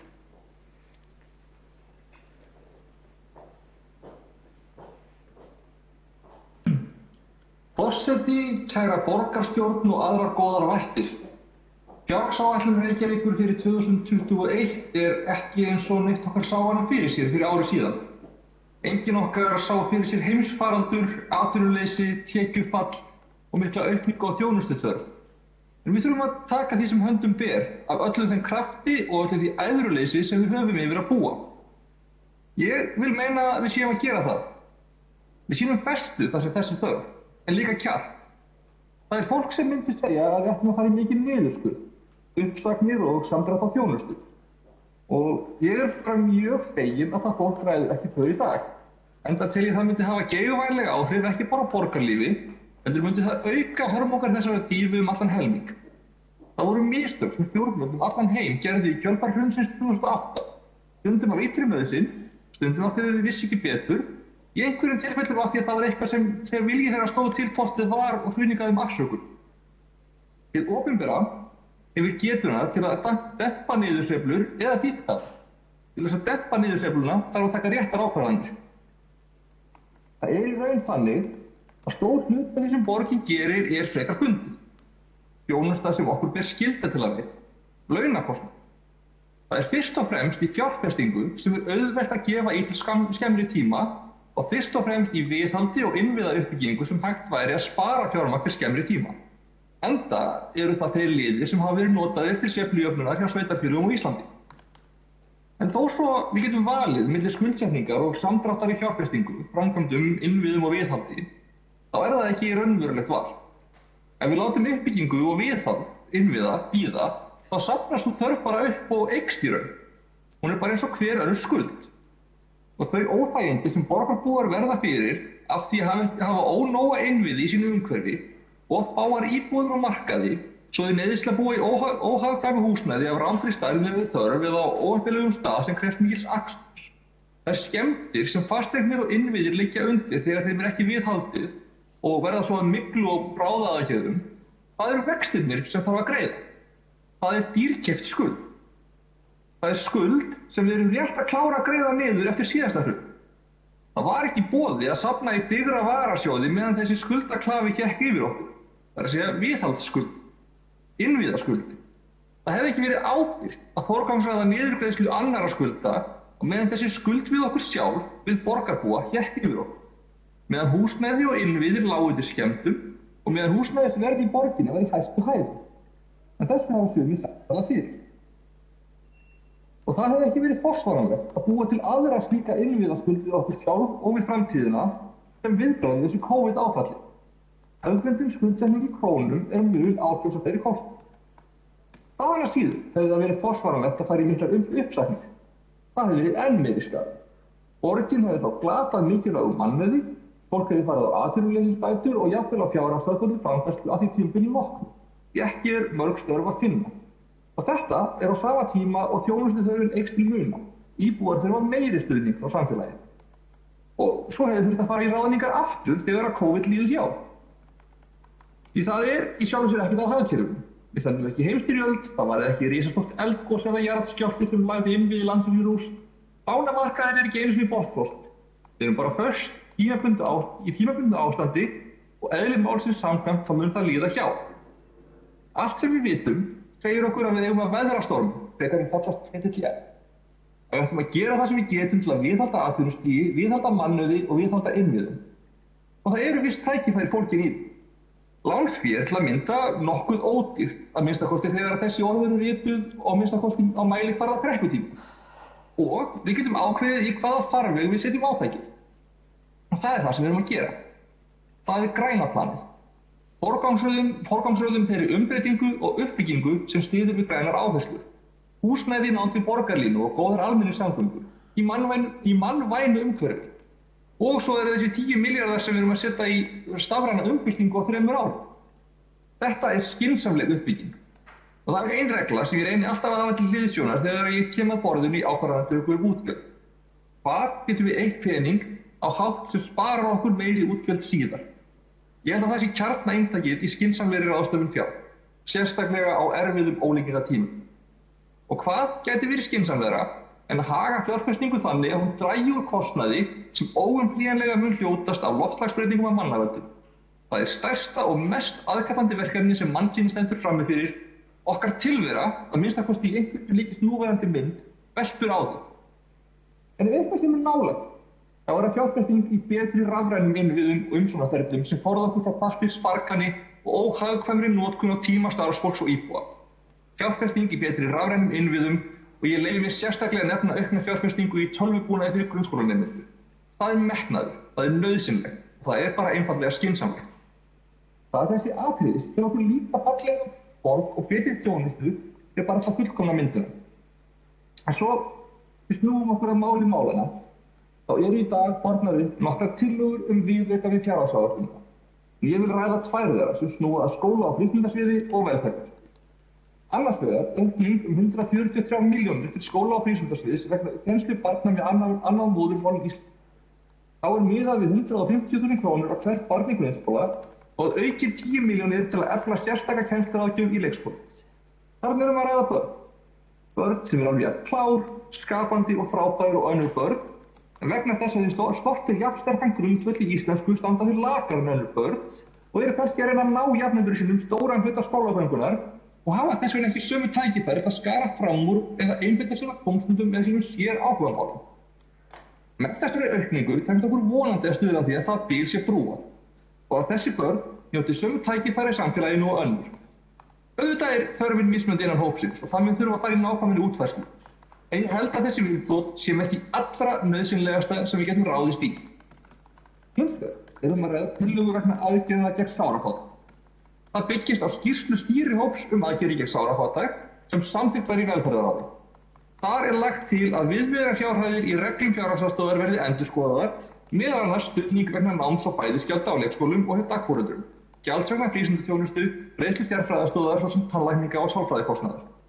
Þetta eru mjög mikilvægar aðgerðir.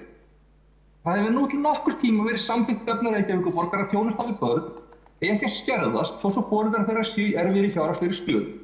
Og þannig hefur það verið verklag að börnum sé ekki vísað frá þjónustu þó foreldrar þeirra séu í skuld vegna hennar.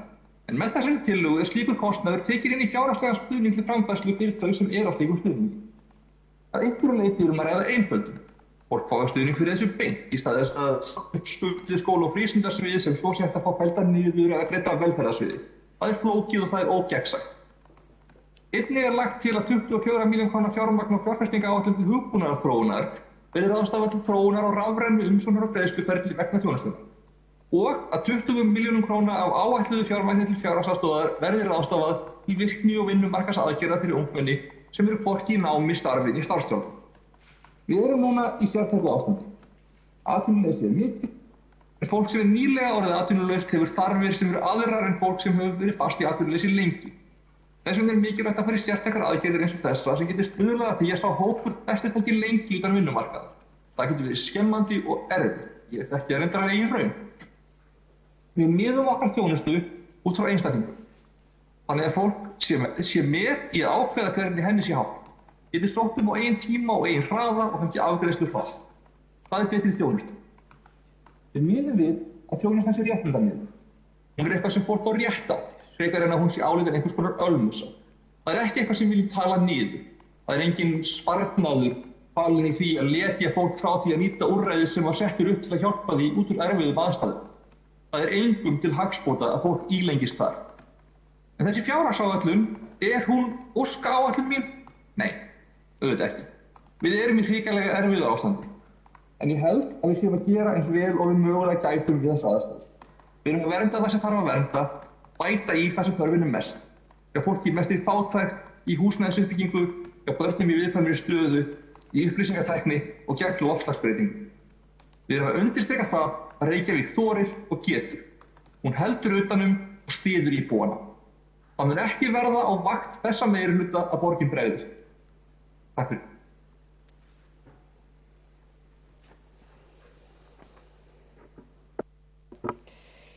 Þá hefur borgarfulltrúi Alexandra Brím lokið máli sínu og næsta mælendaskrá er Valgerður Sigurðardóttir. Ágæta borgarstjórn og aðrir tilheyrendur. Mig langar til þess að byrja því að þakka öllum starfsmönnum Reykjavíkurborgar fyrir mikla og góða vinnu á árinu. Margir hverjir hafa lagt mjög mikið á sig vegna COVID og það verður seint full þakkað. Eins þá hrósa ég starfsmönnum og eins þá vill ég óska starfsmönnum og fjölskyldum þeirra gleðilegra jóla með óskir gæfilegt komandi ár. og með þær fréttir sem vorum að fá í morgun þá mun lífið aftur fara smátt og smátt að færast í sambærilegt horf og það var fyrir COVID á fyrstu mánuðum næsta árs og það gríðarlega gleðilegt.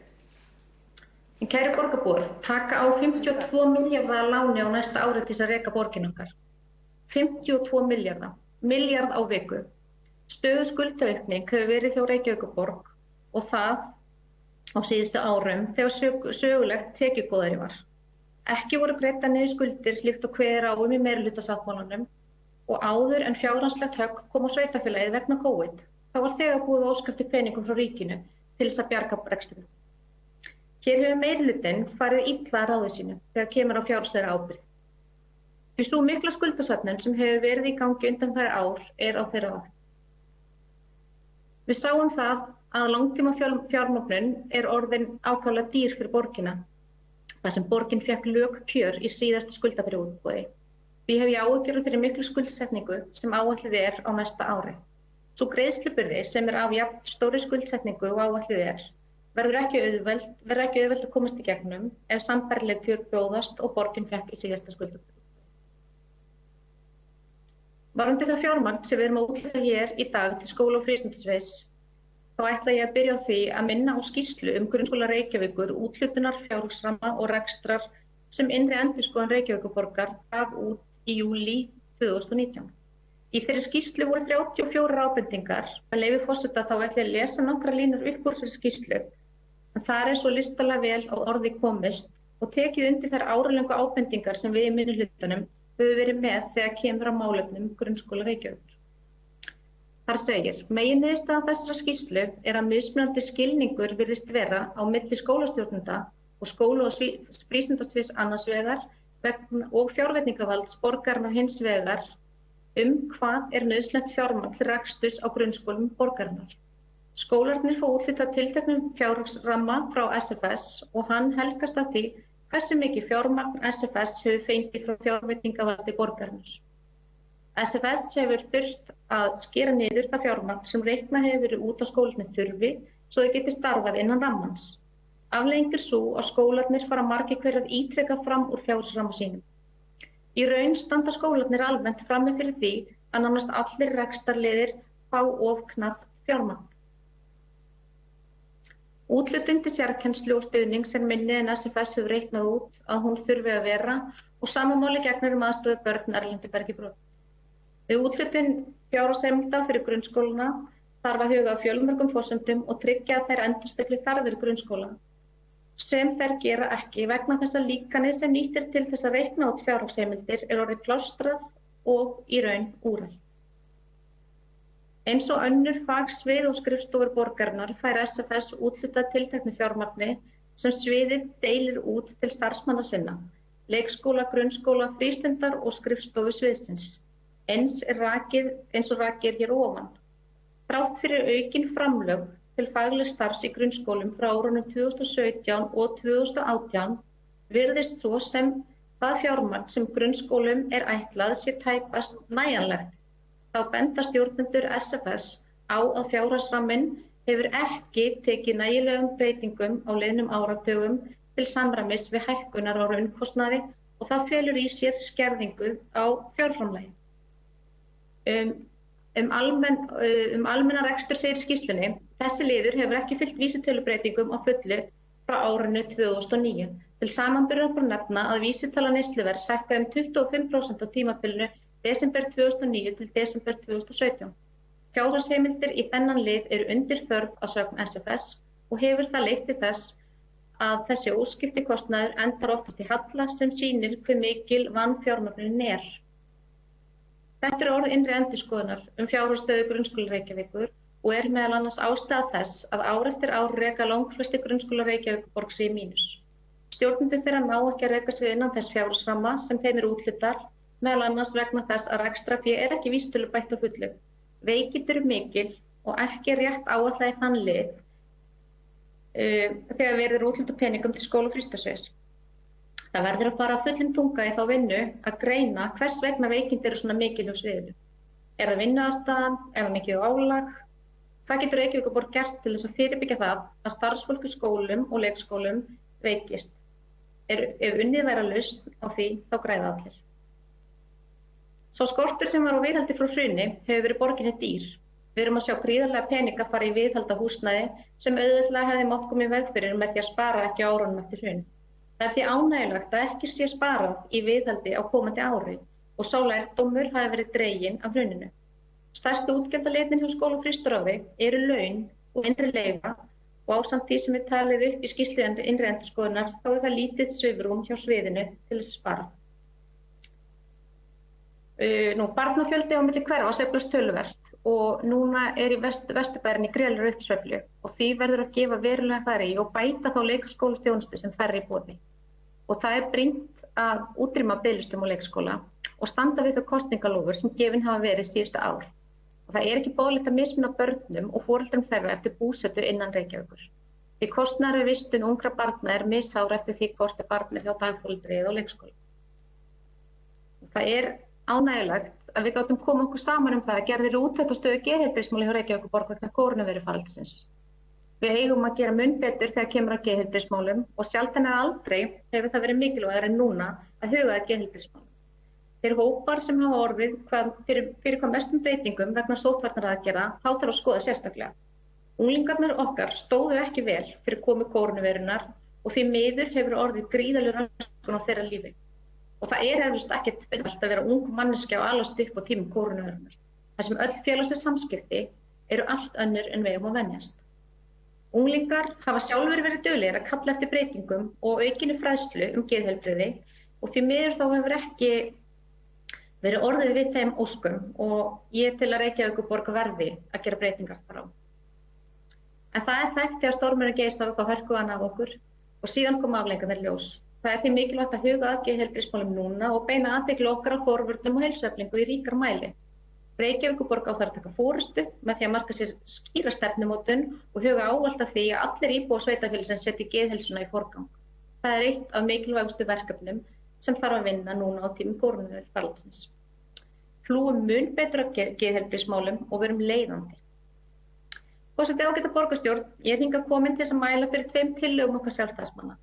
Ætla ég nú með leyfi forseta að lesa þá fyrri sem mest er D11 í gögnum fundarins. Tillögum fallið verði frá gjörfestingu í Grófarhúsinu. Borgarstjórn samþykkir að fallið verði frá endurbyggingu Grófarhússins við Tryggvagötu sem áætlað er að kosti á 15 milljarða króna, enda liggja ekki fyrir framtíðar áform notkun húsnæðisins. Og með tillögunum fylgir greinargerð. Ekki liggur fyrir hver endanleg starfsemi á að vera í endurbættu húsnæði Grófarhússins.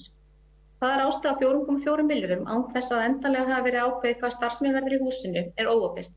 Mikilvægt er að allar fjárfestingaákvarðanir sveitarfélaga séu teknar af vel yfirlögðu ráði og skynsemi, enda fjármuni í eigu borgarbúa að ræða. Það verður að gera kröfu að sveitarstjórnarmenn sýni ábyrgð og ráðdeild á þessum erfiðu tímum og verji peningum skattgreiðenda grunnþjónustu, ekki gæluverkefni. Þá er það lágmarkskrafa að fyrir liggi ákvörðun notkun húsnæðisins áður en borgarstjórn ákveður að heimila endurbætur upp á það 5 milljarða. Undarlegt er að ekki hafi verið farið í þarfagreiningu áður en ákveðið er að eyða á 15 milljarða í húsið.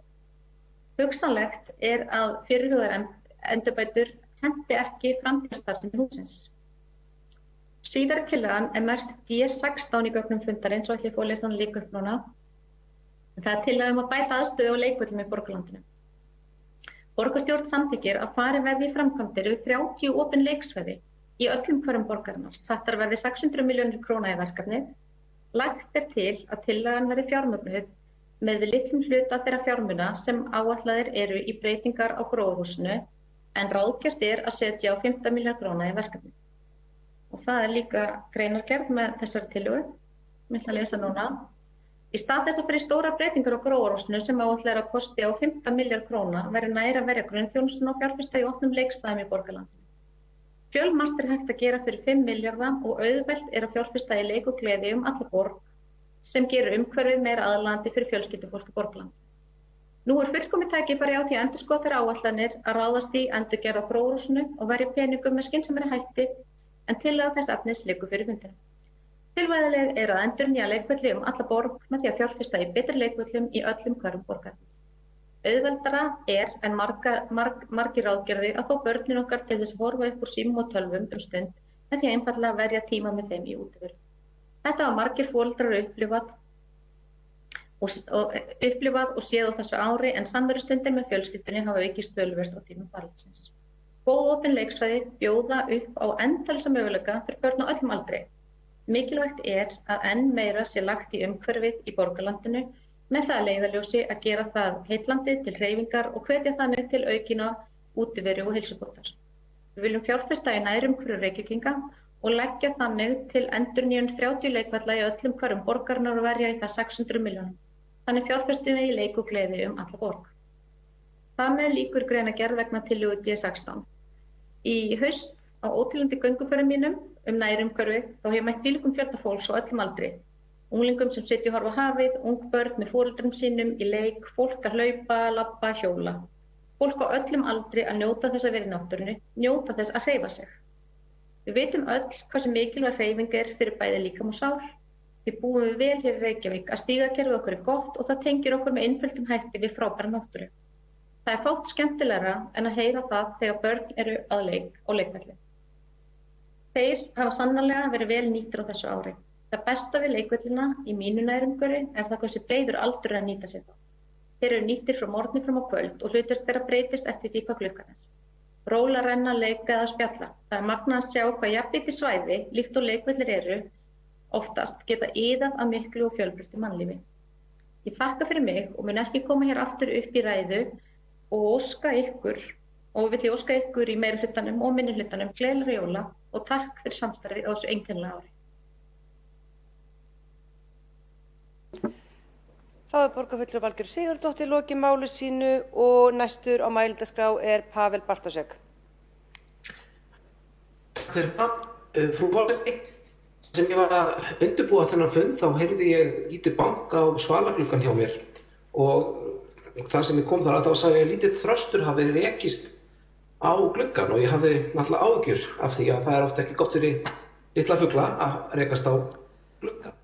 Þegar ég gekk inn á svalirnar þá sá ég lítinn hreyfingarlausan fugl í einu horni svalanna og náttúrulega óttaðist að hið versta hefði gerst. Ég gekk aftur og fór í hanska til þess að finna fuglunum varanlegan hvíldastað utan svala minna en þegar ég nálgast hann þá var ég farin við litla hreyfingu. Hann hreyfði hausinn aðeins sem virtist töluvert laskaður.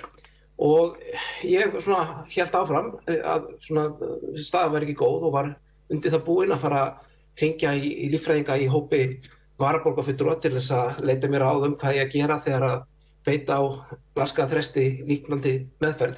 En þegar ég kom næst og ætla kannski að gefa honum smá brauðbita og vatn þá hoppaði frá svölum, tókst á flug og lenti síðan á húsinu á móti og virtist vera hinn besti eftir allt saman. Þannig að ég veit ekki hvert ég er að fara með þessar dæmisögu, kannski er þetta dæmisaga yfir íslenskt atvinnulíf sem við höldum að fyrst hafi einhvern veginn verið mjög laskað en mun síðan á endanum takast á loft og ég held að verði þetta þannig, ég held að við munum ná okkur fljótt út úr þessari krísu og ég er vongóður það. Það má kannski líka taka myndlíkingu ennþá frekar og velta í fyrir sér hvort að ég hefði nokkuð hjálpað til, hvort að fuglinn þurfti ekki bara smá tíma til að bíða eftir því að ná sér af þessu höggi og myndi síðan ná sér alveg á því hvort ég myndi reyna að hjálpa ekki eða hvort ég hefði jafnvel gert til verra. Ég segi nú bara svona þess að bera hönd fyrir höfuð frjálshyggjunni sem var illa leikinn eftir ræðu áðan. En virðulegur forseti, ég er stoltur af því að geta komið hér í dag og kynnt áherslur okkar á vettvangi sem Skipulags- og samgönguráðs og þær mál sem þar eru á baugi og mig langar líka að nefna þær áherslur sem ég og minn flokkur höfum varðandi fjármál borgarinnar og hvernig þau bríma fullkomlega saman við það sem kynnt hefur hér í dag. Næsta ár mun verða mjög viðburðaríkt þegar kemur að skipulags- og samgöngumálum. Snemma á árinu þá munum við samþykkja uppfærslu á aðalskipulagi Reykjavíkur. Þetta verður engin kollsteypa. Við munum halda áfram að þétta byggð innan núverandi vaxtarmarka eins og núverandi aðalskipulag gerir ráð fyrir. Við erum einfaldlega að læra að gera það aðeins betur, að byggja betur upp á röskuðum svæðum og betur innan núverandi vaxtarmarka.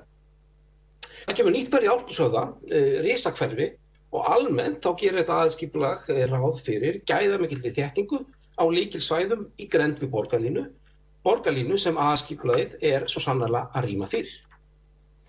Og næstu skref í borgarlínu verða einnig sýnileg snemma á árinu vonir á frumdraugum sem munu sýna legu hennar innan borgarinnar. Legu stöðva, legu akreina, hvaða rými fer undir borgarlínuna og hvaða rými losnar. Allt bendir til að okkar áherslur munu standast fullkomlega viðmið hágæða bus rapid transit kerfi og það er líka gaman að sjá hve mikla trú stofnanir og einkaaðilar í uppbyggingu hafa trú á borgarlínunni. Það er til dæmis fólk að spyrja hvar verða stöðvarnar, hvernig mun líða, fólk er að reyna að fá stöðvarnar og borgarlínuna til sín og ég veit ekki önnur almenningssamgöngukerfi sem hafa vakið upp þessa trú að fólk til dæmis sé að krefjast þess að ákveðin uppbygging verði ekki af nema strætóstoppistöðvar verði í grennd við hana. En við erum líka undir það búin að þessar tillögur frumdraugi munu skapa umræðu og þær munu skapa deilur, jafnvel pólitískar deilur og þar deilur erum við í meirihlutanum svo sannarlega tilbúin fyrir af því að stefnan er rétt. Borgarlínan er auðvitað ekki bara akrein fyrir strætó með upphökkuðum strætóskilum. Hágæða borgarlínum fylgir gjarnan umbreyting á borgarumhverfinu í heild sinni. Borgarlínan er sett í forgang, ljósin eru stillt henni í hag og meðfram borgarlínum liggja gjarnan hjólastígar. En við munum ekki bara bíða eftir borgarlínu til að byggja upp hjólastíga. Á næsta ári og næstu árum mun verða gríðarlegt uppbyggingaskeið þegar kemur að hjólastígum. Við erum að horfa fram á það að geta byggt á bilinu 6-10 km hjólastígu strax næsta sumar við Bústaðaveg, Elliðaárdal og á Kjalarnesi og fleiri stöðum í Reykjavík. Þannig að það er spennandi tímar framundan fyrir hjólreiðafólk og aðra. En það er fleira á döfinni. Við reiknum líka með því að nýtt hverfaskipulag Breiðholts, það verði klárað snemma á árinu. Við höfum þegar samþykkt hverfiskipulag fyrir Árbæinn og næstu hverfi sem eru Hlíðar á Háleiti, þau bíða í röðinni. Markmið hverfiskipulaginu eru margþætt, hverfin eru skoðuð og sóknarfærin eru kortlögð. Eitt sem ég sérstaklega vil nefna eru möguleikar til að styrkja og styðja við gamla hverfiskjarna eins og Arnarbakkann, Völvufell og Rófabæinn og þetta er víða þegar hafið og víða sett í skipulagst forgang. En markmið með hverfiskipulaginu er líka að auka fyrirsjáanleika og sveigjanleika. Með einu heildarskipulagi fyrir hvert hverfi verður einfaldara fyrir íbúa og fyrirtæki að sækja ýmsar framkvæmdir og breytingar á eigin húsnæði innan ramma hverfis skipulagsins, án þess að þurfa að fara í kostnaðarsamar og tímafrekar breytingar á gildandi deiliskipulagi. Og þetta leiðir hugann að öðru. Umhverfis- og skipulagssvið er auðvitað fyrst og síðast þjónustusvið sem þjónar borgarbúum og þeim fjölmörgu aðilum, stórum sem smáum, sem þurfa að byggja upp í borginni að fá leyfi til ýmiss konar starfsemi. Að gera þessa ferli skilvirkari er eitthvað sem við leggjum mikla áherslu á í þjónustustöðum borgarinnar og ætlum að setja mikið fé í það, í stafræna umbyltingu, sem annars mun styðja við þetta. Það er auðvitað komið tíma að við tökum næsta skref í þessu, að kerfi borgarinnar verði stafræn að fullu. Þetta mun auðvitað kosta, en þetta mun líka spara. Ekki bara spara okkur pening, heldur að spara borgarbúum og öllum þessum stóru sem litlu aðilum sem munum spara tíma og óþarfa ferðir og óþarfa útgjöld. Ég hef nú nefnt nokkur atriði sem er á döfinni á skipulaginu. Einföldun ferla var eitt af því sem ég og minn flokkur settum mjög í forgangi kosningabaráttunni og sömuleiðis eflingu hverfiskjarna. Þetta var eitt af því sem við kynntum á sérstökum blaðamannafundi skömmu fyrir kosningar og þriðja af þeim atriðum var lækkun fasteignaskatta sem við munum koma að síðar í ræðunni. En flest hinn atriðin sem ég hef nefnt hérna ríma auðvitað fullkomlega við okkar stefnu í Viðreisn og að sjálfsögðu líka stefnu annarra flokka í meirihlutanum. Laugavegurinn, þétting byggðar, borgarlína, flugvöllurinn, umhverfismál, loftslagsmál. Við erum sammála þetta og þetta eru auðvitað ákvarðanir sem marka stefnu og gilda í ekki bara 1 eða 2 eða 3 ár, heldur áratugi, jafnvel aldir. Auðvitað skipta aðra ákvarðanir líka máli. Það skiptir máli hver sé borgarstjóri, það skiptir líka máli hvaða rekstrarsamningur er undir þetta, það skiptir máli hvaða svið eru saminuð. En það eru þessar ákvarðanir í umhverfis- og loftslagsmáli sem munu skipta máli í miklu lengri tíma. Og það erum við öll í meirihlutanum mjög sammála. Og það skiptir miklu máli. Við getum til dæmis séð að ef við horfum á kort af Reykjavík árið 1900, þá þekkjum við mjög vel þá götumynd sem þar er. Við sjáum allar útlínur og allar gatna. Þær eru allar eins og þær eru voru fyrir 120 árum. Þó byggingarnar margar séu horfnar af braut. Þetta segir bara það að ákvarðanir í umhverfis- og skipulagsmálum verða nokkur langt eftir að við erum farin. En það er mjög margt annað en umhverfis- og skipulagsmál sem ég get verið stoltur af og sem margir kjósendur Viðreisnar ættu að vera ánægðir með. Það eru snúnir tímar í fjármálum ríkis- og sveitarfélaga, við vitum það öll. En það er líka vita að það er vit í því að fjárfesta nú. Það hafa þingmenn okkar og það hefur ríkisstjórnin sagt og við gerum það. Og auðvitað þurfum að taka lán til þess. Það er ekkert launungamál. En það þarf líka að sýna ábyrgð í því. Við ætlum að fjárfesta á krepputímum, við ætlum að fjárfesta í grænum hlutum, við ætlum að fjárfesta í hlutum sem styrkja félagslega innviði. Af því að það líka eitthvað sem gert gjarnan á Norðurlöndum. Við fjárfestum félagslega innviðum til þess að atvinnulífið geti einbeitt sér að því sem það gerir best. Og við ætlum sérstaklega að fjárfesta í hlutum sem spara okkur fé og skapa tekjur þegar fram í sækir. En við ætlum líka að sýna skynsemi. Ríkið raun við sveitarfélögin, gott og vel, við vitum að kreppa, þeir megi skuldsetja ykkur, eins mikið og viljið. Við ætlum að kippa fjármálareglum sveitarstjórnarlaga úr sambandi. En við ætlum að setja okkur eigin skulda- og jafnvægisviðmið í stað þeirra sem ríkið hefur nú kipt úr sambandi. Og eins og segir í okkar tillögu bókun, tekjufalli verður ekki mælt með stórfelldum niðurskurði, áfram verður 1% hagræðingarkrafa á flesta málaflokka, hagræðingarkrafa á velferð og skólamála verður tímabundin lækkun í 0,5%, hagræðingarkrafan verður endurskoðuð árlega, á árum 2021 til 2025 skulu skuldaviðmið samstæð ekki fara við 200% af árlegum tekjum. Í 5 ára áætlun Reykjavíkurborgar fara skuldir að hluta ekki yfir 110% og verður komna niður fyrir 100% í lok tímabils. Ég held reyndar að þessar tölur séu rúmar og við getum vel, eins og hefur verið sýnt í áætlun, rúma okkur töluvert mikið innan þeirra, en það enga síður eitthvað sem við mjög sáttur við að við höfum sett okkar þessi viðmið og þak í stað þessara viðmiða sem ríkið hefur nú numið úr gildi. Já, það kreppa, já, við fjárfestum og við tökum lán, en það ekki tími til að stórauka til dæmis varanlega rekstrarkostnað og það heldur ekki tími til að segja fólki upp í stóru stíl. Viðræður á Vinnumálastofnun á þessum tíma þjóna engum tilgangi. En með réttum fjárfestingum þá verður atvinnulífið tilbúið til að taka við fólki á ný og þá skapast möguleika hagræðingu og ekki bara hagræðingu þetta í miðlægri stjórnsýslu eins og vinsælt að segja. Ég veit að það vinsælt að segja það að það sé hægt að spara ótrúlega mikið fé einungis með því að reka einhverja bílstjóra og allir borðið aðeins hér mat og að reka nokkra embættismenn, en auðvitað þannig að í stórum rekstri eins og Reykjavík þá erfitt að fara í hagræðingu öðruvísi en að fara í hagræðingu á þeim sviðum þar sem útgjöldin eru mest. Virðulegur forseti, ég vil að lokum nefna fasteignaskattana á atvinnuhúsnæði. Við lofum að þeim myndi lækka 1,60 á árinu 2022 og við höfum ákveðið að lækka þá hraðar og þetta tekur þá gildi strax á næsta ári, 2021. Það var ýmislegt sagt þessar tillögur að þetta væri allt of lítið og þetta myndi aldrei nást í gegn hvað sem en það náði samt í gegn og nú höfum við komið þessu í gegn ári fyrr en ætlað var. Og þetta ekki bara táknrænt, þarna eru 450 milljónir sem verða eftir í atvinnulífinu sem ellegar hefðu ratað í borgarsjóð. Og það munar þær tölur, en atvinnulífið munar það líka. Og við höfum þá sýnt að fólk getur treyst okkar orðum. Virðulegur forseti, ég mun kjósa glaður með þeim skjölum sem lögð eru hér fyrir fundi í dag, fjárfestingaráætlun, græna planinu og fjármálastefnu. Við sýnum ábyrgð, við blásum til sóknar og við munum takast á loft og fljúga burt úr þessari krísu. Frú forseti, ég hef lokið máli mínu. Þá borgarfulltrúi Pavel Bartósek lokið máli sínu. Við tökum 15 mínútna fundarhlé. Forseti, ég held að sé ansvar. Nú, heyrðu, það var ekki búið að berast til mín, ég beðist innilegrar afsökunar. Hver hafa búin að beða um? Heyrðu, afsakið. Það einn borgarfulltrúi óska eftir að væta andsvari ræði borgarfulltrúans og það borgarfulltrúi Vigdís Hauksdóttir. Gjörðu svo vel. Já, kærar þakkir, forseti borgarstjórn og tilheyrendur. Ég þakka þér fyrir ræðuna, borgarfulltrúi Pavel Bartósek. Þú sagði svolítið skemmtilega frá að þið ætluðu að fljúga á brott eða fljúga burt og það verður vonandi þannig í næstu sveitarstjórnarkosningum. En ég rak augun í það þegar ég fara yfir borgargögn og það sem okkur sent kjörnum fulltrúum að það eru breytingar varðandi malbikunarstöðuna Höfða. Það nú heita karteflan sem nú hér búin að koma oft inn á borð hjá okkur bæði borgarráð og borgarstjórn að Viðreisn var með þá stefnuskrá sinni að selja stöðuna en nú hún ónýt og það stendur til að flytja hana á Esju mela með tilheyrandi kostnaði fyrir útsvarsgreiðendur. Ég með þá einföldu spurningu út af hverju borgarfulltrúin hættur sem formaður stjórnar og farin úr stjórninni.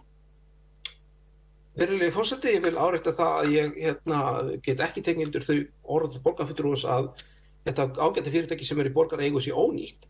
Þarna ræða ágæta fyrirtæki sem gríðarlega verðmætt og ég vil ekki að sé talað það með neinum öðrum hætti, saman hvaða skoðun maður hefur síðan að mögulega eignarhaldi þess. En ástæða þess að ég hef sagt mig úr óskað eftir því að láta af störfum sem stjórnarmaður höfða er fyrsta lagi annir á öðrum vettvangi þessum og ég vil líka talið að í þessum flóknu verkefnum sem framundan eru hjá félaginu þá fari best á því að það sé einhver sem ekki pólitískur heldur fagmaður sem stýri við þeirri skútu.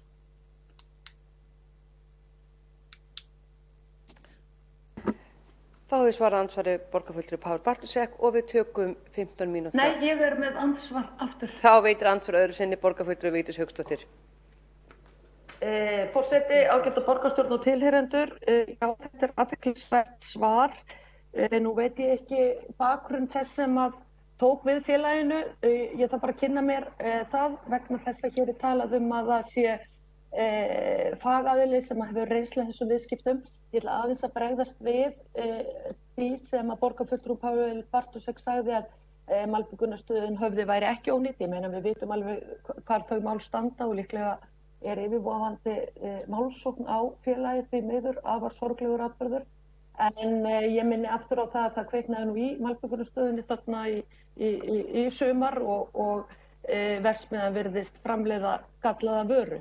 Þess vegna færi nú bara best á því að þessari stöð yrði lokað og aðilum á markaði falið það að sjá framleiðslu á malbiki og öðru því sem að tilheyrir. Við erum að sjá hér fréttir núna þjóðvegi 1 hér fyrir á leið norður að það er mjög slæmt ástand þar á malbikinu þar eða réttar að sagt olíumölinu. Það er ekki, tekka fram, það er ekki Höfði sem lagði það var Vegagerðin. Þannig ég nú svolítið að upplifa mig svona sem íbúi í þessu landi að það sé ekki vanda til verka þegar kemur að þessu öryggistætti að hafa hér veginn í lagi. Og alveg ótrúlegt hvað margt hægt að rekja til slælegs ástands og vegum vegna gallara vöru sem hefur verið að leggja á þá. Það var nú bara þetta sem ég vildi koma á framfæri og eins finnst mér það algjörlega út í hróa hött að útsvarskendur Reykjavík skuli vera látnir greiða fyrir og bera ábyrgð á því að Reykjavíkurborg ætla að fara að byggja heila malbikunarstöð. Ég skil ekki þessa starffræði, ég skil ekki þessa hagfræði, en þetta er alveg hreint með ólíkindum að Reykvíkingar séu svo skildir eftir bæði með kostnaðinn og áhættuna því að ég fullyrði að þetta ævintýri sem að meiri hlutin er að fara út í núna með þessum áformum komið til með enda eins og gæja stöðin hennar Sorpu. Það er borgarfulltrúi Vigdís Hauksdóttir lokið við að veita andsvar öðru sinni og svarar andsvari borgarfulltrúi Páll Bartušek. Frú forseti, ég ætla ekki eldast allt það sem kemur fram í ræðu borgarfulltrúa sem leggir ákveðna lykkja á leið sín til þess að tengja malbik framleiðslu á Norðurlandi sem ekki er framleitt af malbikunarstöðinni inn í þessu umræðu þó hún síðan áréttar að sem rétt er að Höfði hafi þar komið hvergi nálægt. En ég vil þó árétta það að malbikunarstöðin er hlutafélag, er ekki samkvæmt hlutafélagalögum, þannig að skattgreiðendur í Reykjavík bera ekki ábyrgð fjárhagslega á starfsemi þess félags og vegna þeirra orða að hér sé að ræða algjörlega ónýta eign, þá vil ég benda á þessi stöð hefur skilað hagnaði langt flest ár sem hún hefur verið í eigu borgar. Nú geta greitt arðinn í borgarsjóð, þannig að jafnvel ef maður væri þeirri skoðunar sem er fullkomlega lögmæt skoðun að malbikunarstöðin Höfði ekki að vera á markaði, þá finnst mér það ekki ábyrgt af stjórnarmanni sveitarstjórn að tala með þeim hætti þarna sé að ræða ónýtt félag. Þvert á móti held ég að þarna sé að ræða verðmæta eign sem ber að standa vörð hvort sem borgin kjósi að eiga hana til lengdar eða að selja. Þá er lokið við að svara andsvar öðru sinni borgarfulltrúi Páll Bartušek og nú gerum við 15 mínútna hlé á fundi.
Þá fundi borgarstjórn Reykjavíkur fram haldið og næst á mælendaskrá borgarfulltrúi Hildur Björnsdóttir.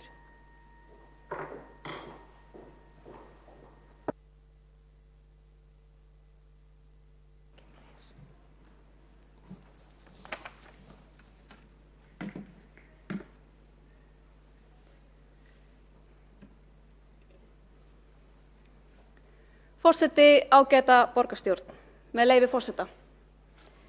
Svona viðkunnanlega vistarveru hafði ég aldrei séð áður. Hún var skínandi björt og allir litir í henni voru hreinir og tærir. Og það var eins og hver fjöl í þiljum og lofti og hver hlutur sem þarna var inni, talaði lifandi tungu og andaði móti manni vingjarnleik og hlýju. Þetta var líkast sjálflýsandi heimi, óháðum gráma og rigningum landsins. Og hér var engin hlutur sem myndi á eignarétt. Það var eins og engin ætti þessa stofu. Það var eins og hún stæði hér í þjóðbraut heimsins til þess að allt mannkynið gæti gengið óboðið inn í hana. Hér kunni ég vel við mig. Hér fannst mér ég ætti alltaf að eiga heima. Tilvitnunin úr bókinni Ofvitanum og rituð af Þórbergi Þórðarsyni. Í textanum lýsir hann vistarverum Reykjavíkurskáldanna í Unu húsi sem stendur við Garðastræti í Reykjavík. Hann lýsir þessum vingjarnlegu vistarverum, hreinum og tærum og uppfullum af möguleikum. Hann lýsir veröld sem uppspretta hugmynda og tækifæra, óháð mótlæti heimsins. Hann lýsir vistarverum sem virðast ekki tilheyra neinum, en þar sem öllum finnst þeir tilheyra. Með sama hugljúfa dreymandi hætti mætti lýsa Reykjavík drauma minna. Höfuðstað sem tilheyrir okkur öllum og þar sem öllum finnst þeir tilheyra. Borg þar sem allir geta fundið hugmyndum sínum og hæfileikum farveg. Sjálflýsandi heimur tækifæra. Borg þar sem fólk kann vel við sig. Borg þar sem fólk vill alltaf eiga heima. Í höfuðborg þar sem fólk vill eiga heima verða að standa til boða fjölbreyttir búsetukostir. Mannfjöldaspár Hagstofunnar gerir ráð fyrir fólksfjölgun sem nemur 70.000 einstaklingum á höfuðborgarsvæðinu til ársins 2040. Fyrir sama tímabil hafa samtök iðnaðarins áætlað þörf fyrir 45.000 nýjar íbúðir. Ef við viljum að Reykjavík verði eftirsóknarverður búsetukostur til framtíðar í ýmis horn að líta. Ekki síst þau horn sem snúa að húsnæðisuppbyggingu í Reykjavík. Við núverandi efnahagsaðstæður mikilvægt að skapa jákvæða hvata til áframhaldandi húsnæðisuppbyggingar. Við þurfum að tryggja lægri álögur og sveigjanlegra regluverk fyrir byggingaiðnað í Reykjavík. Við leggjum því til lækkun gatnagerðargjalda, sveigjanlega greiðslufresti og loks jákvæða hvata til þeirra sem hyggjast byggja vistvænt. Markmið aðgerðanna verði að létta byrðarnar svo núverandi efnahagsástand hamli ekki áframhaldandi uppbyggingu í Reykjavík. Í höfuðborg þar sem fólk vill eiga heima þarf að svara eftirspurn eftir fjölbreyttum samgöngum. Sjaldan hafa breytingar á samfélagsgerð og kynslóðum verið örari. Tímarnir breytast á leifturhraða og nýjum tímum fylgja ný viðhorf. Það birtist glöggt í nýlegum mælingum á viðhorfum til samgangna. Síðustu ár hefur langstærstur hluti borgarbúa farið leiðar sinnar á bíl. Mælingar hafa sýnt að 65–70% höfuðborgarbúa ferðast til vinnu sem bílstjórar á einkabíl. Hins vegar sýna nýlegar mælingar að aðeins 35% höfuðborgarbúa kjósa helst að ferðast með þeim hætti til vinnu. Þannig myndi tæpur helmingur þeirra sem ferðast til vinnu á bíl fremur vilja ferðast á reiðhjóli, fótgangandi eða í strætó. Fólk nefnilega reiðubúið að gera breytingar. Það vill gera breytingar. En borgarumhverfið þarf að bjóða valkosti. Þegar þarfirnar breytast verða stjórnmálin að bregðast við. Meirihluti borgarstjórnar segist boða stórsókn í lagningu nýrra hjólastíga í Reykjavík. Fjárhagsáætlun getur þess að grænar fjárfestingar verði stórauknar á nýju ári. Borgarstjóri hefur lýst því yfir að hann hyggist skapa hjólreiðaborg á heimsmælikvarða. Allt eru þetta ánægjuleg tíðindi, jákvæð fyrirheit, en því miður þá renna á mann tvær grímur við nánari skoðun. Í kynningu borgarstjóra hér í dag birtist listi yfir alla þá hjólastíga sem eru tilbúnir til framkvæmda á árinu 2021. Ef ráðist yrði í lagningu allra þessara stíga myndi fjárfestingin nema 1,4 milljörðum króna. Maður myndi ætla, nú á þessu stórkostlega græna fjárfestingaári sem framundan að allir stígarnir væru full fjármagnaðir. Svo þó ekki. Fjárhagsáætlun tryggir einungis 700 milljónir til hjólastíga árið 2021 ef lagðir eru saman þeir fjármunir sem koma úr hjólreiðaáætlun og samgöngusáttmála. Meirihlutinn gerir aðeins ráð fyrir því að leggja 4 kílómetra af nýjum hjólastígum árið 2021. Það öll stórsóknin. Til samanburðar var sama vegalengd hjólastíga lögð árið 2018. Samanlögð vegalengd nýrra göngu og hjólastíga sem fyrirhugað árið 2021 eru 5 kílómetrar, en til samanburðar var þessi samanlagða vegalengd 14 kílómetrar árið 2018. Tölurnar tala sínu máli. Erfitt að greina þá stórsókn sem boðið Væri meirihlutanum alvara með þeim fyrirheitum að skapa hjólreiðaborg á heimsmælikvarða, yrði ráðist án tafar í lagningu allra þeirra hjólastíga sem tilbúnir eru til framkvæmda næsta árið. Ekki bara sumra, heldur allra. Ég legg til að fjármagn fylgi fyrirheitum, að stórsóknin verði fjármögnuð, að við boðum raunverulega hjólreiðabyltingu í Reykjavík. Ég boða hér með breytingatillögu þess efnis að allir þeir hjólastígar sem klárir eru til framkvæmda á næsta ári verði full fjármagnaðir. Viðbótarfjármögnunin nemur 710 milljónum og útgjaldaaukinn verði fjármagnaður með annars vegar 610 milljónum sem tilfalla þegar hætt verður við framkvæmdir við Grófarhús og hins vegar 100 milljónum sem annars hefðu farið í stækkun Selalaugar í Húsdýragarðinum eða ef við nefnum það sínu rétta nafni 100 milljónir sem annars færu í aukið dýraníð í Húsdýragarðinum. Hafi meirihlutinn betri tillögur að fjármögnun framkvæmdanna þá tekið þeim líka fagnandi. Tillagan miðar að því að fjármagn fylgi fyrirheitum. Fé fylgi máli, Reykjavíkurborg fari raunverulega í stórsókn í hjólreiðum og svari þeirri auknu eftirspurn sem birtist hér í borginni. Í höfuðborg þar sem fólk vill eiga heima þurfa að standa til boða fjölbreytt atvinnutækifæri. Í þessu samhengi athyglisvert að nefna að á tímabilinu 2019 til 2021 mun starfsfólki Reykjavíkurborgar hafa fjölgað 622. Hluti þessarar fjölgunar á sér stað innan stjórnkerfis borgarinnar sem hefur vaxið gríðarlega síðustu ár. Þetta varhugaverð þróun og leggir því til bann við nýráðningum í stjórnkerfinu til 2 ára. Ráðningabannið byggir á þeirri grunnhugmynd að núverandi mannauður borgarinnar sér vel til þess fallinn að leysa verkefni næstu 2 ára.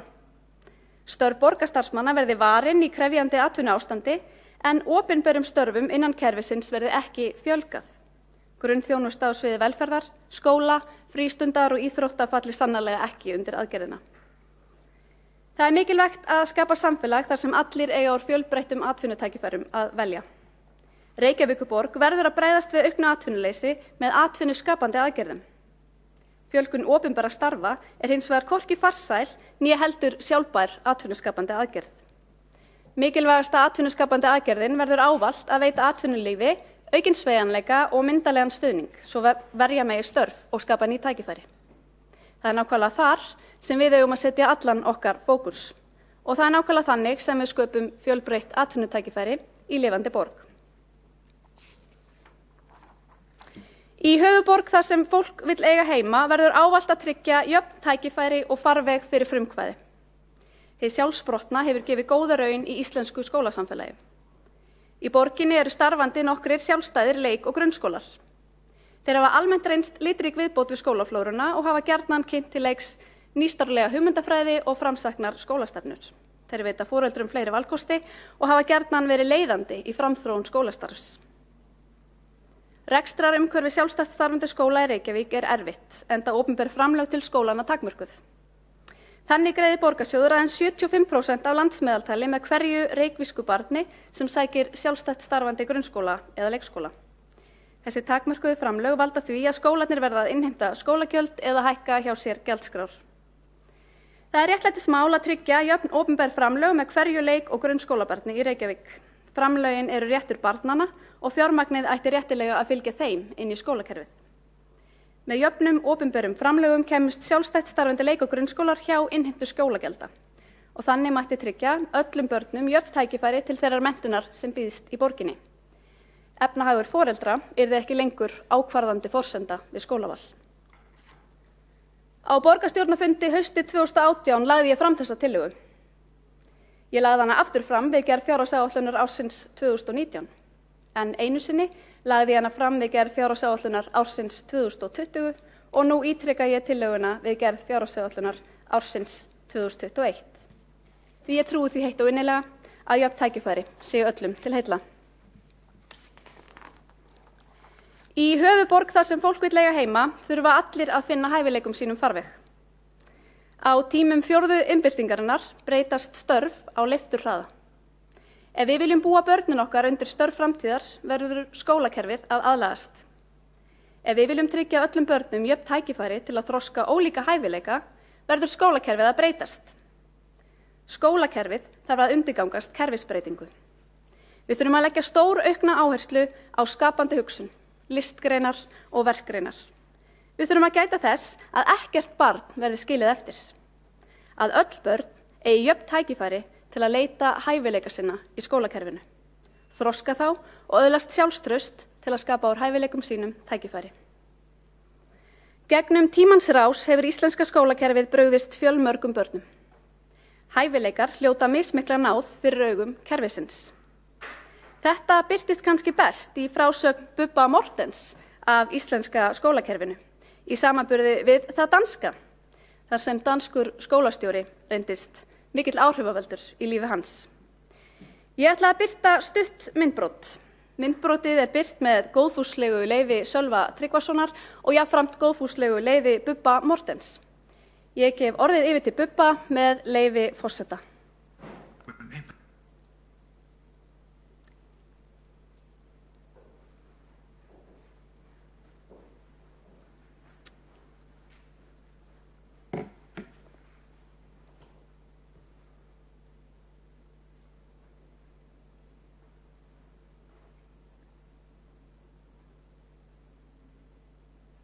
Nei, bara við ætlum að gera músík. Þetta gerði þeir í Danmörku við mig. Ég kem alveg í mölbrotin úr íslenska skólakerfinu til Danmerkur og það líður vika og þá segir herra Kirkileif, skólastjórinn, kalla mig upp, ég hugsaði bara eina ferðin enn á að fara að lesa með pistilinn og hann segir, herra Bubbi, við ætlum að senda þig smá rannsókn, við heldum við vitum hvað hefur verið að hrjá þig upp á Íslandi. Og svo kemur það í ljós að ég er skrifblindur og með einhverjar raskanir. Og svo ég kallar aftur upp og hann segir, heyrðu, Karsten, han siger, at du går omkring med din guitar. Og ég bara, já, ég er alltaf með gítarinn. Og hann segir, heyrðu, við erum búin að ákveða það er það sem þú átt að gera hérna. Og það er bara tónlistaherbyggi í skólanum. Hvað ertu gamall? Þetta er ég 14-15, það er tónlistaherbyggi í skólanum. Og það hefur sagt bara, þú situr í tíma, en þú situr alltaf bara 1 tíma á morgnana, svo ferð þú yfir í tónlistaherbyggi. Og þú þarft að æfa það á gítarinn og þú ferð sem sagt kennara og verkefni og allt þetta. Og svo tekur þú próf í vor og þú þarft að halda tónleika fyrir skólan. Þetta er náttúrulega eina vitið. Og ég fekk 10. Fyrsta skipti á ævinni, ever. Eina skipti á ævinni, ég fekk 10. Og hvað gerir þetta fyrir? Þetta bara breytti lífið mínu. Ég er að segja fyrir einstaklingar svo þig sem er kannski búin að fá höfnun og höfnun af því þú átt ekki að vera að skrifa í einhverju stafsetningu eða eitthvað. Svo fer allt í einu að gera eitthvað þar sem þú fær viðurkenningu fyrir þú sér góður í því. Getur ímyndað hvað það gerir fyrir sjálfsmyndina? Þetta bara breytti lífið mínu.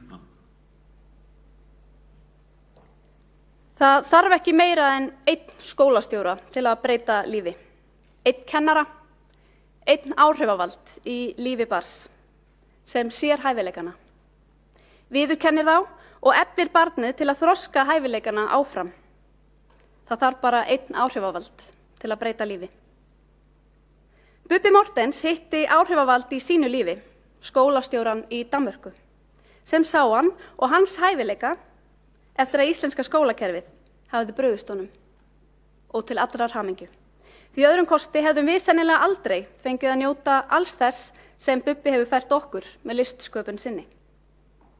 Það þarf bara 1 áhrifavald Ég vil að þessi áhrifavaldur verði skólakerfið sjálft. Ég legg því til að Reykjavíkurborg ráðist í stór eflingu bæði listnáms og verknáms í skólastarfi. Með það að markmiði að auka vægi fjölbreyttra námsgreina í skólastarfi, svo öll börn fái tækifæri til að leita hæfileika sinna, þroska þá og skapa úr þeim tækifæri og verðmæti fyrir þau sjálf og samfélagið allt. Tækifærin til framfara eru alltumlykjandi í Reykjavík. Það okkar hlutverk að svara kalli samtímans en jafnframt að eiga skýrt erindi við framtíðina. Ég vil að Reykjavík framtíðar verði fjölbreytt borg fyrir fjölbreytt fólk.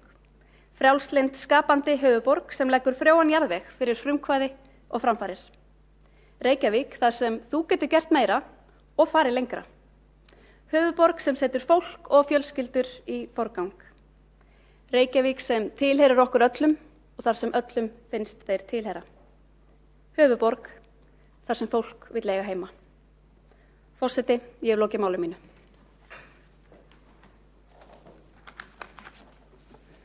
Þá hefur borgarfulltrúi Hildur Björnsdóttir lokið máli sínu og næst tekur til máls borgarfulltrúi Vigdís Hauksdóttir.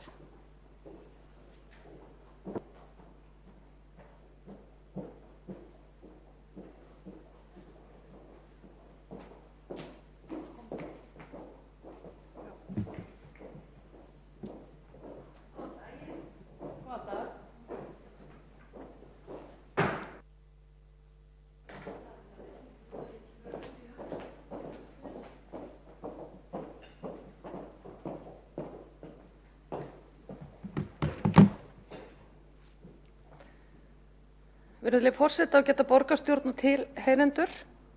Já, það gott að komast í Ráðhúsið og halda ræðuna hér við aðra umræðu. En það náttúrulega hljóta að flestir að sjá að fyrirkomulag þess að það var fjölgað í borgarstjórn alveg fáránlegt. Því að nú klukkan orðin 4:30 og það eru fjölmargir borgarfulltrúar á eftir mér á mælendaskrá.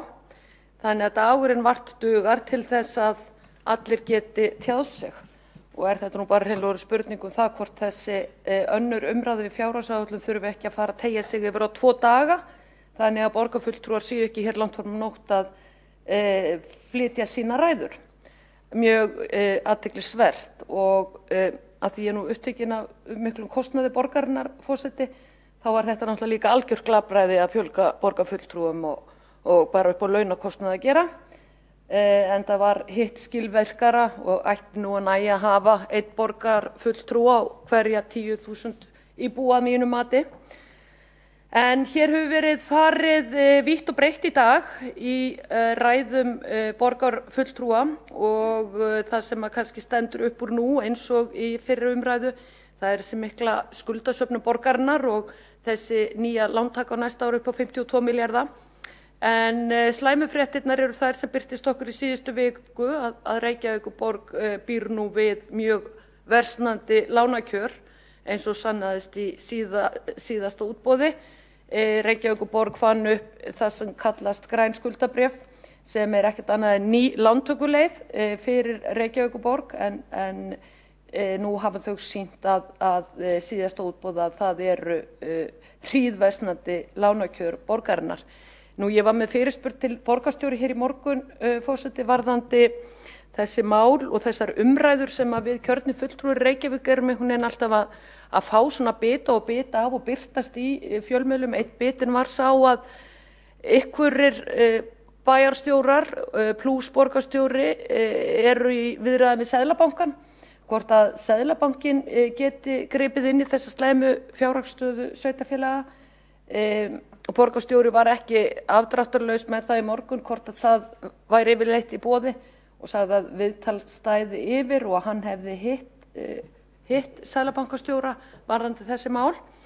Þannig að öll þessi mál, skuldamál borgarinnar og versnandi lánakjör hljóta að vera reiðarslag fyrir borgarstjóra og meirihlutann.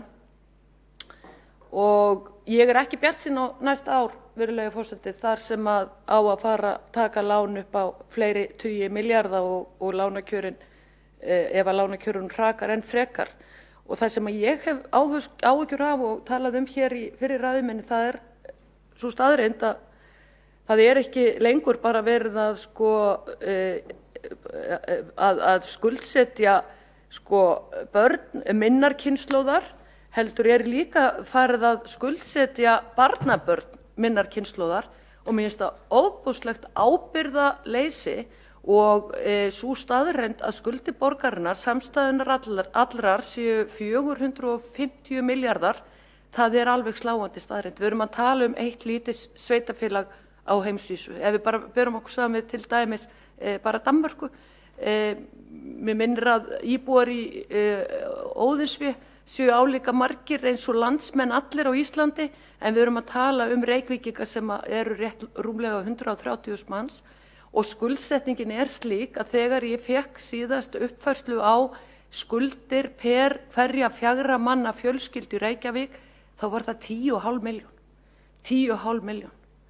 Í fyrri ræðu minni hér síðast þá skellti ég því fram að skuldir samstæðunar allrar væru á pari við 4 til 5 Kárahnjúkavirkjanir þess tíma þegar hún var byggð. Svo hefur fengið mikinn reikningskúnstner að reikna, nú virðist reikna Kárahnjúkavirkjun miðað við daginn í dag og skuldir Reykjavíkurborgar samstæðunar allrar eru á pari við 2 Kárahnjúkavirkjanir nú virðist reiknaðar.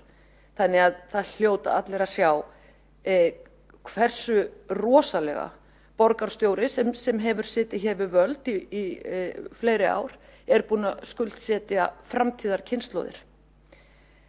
Ég ætla að stikla á stóru, forseti, áður ég fer inn í tillöguna mínar. Ég var líka með fyrirspurn til borgarstjóri í morgun varðandi strætó. Það farið betlibréf til ríkisins frá stjórn strætó og samtaka sveitarfélaga á höfuðborgarsvæðinu upp á 900 milljónir sem að þessir aðilar eru að vonast til að verði settar inn í fjáraukalögin svo að strætó sitji ekki uppi með þetta mikla tap upp á tæpa milljarð, en það ekkert komið út í því og ekki vitað ennþá hvort að fjárlaganefnd verði við þessari beiðni því að það á eftir að fara með frumvarpið í gegnum umræðu. Þannig að það svona einhver peningur, vænti peningur sem alls ekki fastur í hendi og raunverulega mjög slæmt að við skulum ekki vera komin vissu fyrir því hvort þetta fari, hvort að ríkið verði við því að bæta strætó þessar 900 milljónir. Nú, annað mál sem ég ræddi ekki mikið hér síðast, það ekki búið að leiða til lykta uppgjörsreglu félagsbústaða. Það féll tímamóta álit frá reikningsskila og upplýsinganefnd sveitarfélaga núna fyrr í haust og ég vísaði þessari deilu eða uppgjörsaðferðum til nefndarinnar og það kom úrskurður sem var afgerandi og hann sá að Reykjavíkurborg óheimilt að setja félagsbústaði með þessum hætti eins og gert hefur verið frá 2012 inn í samstæðureikningin. En þá bregður borgarstjóra á það ráð þegar þetta afgerandi álit komið út að vísa málinu inn á fjármálaskrifstofu til umsagnar. Og ég gagnrýndi það nú í borgarráði þegar þetta var ljóst að hvernig öllu fyrir komið hér hjá borginni.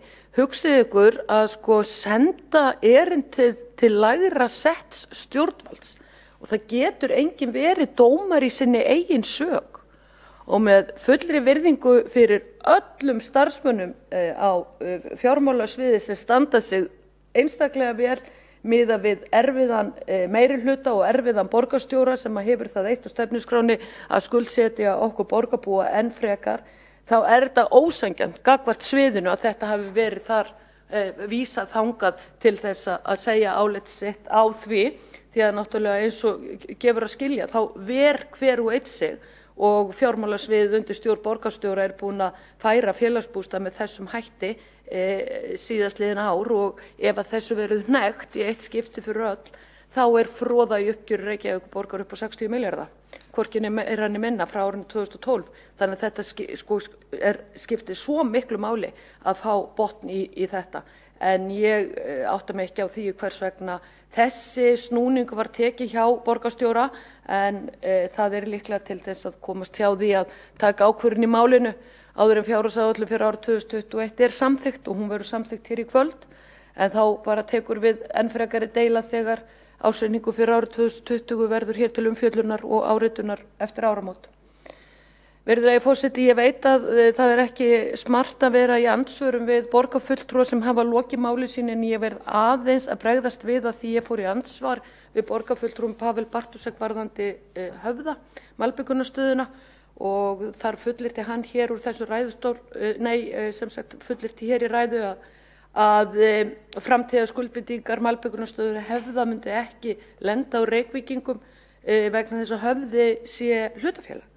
Þetta er bara rangt hjá virðulegum borgarfulltrúa, því að þegar er farið inn á malbikunarstöðuna Höfða þá kemur það fram með leyfi forseta: Malbikunarstöðin Höfði HF er í eigu Borgarsjóðs Reykjavíkur og Aflvaka HF, en við stofnun fyrirtækisárinu 1996 sameinuðust 2 borgarfyrirtæki, Malbikunarstöð og Grjótnám Reykjavíkurborgar í eitt hlutafélag. Það er nefnilega þannig, og þarna kristallast þetta svo vel, hvaða viðhorf borgarstjóri og meirihlutinn hefur til B-hluta fyrirtækja borgarna. Þau líta bara á að þau séu bara einhver fylgitungl með A-hlutanum sem að lifa sjálfstæðu lífi og enginn ber ábyrgð á. Að lokum, ef illa fyrir rekstri, eins og við höfum séð bæði með Strætó og með Sorpu og með Orkuveitu Reykjavíkur í bankahruninu, þá eru það útsvarsgreiðendur Reykjavík sem bera ábyrgðina. Annað eru blekkingar. Að halda öðru fram, það eru blekkingar. Það er hvít lygi. Og ég trú ekki öðru en að allir borgarfulltrúar meirihlutans átti sig á því allavega eftir daginn í dag hvernig B-hlutafyrirtækin koma með gríðarlegar ábyrgðir á skuldum sínum inn í Borgarsjóð. Félagsbústaðir skulda 52 milljarða. Útsvarsgreiðendur í Reykjavík er í fullum ábyrgðum fyrir alla upphæðina, út af því að félagsbústaðir eru dótturfélag. Það er alveg sama hvort þetta sé HF eða BS eða annað, eigandinn ber alltaf ábyrgð á fyrirtækinu að lokum og ber endanlega ábyrgð ef að illa fer. En þessu bara haldið fram bara á þess að roðna að þetta sé með þessum hætti. Það er mikil deila sem að Reykjavíkurborg á núna í við jöfnunarsjóð. Ég spurði borgarstjóra jafnframt að því í morgun hvað væri að frétta af þeirri deilu, því að Reykjavíkurborg hefur krafið ríkið tæplega 9 milljarða kröfu sem borgin telur sig eiga inni hjá jöfnunarsjóði sveitarfélaga sem að snýrað rekstri, grunnskóla og nýbúafræðslu. Og borgarstjóri segir að það sé að ræða vangoldið framlag og krafði er búin að labba svolítið mikið á eftir ríkinu að krefja svara og það hefur verið mjög afgerandi. Nú borgarlögmaður gaf ríkinu viku svigrúm til þess að svara erindinu og ég hef nú sagt það svona í djóki, þetta svona hálfgerð fjárkúgun hjá Reykjavíkurborg á hendur ríkinu, það má líka þessu við það því að slík er ásóknin í þetta fé. En ég ætla með leyfi forseta að lesa hér upp úr frétt á vísi.is sem að birtist 11. desember. Þar er viðtal við samgöngumálaráðherra og segir svo hér orðrétt með leyfi forseta. Í mínum huga er málið mjög einfalt. Þessi skipting byggir á samkomulagi ríkisins og sveitarfélaga, þar með talið Reykjavíkurborgar, allt frá árinu 1996, segir Sigurður Ingi Jóhannsson samgöngu- og sveitarstjórnarráðherra. Ef við fylgjum þeim fjárveitingum sem hafa verið síðan þá virðist Reykjavíkurborg vera að fá annars vegar meira fé heldur stendur undir kennslukostnað í grunnskólum eins og var samið upphaflega og hins vegar eru tekjur Reykjavíkurborgar sennilega meðal þeirra hæstu, þannig ef þeir væru að bera sig saman við önnur sambærileg sveitarfélög að þá væru þeir held ég í öðru sæti þar og eftir bætir hann við. Sigurður Ingi segir að ríkislögmaður hafi sent frá sig greinargerð í dag, þar að segja 11. desember, þar sem kröfun er hafnað en ekki fengust viðbrögð frá borgarstjóra vegna málsins, tilvitnun í þessa frétt líkur. Þetta er ansi merkilegt mál því að í andsvari við mig í morgun, forseti, þá sagði borgarstjóri það var ekki neitt bréf komið frá borgarlögmanni til borgarinnar En það var nú svo sem áður týnst bréf hjá borginni og kjörnum fulltrúum ekki verið sýndar skýrslur eða upplýsingar fyrir en löngu síðar, eins og til dæmis ljósastýringarskýrslan sem var búið að gefa út miðjan júní og við fáum að sjá hana í þar síðustu viku við kjörnum fulltrúum sem sitjum í skipulaginu. Þannig að það nú alltaf einhvern veginn verið að leyna okkur gögnum. En þetta segir það að miðað við hótanir, og ef að þú ferð á stað með svona hálfgert fjárkúgunarmál, þá náttúrulega verður að ljúka því til enda. Þannig ég get ekki betur lesið út úr þessu, virðulegi forseti, en að Reykjavíkurborg sé að fara á stað með dómsmál gagnvart Jöfnunarsjóði sveitarfélaga. Allavega virðist að vera svo að ég tel að það sé búið að falla svo þung orð í þessari deilu af hálfu borgarinnar að það verður ekkert aftur snúið. Þegar borgarstjóri átti að segja á því að það ekkert hægt að fara með svona fjárkröfur á hendur ríkinu bara ganni sínu og eyði það bæði tíma og peningum.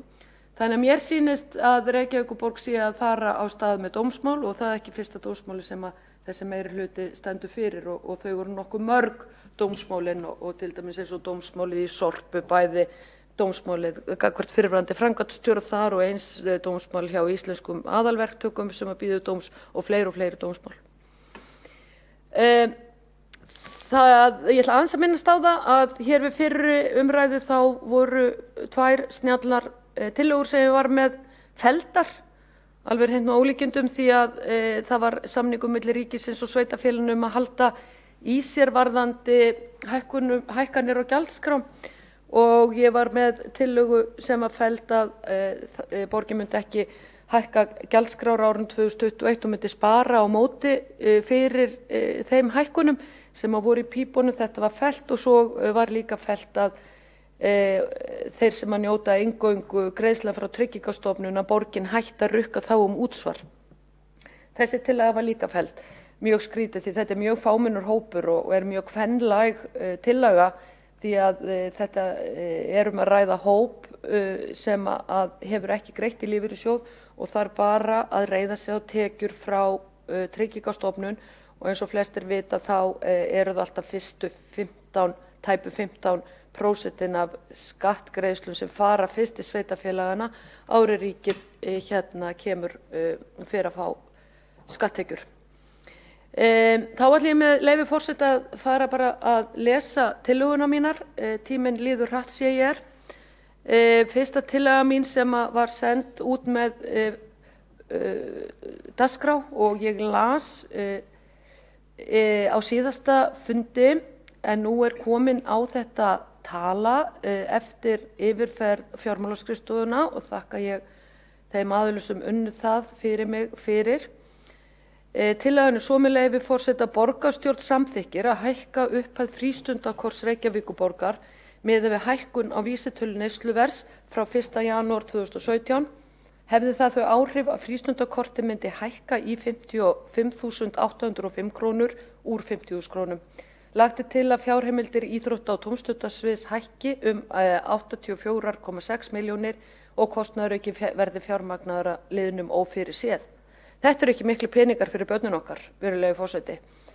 Þetta hækkun upp á tæpar 6.000 krónur á hvert frístundakort fyrir hvert barn og þegar þetta reiknað út þá þetta langt innan við 100 milljónir og ber ég mikla væntingar til þess að þessi tillaga verði samþykkt hér á eftir í atkvæðagreiðslu.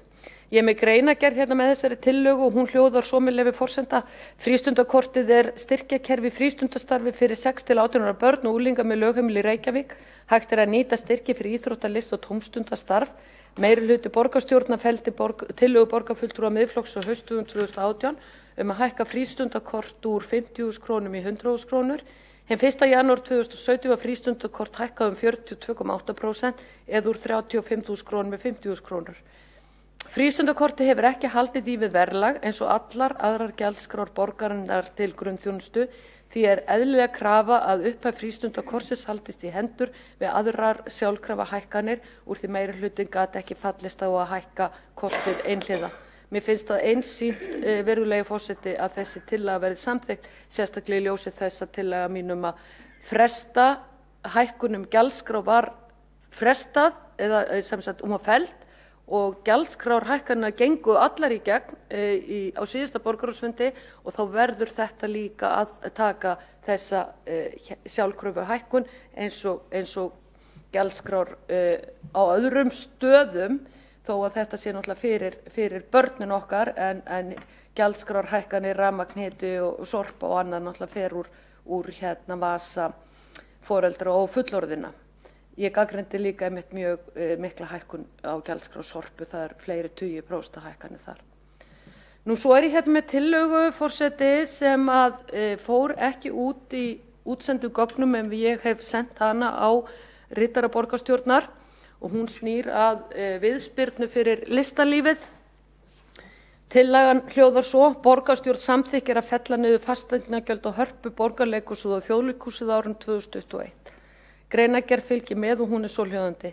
Listalífið þarf viðspyrnu eftir faraldurinn, fasteignagjöldin að sliga þessar menningarstofnanir sem staðsettur í Reykjavík. Harpa greiddi rúmar 311 milljónir í fasteignagjöld árið 2020 og þar inni óperan jafnframt. Þannig að þegar óperan flutti í Hörpu þá féllu fasteignagjöld eðlilega á óperuna niður. Borgarleikhúsið greiddi rúmar 103 milljónir og Þjóðleikhúsið tæpar 20 milljónir. Samtals greiddi þessi 3 menningarhús því 434,5 milljónir í fasteignagjöld 2020. Þessi upphæð kæmi sér vel í rekstur menningarhúsinu og gæti skipt sköpu fyrir þau til að ná fyrri styrk þegar samfélagið fer á stað aftur. Sífelldari fjárveitingar eru frá ríki og borg inn í rekstur Hörpu og frá borginni í rekstur Borgarleikhússins. Menningarhúsið reiða svo að hendi fasteignagjöld til borgarinnar. Millifærslur af þessu tagi verða óþarfar verði tillagan samþykkt og það ljóst að handbært fé minnkar sem þessari upphæð nemur. Þetta var þessi tillaga. Svo ég hér með tillögu sem fór út með útsendri dagskrá og hún hljóðar svo með leyfi forseta. Borgarstjórn samþykkir að Reykjavíkurborg endurgreiði íbúum í dreifbýli á Kjalarnesi þær 124.000 krónur per inntak vegna ljósleiðrikavæðingar á Kjalarnesi. Greinargerð: borgarráð samþykkt á fundi 23. júlí að heimila umhverfis og skipulagssvið að bjóða út framkvæmdir vegna ljósleiðaravæðingar í dreifbýlis í Reykjavík og átti að fara fram í júlí. Að ræða framkvæmdir meðal annars á Kjalarnesi, Álfsnesi, Úlfarsfelli, Hólmsheiði og Elliðavatnslandi. Heildarkostnaður við verkið var áætlaður rúmar 112 milljónir, þar af áætlaður hlutur Reykjavíkurborgar 50 milljónir og hlutur fjarskiptasjóðs sem var þá í formi styrks tæpar 50 milljónir samkvæmt samningi við Reykjavíkurborg. Sækja á afganginn í vasa húseigenda og íbúa sem afar ósanngjarnt ef litið til jafnræðis íbúa Reykjavíkur sem hafa fengið tengingu frítt og mun fyrr. Framkvæmdinni á ekki vera lokið fyrir 1. apríl 2021 og svo það náttúrulega þannig, virðulegi forseti, að nú hefur komið í ljós að það orðin mikill efi það hvort að fjarskiptasjóður komi með þetta fjármagn inn í borgina því að samkvæmt úthlutunarreglum fjarskiptasjóðs í dreifbýli þá tekur sveitarfélagið á sig fyrstu 500.000 per inntak. Þannig þarna stendur deilan og núna staðan sú að þeir aðilar sem ætla að þiggja og ætla að taka ljósleiðir inn hafa nú þegar reitt af hendi 124.000 krónum virðisaukaskatti og þessi tillaga gengur út á það að Reykjavíkurborg taki þann kostnað á sig á grunni jafnræðis milli íbúa. Það óásættanlegt að sumir íbúar Reykjavíkur þurfi að greiða fyrir ljósleiðarunum meðan aðrir fá það frítt, alveg hreint með ólíkindum. En ég var búin að flytja þessa tillögu áður hér í borgarstjórn og hún var felld af borgarstjóra og meirihlutanum. Ég var mjög hissa á því en þá voru miklar rangfærslur uppi hjá borgarstjóra akkúrat þegar var verið að ræða þá tillögu, þannig að nú hefur meirihluti tækifæri á því að leiðrétta þennan misskilning. Og þetta kostar ekki nema 16 milljónir og ég legg til að þetta veri tekið af útgjaldaliðnum að sjálfsögðu ófyrirséð útgjöld því að þetta mjög ósanngjörn gjaldheimta fyrir Kjalnesinga og dreifbýli þar. Svo ég að leggja fram aftur tillögur, hagræðingar og sparnaðartillögur og þær hljóða svo, virðulegi forseti. Borgarstjórn samþykkir að farið verði tafarlaust í að skilgreina lögbundið hlutverk Reykjavíkur og fjármagni forgangsraðað í lögbundna og grunnþjónustu. Ég hef flutt þessa tillögu nokkrum sinnum því að þetta eitt af því sem verður að fara í hjá borginni, að skera niður öll gæluverkefni. Hlutverk Reykjavíkurborgar eins og annarra sveitarfélaga í landinu að sinna lögbundinni þjónustu og grunnþjónustu. Ef að eitthvað eftir þá má fara að leika sér með bragga eða mathallir eða annað.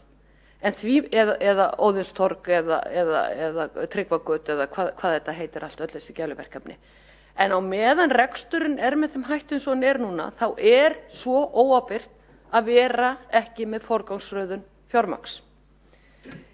Ég legg hér líka fram tillögu að farið verði tafarlaust í kerfisbundinn niðurskurð á skrifstofu borgarstjóra og í annarri stjórnsýslu borgarinnar.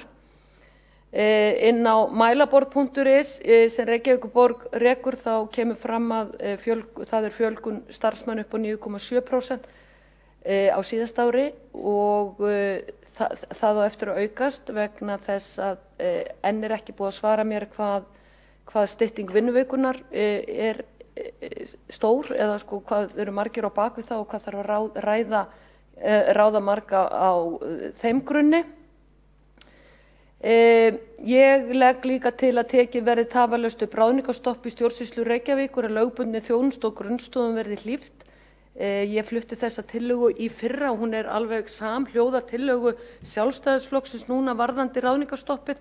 Ég hef flutt þessa tillögu áður þannig að Miðflokkurinn og Sjálfstæðisflokkurinn að hugsa eins þarna í þessari tillögu. Svo legg ég fram tillögu að dregið verði úr utanferðum kjörinu fulltrúa embættismanna borgarinnar og skilagrein verði gerð fyrir hverja ferð og hversu hún var farin. Og það alveg með ólíkindum að þetta líklega það eina jákvæða við COVID-forseti að ég var með fyrirspurn hjá Reykjavíkurborg hvað hafi komið fram mikill sparnaður við þetta ferðastopp þegar landinu var hálflokað og bara tillaga mín bara raungerðist en við þurfum að samþykkja þetta núna hér í kvöld til þess að þessi sparnaður verði viðvarandi hjá borginni því að á fyrstu 9 mánuðum ársins þá dróst ferðakostnaður dagpeningur og gisting saman 77,5% eða sem nemur 79 milljónum á fyrstu 9 mánuðum ársins 2020 miðað við árið 2019 fyrir A-hlutann og í B-hlutanum var sparnaðurinn 73% fyrir sama tímabil eða sem nemur tæpum 54 milljónum þannig að þarna bara allir einhver sparnaður upp á 133 milljónir. Engin kvartar, engin sakna fundana, fyrir allt sem fram á netinu og þetta framtíðin, virðulegi forseti. Þetta framtíðin. Að COVID-19 kenni okkur það að spara bæði fyrir andrúmsloftið því að þessi meiri hluti mjög upptekinn af grænum áherslum og ég það líka, spara fyrir útsvarsgreiðendur og þetta vinn-vinn fyrir alla.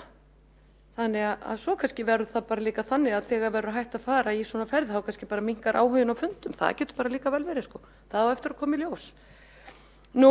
Svo ég með tillögu líka að farið verði í bestun í öllum innkaupum borgarinnar og að minnstakosti 10% hagræðingu verði náð. Þetta tilbrigði við, það inni hjá meirihlutanum tilbrigði við þessa tillögu að fara að skoða innkaup borgarinnar. Það var komið tími til, segi ég nú bara. Því að ég fullyrði að það hægt að ná fram 10% sparnaði með hagræðingu í innkaupum og að innkaupin verði bestuð. Og svo lagði ég til að á ný tillögu sem var búið að fella hér að stofnaður verði vinnuhópur allra flokka í borgarstjórn sem hefur það hlutverk að fara í saumana á áætlunargerð borgarinnar í verkum sem hafa farið fram úr áætlunum og geri tillögur nýtt verklag og svo í lokin leggi það til að allar þessar aðgerðir nái fram að ganga fyrir 1. september 2021. Þannig að þetta eru sparnaðar og hagræðingartillögur sem við verðum að fara í vegna skuldastöðu borgarinnar og svo ég hérna með svona eina varatillögu ef að verður ekki samþykkt í kvöld að stofna vinnuhóp allra flokka til að fara í saumana á rekstri borgarinnar að þá samþykki borgarstjórn að ráða óháðan utanaðkomandi aðila til að gera úttekt á starfsemi æðstu stjórnar Reykjavíkur og ég er með smá greinargerð með þeirri tillögu að hún hljóðar svo, með leyfi forseta: farið verður yfir allan kostnað, framúrkeyrslu verkefna, verkaskiptingu og skilvirkni í ört vaxandi kostnaði í rekstri Reykjavíkur, tíðum mistökum, dómum, kvörtunum og öðrum athugasemdum sem hafa komið upp undanfarin ár gegn borginni. Ég hef lokið þá, forseti, við að lesa mínar tillögur og legg þær hér fram til atkvæðagreiðslu hér á fundinum á eftir. Ég óska eftir að fá orðið á ný að því ég þarf að hlusta á ræður fleiri borgarfulltrúa áður ég legg loka hönd á bókun mína sem ég ætla að leggja fram hér í kvöld. Þannig að ég bið forseta vinsamlegast að setja mig aftur á mælendaskrá og ég hef lokið máli mínu í seinni umræðu fjárhagsáætlunar fyrir árið 2021 hjá Reykjavíkurborg. Borgarfulltrúi Vigdís Hauksdóttir hefur lokið máli sínu og þá tekur næst til máls borgarfulltrúi Líf Magnúðardóttir.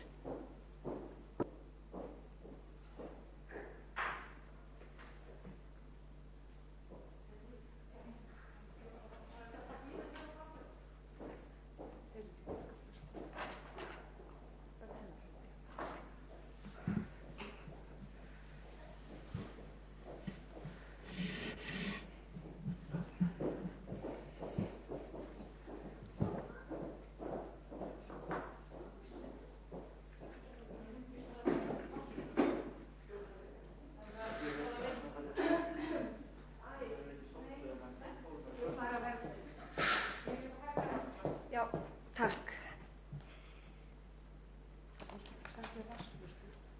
Ég bara vaskglas. Já, og bestu þakkir.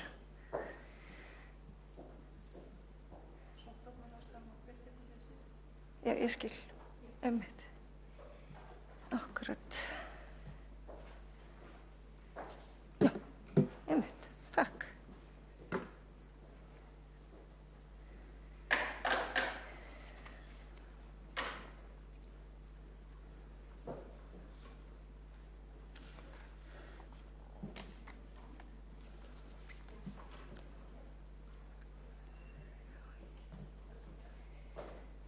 Já, ágæti forseti, borgarfulltrúar og íbúar Reykjavíkur og áheyrendur.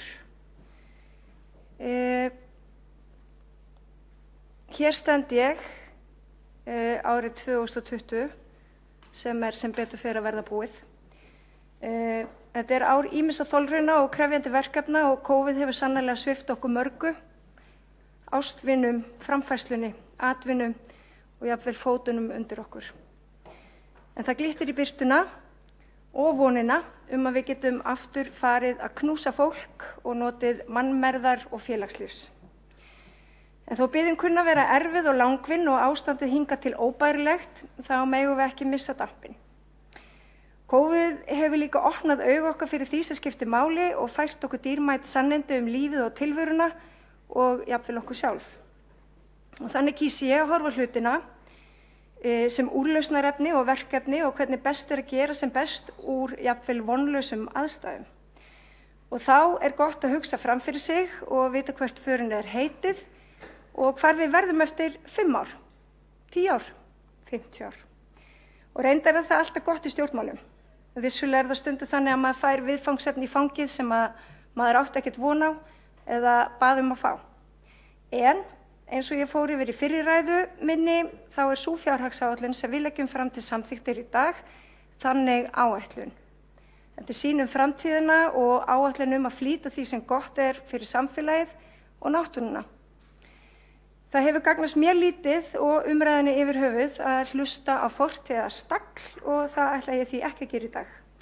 Í dag þá kem ég hingað upp sem formaður umhverfis- og heilbrigðisráðs og formaður Sorpu og ég ætla að fjalla þau verkefni sem við ætlum að ráðast í á næsta ári á þeim vettvangi og þá framtíðarvísa sem brátt bruma.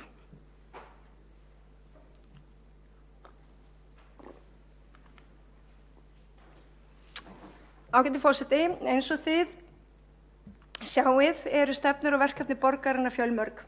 Það er ýmis að taka og ekkert skal skilið út undan. Eðlilega, enda viljum við ná utan allt og alla og hið manngerða og mannlega og óbeislega náttúru og verndun lífríkis. Og allt þarf þetta að mætast, tala saman, búa til gangvirkið sem stýri hjartslætti borgarsamfélagsins og vitaskuld fara eftir þeim.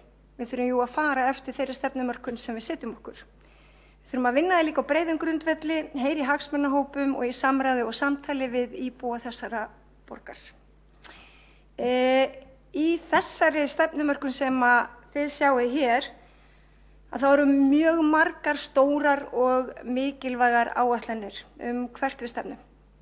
Aðgerðaáætlun í loftslagsmálum er ein, og þar talast hún við hjólreiðaáætlun og grænanetið, aðalskipulagið, innkaupastefnuna, matarstefnuna, málefni miðborgar, aðgerðaáætlun í úrgangsmálum og svo framvegis. Þetta eru auðvitað allt mikilvægar stefnur og þegar ákveðin stefnumörk Reykjavíkurborgar birtist síðan í græna planinu. Græna planið nýtir saman svo ótal margt allt til ársins 2030. Í því má finna allar þær áherslur sem að mér eru hugleiknastar. Félagslegu áherslunar, fjárhagslegu áherslunar, umhverfislegu áherslunar sjálfbært samfélag.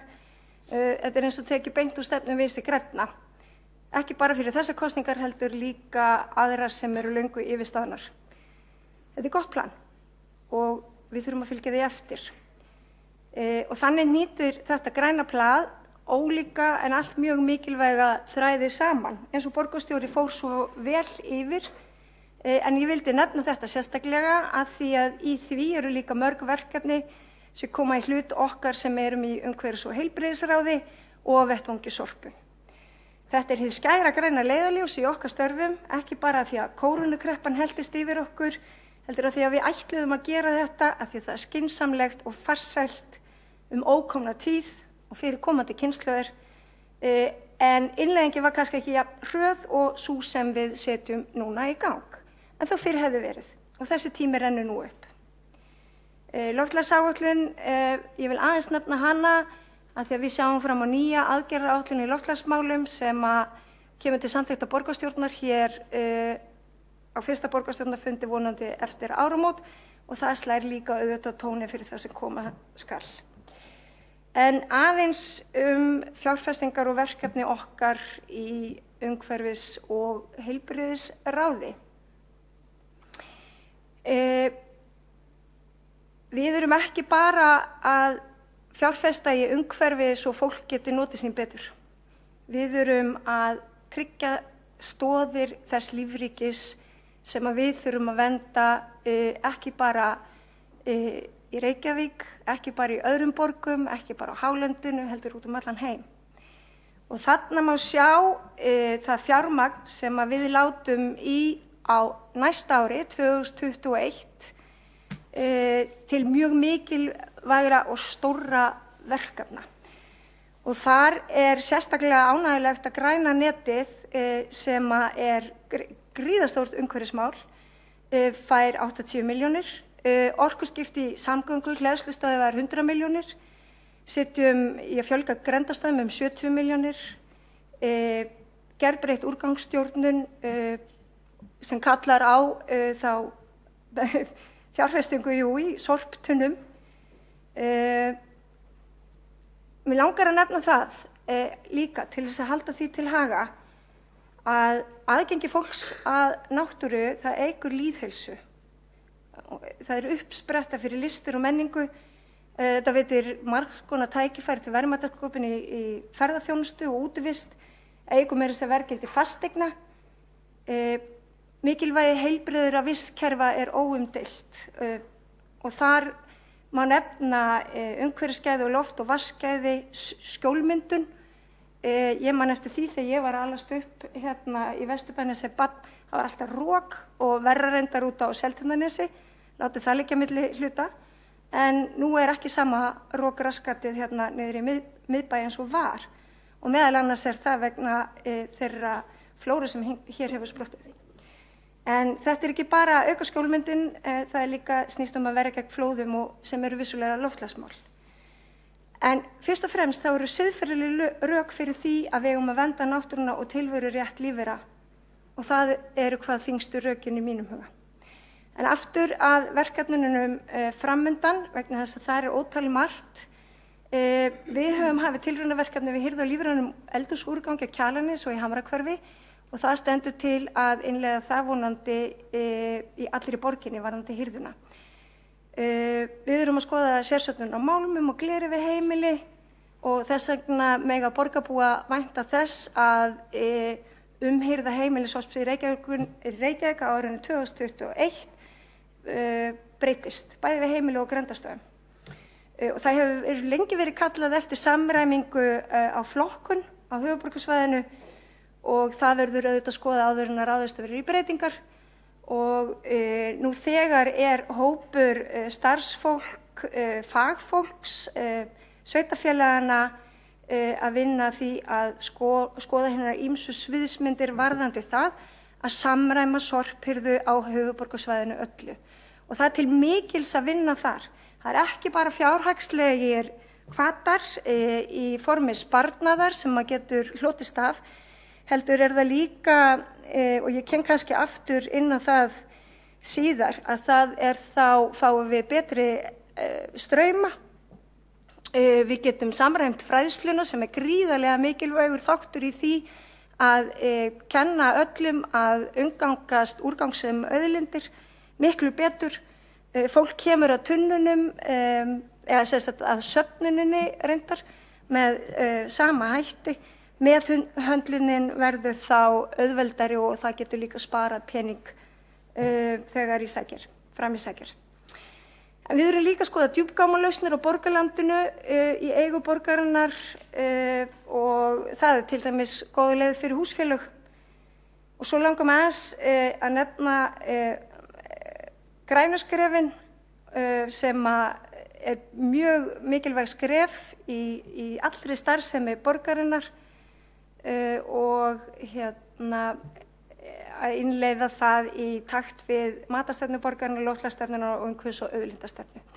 Og þetta það sem ég var einmitt hér í upphafi máls míns að benda á að þetta þyrfti allt að tala saman og auðvitað hluti af þessu græna plani sem að við samþykkjum hér í dag. Við orkuskipti í samgöngum vissulega gríðarlega stórt mál. En það auðvitað ekki eina málið til þess að stemma stigu við loftslagsbreytingum og mannavöldum, en engu síður afar mikilvægt. Og þar erum við aldeilis að gera skurk í málum. Fyrir eru 222 hleðslustætti aðgengileg í miðborginni og bílastæðahúsum bílastæðasjóðs og borgarlandinu nærri starfsstöðum borgarinnar. En við erum líka að setja í styrktarsjóði til þess að húsfélög og fleiri geti sótt að setja hlöður í fjölegna húsalóðum. Við erum eins og þarna kemur fram þá, og ég hef minnst á áður, að þá erum við að fara í endurgerð Klambratúns sem auðvitað lýðheilsumál. Við sækjum andgift, við sækjum félagsskap, við sækjum í að endurheimta okkur í ekki bara borgargörðum, ekki bara Klambratúni, heldur líka í óspilltri náttúru vissulega, en það mjög mikilvægt að hafa borgargarða, grasagarðinn, Hljómskálagarðinn, sjá að fara 50 milljónir þar og svo langar mig að tala eins endurheimt votlendis sem vissulega líka stórt loftslagsmál og þar erum við að setja 30 milljónir í. Það er gaman að sýna þessa mynd vegna þess að ég tel að það hafi aldrei áður verið sett jafn mikið fjármagn í Reykjavíkurborg í þágu innviða uppbyggingar, í þágu umhverfisverndar og á langtímaplani. Og við höldum áfram að gera betur í umhverfismálum. Aðeins svona Þarna sjáum við þetta. Og þetta það sem ég var að tala varðandi fjármuni sem eru settir í umhverfismál, loftslagsmál, orkuskipti og fleira. Og ég held til að það hafi aldrei verið settir miklu fjármunir í það í Reykjavíkurborg fyrir nú. Mér langar aðeins að minnast á annað þessu tengt sem er þetta stóra mál sem græna netið en þið þekkið það vafalaust ágætu borgarfulltrúar og forseti. Það stefna sem hefur verið sett fram í bæði svæðisskipulagi höfuðborgarsvæðisins og aðalskipulagi Reykjavíkur samfelldan vef opinna svæða sem vefur sig inn í borgarlandslag Reykjavíkur. Og þessi hugmyndafræði kallast einmitt græna netið og sérstaklega mikilvæg þegar við erum að þétta byggð án þess að við séum þá að ganga á þessi grænu svæði og í rauninni andrými umhverfi íbúa. Og þetta þrátt fyrir allt tal annarra að við séum sífellt að ganga á græn svæði að þá þegar vel að gá þá erum við bara að fjölga þeim. Græn svæði í Reykjavík eru tæplega 40% af þéttbýlissvæðum í borginni en við þurfum vissulega að vernda þau og hafa áætlanir hvernig við gerum það. Og þetta svo ég komi aðeins inn á það og kannski stikla og stóru. Þetta eru borgargarðar sem mynda svona kjarna í vef útivistarsvæða og göng- og hjólreiðastíga. Þetta eru hverfisgarðar eins og ég nefndi, borgargarðar, þetta eru strandsvæði borgarinnar, þau eru skilgreind við strandlengjuna. Þetta eru leiksvæði, leik- og dvalarsvæði innan hvers borgarhluta. Ég held að Reykjavík sé eins og borg sem hafi bara hvað flest leiksvæði og þá ég líka að tala leikskóla sem eru auðvitað opinbera stofnanir og grunnskóla og önnur leiksvæði. Þetta eru íþróttasvæði og svo lengi mætti telja hesthúsasvæði, golfvellir, kirkjugarða meira að segja. Og ár og vött, þau eru líka hluti af heildarskipulagi opinna svæði í borgunni og þetta þurfum við að hafa greiðan aðgang að. En gott og vel.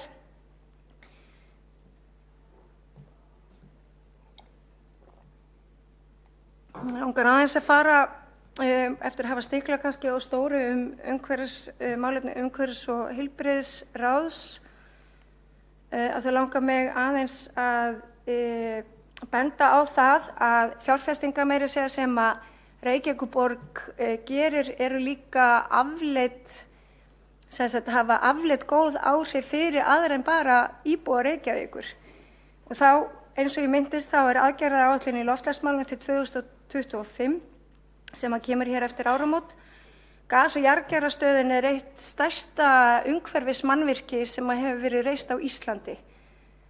Og það lykilatriði í innleiðingu hringrásarhagkerfisins og við eigum að vera stolt af því og við eigum að tala gas- og jarðgerðarstöðina upp en ekki niður eins og hefur verið tilhneiging til í pólitískri umræðu.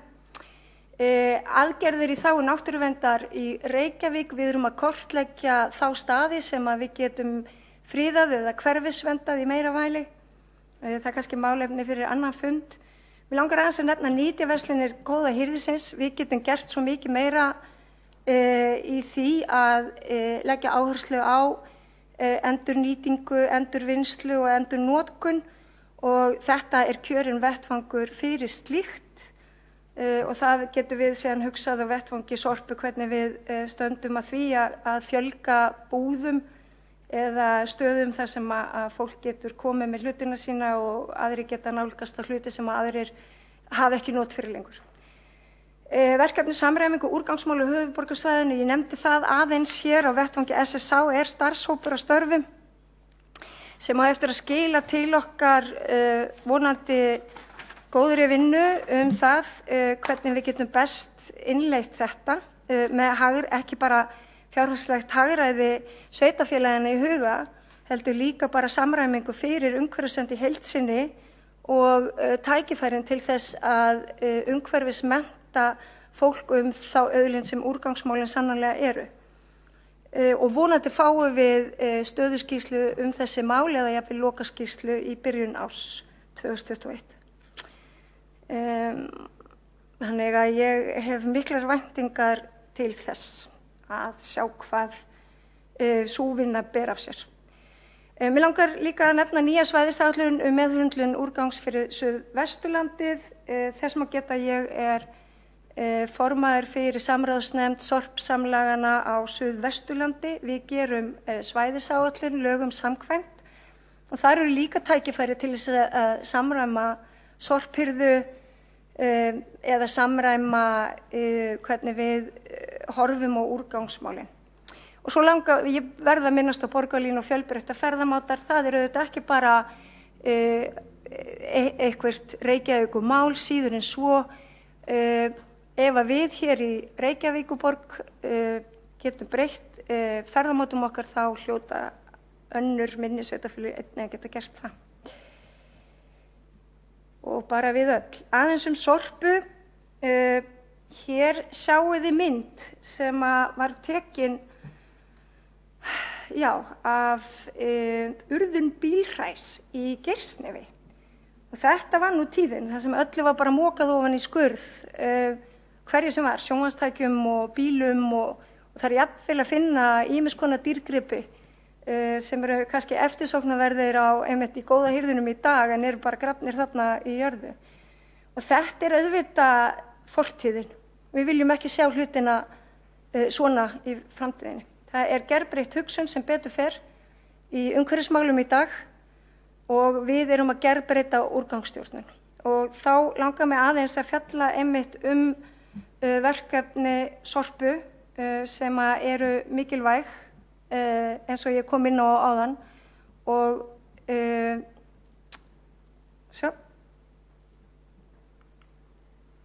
aðeins að fara yfir það sem á daga okkar hefur drifið í stjórninni. Ég held að stjórn Sorpu frá 2018 til dagsins í dag hafa aldrei fundað jafn oft og nokkur önnur stjórn sem hefur starfað á þessum vettvangi. En það hefur heldur betur skilað sig. Sorpa hefur gengið í endurnýjun lífdaga. Við erum að fara í saumana á allri starfsemi fyrirtækisins. Við erum að færa það til þess í þá vegferð sem að það á og hefur alltaf átt að vera sem umhverfis- og þekkingafyrirtæki með framtíðar áform og áhrif. Og þetta er heljarinnar vinna og henn er ekki lokið og hún heldur áfram. Og ég tel að breytingarnar sem hafa orðið og munu verða séu til heilla fyrir almenning og fyrir sveitarfélögin og umhverfið. Og ég sé ekki eftir því sem í gas- og jarðgerðina hefur verið sett. Hvað er með þetta?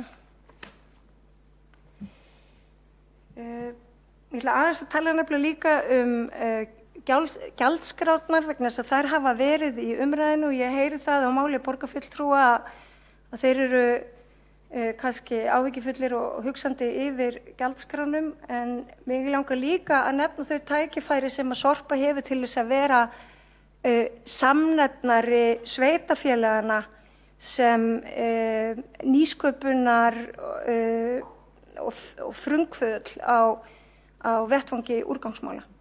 Þar eru ýmis tækifæri sem að ég held að við ættum að grípa í sameiningu. Ég hef þá trú að sveitarfélögin ná meiri árangri með samvinnu. Ég hef ekki trú á einhverjum einstaka barbabrellum eins og við sjáum til dæmis í breytingartillögum Sjálfstæðisflokksins hér í dag að taka eitt og útvista því. Í mínum huga að þá á félagið Sorpa BS að vera alfarið undir stjórn sveitarfélagana og í samstarfi. Svo sem hvað þó þessi BS eða eitthvað annað þá eftir að greiða úr því. Eins og ég segi, Sorpa eftir að fara í gegnum nokkrar umræður hvernig hvað það vilji verða þegar það er orðið stórt og það er vinna sem er í gangi. En ég held að við náum mestum árangri í úrgangsmálum, í umhverfismálum, í loftslagsmálum ef við vinnum saman. Þannig að ég sé fyrir mér að Sorpa verði samnefnari margs, svo sem hvernig útfærslan verður. Ég er opin fyrir ýmsum útfærslum. En mig langaði aðeins að nefna gjaldskrárnar, vegna þess að hér er alltaf verið að segja að Reykjavík sé langverst í öllum gjaldskrám og sé alltaf einhvern veginn að skattpína íbúa sína og meðan allt sé miklu betra í öðrum sveitarfélögum. Það er af og frá. Lögum samkvæmt þá ber okkur að innheimta raunkostnað við það að hirða úrgang frá heimilum og hérna sjáum við sveitarfélögin sem eiga Sorpu og það er gjaldskrár bæði fyrir árið 2020 og 2021 og mig langar að vekja sérstaklega athygli á því að öll þessi sveitarfélög, Kópavogur, Hafnarfjörður, Garðabær, Mosfellsbær og Seltjarnarnes, þau reikna út gjald per íbúð. Þannig að það sem við þurftum að gera í rauninni var að taka heildarkostnaðinn af því að við reiknum ekki gjald per íbúð, við rukkum ekki íbúðir, við hins vegar veitum borgarbúum sveigjanleikann á því að stýra sínum úrgangsmálum sjálfir með því að hafa í boði nokkra leiðir fyrir fólk til þess að losa sig til dæmis eins og við endurvinnsluefnin, pappír, plast. En við náttúrulega skildum þá til þess að setja þau ekki í sóðatunna heldur þá að labba með út á grenndarstöð en það er sem sagt frjálst val það hvernig þú einhvern veginn hefur þín úrgangsmál fyrir framan húsi hjá þér og það er sveigjanleiki sem að Reykjavíkurborg býður upp á ólíkt hinu sveitarfélögum.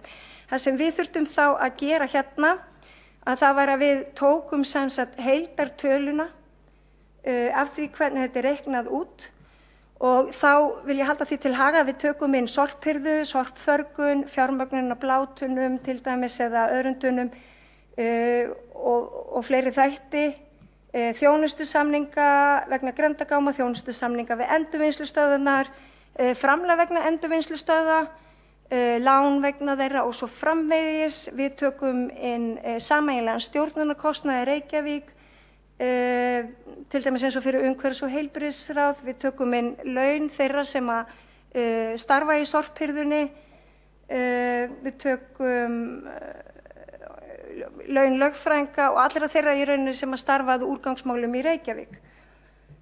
Þannig að þegar við erum búin að gera þetta allt, taka inn heildarkostnaðinn og í rauninni deila með fjölda íbúða, að þá fáum við út þetta gjald. En þetta eru auðvitað ekki gjaldið sem við erum að leggja á, vegna þess að íbúar í Reykjavík geta haft mikinn sveigjanleika með það hvernig þeir stýra sínum úrgangsmálum. Ólíkt til dæmis hinu sveitarfélögunum sem að leggja gjald per íbúð.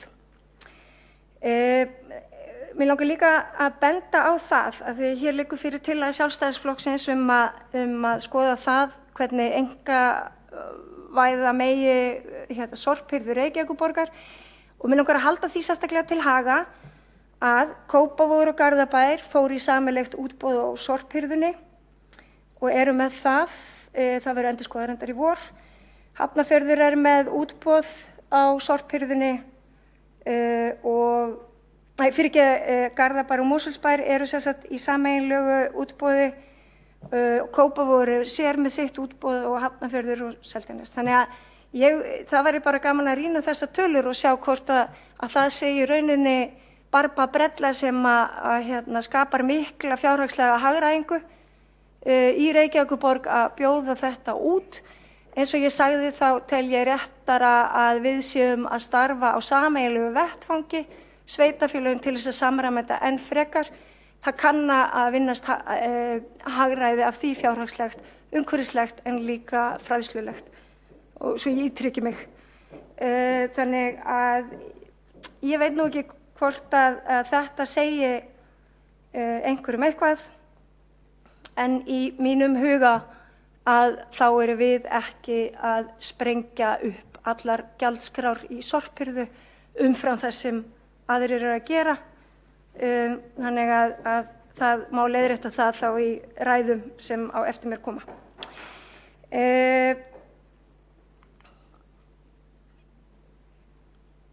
Já, Það eru svo mörg önnur hjartansmál í mínum störfum og í störfum Vinstri grænna og mér langar að minnast á að við ætlum að halda áfram og Skúli fór svo sem yfir það hér áðan varðandi við erum að innleiða meirihlutasáttmálann að lækka gjöld af fjölskyldu barna og það er mín staðfasta trú að einn daginn að þá gerum við menntun barna endurgjaldslausa og ég held áfram að berjast fyrir því og vona að í næstu kosningum að þá myndist ég meirihluti sem að gera það. Það verður gaman.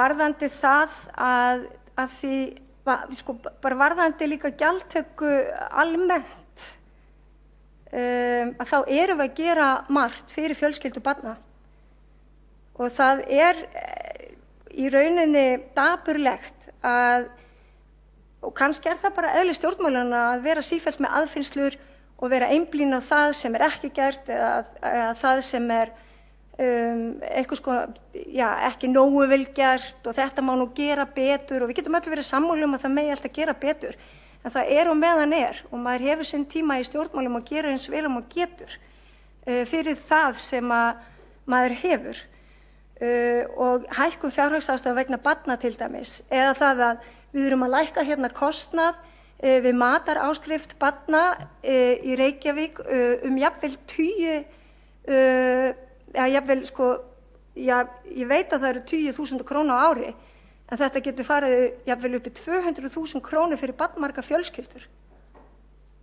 sem útgjöldin lækka og það vel og það má tala það og það má hrósa fyrir það sem að vel gert og það væri kannski uppbyggilegra samtal í þessum sal, í þessum stól að líka að hrósa fyrir það sem vel gert. Vegna þess að sannarlega erum við að gera vel og við erum að gera betur, ekki bara í velferðarmálum, ekki bara í samgöngumálum, ekki í umhverfismálum, ekki bara í skólamálum, heldur í öllum þessum málum og við ætlum að halda áfram að gera betur. Ég ætla bara að halda aðeins áfram. Það líka mér hjartans mála nema launamun kynjanna og þar erum við í stýrihópum kynja fjárhagsáætlanagerð og það mjög mikilvægt tæki til þess að greina hvar við getum betur sett fókusinn og hvar við kannski getum tekið af fókusinn líka ekki síður. Réttlát úthlutun fjármuna, það skapar líka betra samfélag og þetta study shows, svo ég sletti með leyfi forseta. En við ætlum að halda áfram vinnunum við að gera Reykjavíkurborg fordómalausri, frjálsri, alþjóðlegri borg sem hafnar öllu ofbeldi og vinnur markvisst gegn því. Við hófum þá vegferðirnar á síðasta kjörtímabili. Og þar fór ég meðal annars fyrir gerð mannréttindastefnu sem í mínum huga á ennþá mjög vel við í dag og afar róttæk og við fylgjum henni eftir en við líka stofnuðum Bjarkarhlíð og settum á fót ofbeldisvarnarnefnd þannig að og það má gera líka meira og ég geti reyndar haldið áfram en ég að renna út á tíma og við Vinstri græn við ætlum að halda áfram að fjölga félagslegu húsnæði og þar höfum við sko gert góðan skurk og einnig því sjáum við bara hagkvæmt húsnæði rísa hérna alla borg. Það ekki að hafa mörg orðin það að búa að fara yfir það í öðrum ræðum. Við ætlum að halda áfram að gera Reykjavíkurborg snjallari og stytta sporin. Þetta líka loftslagsmál, að nýta okkur tæknina, að vera on it eins og unglingurum minn segir. Halda áfram með lýðræðistilraunir, slembivaldir, fulltrúar, íbúaþing, við eigum eftir að gera ýmislegt í lýðræðismálum. Og lýðræðið einmitt þannig fyrirbæri og svo ótrúlega stórt að við eigum að teygja okkur lengra í átt til þess að færa fólki ákvarðanrétt og við kunnum svo sem að vera ósammála það, ég veit ekki. En mig langar að halda áfram að taka vel á móti öllu fólki sem vill búa í Reykjavík. Það þýðir að við þurfum að vera með gott kerfi sem að grípur, öryggisnet, við þurfum að styðja börn af erlendum uppruna sem að koma hingað og tala ekki íslensku. Við erum að gera það, fram og benda það er vel gert. Það er ýmislegt annars líka brotalami sem við þurfum að laga í því, vinnan heldur áfram. Og ég vil halda áfram að starfa fyrir borgarbúa og að almannahagsmunum og gefast aldrei upp. Að lokum þá langar mig að kveðja í bili þar til á nýju ári. Þakka ykkur öllum fyrir þá gríðarlega góðu vinnu sem við komum til með að samþykkja hér í dag. Öllu starfsfólki Reykjavíkurborgar. Starfsfólki Reykjavíkurborgar er gangvirki sem heldur öllu saman. Þetta hefur verið erfitt ár fyrir það og í rauninni má rekja erfiðleikana ekkert endilega bara til COVID, þó að það hafi vissulega þyngt róðurinn, að þá fór þetta kjörtímabil afar illa af stað. Og þó að það sé kannski ekki mitt að biðjast afsökunar á því, að það finnst mér samt verða að gera það. Hér hefur starfsfólk Reykjavíkurborgar legið undir ámæli og það á ekki að líðast. Við erum borg sem hafnar ofbeldi. En þarna er hún Bríet mín. Og mér langar að ljúka þessu og segja, og við höldum áfram að sá fræjum sem fá að vaxa og verða að fjölbreyttri flóru iðandi borgarlífs, og eftir því sem árin líða er langflestum sama hvort þetta hafi verið fræ sem fengin voru á láni. Takk fyrir mig, gleðilega hátíð og megi gæfa að vera með ykkur. Þá hefur borgarfulltrúi Líf Magnúsdóttir lokið máli sínu. Forseti vill minna borgarfulltrúa á það að nota íslensku í ræðum sínum og reyna að komast hjá því að sletta. Þá tekur næstur til máls borgarfulltrúi Egill Þór Jónsson.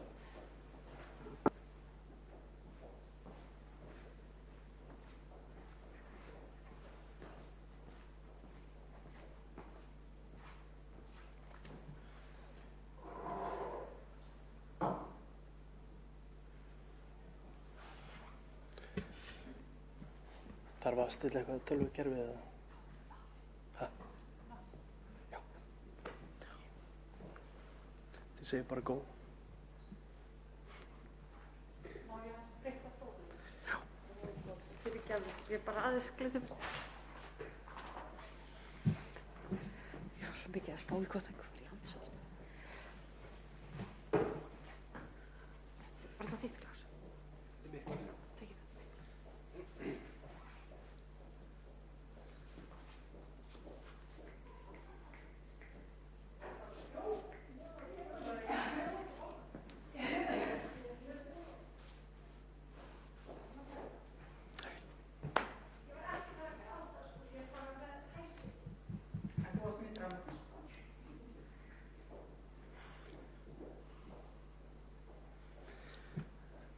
Forseti, ágæta borgarstjórn.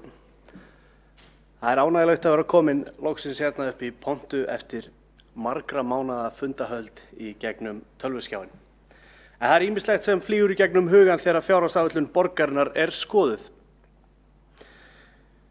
Nú er það að koma í bakið okkur hér í Reykjavík að skuldum var safnað upp að miklum krafti í tekjugóðari síðustu ára. Hefði ekki verið fyrir fjármálaóstjórn borgarinnar síðustu ár væri staðan töluvert betri í dag. Það virðist því miður gleymast oft hjá þeim sem stjórna borginni að skuldir þarf að borga að lokum. En hver eru það sem borga skuldirnar að lokum? Tökum Sorpu BS sem dæmi. Sorpa réðist í metnaðarfulla fjárfestingu á svokallari gas- og jarðgerðarstöð fyrir á kjörtímabilinu. Í Gaia, gas- og jarðgerðarstöðinni, mun svo fara fram endurvinnsla á forflokkuðum lífrænum heimilisúrgangi, á moltu og metan. Allt í góðu með það, mjög góð hugmynd, enda eigum ekki að komast upp með það að urða Sorp langt fram í framtíðina. Til að gera langast sögustutt að þá fór framkvæmd Gaia langt fram úr áætlunum. 82 milljarðar úr vösum skattgreiðenda fór í framúrkeyrslu gas- og jarðgerðarstöðvar Sorpu. Risa klúður. Auðvitað axlaði engin ábyrgð, enda bara smáeiginlega fjármuni að ræða svona í stóra samhenginu. En fjármálaklúðrinu var auðvitað varpað beint yfir á gjaldskrárhækkanir sem koma sér afar illa við heimili og fyrirtæki. Fólkið þarf að borga. Hvernig þetta matreitt ofan í okkur í borgarstjórn og fólkið í borginni? Jú, með því að tala grænar gjaldskrár. Grænar gjaldskrár sem sagt samheiti yfir gjaldskrárhækkanir vegna fjármálaklúðurs stjórnmálamanna. Einhvers konar barbabrella. Væri ekki hægt að tala það. Svo það græna planið, það sem lítið að finna af raunverulega grænu nema auðvitað grænum skuldum. Stóra málið auðvitað skuldasöfnun borgarinnar.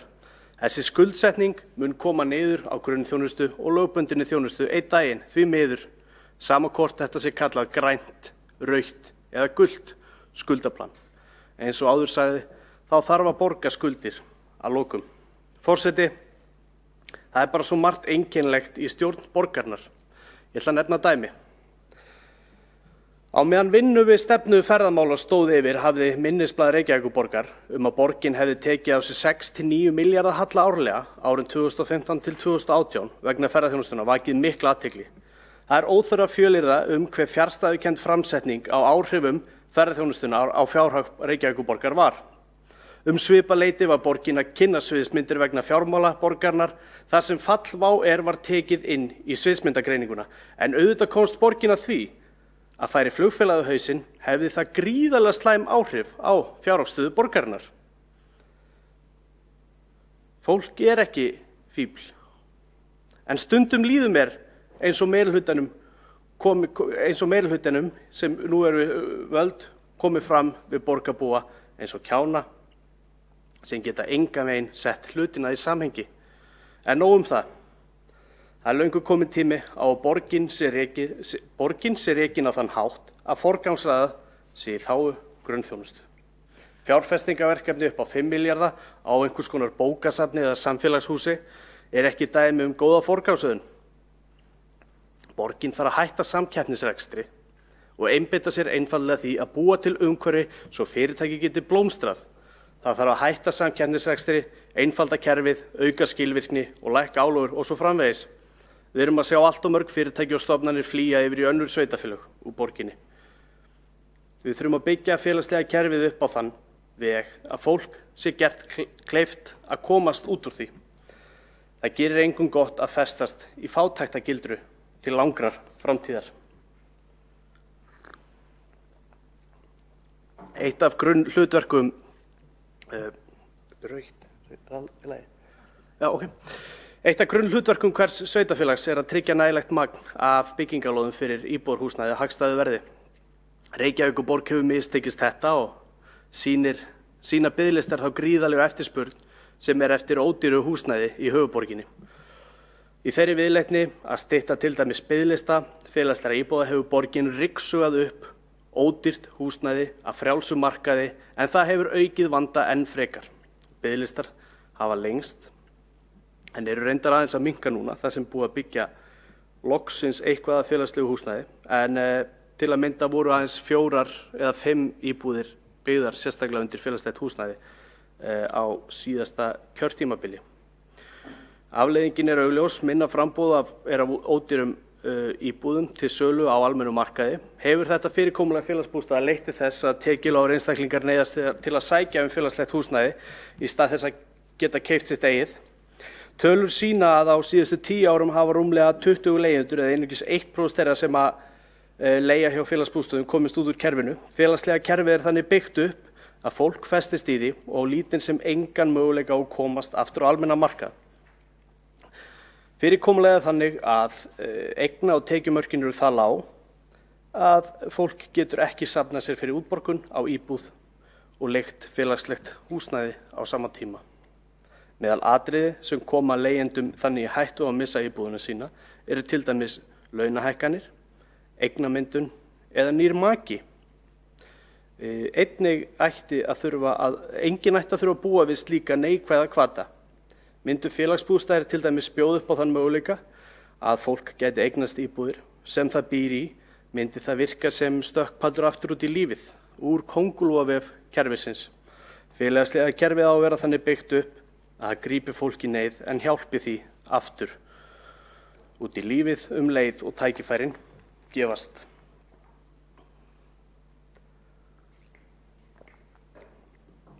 Það er nefnilega svo að við getum gert miklu betur í ýmsum málaflokkum. Breytingartillögur okkar sjálfstæðismanna eru til marks það.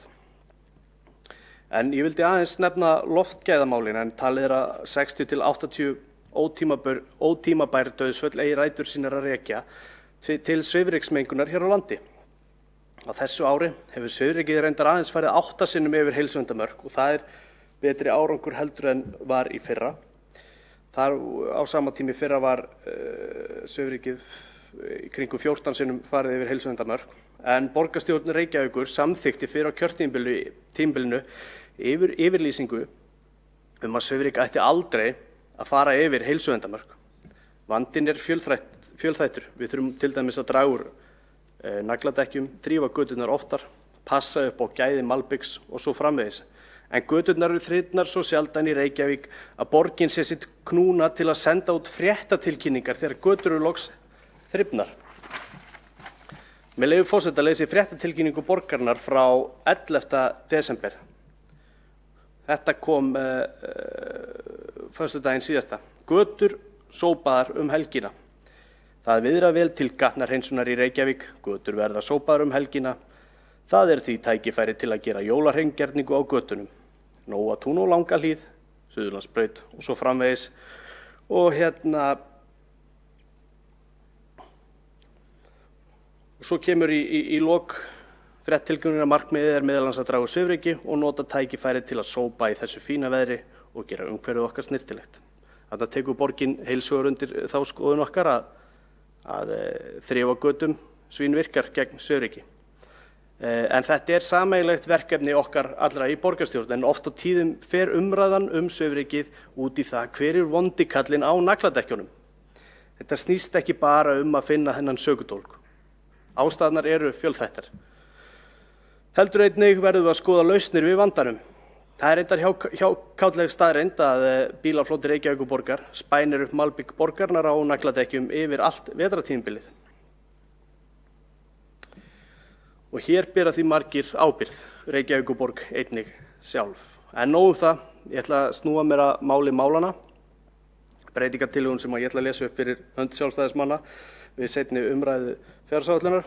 En með leyfi forseta byrja ég á tillögu D5, tillaga Sjálfstæðisflokksins rekstur sorphirðu í borginni verði boðin út. Borgarstjórn samþykkir að kannað verði hvort hægt sé að ná hagkvæmni í rekstri sorphirðu í borginni með því að bjóða framkvæmd hennar út. Miðað skuli við að breytingin yrði gerð í áföngum, að byrjað væri á völdum hverfum og reynslan metin áður en lengra yrði haldið. Skilyrða þyrfti að núverandi starfsfólk héldi störfum sínum og starfstengd réttindi þeirra fylgdu með. Með könnuninni mætti áætla sparnað og í framhaldinu kanna hvort draga mætti úr gjaldtöku í málaflokknum og eða draga úr umhverfisáhrifum sorphirðu í borginni. Greinargerð fylgir. Langflest sveitarfélög á landinu bjóða út framkvæmd sorphirðu og því má leiða líkur á því að með slíku fyrirkomulagi fáist ákveðin rekstrarhagkvæmni. Könnunin þyrfti ekki að vera flókin eða tímafrek heldur mætti nýta þekkingu og reynslu annarra sveitarfélaga af útboðsleiðinni. Miða þyrfti við að ekki væri verið að bjóða út alla sorphirðuna í borginni eins og hún leggur sig heldur yrðu valin ákveðin hverfi og tilraun með útboðsleiðina gerð þar. Ef árangurinn yrði ekki góður mætti draga tilraunina tilbaka og halda áfram óbreyttu fyrirkomulagi, það er að láta borgarstarfsmenn sjá þjónustuna áfram. Mikilvægt væri að tryggja að starfsmenn myndu ekki missa vinnu sína eða starfsréttindi. Hagræðinguna mætti nýta til að draga úr gjaldtöku eða kosta leita leiðum til að draga úr umhverfisáhrifum sem fylgja sorphirðu og meðhöndlun úrgangs styðja við nýsköpunar eða frumkvöðlastarf í málaflokknum. Þetta er sem sagt fyrir tillagan sem ég mæli fyrir í dag. Nú lesi til okkar sjálfstæðismanna númer D20 rafíþróttir með leyfi forseta. Tillaga Sjálfstæðisflokks að styrkja þau íþróttafélög í Reykjavík sem hafa komið á fót rafíþróttadeildum. Borgarstjórn samþykir að standa við þá einróma samþykkt sína frá borgarstjórnarfundi sem haldinn var 2. apríl 2019 og styrkja og styðja þau íþróttafélög í Reykjavík sem komu á fót rafíþróttadeildum í kjölfarið. Lagt til að samtals 20 milljónum verði varið til þeirra íþróttafélaga sem komu á fót rafíþróttadeildum. Skiptist sú fjárhæð jafnt milli félaganna.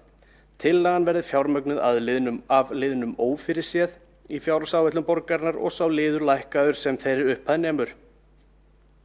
Menningar, íþrótta og tómstundaráð Reykjavíkurborgar verði falin nánari útfærsla á stuðningi borgarinnar við íþróttafélögin. Greinargerð fylgir.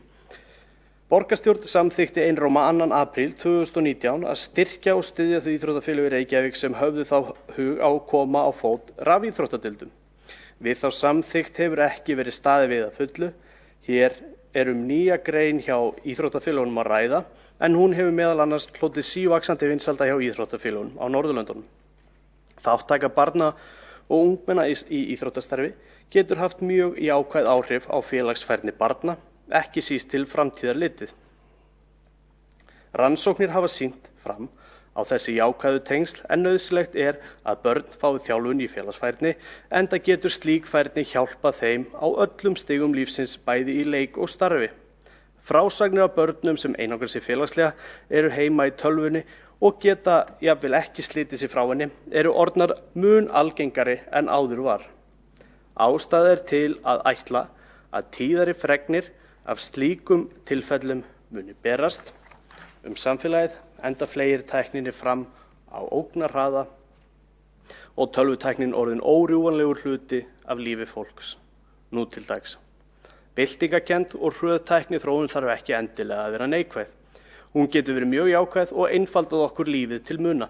Reykjavíkurborg og íþróttafélögin í borginni geta lagt sitt af mörkum við að nýta tæknina til góðs. Íþrótta- og tómstundaráð Reykjavíkur kannaði áhuga hjá íþróttafélögunum í Reykjavík að koma á fót rafíþróttadeildum. 3 félög lýstu yfir áhuga og hafa nú þegar komið upp rafíþróttadeildum.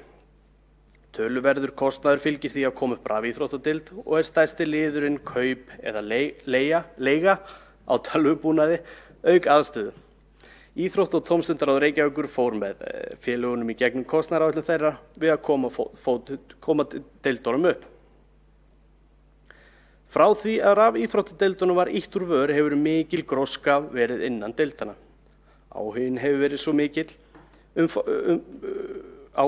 svo umfangsmikill að íþróttafjölmiðill hóf útsendingar frá mótum og sendir nú út 24 klukkutíma á sólarhring. Mikilvægt að borgarstjórn standi nú við bakið á deildunum sem njóta ört vaxandi vinsælda hérlendis. Við leggjum því til að borgarstjórn standi við samþykkt sína og setji þar með aukinn kraft til starfseminnar. Svo mörg voru þau orð. En þetta hefur verið langt og strangt ár hérna í borgarstjórn.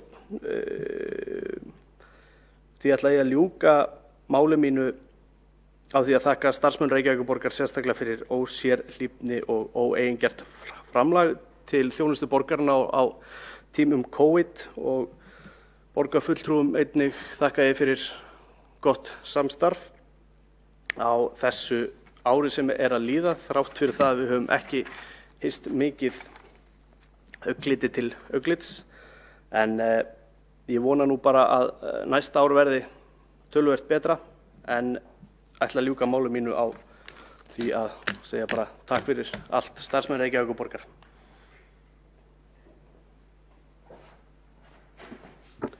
Borgarfulltrúi Egill Þór Jónsson hefur lokið máli sínu og þá tekur næst til máls borgarfulltrúi Kristín Soffía Jónsdóttir.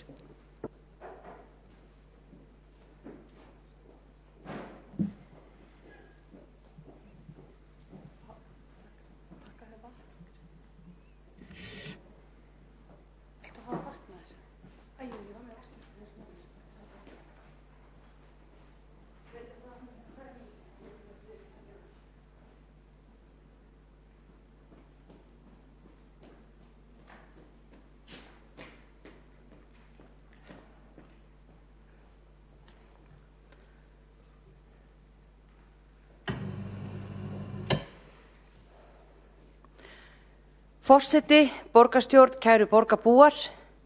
Ég stolt af því að fá að vera hluti af þessu meirihluta sem leggur í dag fram fjárhagsáætlun fyrir árið 2021 í annað skipti. Það eru erfiðir tímar, allstaðar og hjá öllum. Það geisar farsótt sem veikir bæði fólk og fyrirtæki. Hér tapast líf og störf, lífsviðurværi og lífsvilji. Og það er á tímum sem þessum sem við sjáum skýrt hvar raunverulega auður liggur. Við getum verið stolt af okkar mannauði sem unnið kraftaverk á þessu erfið ári. Ég verð að nota tækifærið og þakka öllu starfsfólki borgarinnar kærlega fyrir góð störf. Þegar við haldum utan börnin okkar, stappað stálun í unglingun okkar, sinnt menntun, gætt okkar viðkvæmustu hópa, setið ótilhændi fjarfundi og upp til hópa staðið ykkur eins og hetjur. Ósungnar hetjur eru líka starfsfólki sem hefur fegra borgina, sinnt viðhaldi og gert að verkum borgarbúar hafa getað hreyft sig og notið útivistar í borginni, nú að þegar allt annað háð takmörkunum. Falleg borg í fallegu bæjarstæði eru ómetanleg lífsgæði á tímum sem þessum. Takk fyrir göngu og hjólastígakerfið, fallega garðar, hreina borg og strönd, þakka ykkur. Ég verð líka að fá að þakka sérstaklega starfsfólki sviðana og fjármálaskrifstofu fyrir sérstaklega góða vinnu við krefjandi fjárhagsáætlun. Nú hefur starfsfólki skilað sínu og nú er komið okkur í borgarstjórn að skila okkar. Ég verð nefnilega að fá að taka undir með borgarstjóra, núna þarf að þora. Því borgin þarf innspýtingu, fjárfestingar og borgarbúar þurfa að finna að hér sé fólk sem ætlar að tryggja, trausta innviði og góða þjónustu. Þess ætlum við ekki að ganga inn í svartsýnin og kvíðan með því að draga saman og fara í felur. Við stefnum fram, við erum í sókn og borgarbúar munu sjá það út allt á næsta ári og árum að hér er vöxtur og hér ætlum við að halda áfram að byggja upp gott samfélag með stóraukna áherslu á sjálfbærni og öllum sviðum. En ég kem hér í dag fyrst og fremst að renna yfir helstu atriði í fjárhagsáætlun Faxaflóahafna. COVID-19 hefur haft talsverð áhrif á rekstur hafnanna, tekjur hafa dregið verulega saman og það helst að ræða samdrátt í flutningum og þá staðreyndan allar komur farþegaskipa féllu niður á árinu. Gert ráð fyrir að tekjusamdráttur milli áranna 2019 og 2020 verði 18%. Þótt margt gefið tilefni til bjartsýni strax á næsta ári þá er ákveðið að gæta varfærni tekjuáætlun næsta árs og eru heildarrekstrartekjur Faxaflóahafna áætlaðar 3,4 milljarðar árið 2021 sem 0,9% yfir útkomuspá ársins 2020. Gert ráð fyrir að hagræða og fresta framkvæmdum til þess að mæta samdrætti á tekjuhlið. Með varlega áætluðum tekjum og lækkun rekstrarkostnaðar getur jákvæð þróun flutninga og siglinga skila betri afkomu og auknu svigrúmi til viðhalds og framkvæmda. En Faxaflóahafnir sækja líka fram og taka þátt í græna planinu með því að fara í græna fjárfestingar. Áfram verður unnið að rafvæðingu í höfninni og stefnt á auknum orkuskiptum í starfseminni. Í undirbúningi grætt iðngarður og grundatanga og þar liggja ný sóknartækifæri fyrir Faxaflóahafnir. Sjálfbærni og hringrásarhugsun á að vera okkar áttaviti út úr efnahagskreppunni og við höfum að tryggja það að öll viðspyrna sé hugsuð út frá öllum víddum sjálfbærni, ekki bara hjá Faxaflóahöfnum, ekki bara hjá Reykjavíkurborg, heldur á öllu landinu. Þess vegna finnst mér ekki síður mikilvægt að samþykkja hér í dag græna planið sem Reykjavíkurborg hefur sett fram. Græna planið er skýrt og metnaðarfullt og það er nákvæmlega svona með grænni fjárfestingu með áherslu á félagslega sjálfbærni sem við finnum leiðina til grænnar og vænnar framtíðar. Að lokum vil ég bara þakka ykkur fyrir og óska ykkur gleðilegar hátíðar.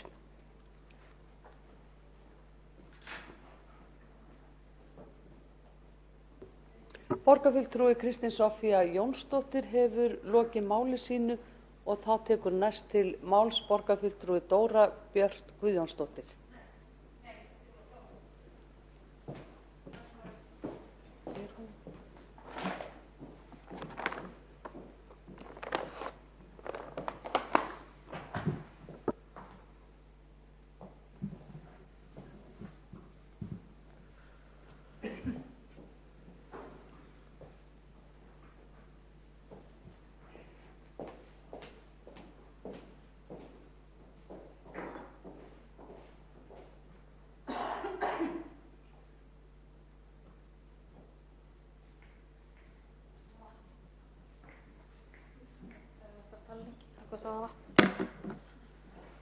Þetta er Kristín og Soffía. Ég skal koma bara á vaskinn.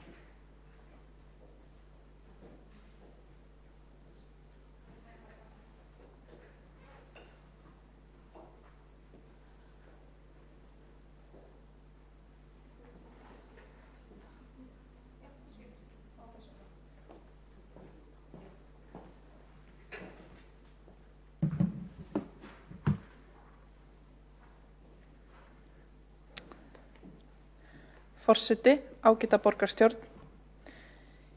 Ég vil byrja á því að þakka starfsfólkin okkar. Þakka starfsfólki fjármála og áhættustýringarsviðs fyrir vinnu við þessa áætlun. Þakka starfsfólki sem haldið hefur uppi mikilvægri þjónustu á faglegan hátt við mjög erfiðar aðstæður. Það er nefnilega þannig að við kjörnir fulltrúar setjum kannski stefnu, bendum í áttina, mörkum veginn, en ekkert yrði að neinu nema vegna þess magnaða starfsfólks sem vinnur hjá Reykjavíkurborg. Ykkur vil ég þakka.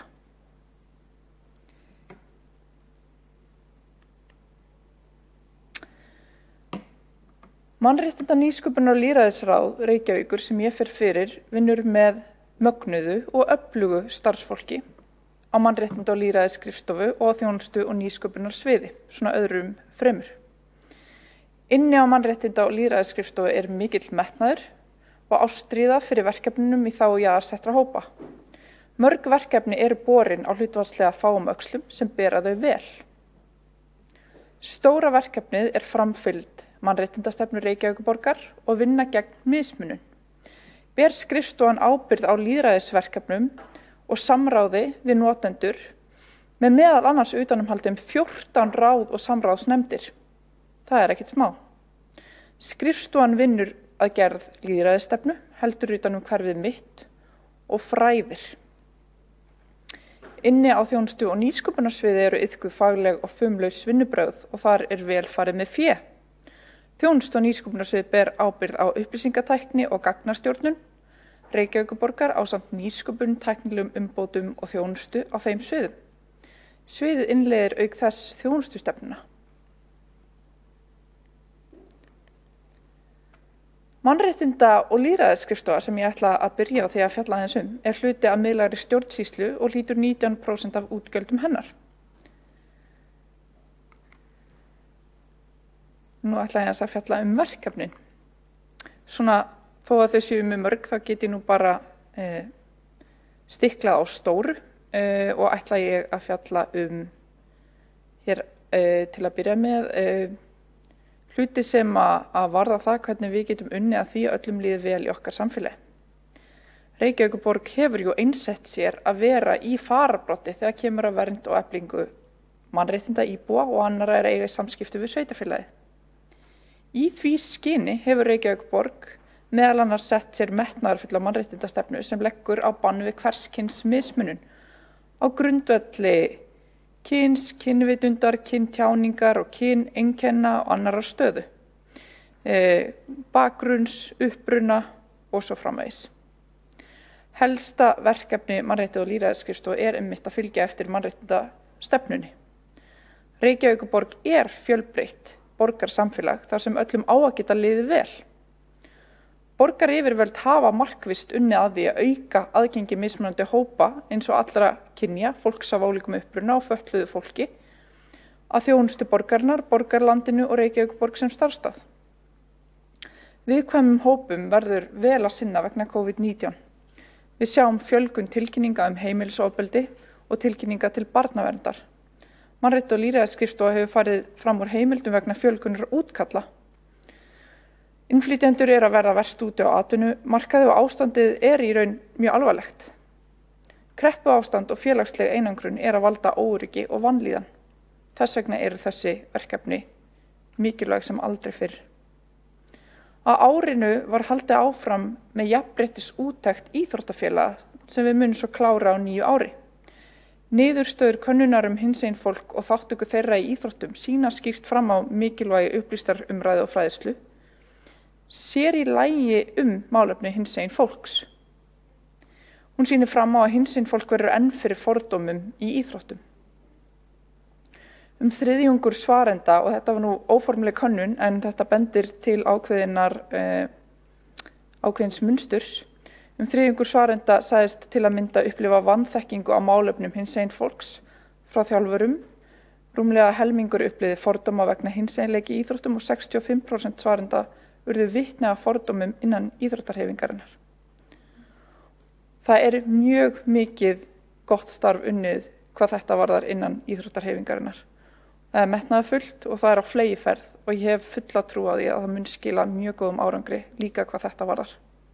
En allir njóta góðs af fræðslu og þó dugi kannski ekki ein og sér til að valda straumhvörfum hefur hún mikil og góð áhrif á ýmiss konar hópa sem mætti taka betur á móti, hvort sem það í íþróttastarfi eða í tengslu við aðra þjónustu borgarinnar. Reykjavíkurborg hefur verið að auka aðgengi allra að sundlaugum borgarinnar með sérklefum sem ólíkir hópar geta nýtt sér. En það auðvitað þannig að sumt transfólk velur sér að nýta þessa klefa því þeim þykir það þægilegast en annað transfólk vill nota klefa sinna kynja. Og við teljum í dag að sé alveg ljóst að lög kynrænt sjálfræði festi í sessi að rétt transkvenna til að fara í kvennaklefa óháð sínu leiðréttingarferli eða hvort viðkomandi hafi undirgengist aðgerð eða ekki eða hafi áhuga á því yfirleitt því það ekkert sjálfsagt sem sömuleiðis á við transkarla. Þetta auðvitað eitthvað sem að öll gera sér ekki grein fyrir og það mikilvægt að vekja athygli á þessum réttindum svo einstaklingar geti sótt sér þjónustu og nýtt sér þá klefa sem henta, til dæmis í sundlaugum, á þess að verða fyrir einhverju óþægilegri upplifun. Það skal enginn efast það hugrekki sem þarf til að standa með sjálfum sér og koma út úr skápnum sem transmanneskja. Það liggur ofta baki margra ára ferli og persónuleg barátta. Það okkar sem samfélags að auðvelda þessa leið. Bæði starfsfólk og borgarbúar sem koma sem þjónustuþegar inn á stofnunni borgarinnar hafa upplifað óþægilega tilvik, upplifa áreitni vegna kynsíns, kynhneigðar, uppruna eða annarrar stöðu í starfsemi borgarinnar og við teljum það með öllu óbáðlegt. Við viljum búa í samfélagi þar sem við líðum ekki fordóma, ofbeldi, einelti og áreitni og við vitum það að þekking öflugt vopn gegn fordómum.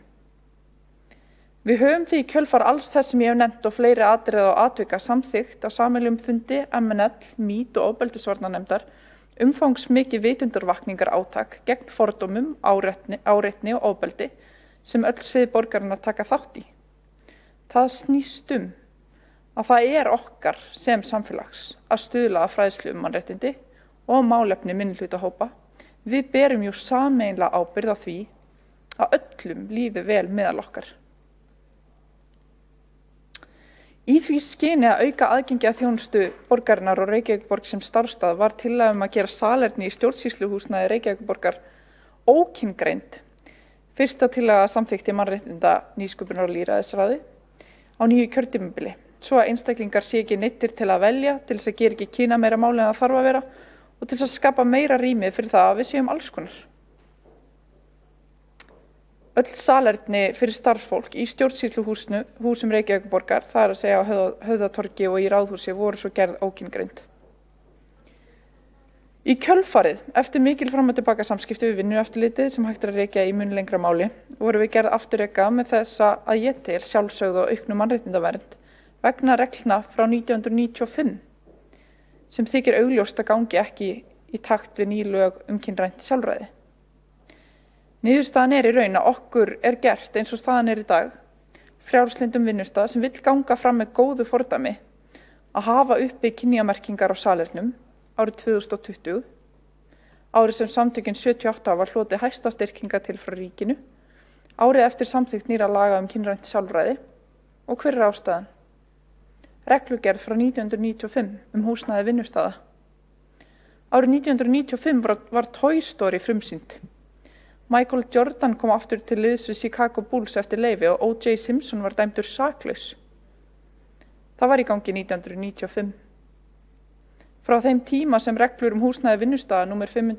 581/1995 tóku gildi, hefur umtalsverð þróun orðið í samfélaginu, eins og við þekkjum vel sem hér erum. Reglur mannanna verk og tala í takt við þann tíðaranda sem á hverjum tíma og verða að taka mið af þróun samfélagsins. Það í raun lýðræðislegt vandamál ef róttæk og jákvæð ákvörðun Alþingis að samþykkja lög kynrænt sjálfræði hafi minna vægi en gömul og úreld reglugerð. Mér skilst það sé verið að endurskoða reglugerð kyngreiningar á almenningssalernum en ég hef ekki heyrt af neinni vinnu í tengslum við þessa reglugerð salerni á vinnustöðum og ég kalla hér með eftir henni. Ég vona að hér verði breyting á og held áfram að beita mér fyrir því, ekki einungis svo Reykjavíkurborg getur verið svo opnu og frjálslyndi vinnustaðar sem hann vill vera, þar sem öll kyn upplifa sig velkomin, heldur svo allir vinnustaðir landsins geti það. Þetta snýst meir bara Reykjavík, þetta snýst aðstæður transfólks allstaðar og intersex fólks og fólks sem að skilgreina sig fyrir utan hið hefðbundna kynjakerfi. Það er það sem þetta snýst Vert að nefna að samningur við samtökin 78 hefur verið endurnýjaður og uppfærður og við höldum áfram okkar góða samstarfi við þau mikilvægu samtök. Við ákváðum fyrir ári síðan í mannréttinda nýsköpunar og lýðræðis að hefja regnbogavottun á starfsstöðum borgarinnar til þess að gera vinnustaði borgarinnar hinsegin væna. Markmiðin eru meðal annars að koma í veg fyrir mismunun, beina og óbeina í garð hinsegin fólks, skapa starfsumhverfi sem hinsegin vænt, tryggja að þjónusta sem borgin veitir sé hinsegin væn og Reykjavíkurborg verði þekkt fyrir regnbogavottunina og álitinn hinsegin vænn vinnustaður og hvað eru mörg hinsegin væn í því? Regnbogavottunin er nokkuð eftirsótt. Þó svo að það hafi vissulega verið erfitt að verða við öllum fræðslubeiðnunum vegna COVID-19. En við höldum áfram að fullum krafti með innleiðinguna á nýju ári. Lögð er mikil áhersla á fræðslu sem jú er ákveðin lykill eins og áður hefur verið vikið af. Það er mikið starf unnið hvað þetta varðar til þess að tryggja að transbörnum líði vel í skólakerfinu okkar. Á sameiginlegum fundi MNL og skóla- og frístundaráðs í sumar var svo stofnaður starfshópur til þess að skoða hvernig megi auka og efla fræðslu kynjafræði og hinseginfræði í skóla- og frístundastarfi Reykjavíkurborgar og þjálfun starfsfólks á þeim sviðum. Starfshópurinn er að leggja mat á núverandi stöðu og móta tillögur til úrbóta. En það er fleira sem að mannréttinda og lýðræðisskrifstofa vinnur að í samstarfi við ráðið. Lýðræði. Hugmyndasöfnun fyrir hverfið mitt er hafin og hún verður opin lengur en áður. Nú er verið að óska eftir stærri hugmyndum þar sem það er meira fjármagn í pottinum. Eitt af stóru verkefnum þessa kjörtímabils í mannréttinda nýsköpunar og lýðræðisráði er nefnilega að efla samráð og lýðræðisverkefni Reykjavíkurborgar og hér eru stigin stór skref í það átt. En þessi skref eru hluti af heildarendurskoðun á lýðræðisskattum Reykjavíkur. Við erum sem sé að breyta hverfinu mínu. Lýðræði Reykjavík, það sem vel hefur gengið og það sem betur má fara, var rætt á opnum samráðsfjárfundi núna í nóvember lýðræðisstefnu Reykjavíkurborgar sem er í mótun. Og hverfinu mínu hefur sem sé verið breytt á þann hátt að núna er ferli yfir 2 ár í senn og gerir ráð fyrir meira samráði og mun meira fjármagni í hvert sinn sem getur þó farið í stærri og vonandi betri verkefni. Með þessu móti gefst tími til að eiga aukið samráð við hugmyndahöfunda og íbúa hverfisins til að tryggja sem besta niðurstöðu og stuðla þannig að enn meiri ánægju með verkefnin sem komast til framkvæmda. Samhliða þessum breytingum hefur verið ákveðið að taka öryggis- og viðhaldsverkefni úr hverfinu mínu eftir mikla hvatningu íbúa í þá veru, vægast sagt. Þær tillögur verða sendar á annan vettvang þar sem íbúar geta komið að forgangsröðun viðhalds- og öryggisaðgerða út frá heildstæðri nálgun. Þessar breytingar munu styrkja verkefni hverfi mitt og gera borgin okkar enn betri að ég til. Í þátttökulýðræði er útgangspunkturinn borgarinn og hans sjónarmið sett í miðjuna. Rannsóknir benda svo til, eins og ég hef áður nefnt, að þar sem þátttökulýðræði og lýðræði er virkast eru líka öflugustu samfélög í heiminum, bæði út frá mannréttindum og efnahagslegum sjónarmiðum. Það er því til mikils að vinna. Eflum lýðræði, bætum ákvarðanatöku og aukum lífsgæði. Innleiðing íbúaráða heldur áfram á nýju ári. Hér erum við með ráð sem veita íbúum úr hverfunum beina aðkomu á ákvarðanatöku í stjórnkerfinu með fastri setu í ráði á formulegum vettvangi borgarinnar. Án stjórnmálaflokka sem milliliðar. Í fyrsta sinn sitja slembivaldir fulltrúar í ráðum borgarinnar sem eigur fjölbreytni fulltrúa og nær til fólks sem hefur ekki huga að bjóða sig fram í íbúasamtök, félög eða stjórnmálaflokka en hefur samt reynslu hins almenna borgara sem er mikilsvirði fyrir okkur að tengja okkur við. Nú ætla ég að fjalla þjónustu og nýsköpunarsvið. Mikið hefur mætt á þjónustu og nýsköpunarsviði vegna COVID. Þetta jú sviði sem kemur með fjarfundabúnaðinn og sinnir tæknilegu innviðinum okkar sem hafa sýnt sig að eru ansi dýrmætir og hafa verið algjör forsenda þess að starfsemi borgarinnar hefur gengið svo vel í COVID.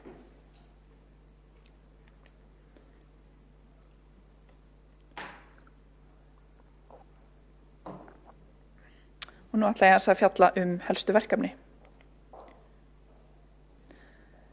Verkefni sviðsins snúa fyrst og fremst að stafrænni umbreytingu, rafvæðingu ferla og nútímavæðingu þjónustu.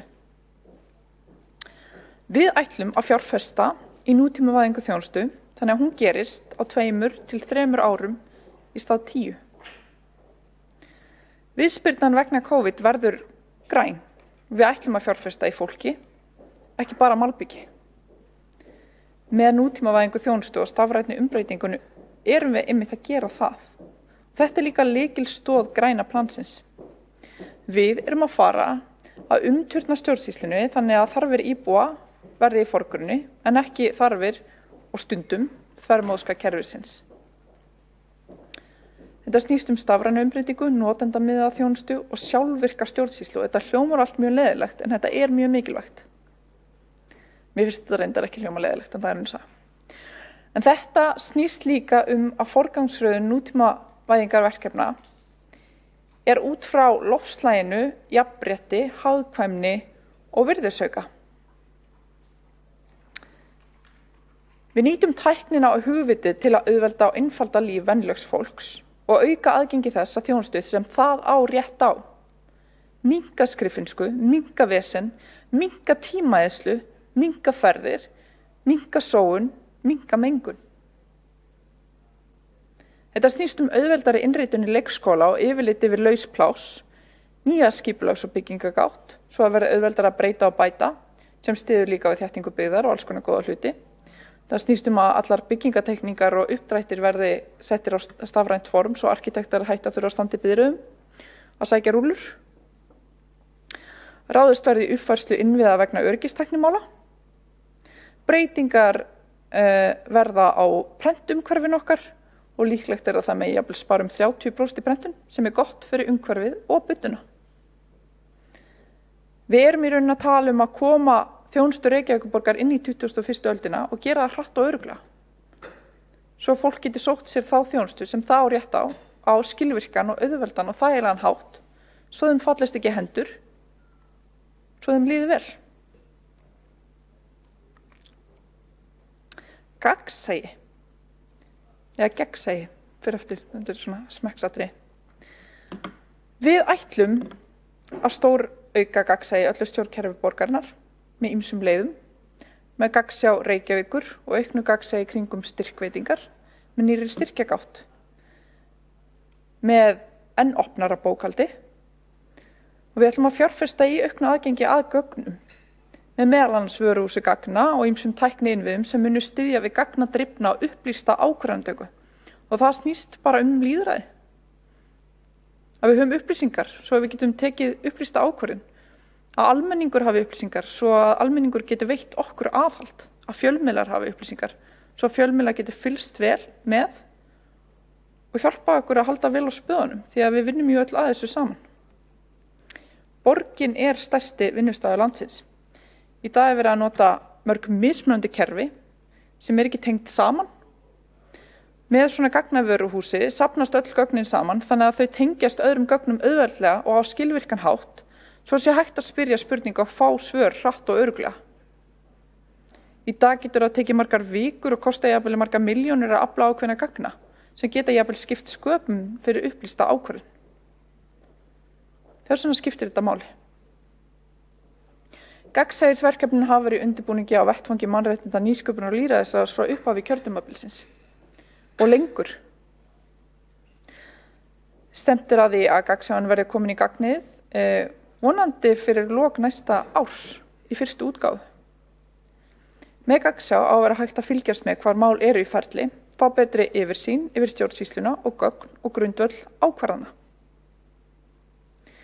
Við ætlum að halda líka betur upplýsingar kolefnisspor við rekstur húsnæðis borgarinnar með nýju húsumsjónakerfi, þar sem birgðastaða verður skráð, rafmagn, hiti, flokkun, úrgangur og svoleiðis, ýmislegt fleira, og koma þessum þáttum inn í viðeigandi kerfi til að geta skoða mótvægisaðgerðir og til að geta kolefnisjafnað reksturinn. Við ætlum líka að fara að skrásetja kolefnisspor matvæla í mötuneytum. Upplýsingar eru gagnlegar. Við leggjum ríka áherslu á algilda hönnun við upplýsingamiðlun og aðgengi að upplýsingum fyrir þau sem tala ekki íslensku. Það verið að vinna því að koma upplýsingunum yfir á inn á betri svona utanumhald, þannig að upplýsingarna verða aðgengilegir öllum í einfaldara formati, þannig að það sé auðveldara að þýða textana, bæði upplýsingar á vefnum og upplýsingar í umsóknarkerfunum. Þetta skiptir miklu máli. Gagnsæi snýst fyrir mér fyrst og fremst lýðræðisleg vinnubrögð og traust.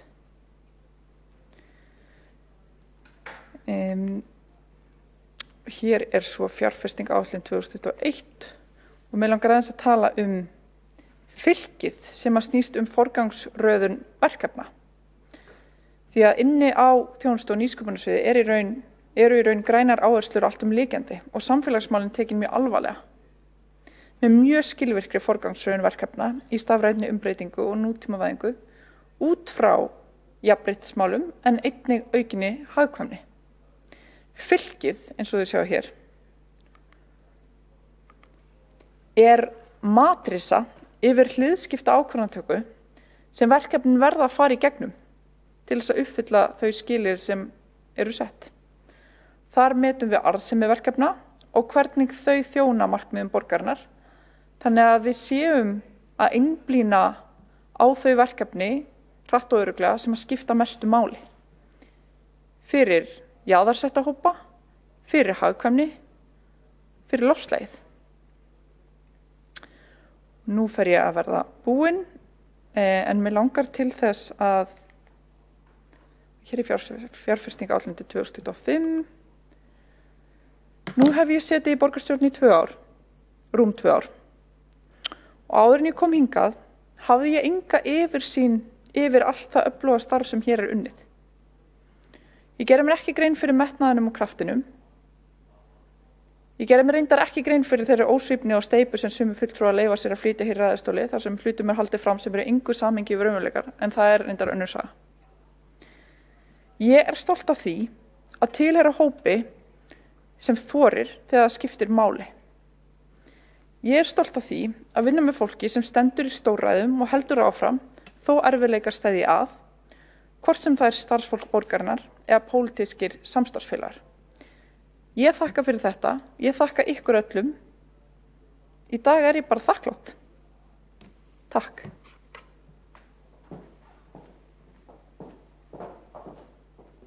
Þá hefur borgarfulltrúi Dóra Björt Guðjónsdóttir lokið máli sínu og þá gerum við hálftíma matarhlé.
Fundi er framhaldið í borgarstjórn Reykjavíkur þriðjudaginn 15. desember 2020 klukkan 19:01.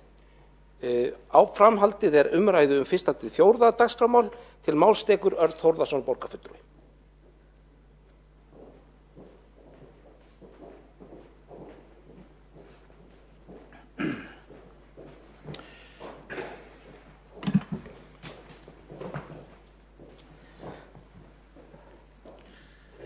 Byrjað.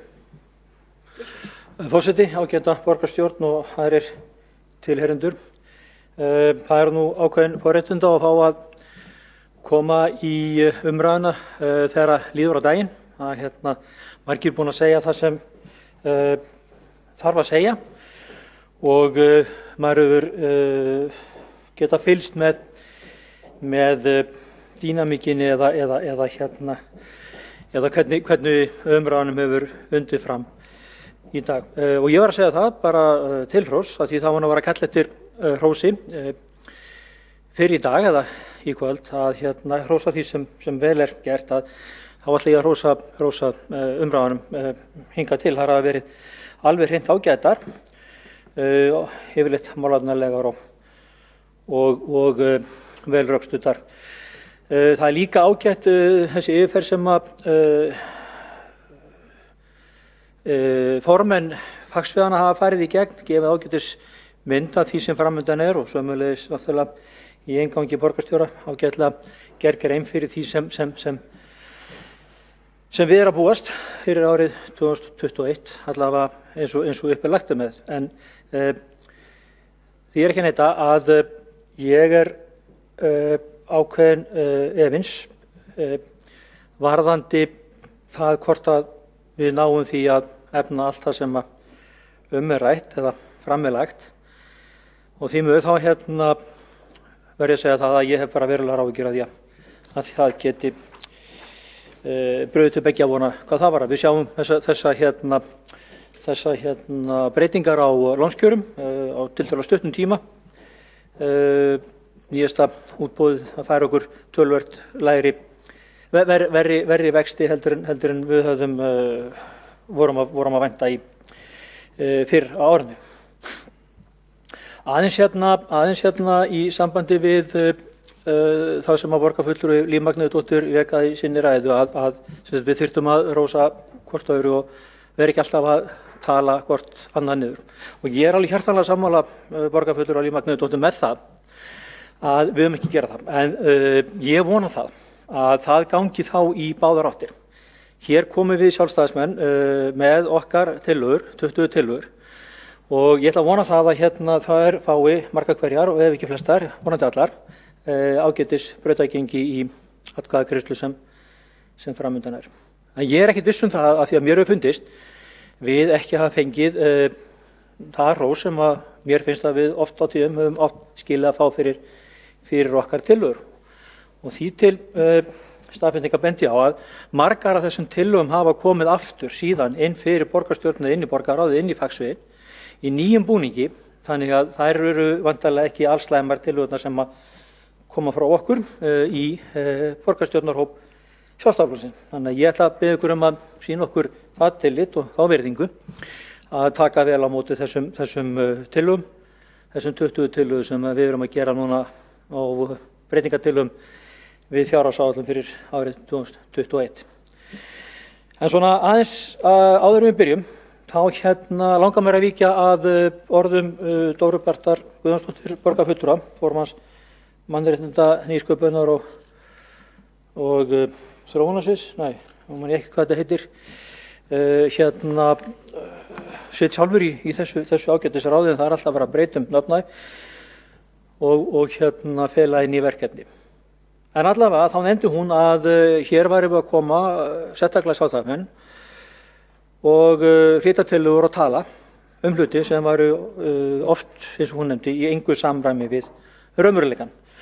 Og þá er ágætt fyrir mannum sem mér sem allan ekki vera skaldlegur eða skemmtilegur eða fara með gamanmál að fara í það sem að mér finnst skemmtilegt en sannlega mjög fáum öðrum. Og það er að skoða staðreyndir og skoða raunveruleikann. Og Þá ágætt að geta gripið í svona tölur eins og koma frá Sambandi íslenskra sveitarfélaga sem með mjög öflugan upplýsingavef þar sem eru teknar út lykiltölur úr rekstri sveitarfélaga. Þetta sótt í ársreikninga sveitarfélagana og liggur fyrir núna tölur fyrir árið 2019 og held ég hafi verið birt núna bara í síðasta mánuði. Og þar koma staðreyndir fram og staðreyndir eins og ekki verður umdeilt. Við getum bara nefnt sem dæmi í upphafsfélag á landinu og Reykjavíkurborg þá í þeim samanburði með 2.631.000 sem það hæsta sem gerist hjá sveitarfélögum hér á landi fyrir árið 2019. Og nú horfum við auðvitað í það að það verði breyting á því að fyrir dyrum eða í áætlunum gert ráð fyrir talsvert stórum lántökum. Þetta eru staðreyndir og þetta eru raunveruleikinn og það þarf ekkert að vera fabúlera eða karp það hvað satt og rétt í þessu máli. Það er auðvitað snúa út úr. Ég hef svo sem sagt það áður hér í þessum ræðustól að mér leiðast útúrsnúningar og það að afvegaleiða umræðuna. Þannig að ég ætla bara að halda mig við þetta. Ég ætla aðeins að koma betur að þessum samanburðartölum hérna á eftir.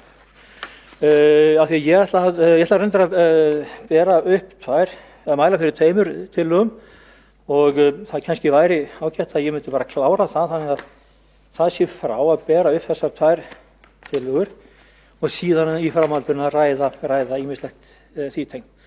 Ég ætla að tala hérna fyrir tillögu sem merkt D3 í gögnum borgarstjórnar. Það er tillaga að lækka kostnaði miðlægri stjórnsýslu borgarinnar 5% á árinu 2021 og svona tillaga með leyfi forseta.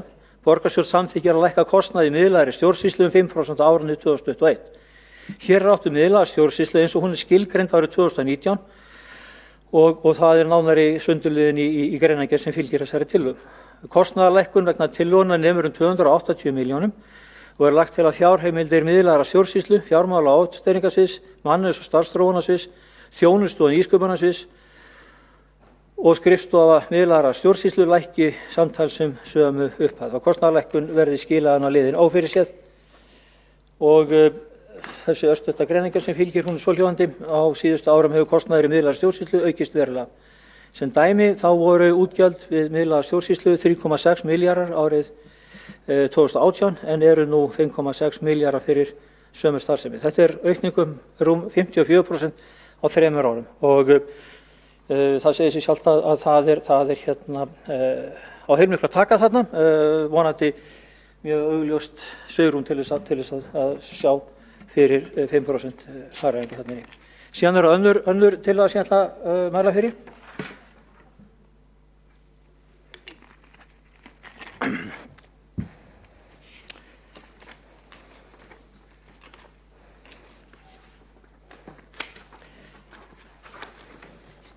Þannig að aðstæði skóla- og frístundastarfi verði sett fremst í forgang. Það verði gert til að vinna á langri uppsafnaðri viðhaldsþörf á húsnæði og aðstöðu skóla- og frístundasviðs. Lagt til að öðrum og ekki eins brýnum verkefnum verði frestað á meðan unnin niður uppsöfnuð viðhaldsþörf. Nauðsynlegt að húsnæði og búnaður auðveldi starfsfólki og nemendum að vinna að framgangi menntastefnu Reykjavíkurborgar, aðalnámskrá leikskóla og grunnskóla og frístundastefnu. Aðstaða til skóla- og frístundastarfs þarf að ýta undir velíðan og heilbrigði barna og starfsfólks. Aðeins að fylgja þessu eftir með greinargerðinni, en lengi hefur verið bent á að aðstaða til skóla- og frístundastarfs hafi verið verulega ábótavant víðsvegar á starfsstöðum skóla- og frístundastarfs. Það vitna fjölmargar skýrslur og úttektir sem lagðar hafa verið fram í skóla- og frístundaráði síðustu árum. Sömuleiðis liggja fyrir óteljandi ábendingar frá starfsfólki, nemendum og foreldrum. Fjölbreytt viðhaldsverkefni og nauðsynlegar framkvæmdir hafa dregist allt of lengi á skólahúsnæði vítt og breitt borgina. Slík verkefni sem af fjölbreyttum toga, stór og smá, eru brýnni heldur en mörg risaverkefni sem ráðgerð eru í fjárfestingaáætlun fjárhagsáætlunar sem nú liggur fyrir. Endurbætur á húsnæði og aðstöðu skóla- og frístundasviðs ná til fleiri aðila en stærri framkvæmdir og nýtast þannig betur megin þorra borgarbúa. Þó gerst ráð fyrir fjárveitingu til viðhaldsverkefna í áætlunum dugar það þó engan veginn til að vinna upp þá uppsöfnuðu þörf í skóla- og frístundahúsnæði sem dregist hefur í allt of langan tíma. Eðlilegt því að fresta risaframkvæmdum á Hrafnarhúsi og Grófarhúsi á meðan að unnið á brýnni þörf á viðhaldi skólahúsnæðis. Svo hljóðaði breytingartillaga D15 frá Sjálfstæðisflokki þetta mál. Nú, ég ekki frá því að þessi tillaga fái ágætt brautargengi af því það hefur komið fram að það sterkur vilji hjá meirihlutanum að fara í stærri skref í þessi viðhaldsverkefni og við höfum verið að sjá áætlanir að gera vel í þessu málaflokki.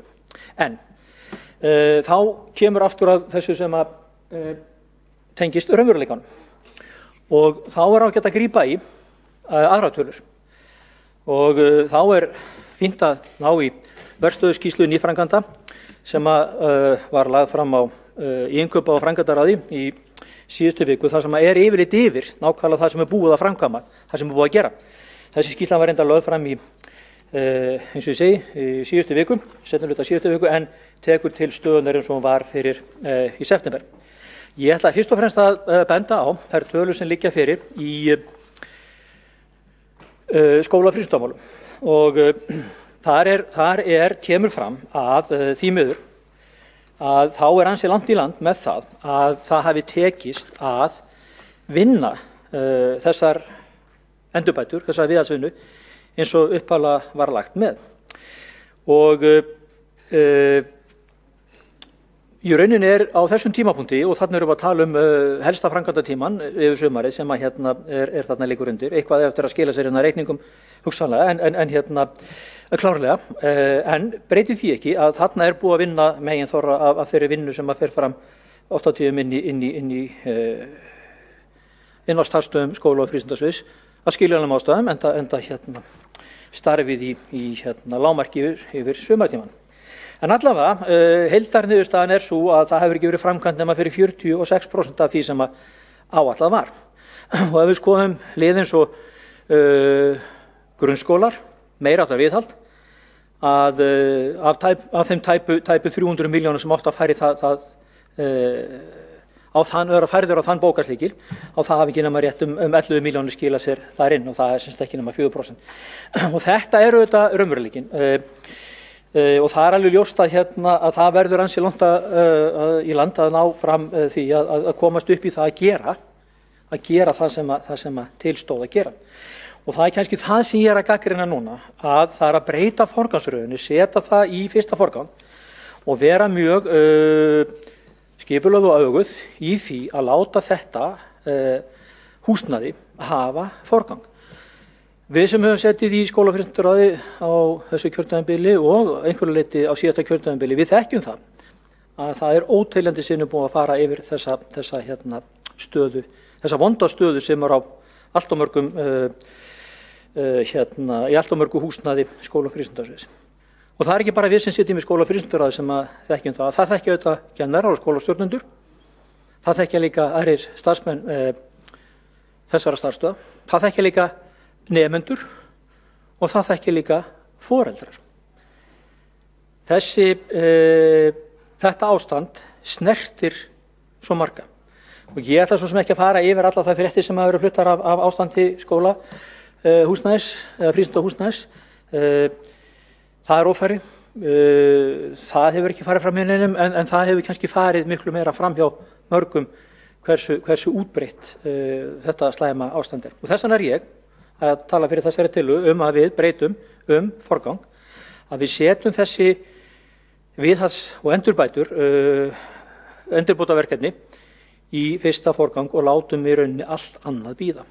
Og það ekki bara það að þetta hafi áhrif á mikinn fjölda, eða megin þorra borgarbúa, heldur þetta 80 verkefni af þeim toga að það kannski smærri verkefni, þau safnast á dreifast víðar og þannig náðu að uppfylla frekar ákvæði eða þá stefnu sem við höfum mótað í sambandi við jafnrétti og jafnréttisstefnu borgarinnar. Það kemur að því að skoða hvaða framkvæmdir eru, hvernig þau eru að hitta fyrir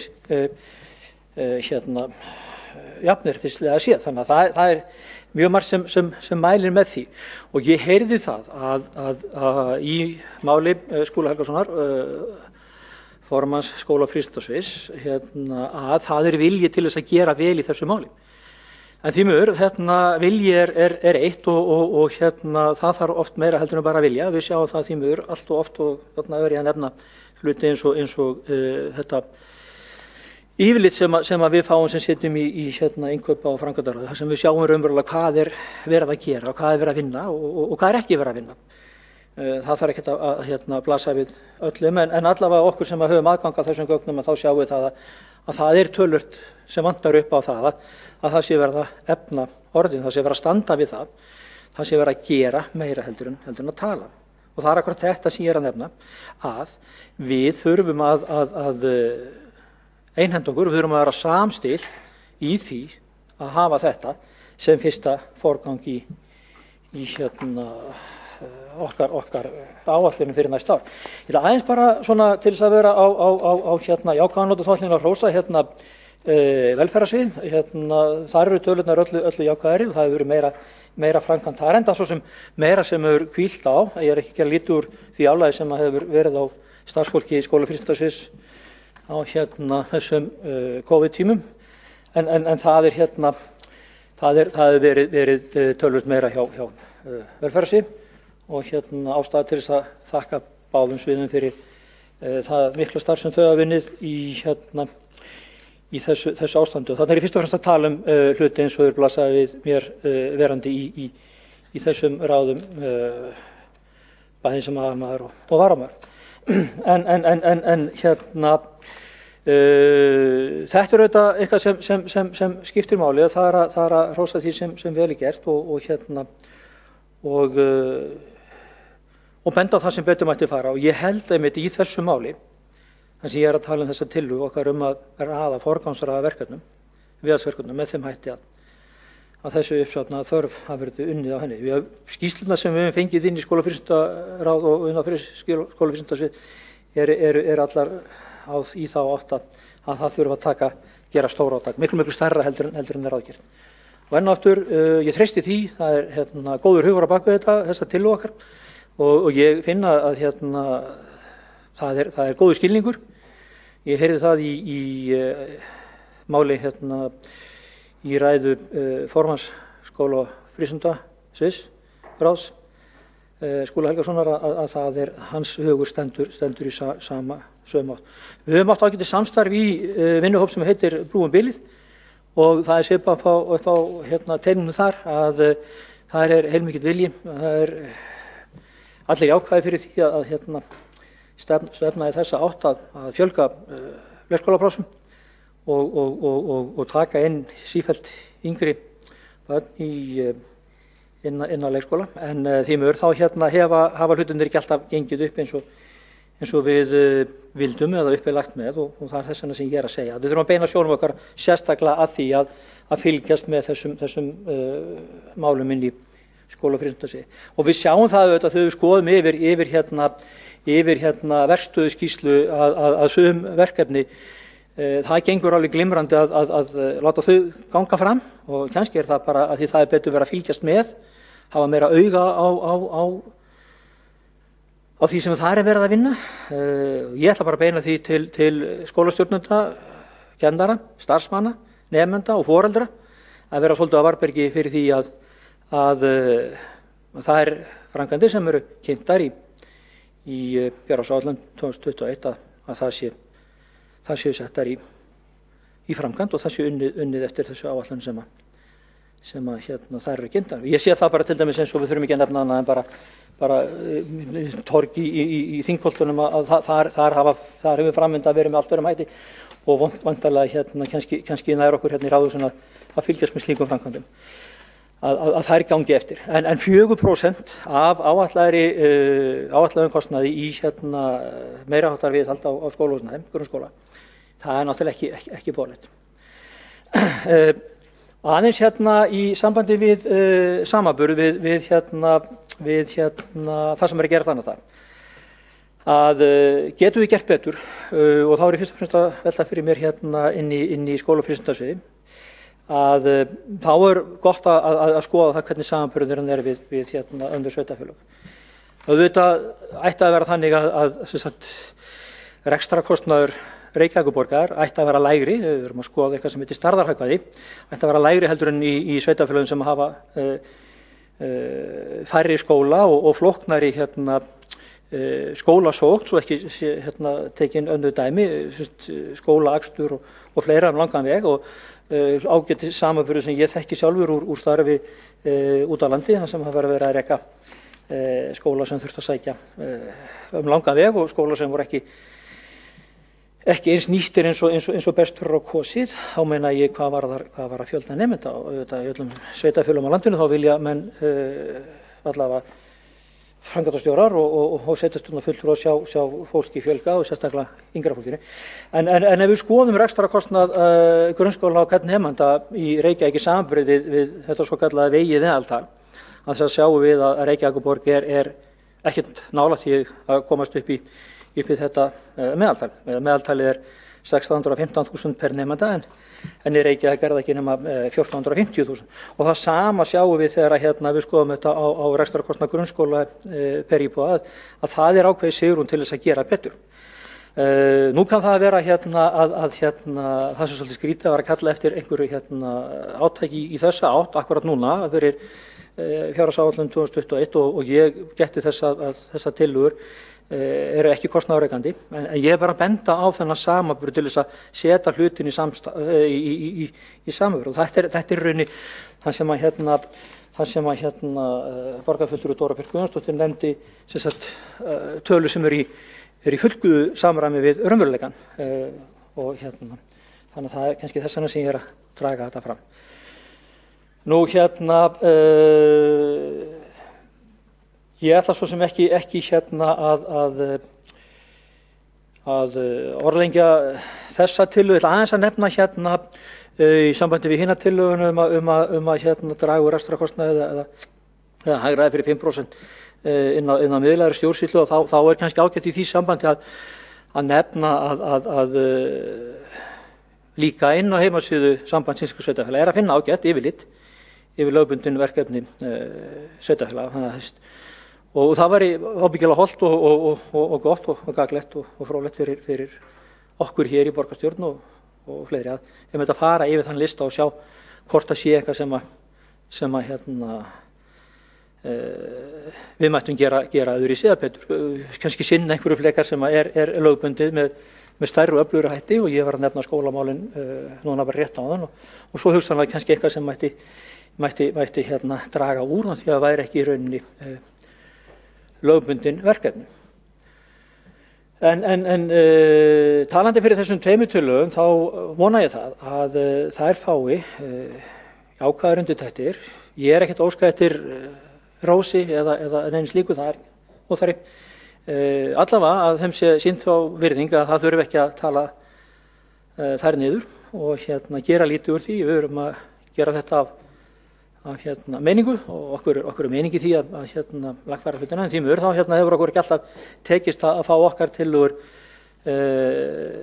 samþykktar beint, en sem betur fer þá tekst okkur oft að fá þær samþykktar óbeint þegar það er búin að fá einhverja aðra meðferð í meirihlutanum og koma síðan aftur inn í örlítið breyttum búnaði og ég finn það alveg að erum við að tala mjög mikið saman allavega með tillögum forgangsröðum í skólahúsnæði að þá ber ekki mikið á milli, þannig að ég vænti þess að ef ég ætla að fella þessa tillögu núna í atkvæðagreiðslu seinna í kvöld að þá fái ég að standa vaktina og hafa auga með því að þær áætlanir sem eru kynntar að þær fái þann forgang og það brautargengi sem að mér finnst æskilegt og ég vona að allir séu sammála, ekki bara meirihlutin heldur líka kennarar, skólastjórnendur, nemendur og foreldrar og við öll sem að viljum gera vel við skóla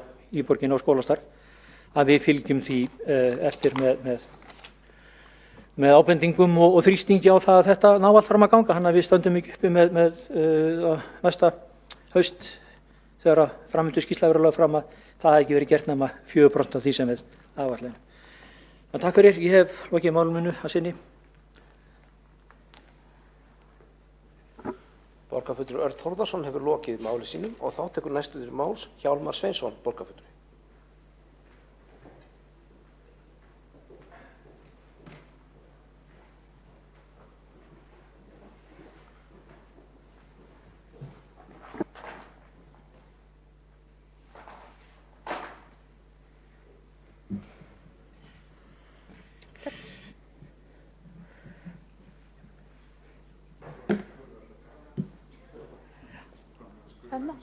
Já, núna máttu anda frá þér. Nú anda frá mér, ok. Reyni að anda að mér líka.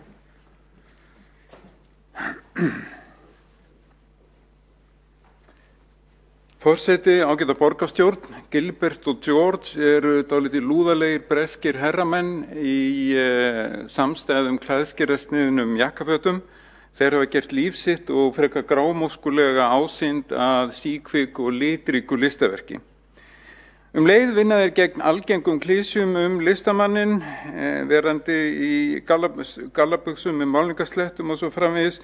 Þeir segja sjálfir að helsta mein 20. aldarinnar hafi verið það að skapa list sem enginn gat skilið. Þeir eru sem sagt dálítið íhaldsamir eða þannig, og einni myndinni svífa þeir allsberir og glenna á sér rassinn. En listheimurinn hefur hafið á statlenga síður, eða kannski einmitt þess vegna, síðustu 40 árin, og þeir eru nú meðal þekktustu listamanna okkar tíma. Sýningin heitir The Great Exhibition og í listasafni Reykjavíkur Hafnarhúsi. Hún fyndin, klúr og banal og þessi sýning enn ein rósin í hnappagall listasafns Reykjavíkur. Það heilmikið afrek að ég held að fá þessa yfirgripsmiklu sýningu hingað til Íslands.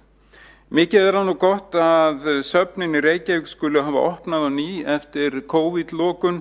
Það skemmtileg upplifting og andleg næring að heimsækja þau. Ég mæli með heimsókn í söfnin á aðvendunni. Í listasafni Reykjavíkur hafa verið settar upp margar frábærar sýningar undanfarin ár. Skemmst að minnast einstakrar sýningar með verkum Williams Morris og Sölva Helgasonar á Kjarvalsstöðum. Nú í vestursal Kjarvalsstaða metnaðarfull sýning á verkum Sigurðar Árna Sigurðssonar, hún heitir Óravít. Sigurður Árni teflir saman ljósi og skugga í málverkum sínum sem eru mjög nákvæm en samt ljóðræn. Hringir og kúlur og tré mynda skugga og stundum ekkert eftir nema skugginn. Þetta falleg sýning, það varla hægt að ímynda sér ólíkari listamenn en þá Gilbert og George og Sigurður Árna Sigurðsson.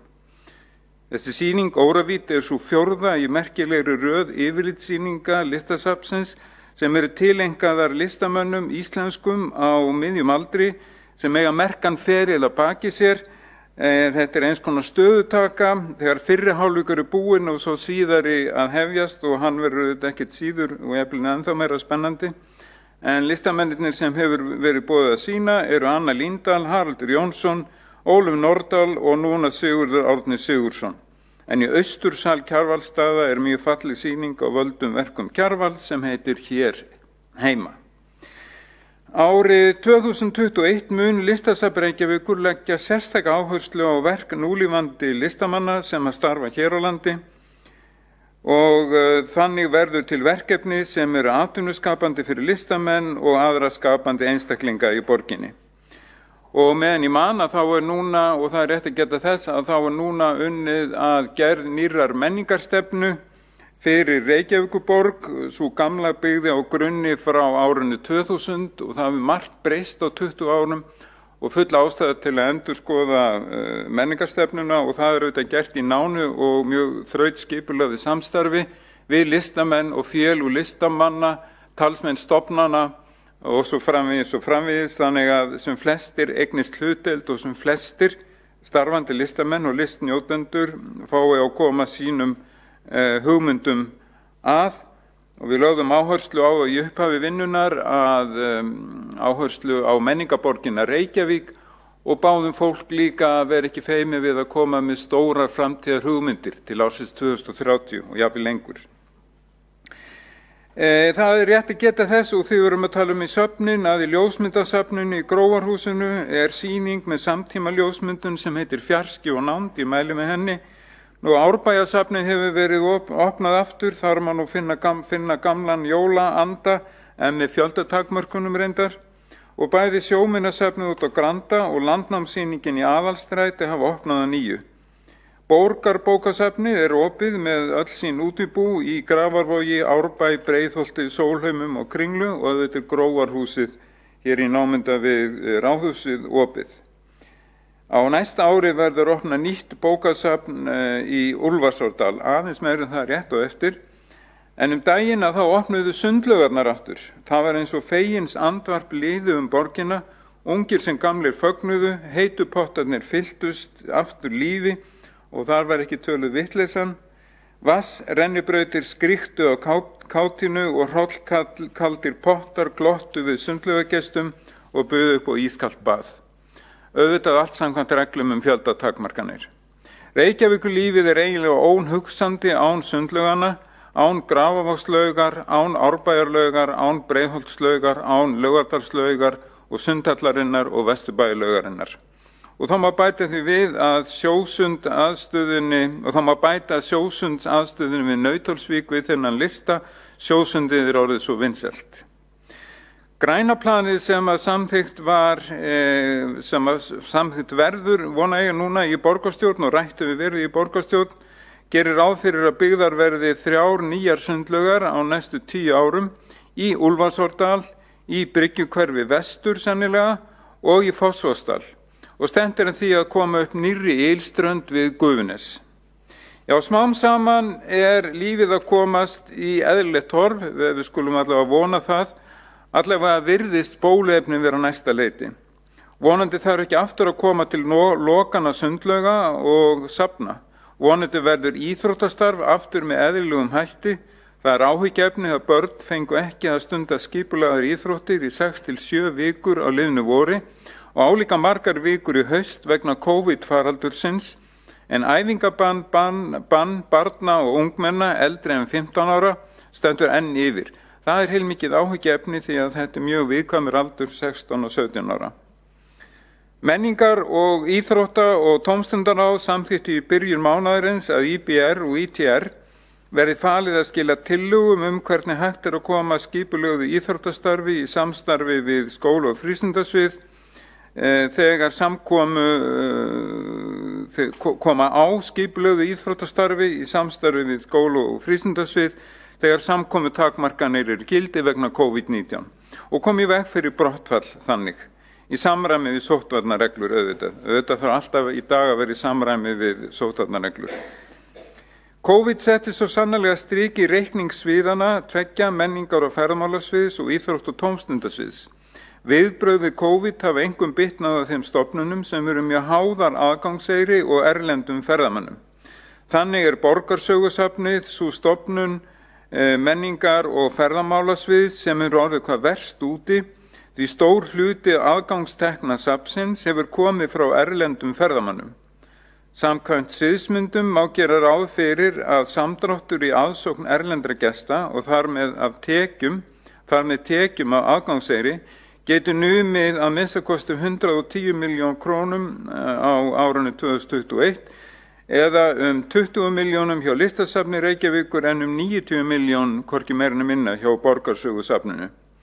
Fáist ekki fé til að mæta þessu fyrirsjáanlega tapi er ljóst að skera þarf þjónustu sviðana verulega mikið niður. Við skulum vona til þess kom ekki. Í forsendum fjárhagsáætlunar er gerð krafa að gjaldskrár aukist almennt 2,4% og hækka helstu gjaldskrárliðir við það og gert er ráð fyrir 1% hagræðingu. Á árinu 2021 verða 49% af fjárhagsramma sviðsins varið til að styrkja fjölbreytta menningarstarfsemi í Reykjavík með beinum styrkjum til einstaklinga og hópa og með samstarfssamningum og styrkjum í formi innri leigu af húsnæði, en 40% fjármagns er varið til rekstrar stofnana sviðsins, önnur menningarstarfsemi svo sem tónlistarborg, bókmenntaborg, menningarkortsverkefni og ýmis minni verkefni nema 4% af rekstri sviðsins. Sem fyrr sagði verður opnað Borgarbókasafn í Úlfarsárdal á næstunni. Það er mikið fagnaðarefni En eitt af mikilvægustu verkefnum safnsins verður án efa samkeppni endurhönnun Grófarhússins, aðalsafns Borgarbókasafnsins, sem menningarmiðstöðvar og hugsanlega borgaraþjónustu í miðborginni. Vinna við sýningu Borgarsögusafnsins sögu og byggðaþróun Reykjavíkur við Aðalstræti 10 heldur áfram. Opnun sýningarinnar átti að vera í ár en hún mun færast fram til 2021 og jafnvel til 2022. Haldið verður upp á 40 ára afmæli Ljósmyndasafns Reykjavíkur 2021 með 4 metnaðarfullum sýningum og útgáfu veglegrar ljósmyndabókar. Og Reykjavík fagnar, það verður margs að fagna á nýja ári. Reykjavík fagnar meðal annars 10 ára afmæli bókmenntaborgar UNESCO haustið 2021. Ársfundur bókmenntaborgar UNESCO verður að öllu óbreyttu haldinn í Reykjavík í apríl með gestum frá hinum 38 borgunum sem eru bókmenntaborgir UNESCO. Ráðstefnan mun standa í 4 daga. Á dagskrá tónlistarborgarinnar árið 2021 eru margvísleg verkefni, Hitakassinn, námskeið tónlistariðnaðinn fyrir hljómsveitir sem að komast í úrslit músíktilrauna, verkefni í sjálfbærni fyrir tónlistarhátíðir og samstarfsverkefni Tónatal sem fræðsluverkefni tónlistarsamfélagsins á Íslandi og þannig mætti telja þó nokkuð lengi áfram.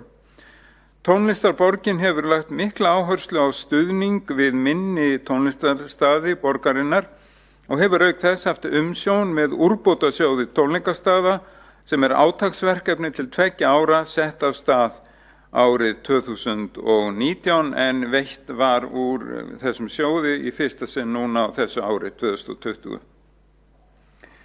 Eins og margir muna stóð til að halda hér í Reykjavík hátíð þar sem evrópsku kvikmyndaverðlaunin yrðu veitt.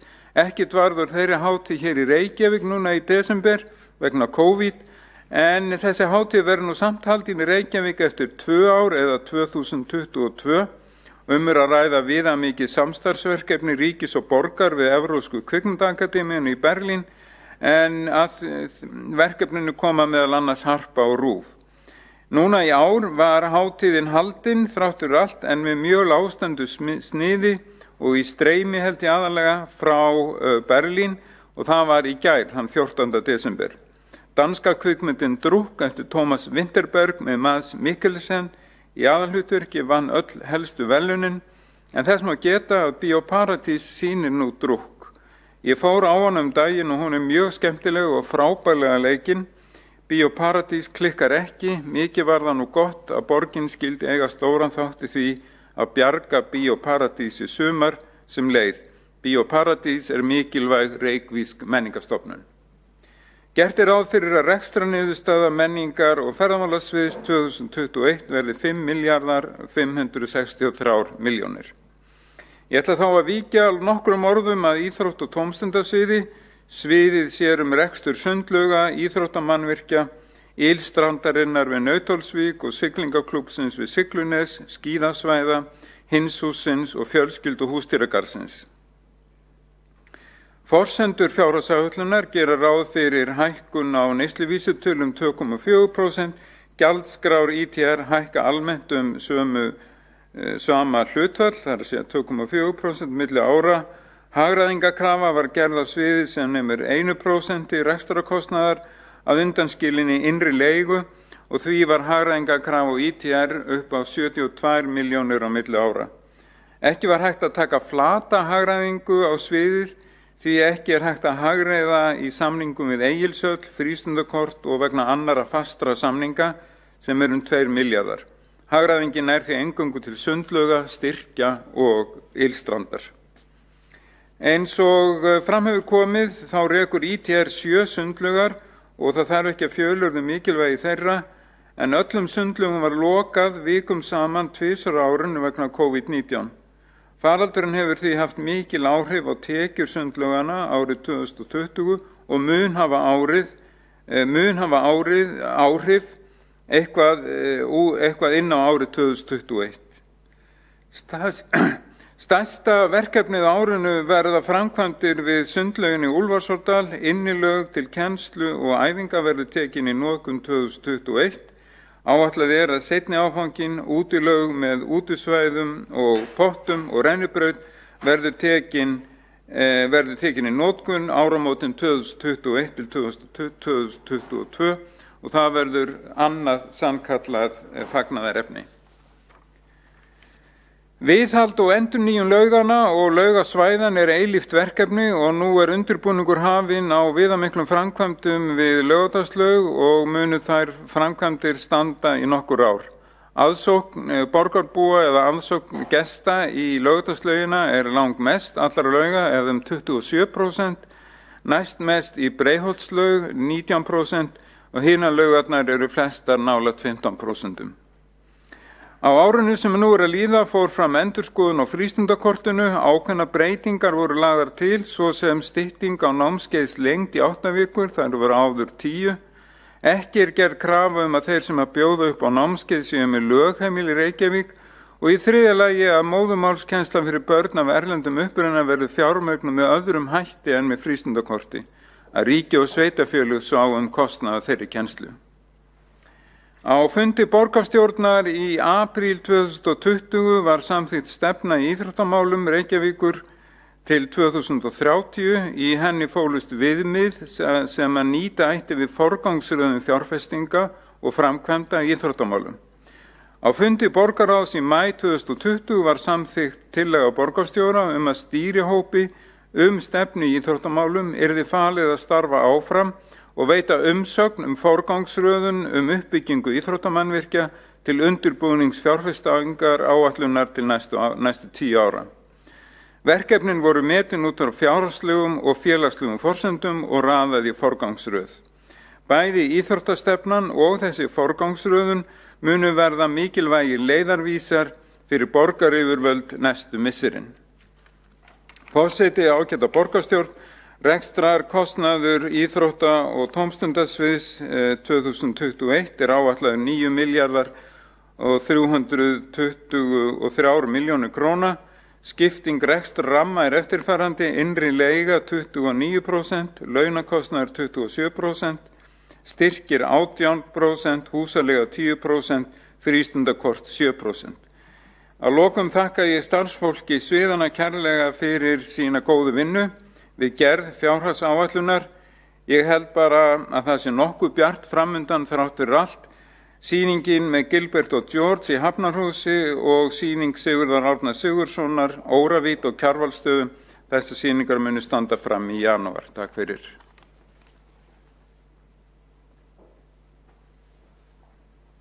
Borgarfulltrúi Hjálmar Sveinsson hefur lokið máli sínu og borgarfulltrúi Marta Guðjónsdóttir hefur óskað eftir að veita andsvar við ræðu hans.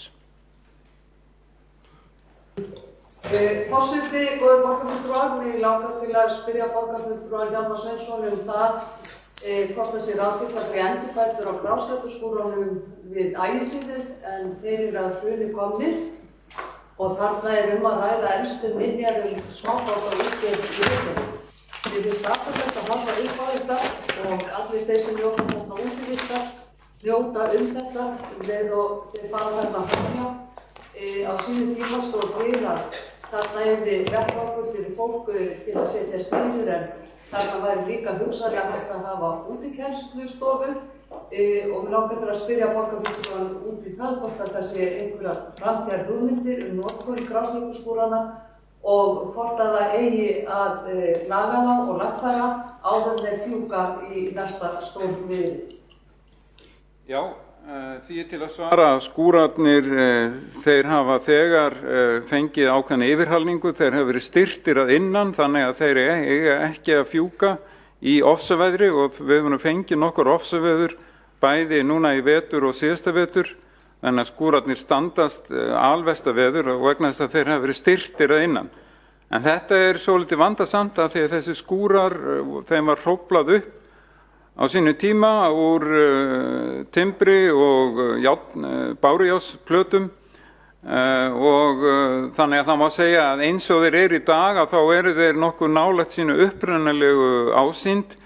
Og það vinsælt að koma þar við og skoða þessi gömlu mannvirki, en það ekki uppi sérstakar nýjar áætlanir lagfæringu á svæðinu. Borgarfulltrúi Hjálmar Sveinsson hefur lokið við að svara andsvari og þá hefur óskað eftir að taka til máls. Nei, við nefnum að... Vill borgarfulltrúinn veita Ég andsvar ætla að svara, ég ætla að fá að koma í andsvar í öðru sinni. Borgarfulltrúi Marta Guðjónsdóttir óskað eftir að veita andsvar öðru sinni. Já, mér langar til þess, forseti, góðir borgarfulltrúar, mér langar til að spyrja borgarfulltrúa Hjálmar Sveinsson að því að hann talar hér að það sé engar áætlanir uppi raunverulega skúrana. Það var gerð framtíðarsýn fyrir skúrana, það var búið að teikna upp svæðið og jafnvel viðbætur við skúrana og mjög góða aðstöðu eins og ég nefndi áðan fyrir útikennslu og fleira og eins aðrar minjar skúrana sem þarna á þessu svæði eins og brauðir og annað og þá veldi ég fyrir mér, það rétt skilið hjá mér, engin framtíðar áform, eigum að horfa upp á þessa skúra, grotna þarna niður áfram? Nei, það á ekki að horfa upp á þá grotna niður og það var og hefur verið gert eins og ég sagði þeir hafa verið styrktir sérstaklega þannig að þeir muni ekki fjúka og hafa út í verstu veðrum og þetta svæði einfaldlega býður þess að það verði tekið hans betur í gegn. Borgarfulltrúi Hjálmar Sveinsson hefur lokið við að svara andsvari öðru sinni og þá andsvörum lokið. Og borgarfulltrúi biður borgarfulltrúum að hingra eftir að veita andsvar þangað til að kynningu forseta lokið. En næst hefur óskað eftir að taka til máls Katrín Atladóttir borgarfulltrúi. Já, takk fyrir. Forseti, ágætu borgarfulltrúar. Ég þakka starfsfólki borgarinnar fyrir starf sín á árinu. Aðstæður hafa verið krefjandi og erfiðar fyrir okkur öll og þó sérstaklega starfsfólk skóla og frístundar og leikskóla sem hefur ítrekað þurft að skipuleggja allt starfið upp á nýtt út frá flóknum og oft illskiljanlegum sóttvarnareglum. Stýri á heilbrigðum forgangsröðum íþróttum að skila af sér lista sem vorum öll ánægð með og stolt af. Ég vil bara leggja áherslu á að farið verið eftir þessu skjali okkar og það haft að leiðarljósi við forgangsröðum framkvæmda að vinnan hafi ekki verið bara upp á punt. Mikil óánægja meðal íbúa Laugardals að ekki verið minnst orðið á uppbyggingu þar og slóðum í kynningu á græna planinu heldur eingöngu verkefnin fyrir ofan og neðan á listanum. Er það mjög skiljanlegt því aðstöðumál fyrir íbúa hverfisins hafa lengi setið á hakanum vegna óvissu vegna þjóðarleikvanga. Ég vil því hvetja borgarstjóra til að skýra máli sem fyrst og gefa íbúum og íþróttafélögum í Laugardalnum svör því snarasta hvernig og hvenær uppbyggingu aðstöðuna skal háttað en bætt aðstæður Laugardal var númer 2 og 3 á forgangsröðulistanum. Forseti, ágætu borgarfulltrúar. Við sem stöndum að rekstri þessa sveitarfélags sem ákveðnum skyldum að gegna, þessar skyldur skrifaðar í lög voru mikilvægar. Ég spyr mig því, af hverju fer svona mikið að fé okkur tíma í alls konar verkefni sem koma skyldum okkur ekkert við? Af hverju er borgin beint og óbeint að reka fyrirtæki í beinni samkeppni og einkaaðila? Það blasir við að Reykjavíkur láta fé og mannauð borgarinnar renna í verkefni sem aðrir aðilar eru fullfærir sinna. Það blasir líka við að skuldir borgarinnar eru ósjálfbærar og meðan borgin situr á miklum eignum sem eiga alls ekki heima hjá hinu opinbera. Það er komin tími til að innleiða grunnatriði heimilisbókhaldsins sem allir þekkja og fylgja við rekstur á eigin heimili. Að selja eignir upp í skuldir. Innan borgarsamstæður eru mörg augljós dæmi eignir sem hvorki koma grunnskyldum borgarinnar við né eiga heima í eignasafni opinbers aðila eins og borgarinnar og borgarfyrirtækjanna. Gott dæmi er Gagnaveita Reykjavíkur sem dótturfyrirtæki Orkuveitunnar. Það eru farsælt fyrir íbúa Reykjavíkur að fá ljósleiðara til allra heimila. Staðan hins vegar sú núna að þessu verkefni lokið, tímasetningin til að selja félagi gæti ekki verið betri fyrir borgina. Einnig ekkert sem segir að félagi verið verðmætt eftir nokkur ár, það getur verið komnar aðra lausnir netþjónustu. Ef borgin losar eignarhald sitt á Gagnaveitunni mun enginn, og þó mun ég enginn, finna fyrir neikvæðum áhrifum. Fólk mun enn hafa aðgang að netinu, þar fyrir utan eru fáir geirar jafn reglusettir og fjarskiptageirinn, svo neytendur þyrftu ekki að óttast sinn hag. En sem jákvæð afleiðing geta skuldir borgarinnar og útsvarsgreiðenda lækkað. Því leggjum við sjálfstæðismenn til að Gagnaveitan verði seld og er tillagan svohljóðandi með leyfi forseta. Lagt er til að Gagnaveita Reykjavíkur verði seld. Sala á nettengum er hvorki hluti af grunnrekstri Reykjavíkurborgar né hefðbundum grunnrekstri Orkuveitunnar. Söluandvirðið verði nýtt til að lækka skuldir og fjármagnskostnað í samstæðu Reykjavíkurborgar. Forseti, ágætu borgarfulltrúar. Öllum börnum í Reykjavík er lofað plássi í leikskóla frá 18 mánaða aldri. Sú er ekki alltaf raunin og mörg börn komast mun síðar af. Loforðið er því innantómt. Foreldrar sem búa í barnmörgum hverfum eða í hverfum með vinsælum leikskólum þurfa að bíða lengur. Þá skiptir máli hvenær ársins börn eru fædd. Mesta hreyfingin á leikskólaplássum er á haustin þegar elstu börnin hefja nám í grunnskóla. Það þarf að tryggja jafnræði þeirra sem styðjast við dagforeldra og þeirra sem fá pláss í leikskóla. Foreldrar barna hjá dagforeldrum bera töluvert meiri kostnað. Leikskólapláss kostar foreldra 25.000 krónur á mánuði en pláss hjá dagforeldri kostar frá 70.000 krónum á mánuði, oft meira. Það má taka raunverulegt dæmi barn sem fékk ekki pláss í leikskóla fyrir 27 mánaða. Foreldrar þessa barns greiddu að tekna tilliti til sumarfrís 8 mánuðum lengur til dagforeldris en foreldrar barna sem fædd eru á heppilegri tíma á árinu búa í réttu hverfi eða hafa tækifæri til að vista barn sitt utan hverfis. Þessa 8 mánuði greiddu rúmum 360.000 krónum meira en foreldrar leikskólabarns. Hér ríkir því ekki jafnræði.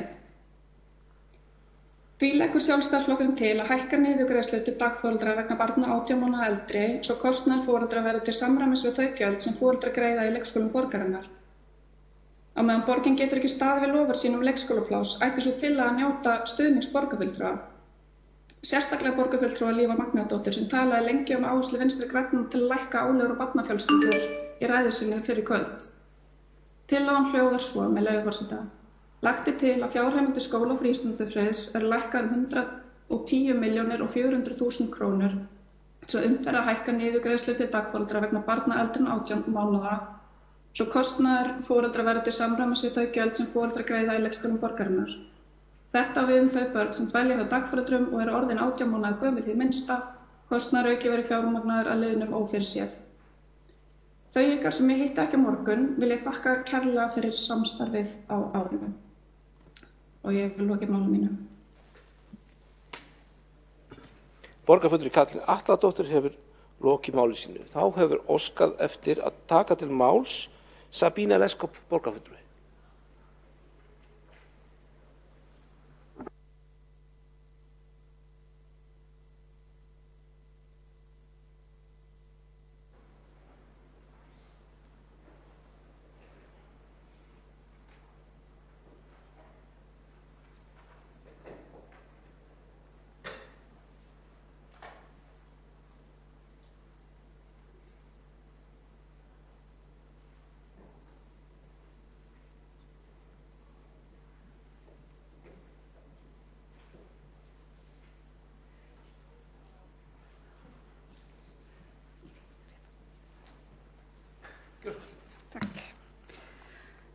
Forseti borgarstjórn.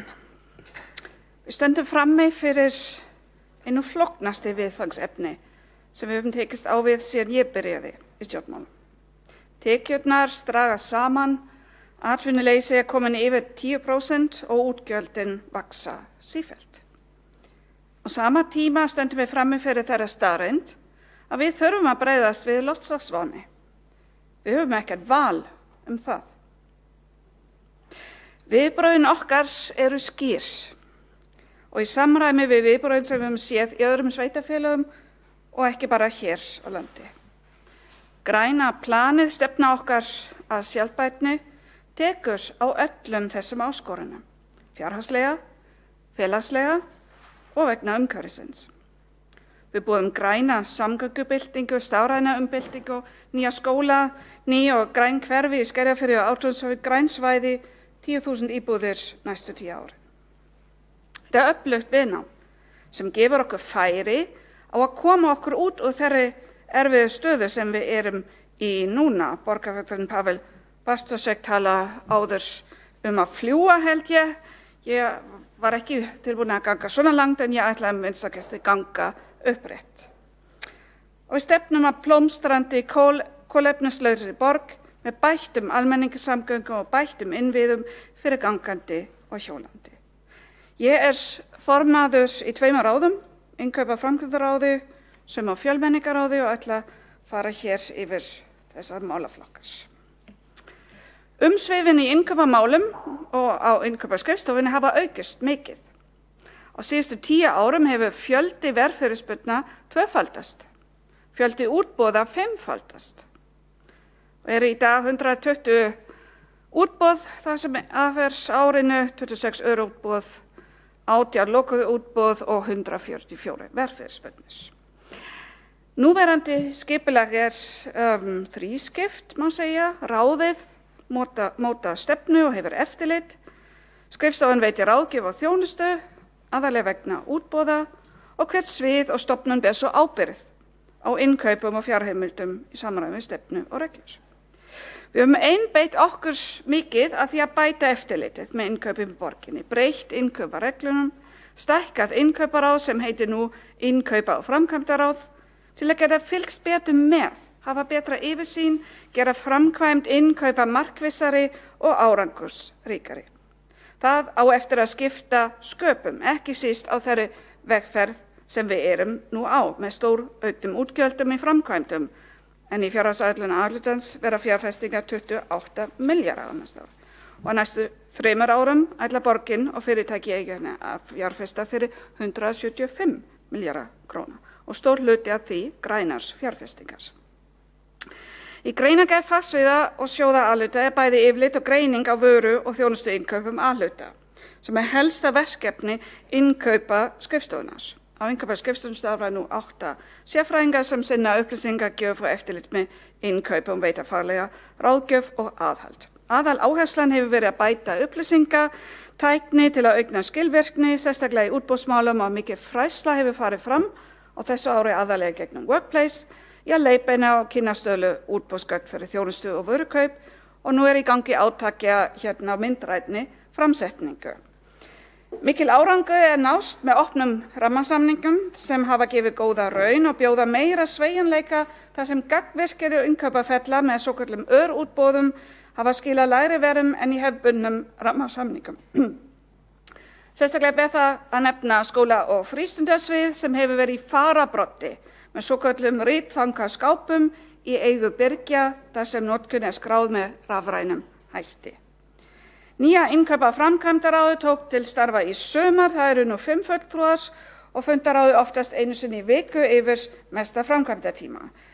Borgarfulltrúi Örn Þórðarson var búinn að nefna þetta nú í síðustu að við fengum 9 mánaða uppgjör með öllum þeim yfirlitum sem lögð voru fyrir þar og hefur samstarfið eignaskrifstofun verið sérstaklega mikið og bara mikla þakkir. Og þetta snýst framsetning á þeim upplýsingum sem gera okkur kleift að sjá framvindu verkefna, kostnaðarþróun og að geta flaggað ef hægt að eitthvað verk fer yfir áætlun, af hverju það og hvort fengist hafa fjárheimildir. Græna planið og þau gögn sem liggja hér fyrir nefna innkaupin á nokkrum stöðum og seinna í kvöld hér til afgreiðslu tillaga ráðningu á innkaupastjóra en það segir með leyfi forseta lagt til að fjárheimildir áreitisverða hækka með 20 milljónir til að efla utanumhald og hagræðingu í innkaupum Reykjavíkurborgar. Gert ráð fyrir að ráðið verði í stöðu innkaupastjóra Reykjavíkurborgar sem hefur það hlutverk að samræma innkaup á vegum borgarinnar með það markmiði að auka hagkvæmni, bæta samningsstjórn og eftirlit. Og ég ætla aðeins að snerta hér á hugmyndum og vinnunum sem fram hefur farið til og leitt hafa okkur að þeirri niðurstöðu. Að þetta sé vænlegt til árangurs og í samræmi við þær áherslur sem við leggjum hér fram. Borgarfulltrúinn Vigdís Hauksdóttir nefndi 10%, hver veit, þetta gæti verið leiðin til þess. Kannski þarf að kveða niður þann draug sem orðið misstýring virðist oft að bera með sér. Og það sem ég sjálf mikið áhugamannski með orðin sem við notum, þá ég nefnilega ekki að tala misstýring, heldur miðlæga stýringu. Það nefnilega eitthvað annað. Það breytingar sem við bjóðum hér felast í meira miðlægri stýringu á innkaupum. Þessi nálgun byggir á það að við hreinlega verðum að fullnýta þann innkaupamátt sem borgin hefur. Ekki síst þegar algengar vörur að ræða. Til þess að það sé hægt án þess að fórna gæðum og skilvirkni í starfsviðana þarf djúpgreiningu á því hvað almenn vara sem hendar og hvað sérhæft. Nýmælinn felist í því að við viljum hafa yfirlit yfir innkaupum eftir innkaupaflokkum og það sem við getum hér nefnilega að minnka umsýslukostnað. Áætluð fjöldi birgja sem við erum að vinna með hér í borginni 4.000 og það eru milli 2.000 og 3.000 manns hjá borginni. milli 2.000 og 3.000 aðila sem koma á einhvern hátt að innkaupum, sem geta pantað eða keypt tilfallandi vörur eða þjónustu fyrir borgina, sumu þeirra í einhverju stafshlutfalli innan við 0,5% í þessu, sem sagt að kaupa inn. En það nefnilega eru ekki allir þessi aðila með sérfræði þekkingu og skýra hugmynd hvað hlutina mega kosta. Þannig að við höfum greint hvernig miðlæg innkaupastjórn getur bætt fjárhag Reykjavíkur og það eru tillögur eins og að bæta upplýsingagjöf fyrir stýringu eftirlit gegnum Agresso, skilgreina innkaupaflokka eftir alþjóðlegum stöðlum, gera innkaupa áætlanir fyrir flokka með markmið og mælanleg árangri, fleiri miðlæga samninga sem ekki það sama á miðstýringu. Og ef innkaupaferlar sem sagt að ábyrgð þeirra sem hafa sérþekkingu á viðkomandi flokki, þá geta sviðin betur sinnt kjarnastarfsemi. Vitaskuld ekki spurning, hér þarf ítarlegt samráð við kaupendur, sem sagt sviðin, skrifstofur og stofnanir. Sem sagt, hagræðing í gegnum magninnkaup í þeim flokkum þar sem það hægt. Dæmi gæti verið eldsneytiskaup, skjávarpa, ritföng, hreinlætisvörur, öryggisgæsla, húsgögn, bílar og svo framvegis. Einnig gefur þetta möguleika til að aukna samstarfs við aðila utan A-hluta, bæði í B-hluta og til dæmis ríkiskaup eða önnur sveitarfélag. Og nú ætla ég að leipa Þjóðverjanum í mér aðeins og tala græn innkaup. Þessi Þjóðverji hér hefur nefnilega lúmskaman að því að minnast á að til dæmis fermingarveislun sína vann með endurvinnslu þemu og það nú örfár ár síðan. Græn innkaup hafa í för með sér bæði fjárhagslegan og umhverfislegan ávinning. Að nota vörur sem byggja á endurvinnslu, þau spara vatn og orku, þau innihalda minni eiturefni og þessar vörur borga oft fyrir sig sjálft á vissum tíma. Og ef borgin kaupir græna vörur, styrkir þetta framboð og aðgengi að slíkum vörum. Þetta getur líka spara með því að bæta lýðheilsu, til dæmis með því að bæta loftgæði með notkun eiturlausra hreinsiefna og spara notkun á auðlindum. Sparnaður í slíkum vörum felst einnig því að endurnýjunarkostnaður og sorphirukostnaður lækkar ef vörurnar eru margnota. Græn innkaup þýða betri nýtingu náttúruauðlinda, minna sorpmagn. Þannig að stutta svarið skilvirk græn magninnkaup. Og aðeins að málefnum innflytjenda. COVID hefur haft gífurlega mikið áhrif á okkur öll, en kannski á engan hóp alveg eins og íbúa af erlendum uppruna. Atvinnuleysi þar komið í 15% hjá innflytjendum ef maður tilheyrir alla með, 24% hjá þeim sem eru erlenda ríkisborgara, vegna fjölda þeirra sem störfuðu í ferðaþjónustunni. Innflytjendur eru í miklum mæli í viðkvæmustu störfum, sem sagt þeim sem fara fyrst og hafa jafnvel færri möguleikar til endurráðningar. Í vor, þegar við flest fundum fyrir þessi þægilega öryggistilfinningu sem byggðist smám saman upp við áhorf á daglega blaðamannafundin, það var tóninn í þeim spjallhópum innflytjenda sem ég í allt annar. Þeir mistu nefnilega af byrjunni og þegar þýðingarnir byrja að berast þá höfðu margir mist af lestinni og treystu frekar á upplýsingar af heiman. En það voru aðstæður og aðgerðu öðruvísi og það skapaði tortryggni, til dæmis varðandi skólalokanir.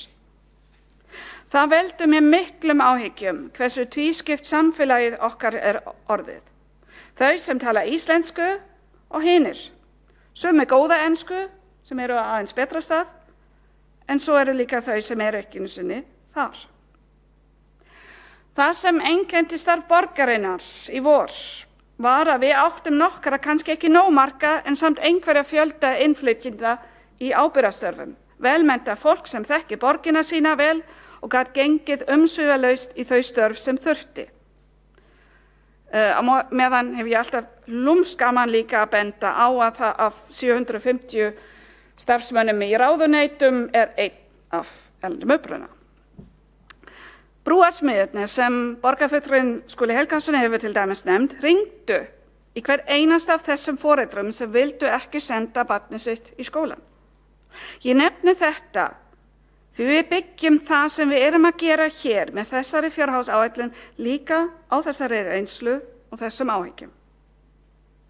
Fjölmenningarráð hefur elst gífurlega og tekist á við markvísleg verkefni. Við höfum samkvæmt fjölmenningaryfirlýsingu okkar hér í borgarstjórn skipt okkur af öllum sviðum.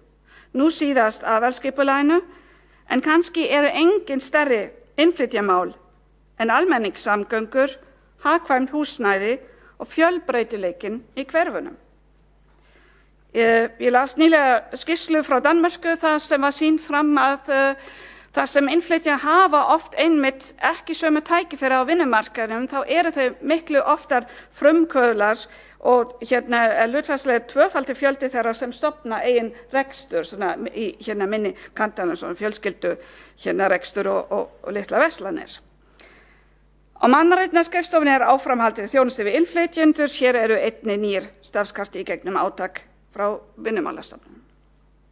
Á mannus- og starfsumhverfissviði er lagt upp með frekari stuðning við starfsfólk af erlendum uppruna í gegnum aukna íslenskukennslu á næsta ári og þýðingar á mikilvægum upplýsingum. En einnig innleiðingu tungumálaviðmiða í ráðningum og meiri stuðningi við stjórnendur. Og þessi tungumálaviðmið er mjög mikilvægt af því að það skiptir máli hversu mikið íslensku fólk þarf virkilega að kunna. En einnig fræðslu til þeirra sem fara með ráðningarvald. Átak sem átti að hefja snemma á árinu samstarfi milli mannréttinda nýsköpunar lýðræðisráðs, mannauðssviðinu og fjölmenningarráðs til að skoða einmitt leiðir til að fjölga innflytjendum í ábyrgðarstörfum hjá borginni hefur þurft að bíða vegna þess að þeir dýrmættu starfskraftir sem áttu að vinna í þessu þurfti að sinna COVID-upplýsingagjöfinni, en þetta stendur sem sagt til á næsta ári að fara í fullum krafti. Hér hafa sérstaklega borgarfulltrúarnir Skúli Helgason og Heiða Björk Hilmarsdóttir farið vel yfir þeirri aðkomu að þessu málaflokki í ráðnum þeirra. Það er óhætt að segja að í þessari fjárhagsáætlun felist mikið framför í málefnum borgarbúa af erlendum uppruna.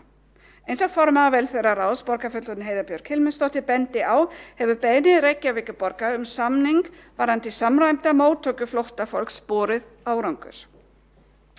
Hingað til fékkst fyrir þennan hóp sem sagt fólk sem kom hingað á einn vegum og fékk svo viðurkenningu sem sagt vernd, einungis fengist endurgreiðslu af fjárhagsaðstoð en ekki krónu varðandi öðru stuðningu.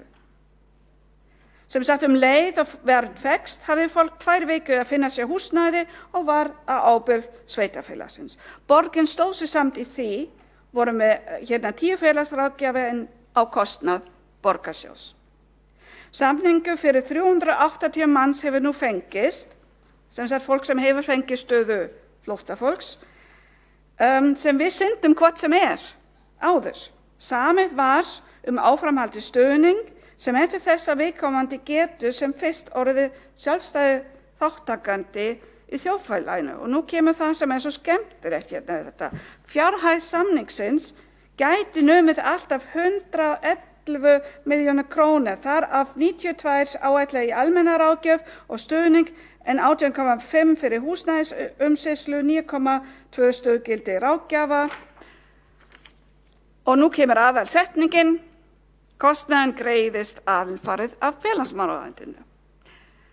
Þessi kostnaður gefið upp á þennan sveigjanlega hátt af því að það ákveðin stigagjöf, það fer eftir því hvort fólk á börn og í hvaða stöðu það Ráðið hefur einnig verið 7 stöðugildi hjá barnavernd, þar af 4 sem sérhæfa sig í málefnum barna af erlendum uppruna og heimilisofbeldi, og umsækjendum alþjóðavernd sem Reykjavíkurborg sér fyrir Útlendingastofnun fjölgar 220 í 300. Þetta bara náttúrulega kostnaður sem verður endurgreitt af Útlendingastofnun. En stóra áskorun sem við stöndum hér frammi fyrir að tryggja það, með leyfi forseta, börn af erlendum uppruna eigi sömu tækifæri og aðrir til að ganga menntaveginn. Það er mikið fagnaefni að við erum hér að setja 143 milljónir aukalega til barna af eldrum uppruna og sérstaklega vil ég benda á fjölgun brúarsmiða sem byggir á tillögu frá sameiginlegum fundi fjölmenningarráðs og borgarstjórnar þann 30. apríl 2019. Við höfðum einmitt svo miklar áhyggjur af þessum börnum í vor sem mistu af skólasókn. Og ég verð að nefna þrætueplið, jöfnunarsjóðinn. Borgin hefur verið útilokað með að við teljum ólögmæta hættu frá því að fá ákveðin framlög úr jöfnunarsjóði. Án þess að ég tel það vera nokkur rökstuðning vera bakvið. Það stendur í 5. grein reglugerðar jöfnunarframlög, jöfnunarsjóðs sveitarfélaga til reksturs grunnskóla 351/2002 stendur með leyfi forseta jöfnunarsjóður sveitarfélaga skal greiða öðrum sveitarfélögum en Reykjavíkurborg framlög til nýbúafræðslu á grunnskólastigi þar sem slíka fræðslu er að ræða. Þannig að af hverju fær Reykjavík ekkert að því bara. Bendi á orðið nýbúafræðsla, það segir ennilega sitt, við erum fyrir löngu hægt að nota það orð. Af þessum 8,7 milljónum krónu sem beinast að ná yfir árin 2015 til 2019, við förum nú ekki lengra tilbaka en það eru stærsti hluti sem sagt 5,8 til barna af erlendum uppruna. Reykvískir nemendur með annað mál en íslensku njóti sem sagt ekki jafnræðis við sambærilega nemendur í öðrum sveitarfélagum vegna þess að Reykjavík eitt sveitarfélag nýtur ekki framlaga og jöfnunarsjóð til að fjármagna íslenskukennslu þeirra. Ef við skoðum til dæmis Hafnarfjörður, þá eru 36 nemendur með íslensku sem annað mál að hvert stöðugildi kennsluráðgjafa, í Reykjavík eru það 102. Sem formaður fjölmenningarráðs hafði ég sendt borgarlögmanni ábendingar þetta og mjög ánægð með að þessu núna fylgt eftir alla leið. Skúli Helgason, borgarfulltrúi, hefur farið ágætlega yfir þær aðgerðir sem sagt hækkun í 150.000 per nemanda sem skiptast í 130.000 sem fara beint út í skólana og 20.000 í miðlægan stuðning, sem sagt eflingu, miðju, máls og læsis, markvissa kennsluráðgjöf, fyrirlögn sænska matstæknisins og fyrir þessari aðferð er ég svo sérstaklega spennt. Því þarna erum við ekki bara að meta og skoða íslensku kunnáttu barnsins. Hérna erum við ekki einungis að setja fókusinn á það sem barn sem kannski hefur farsæla skólagöngu að baki sig í heimalandi. Við setjum ekki alltaf þá fókusinn á það sem barnið kann ekki. Svo koma 10 milljónir krónur í viðbót inn í leikskólan samt að sem sagt 143 milljónir krónur hækkun milli ára. Og kannski, svo ég bindi slaufuna aðeins hér í mínum 2 ráðum, kannski sumt að því vegna sparnaðar í innkaupum. Hvaða skólastjóri væri ekki ánægður með því að fá ráða frekari einn kennsluráðgjafa í viðbót og láta aðra að velja blýanta. Íslensku kennsla barna af erlendum uppruna er góð fjárfesting og tryggir að hér veri íslensku mælandi samfélag þar sem öll börn fái að njóta sín til fulls og tækifæri að leggja sitt að mörkum. En stærsta framlag okkar kannski til þessa hóps er eitthvað sem snýst einlega ekkert innflytjendur, þannig séð. Heldur nákvæmlega það sama fyrir alla aðra sem kannski eitthvað í meira mæli og það er húsnæðisuppbygging. Jöfnuður skiptir mestu fyrir þann hóp sem er viðkvæmastur fyrir breytingar á vinnumarkaðnum. Húsnæðisskýrslur sýna okkur að miklu fleiri innflytjendur eru á leigumarkaðnum. Félagsvísar sérhefti innflytjendur sem Hagstofan gaf út snemma á þessu ári fjallaði einmitt það að hlutfallslega færri innflytjendur eru með mjög háa heildartekjur og fleiri sé á leigumarkaðnum. Áætlan milli 35 og 50% innflytjenda sem hafa verið á leigumarkað samanborið við það bil 20% innlendra. Við höfum öll heyrt brunan á Breiðaborgarstíg og fjölmenningarráð hefur fjallað þetta oftar en einu sinni. Þetta er mikið brýning þær verulega erfiðu aðstæður innflytjenda sem búa í óviðeigandi húsnæði. En svipað, eins og ég sagði, það sem við erum að gera í græna planinu okkar og fjárfestingaráætlun, svipað gildi fyrir ferðavenjur og áherslur á öflun almenningssamgangna, en þar hafa innflytjendur oft öðruvísi og töluvert jákvæða viðhorf og meira reynslu í að nota almenningssamgöngur, jafnvel eingöngu. Eina stóru jöfnunartækjum einmitt það að þurfa ekki endilega bíl eða að minnsta kosti ekki fleiri bílar í hverju fjölskyldu. Sérstaklega mikilvægt að börnin geta sótt frístundir óháð skulli foreldra sem eru í hærra hlutfalli í vaktavinnu. Og vegna þess einmitt stofnframlög til óhagnaðardrifna leigufélaga eins og Bjark svo mikilvægt. En þau gögn sem liggja fyrir á þessum fundi hér, fjárhagsáætlun, fjárhagsstefnan og kannski mest af öllu græna planið, innihalda nokkur skref sem skipta miklu máli hér. Gera okkur kleift að ná markmiðum okkar og boða byltingakennda nálgun. Ekki nálgun þar sem einhver einn situr í sínu horni að berjast fyrir umhverfismálum, á móti þeim sem vara við því að umhverfismál kosti nú bara peninga. Ekki annar í sínu horni að fylgja metnaðarfullri stefnu til félagslegs réttlætis á móti þeim sem þurfa að halda utan fjármagnið.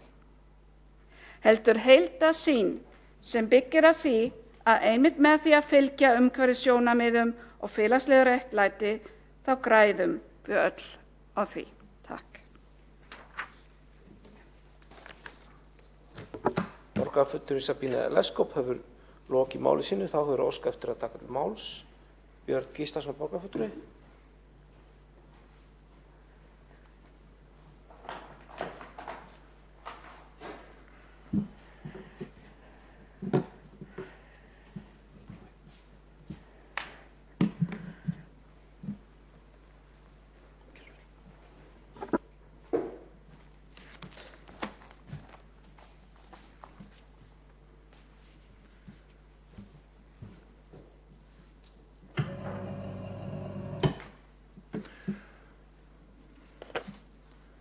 Forseti, ágætu borgarfulltrúar, það nú gaman að ég vera komin í þennan sal, þetta er tilbreyting að vera í þessu sal og ég tek undir með mörgum sem hafa komið og rætt það.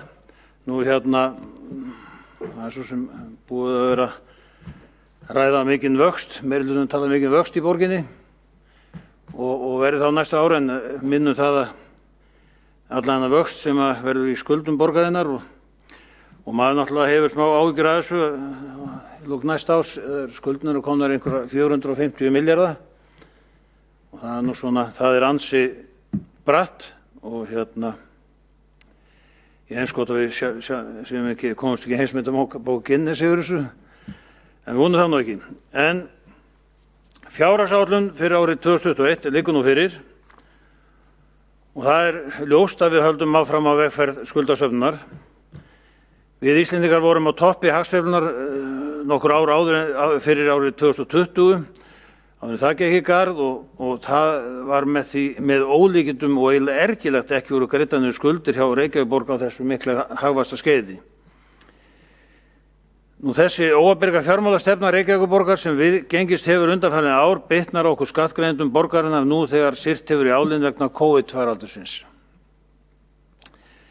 Það er því í raun okkar að finna leiðir með öllum ráðum til að koma hlutum í gang og viðhalda grunnþjónustunni og störfum í borginni og við þurfum að vera dugleg að finna leiðir til að fjármagna okkur. Nú eini svo leið, en það er að selja malbyggingarstöðina Höfða. Malbyggingarstöðina Höfði er í samkeppnisrekstri og því eðlilegt skref að við sem opinber aðili séum ekki að vasast á samkeppnismarkaði. Nú stöndum við frammi fyrir því að það styttist að þurfa að flytja malbyggingarstöðina upp á Esjumeila, það sem er gert ráð fyrir henni, en þar er nú reyndar fyrir splunkun í malbyggingarstöð, rekin af einkaaðila Nú auk þess eru 2 malbyggingarstöðvar staðsettar í Hafnarfirði og reknar þar af einkaaðilum. Nú flutningur malbyggingarstöðunar Höfða upp á Esjumela mun sennilega kosta hátt í 2 milljarða.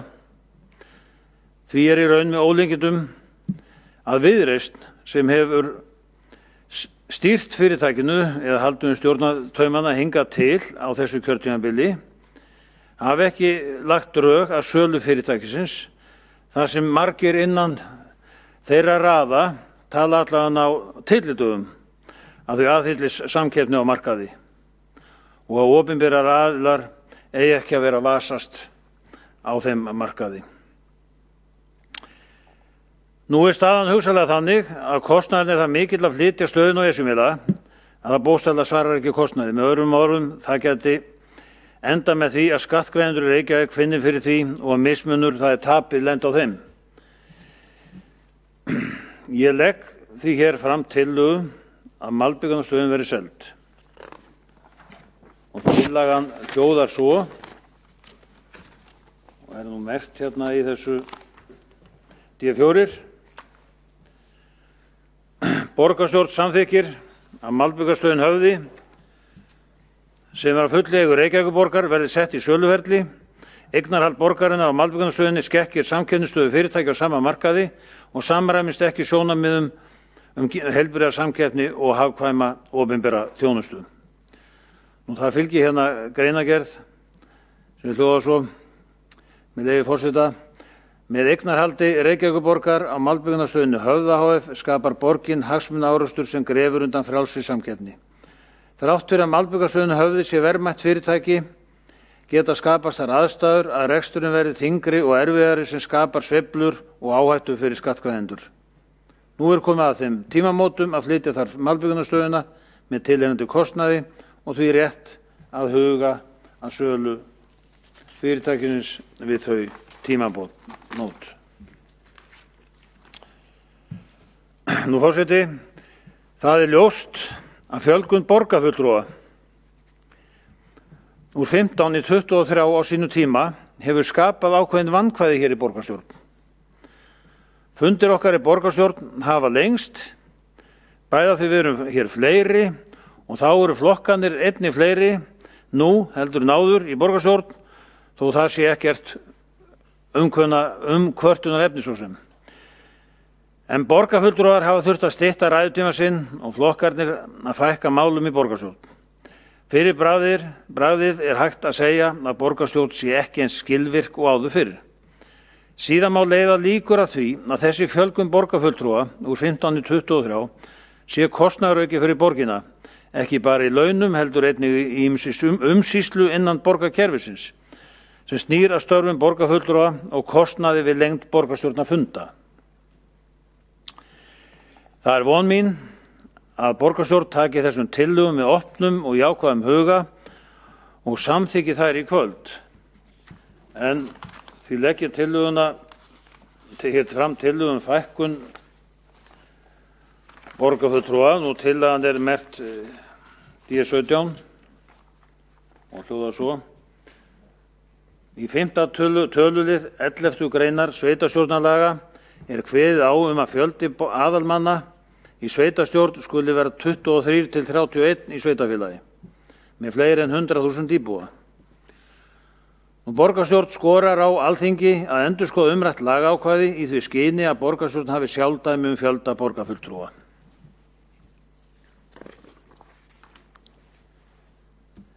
Nú forseti, á sviði íþrótta og tómstunda er gerð hagræðingarkrafa sem nemur 1% af rekstrarkostnaði, en það er eins og hjá ýmsum öðrum sviðum borgarinnar að það er erfitt að hagræða, nú eins og til dæmis hjá ITR þar sem eru fastir samningar eins og við Egilshöll, íþróttahús í Norðlingaholti, frístundakort, svo eitthvað sé nefnt. Því má segja, eins og komið fram, að hagræðingin ná einungis til sundlauga, Ylstrandar og Styrkja og þess háttar. En ég vil fagna mótun stefnu í íþróttamálum í Reykjavík til næstu 10 ára og það var ákaflega mikilvægt að góð samstaða náðist bæði við IBR og svo að sjálfsögðu pólitískt. Nú þá vil ég geta þess að í allir þessar umræðu sem hefur verið í gangi varðandi þjóðarleikvanga og þjóðarhallir þarf að tryggja að aðkoma ríkisins verði með afgerandi hætti, bæði hvað varðar framkvæmdir og rekstur. Nú spennandi uppbygging að eiga sér stað á skíðasvæðunum, þótt það sé aðeins verið að senka þessum hlutum, að þá er þetta gott mál og miklir fjármunir sem farið þetta strax frá og með næsta ári. En samtals eru þetta rúmlega 5 milljarðar sem munu farið þetta á næstu árum í samstarfi sveitarfélagana á höfuðborgarsvæðinu. Eins og komið hefur fram hér í dag liggur fyrir tillaga styrk við þau félög sem eru með rafíþróttir á sinni könnu og held ég að það sé algjörlega nauðsynlegt en mikil sprengja hefur orðið í þessari grein íþrótta og er hún í miklum vexti. En báir fjárhagur hefur staðir þessum deildum fyrir þrifum. Nú við rekum hér mjög góða sundlaugar og ein ný sundlaug verður opnuð í Úlfarsárdal á næsta ári en öll höfum við fundið fyrir COVID-lokuninni og þá erum við vör við það hvað sundlaugarnar okkar eru öllum mikilvægar. Nauðsynlegt er að standa vörð laugarnar og í raun ekki erfitt að verja að setti verði auknir fjármunir til sundlaugana.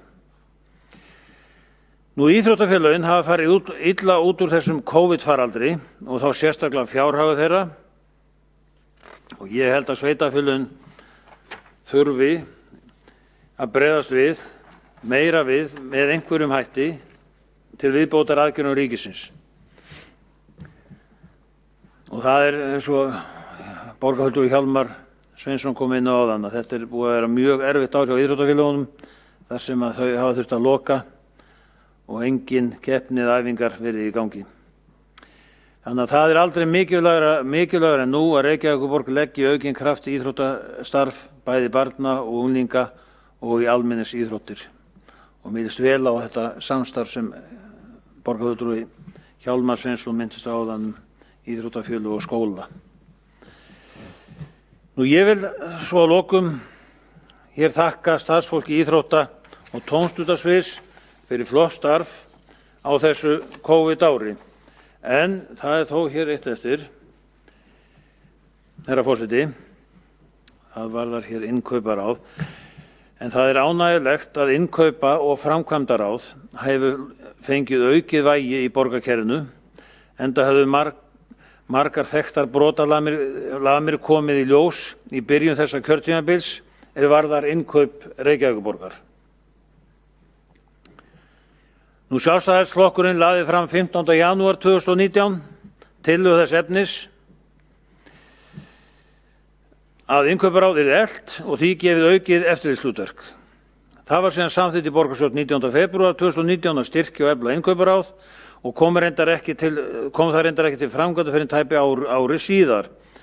Nú er komið nokkur reynsla á þetta nýja fyrirkomulag innkaupa og framkvæmdaráðs eins og það heitir í dag og held ég að segja mig að reynslan sé mjög góð. Í nýrri samþykkt fyrir innkaupa og framkvæmdaráð er margt til mikilla bóta og meðal annars reglur framsetningu skilamata.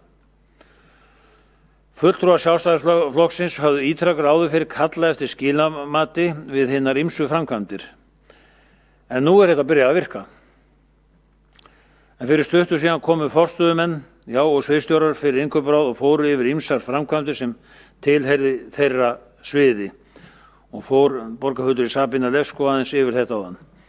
Þetta fyrirkomulag og eftirlitshlutverk ráðsins mun örugglega gefast vel og veitir án efa aðhald.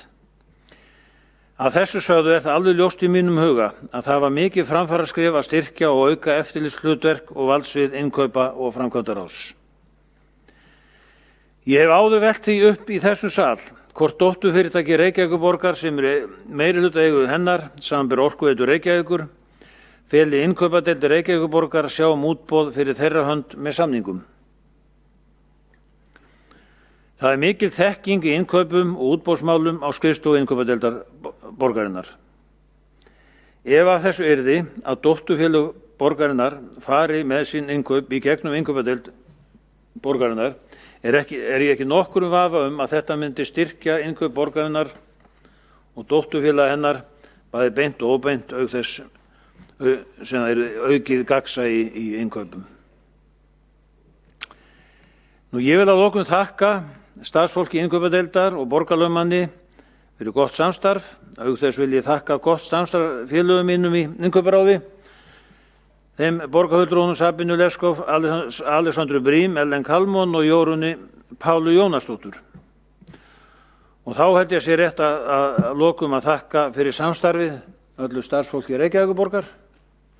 Það hefur náttúrulega unnið alveg frábært starf hér á þessu COVID-ári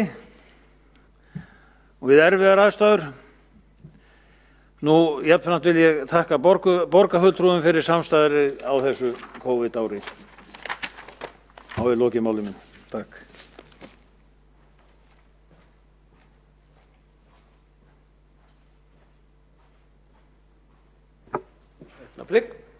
Borgarfulltrúi Björn Gíslason hefur þá lokið máli sínu og þá hefur óskað eftir að taka til máls Ólafur Kári Guðmundsson, borgarfulltrúi.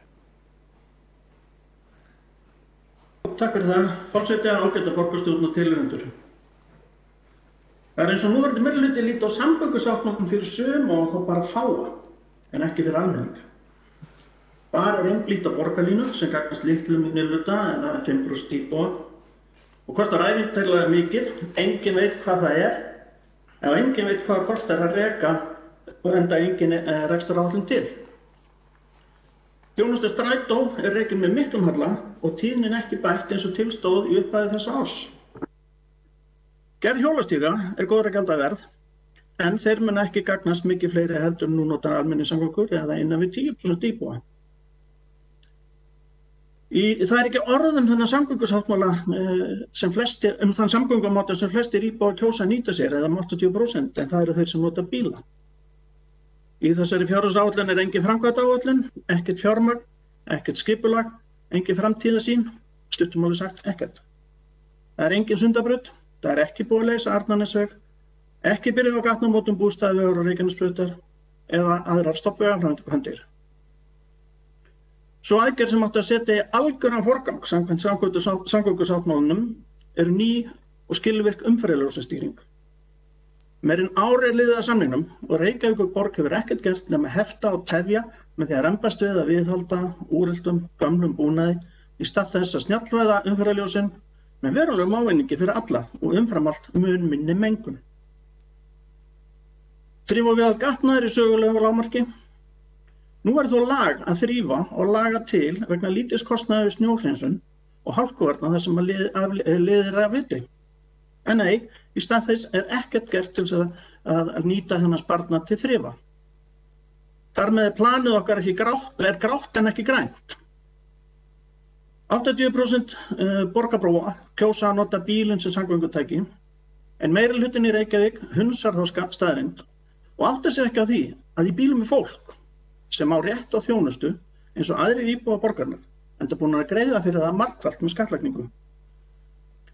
En ég ætla að vera ákveða núna og flytja tillögu okkar sjálfstæðismanna til að örva orkuskipti í samgöngum.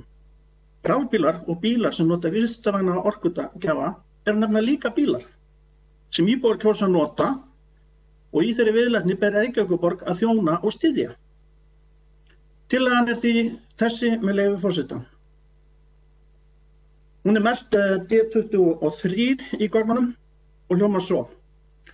Borgarstjórn Reykjavíkur samþykkir að tvöfalda fjölda hleðslustöðva fyrir rafbíla á næsta ári í borgarlandinu, þannig að þær verði 40 í stað 20 eins og gert er ráð fyrir í fyrirliggjandi fjárhagsáætlun.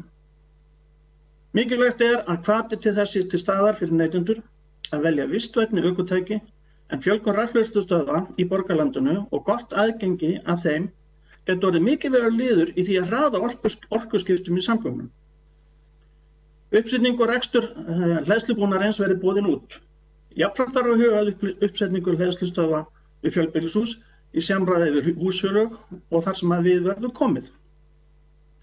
Að lokum, forseti, ég ætla að þakka fyrir samstarf á árinu, sem stundum hefur verið ánægilegt en stundum aðeins gefið á bátinn og eitt og annað gengið á, en það er nú bara pólitíkin í dag. Ég vildi leiðinni óska öllum starfsmönnum Reykjavíkurborgar og borgarfulltrúum gleðilegra jóla og njótiði hátíðana sem best. Takk fyrir mig. Borgarfulltrúi Ólafur Kári Guðmundsson hefur lokið máli sínu og þá hefst síðara umferð, að segja þá hér komið að þeim ræðumönnum sem var óskað eftir að taka til máls öðru sinni. Forseti vill nefna það að borgarstjóri hefur óskað eftir að fá að loka umræðinni og verður forseti við því í samræmi við samþykktir. Jafnframt óskar forseti þess af sóttvarna ástæðum að þeir allir borgarfulltrúar taki til máls í gegnum fjarfundabúnað, sama hvort þeir séu hér á ráðhúsvæðinu ekki og gildir það jafnt borgarstjóra sem aðra borgarfulltrúa. En þá hefur óskað eftir að taka til máls Eyþór Laxdal Arnalds borgarfulltrúi. Já, takk fyrir forseti ágæta borgarstjórn tilheyrendur. Ég ætla í þessari ræðu að mæla fyrir 2 tillögum sem að við erum hér með borgarfulltrúa Sjálfstæðisflokksins sem að ég kom inn á í fyrri ræðu. Fyrri tillagan varðandi íbúðir leigjenda hjá félagsbústöðum og hljómar svo með leyfi forseta. Tillaga að gera fólki kleift að eignast félagslegt húsnæði félagsbústaða. Borgarstjórn samþykkir að gera áætlun til 3 ára sem gerir leigjendum félagsbústaða HF mögulegt að eignast húsnæði sem það leigir nú. Gert ráð fyrir að 100 íbúðir verði seldar árlega eða alltaf 300 íbúðir. Gert ráð fyrir því að Reykjavíkurborg láni fyrir útborgun í félagslegu húsnæði til handa núverandi leigjenda með sérstöku eiginfjárláni til 3 ára sem gerir þeim sem eru eignaminni auðveldara að greiða útborgun. Fjármála- og áhættustýringar sviði Reykjavíkurborgar verði falið að vinna að útfærslu tillögunnar í samráði við félagsbústaði. Greinargerð. Félagslegt húsnæði húsnæðisúrræði til að bæta húsnæðisöryggi þeirra sem eru undir tekju- og eignamörkum eins og skilgreind í lögum.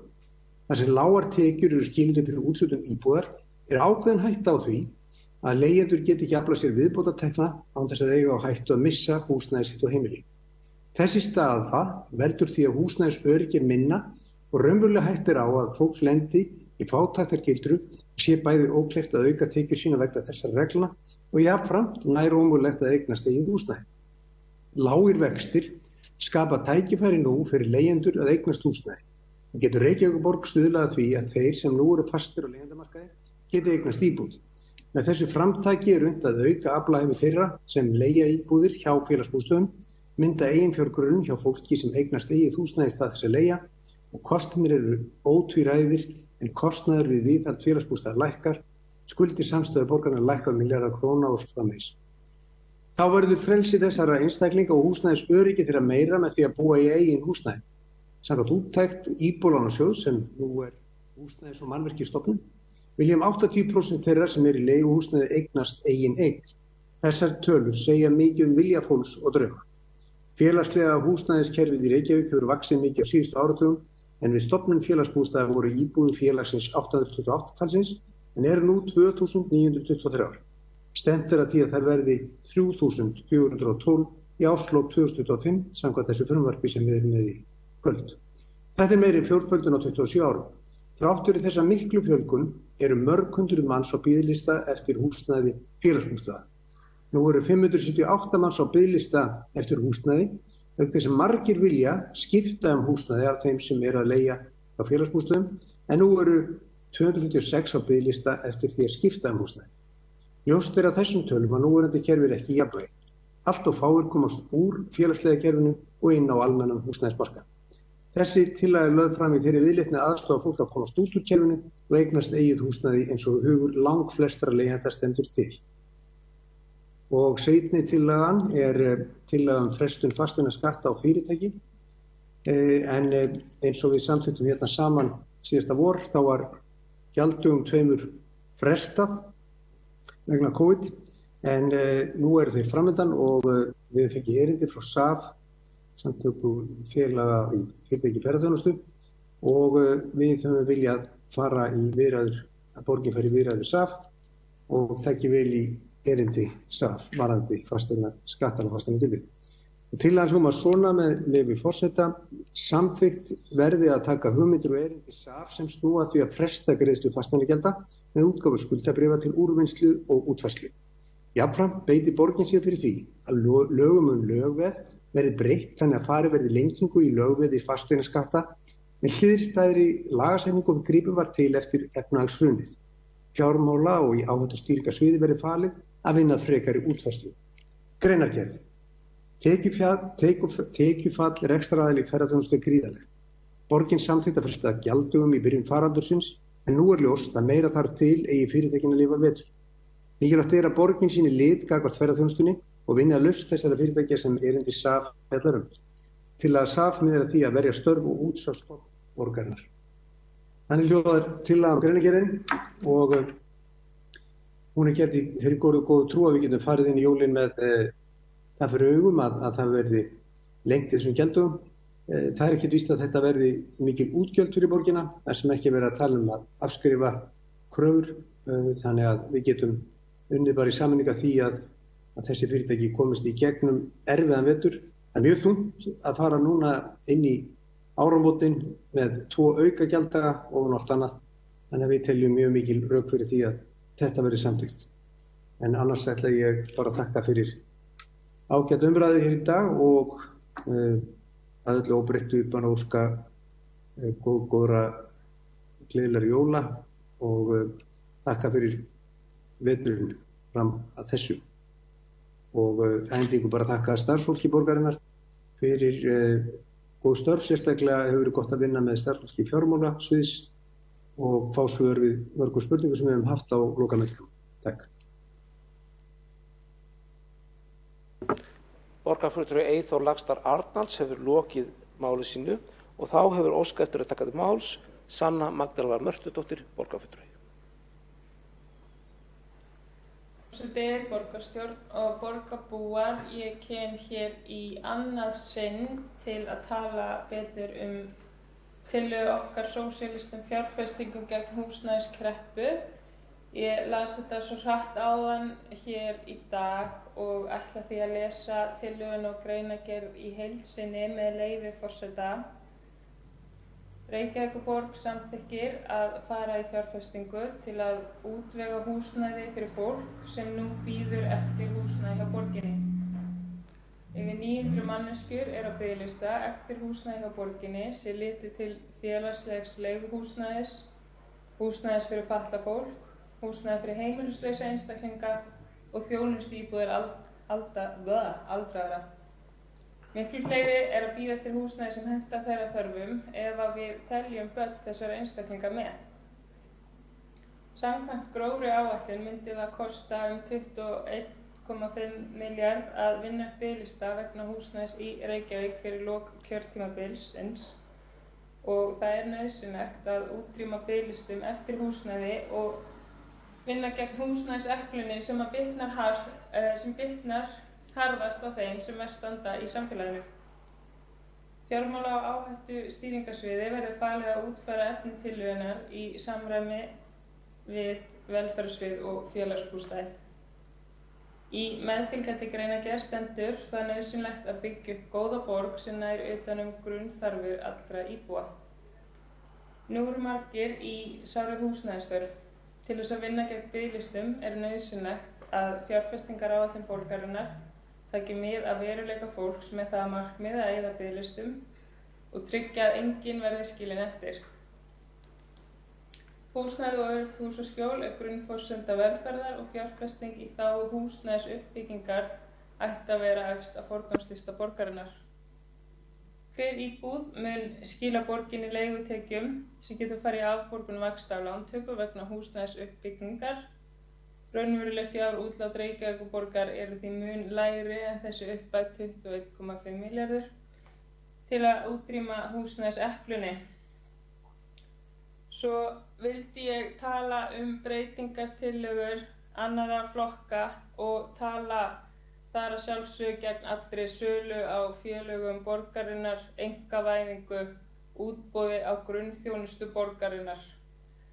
Og svo sé ég hér að Sjálfstæðisflokkurinn kemur ýmsar góðar tillögur sem snúa að eflingu listnáms og verknáms en ég get ekki samþykkt það því það lagt til að veri fjármagnað á kostnað annars mikilvægs verkefnis. Þannig að það get ég ekki tekið undir ef fjármagnunin slík. Svo sjálfsögðu tekið undir allar góðar tillögur sem munu vera bornar hér upp á eftir og þar má meðal annars nefna tillögu Flokks fólksins afnám tekjutengingar við húsnæðisstuðning svo desemberuppbót leiði ekki til tekjuskerðinga hjá þeim tekjulægstu. Ég ætla ekki að fara svona lið fyrir lið yfir allt, ég vildi taka þetta sérstaklega fram.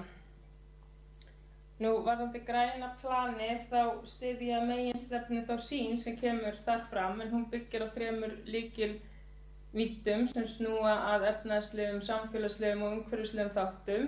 En það er einn liður í planinu með leyfi forseta, undir aðgerðum í fjármálum er talað að ná fram 1% hagræðingu á ári á launakostnað í gegnum aðhaldsaðgerðir, endurskipulagningu og stafræna umbreytingu. Það er þessi liður sem ég á rosalega erfitt með.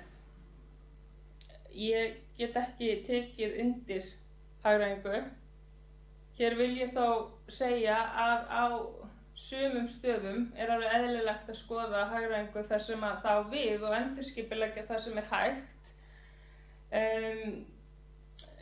Sumt er einfaldlega bara ódýrara annars staðar og þannig, en bara á sumum stöðum og sviðum þá er alls ekkert hægt að hagræða. Mikilvægt að skera ekki niður þannig að það bitni illa fólki og það er mikilvægt að hagræðing bitni ekki á starfsfólki sem nú starfar fyrir Reykjavíkurborg og sinnir mikilvægum störfum. Við þurfum að verja störf og þannig ég er rosalega erfitt með þennan lið, hvað hann felur í sér og svona þegar við erum að tala mikilvægi þess að verja störf og við þurfum að horfast í augu við það hvernig við verjum störf með tæknivæðingu og slíku, en það er stór umræða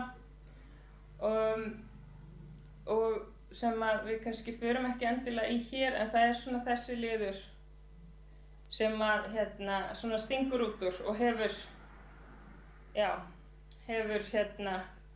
legið þungt á mér varðandi útfærslu og hvað þetta fel í sér. En ég hef þetta ekki lengra að sinni.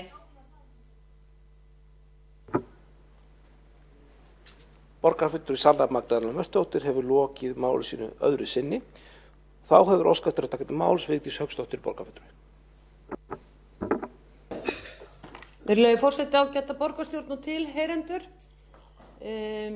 Ég ætlaði nú að bara koma upp í annarri umræðu hér, annarskipti í þessar umræðu, aðalega til þess að lesa bókun. Það hefur svo sem ekkert nýtt komið fram eða eitthvað sem ég tel mig þurfa að bregðast við síðan ég talaði fyrir í dag.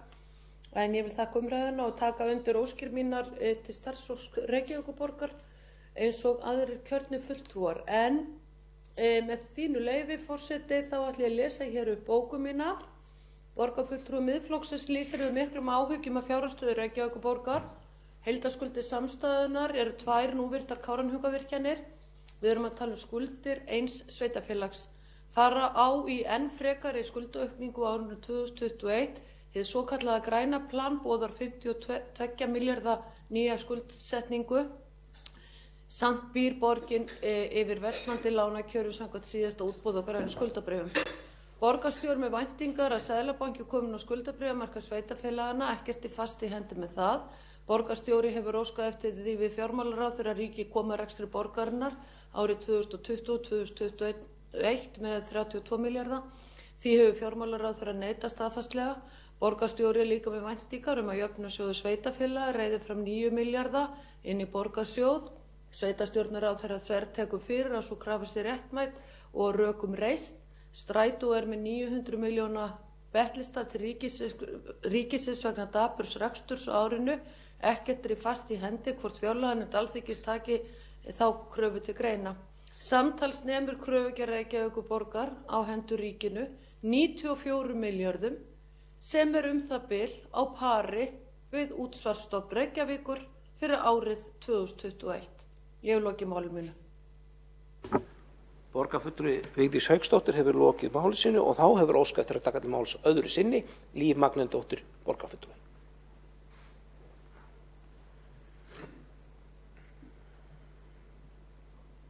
Já, ágæti forseti og borgarstjórn, ég vil bara byrja því að þakka kærlega fyrir gagnlega og góða umræðu hér í kvöld. Það er leiðilegt að geta ekki verið með ykkur og þurfa að vera á fjarfundi. En að því að Katrín Atladóttir borgarfulltrúi minntist á mig í ræðu sinni, þá vil ég bara svara því til að 2009 þá tók í gildi afsláttarkerfi að námsgjöldum þvert á skólastig að því að henni er umhugað stefnu okkar Vinstri grænna og hvað við erum að gera fyrir barnafjölskyldur og ungbörn í Reykjavík. þá förum við þetta eftir meirihlutasáttmálanum og höldum hann og það er sannarlega að gera með því, eins og ég sagði áðan, að það tók í gildi afsláttarkerfi og námsgjöld þvert á skólastig 2019 og þar er hugmyndafræðin sú að við erum að taka undir bagga með mörgum fjölskyldum og þar eru veittir ýmsir afslættir þvert á, bæði hvað var það foreldra, til að mynda 2 börn hjá dagforeldri að þá 75% hærri niðurgreiðsla af öðru barni og 100% hærri niðurgreiðsla af þriðja barni og svo framvegis. Þannig að bæði börn í borgarreknum, leikskólum, sjálfstættarreknum, leikskólum og í dagforeldrum, frístundaheimilum, sértækum, félagsmiðstöðum og grunnskólum og svo framvegis. Þau njóta góðs af þessari innleiðingu 2019 og svo langar mig að halda því til haga að hér er tillaga sem að við þurfum að greiða atkvæði og verður samþykkt sem að snýr af sárafátækt og þá felur til að meðal annars í sér að viðmiðunarfjárhæðir í reglum fjárhagsaðstoðar verði endurskoðaðar meðal annars með stuðningi vegna náms og fæðisgjalda á leikskólum og hjá dagforeldrum. Þannig að það er verið að gera ýmislegt hér fyrir fjölskyldur barna í Reykjavík, sérstaklega þar sem að börnin eru mörg með því að létta byrðarnar og álögur. Róm var ekki byggð á einum degi en mér finnst mjög mikilvægt að halda áfram milljarða uppbyggingu í leikskólakerfið til þess að brúa bilið. Það hefur orðið talsverð fækkun á börnin hjá dagforeldrum þess að lækka framlegin meðal annars og meðal annars vegna þess að við erum sjálf að huga að uppbyggingu innviða okkar jafnframt að við styðjum líka reynda sjálfstætt að rekna leikskóla sem að er að taka börn yngri inn. Þannig að ég get ekki séð það að Vinstri græn sé að svíkja sín kosningaloforð, það bara tekur tíma að uppfylla þau og stefna okkar er mjög skýr hvað þetta varðar en ég þakka einlægan áhuga á stefnu Vinstri grænna á málefni barnafjölskyldna og við kunnum að hafa ólíka sýn á menntun ungra barna og hvernig skal útfæra fyrsta menntastig barna, hvar ábyrgðin eigi að liggja, hvort hún eigi að vera í höndum fyrirtækja og einkamarkaði sem eru dagforeldrar og hvort að niðurgreiðsla til þeirra eigi að vera fullu borguð sem sagt á við borgarrekna leikskóla en líklega myndir okkar umgjörðurekstur afar ólíkar.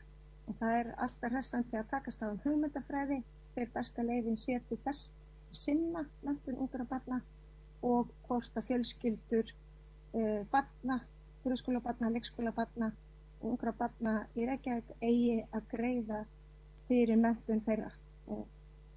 Og það er skoðun okkar Vinstri grænna að menntun barna eigi að vera endurgjaldslaus og það væri mjög gagnlegt, skal ég segja, ef að fleiri flokkar myndu styðja þessa hugmyndafræði okkar vegna þess að þá byggist Róm upp.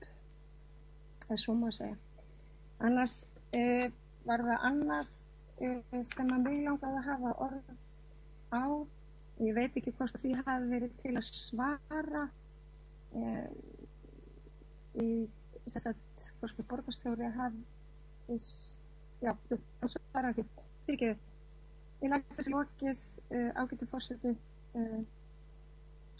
og takk fyrir skrítinn en gagnlegan borgarstjórnarfund. Borgarfulltrúi Líf Magnadóttir hefur lokið máli sínu og borgarfulltrúi Katrín Atladóttir hefur óskað eftir að veita ansvar við ræðu hennar. Já, forseti og kæra borgarstjóri, takk fyrir þetta svar. Kannanir sem voru gerðar hjá foreldrum barna, hjá dagforeldrum í tengslum við þessa skýrslu sem ræddi, þar kom fram að langstærstu hluti foreldra barna sem voru eldri en 18 mánaða voru enn hjá dagforeldri vildi að þau væri í leikskóla. En ástæðan er sem sagt að þau hafa ekki fengið pláss í leikskóla en því að það hefur ekki tekist að klára að brúa bilið og á meðan svo þá er ekki jafnræði á milli þessa fólks sem þarf að vera hjá dagforeldri en vill vera í leikskóla og greiði fyrir það dýrum dómi. Borgarfulltrúi Katrín Atladóttir hefur þá lokið við að veita andsvar og þá er andsvörum lokið og þá hefur að endingu óskað eftir að taka til máls augnablik Dagur B. Eggertsson, borgarstjóri. Og mælendaskrá lokað. Dagur B. Eggertsson, borgarstjóri.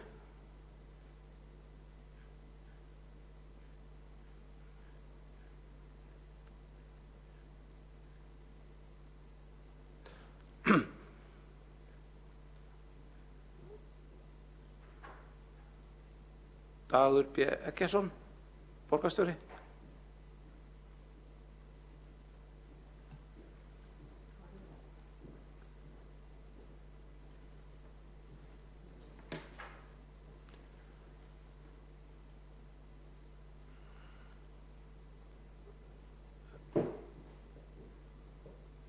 Ef ekki bara að fara í kosningarnar? Forseti hyggst nú gefa borgarstjóra færi á að loka umræðinni rétt af hans og borgarstjóri hefur óskað. Borgarstjóri hefur óskað eftir að eins og forseti hefur beðið. Ágæti forseti, gjörðu svo vel. Kæra borgarstjórn, ég ætlaði fyrst og fremst að fá að þakka fyrir efnisríkar og góða ræður og þar sem hefur verið farið yfir sviði eins og gjarnan í annarri umræðu við fjárhagsáætlun. Það var mjög margir komið inn og ég vil ítreka það frá eigin brjósti og taka undir miklar þakkir til starfsfólks Reykjavíkurborgar sem alltaf stendur sig vel en hefur staðið sig sérstaklega vel á þessu ótrúlega ári sem hefur reynt á svo marga og svo margt í okkar rekstri. Við höfum þurft að sýna snerpu og sveigjanleika og útsjónarsemi, sérstaklega í framlínunni, inn í velferðarþjónustunni, inn í skóla- og frístundastarfi og ég tók alveg sérstaklega eftir því að mjög margir borgarfulltrúar þetta var ofarlega í huga og ekki skrítið vegna þess að þarna hefur víða verið unnið samkvæmt afrek sem við getum öll verið mjög stolt af þessu starfsfólki. Fyrir utan það að vinna alla þá vinnu sem að venjulega fylgir fjárhagsáætlun ofan í þessi verkefni öll sömur. Það stundum talað hvað greinir mikið á í pólitík og í borgarmálum og það ofta áberandi ágreiningurinn. En ég held að umræðurnar endurspegli líka að þrátt fyrir allt býsna breið sátt stóru línurnar. Það hvernig bregðast eigi við efnahagslegu áfalli eins og við erum stödd í og hvert við viljum stefna. Við erum hvött áfram sem erum í meirihluta af þeim sem eru í minnihluta, bæði að styðja við félagslegar áherslur og fólk í neyð eins og við viljum gera, ekki síst núna þegar allir þurfa á því að halda. Við erum líka hvött til þess að gera meira í hjólreiðum og grænum samgöngum af ýmsum sem að hér hafa talað og svo að passa upp á tekjurnar og efnahagslegu víddina og langtíma sjálfbærni í fjármálum og allt þetta hluti og lykilþættir í græna planinu sem að hefur verið býsna mikil áskorun að koma saman. En ég mjög stoltur á útkomunni en þetta í raun verk sem að langt komið að því leyti að núna verið að samþykkja áætlun fyrir næsta ár, 5 ár og 10 ár en þetta að því leyti líka að hefjast vegna þess að núna þurfum að koma þessum verkefnum áfram, við þurfum að standa vaktina í aðgerðaáætlun bæði á tekju- og gjaldahlið, við þurfum að vinna þessum fjármögnunarmálum sem að margir hafa nefnt.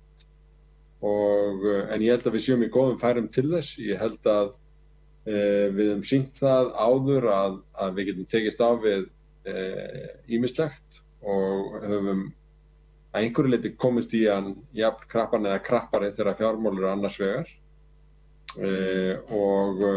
Ég bara heita á alla borgarstjórn og í meirihluta og minnihluta að halda þessu góða samtali áfram og sækja fram. Það of langt mál að fara yfir allar þær breytingatillögur sem að hér hafa verið nefndar af hálfu minnihlutans. Sumt utan þess við sem að meirihlutinn sammála. Við erum með okkar samstarfssáttmála sem meirihlutasáttmálinn. Annað teljum við að við séum að ganga jafnvel lengra í heldur en einstaka breytingatillögur.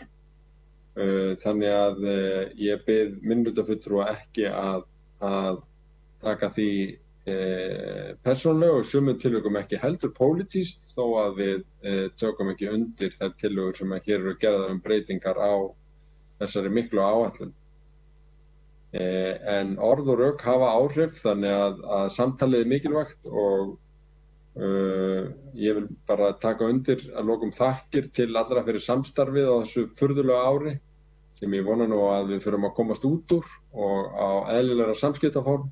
Það hálfu einkennilegt að sitja hér og tala við tölvuskjá í seinni umræðu fjárhagsáætlun Reykjavíkurborgar og ég vona að ekkert okkar þurfi beinlínis að venjast því svona til langs tíma. En að öðru leyti þakka ég bara kærlega fyrir umræðuna og held að við séum bara klári atkvæðagreiðslur. Borgarstjóri Dagur B. Eggertsson hefur lokið máli sínu og umræðu lokið og hyggst forseti gera örstutt 5 mínútna hlé til þess að starfsfólk geti staðið upp og atkvæðagreiðslan undirbúin. Að öðru leyti mun atkvæðagreiðsla fara fram með nafnakalli en þó þannig að dregið nafn þess sem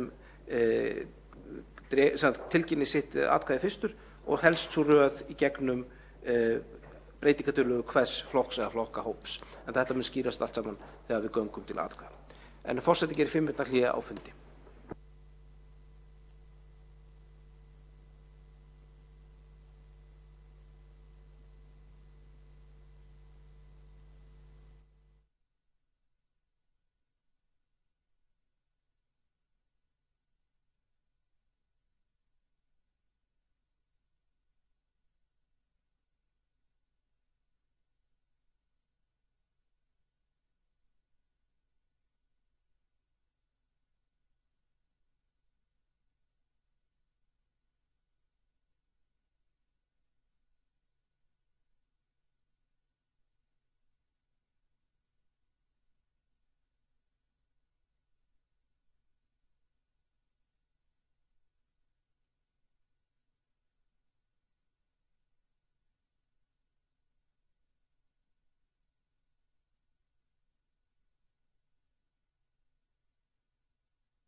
Þá fundi framhaldið í borgarstjórn Reykjavíkur og forseti biður þögn í salinn. Nú hafa borgarfulltrúar fengið, það hafinn fundur. Nú hafa borgarfulltrúar fengið skjöl send í tölvupósti og biðja borgarfulltrúum að fylgjast vel með atkvæðagreiðslunni og helst með því að vera klár með skjalið fyrir fram að sig. Breytingartillagar voru birtar á vef Reykjavíkur á föstudaginn og hafa verið kynntar hér í umræðum og þær sem hafa kynntar í umræðum hafa einnig verið birtar í uppfærðum skjölum á vefnum. Breytingartillögur borgarfulltrúa Samfylkingar, Viðreisnar, Pírata og Vinstri grænna eru merktar SCP-VAF 1-7. Breytingartillaga borgarfulltrúa Sjálfstæðisflokksins eru merktar D1 til D23. Breytingartillögur Sósíalistaflokks Íslands eru merktar J1 til 8. Breytingartillögur borgarfulltrúa Miðflokksins hafa verið merktar M1 til 5 og breytingartillögur borgarfulltrúa Flokks fólksins merktar F1 til 7. Og þá gengið til atkvæða þann breytingartillögu frumvarp að fjárhagsáætlun ársins 2021 sem fyrir liggja.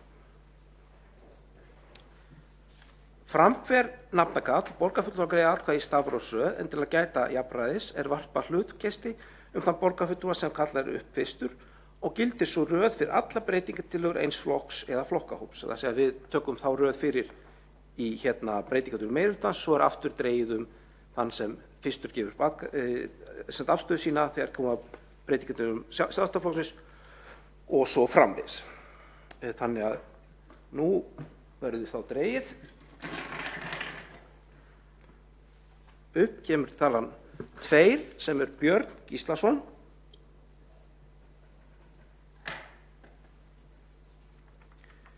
Við byrjum á að ganga til atkvæðum breytingartillögur borgarfulltrúa Samfylkingarinnar, Viðreisnar, Pírata og Vinstri grænna. Fyrst verður borin upp tillagan SCP-VAF 01 vegna innkaupa. Björn Gíslason. Mótatkvæði. Borgarfulltrúi segir nei. Dagur B. Eggertsson.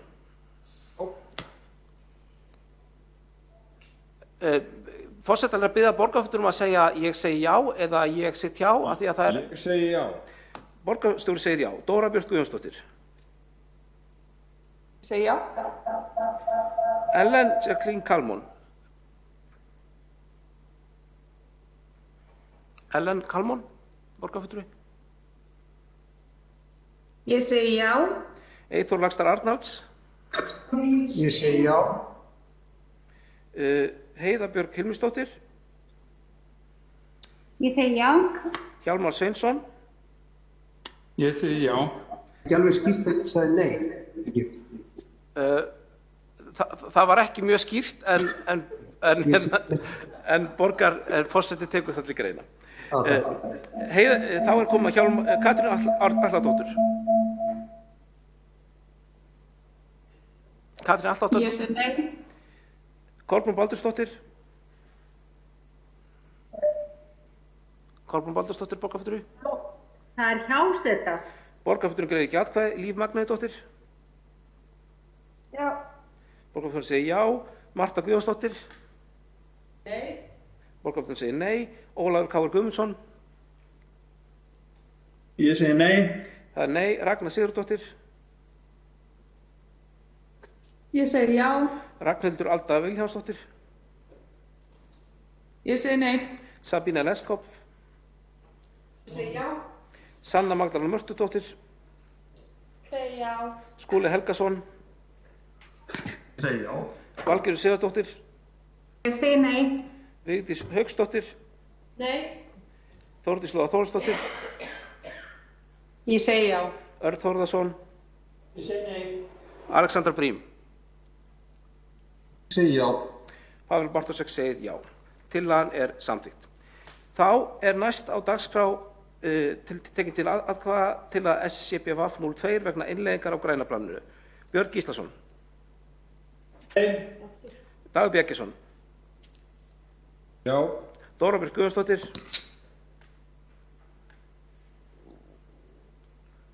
Dóra Björk Guðjónsdóttir. Ég segi já. Það já. Ellen Jacqueline Kalmon. Já. Ellen Jacqueline Kalmon. Segi já. Eyþór Laxdal Arnalds. Ég segi nei. Heiða Björg Hilmisdóttir. Ég segi já. Hjálmar Sveinsson.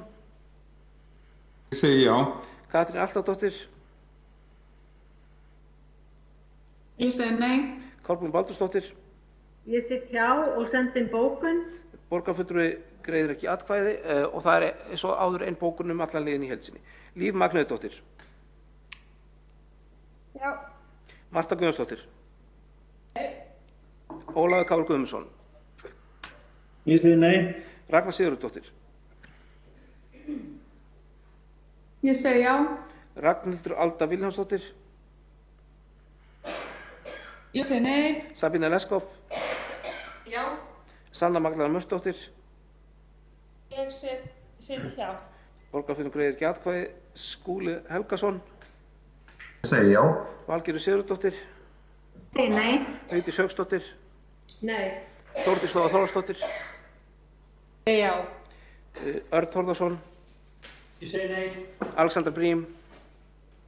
Já. Páll Bartelsson segir já. Næst er tekið fyrir tillagan er samþykkt. Næst er tekið fyrir tillagan SCPVAF 03 vegna innleiðingar á matastefnu Reykjavíkurborgar. Björn Gíslason.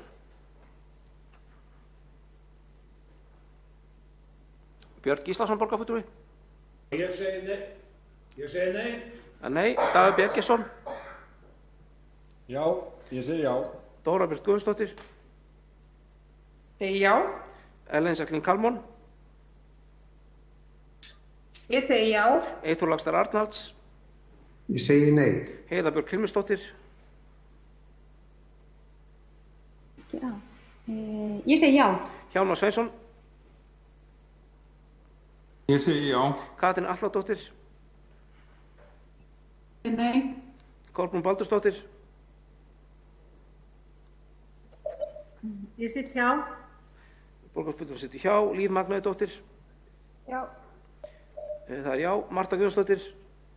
Nei. Ólafur Kári Guðmundsson.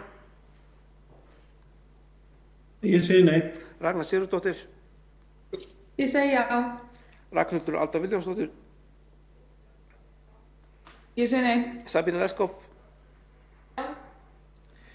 Sanna Magdalena Mörtsdóttir. Ég segi já. Skúli Helgason. Segi já. Valgerður Sigurðardóttir. Ég segi nei. Vigdís Hauksdóttir. Sit hjá. Borgarfulltrúi greiðir ekki atkvæði. Þórdís Lóa Þórðardóttir. Ég segi já. Borgarfulltrúi segir já. Örn Þórðarson. Ég segi nei.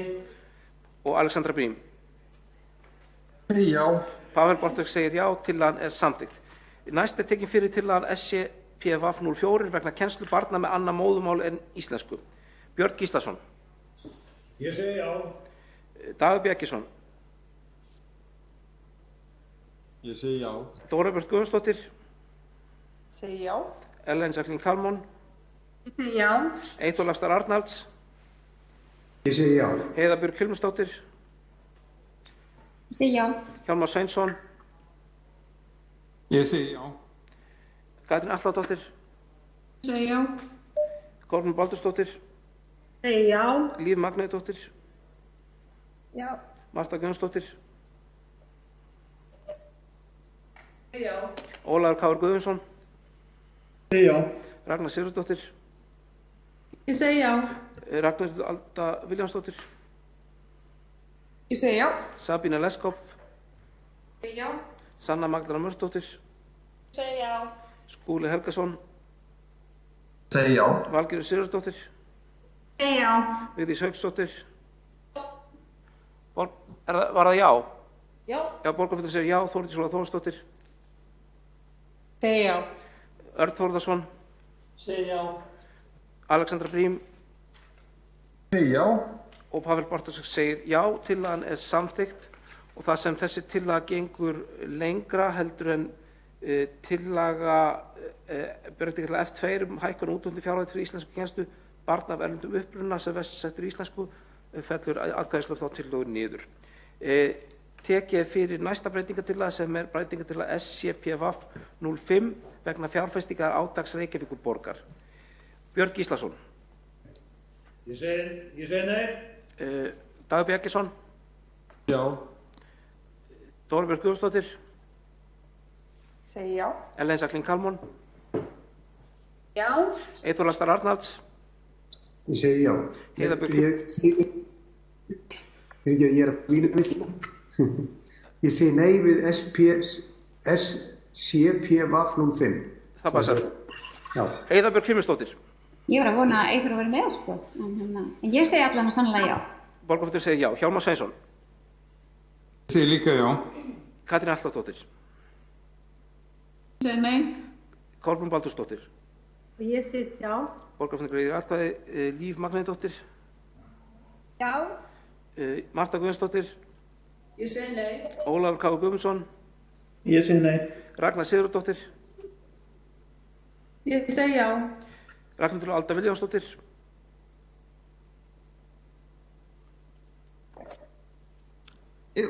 Nei. Sabína Leskopf.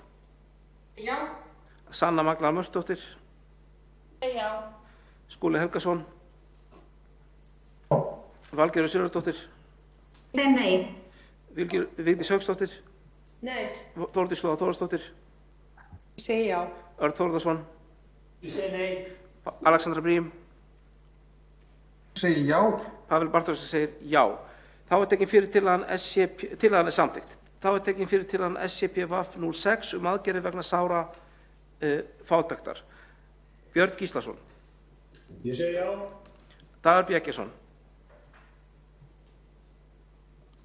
Já, ég segi já. Dóra Björt Guðjónsdóttir. Já. Ellen Jacqueline Kalmón. Já. Eyþór Laxdal Arnalds. Já. Heiða Björk Hilmisdóttir. Ég segi já. Hjálmar Sveinsson. Ég segi já. Katrín Atladóttir. Ég segi já. Kolbrún Baldursdóttir. Ég segi já. Líf Magnúsdóttir. Já. Marta Guðjónsdóttir. Marta Guðjónsdóttir. Já. Þá er það Ólafur K. Guðmundsson. Já. Ragnar Sigurðardóttir. Ég segi já. Ragnhildur Alda Vilhjálmsdóttir. Ég segi já. Sabína Leskopf. Já. Sanna Magdalena Mörtusdóttir. Já. Skúli Helgason. Já. Valgerður Sigurðardóttir. Ég segi já. Vigdís Hauksdóttir. Þórdís Lóa Þórðardóttir. Segi já. Örn Þórðarsson. Ég segi já. Alexandra Brím. Já. Pavel Bartók segir já. Þá er það tillagan breytingatillagan SCP-VAF-07 framkvæmd. Björn Gíslason. Já, ég segi já. Borgarfulltrúi segir já. Dagur B. Eggertsson. Ég segi já. Dóra Björt Guðjónsdóttir. Segi já. Ellen Jacqueline Kalmón. Ég segi já. Eyþór Laxdal Arnalds. Ég segi já. Heiða Björk Hilmisdóttir. Ég segi já. Hjálmar Sveinsson. Ég segi já. Katrín Atladóttir. Ég segi já. Kolbrún Baldursdóttir. Ég segi já. Líf Magnúsdóttir. Já. Marta Guðjónsdóttir. Ég segi já. Ólafur K. Guðmundsson. Já. Ragnar Sigurðardóttir. Já. Ragnhildur Alda Vilhjálmsdóttir. Ég segi já. Sabína Leskopf. Já. Sanna Magdalena Mörtusdóttir. Já. Skúli Helgason. Segi já. Valgerður Sigurðardóttir. Segi já. Vigdís Hauksdóttir. Já. Þórdís Lóa Þórðardóttir. Já. Örn Þórðarsson. Já. Alexandra Brím. Alexandra Brím. Ég sagði já. Já. Pavel Bartók segir já. Tillagan er samþykkt. Og þá er komið að breytingatillögum borgarfulltrúa Sjálfstæðisflokksins og verður þá dregið upp á nýtt.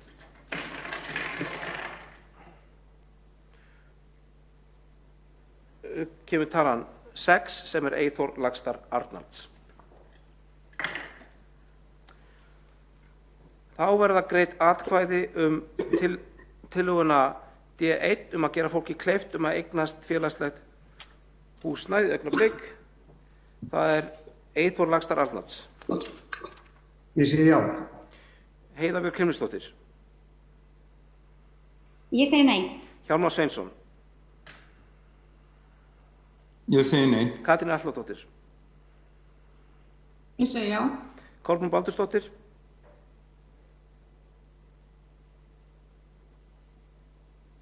Kolbrún Baldursdóttir, borgarfulltrúi. Já, ég segi nei. Borgarfulltrúi segir nei. Líf Magnúsdóttir. Ég segi nei. Marta Guðjónsdóttir.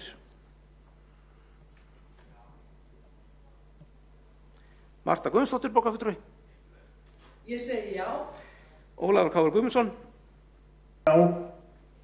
Ragnar Sigurðardóttir. Ég segi nei. Ragnhildur Alda Viljánsdóttir.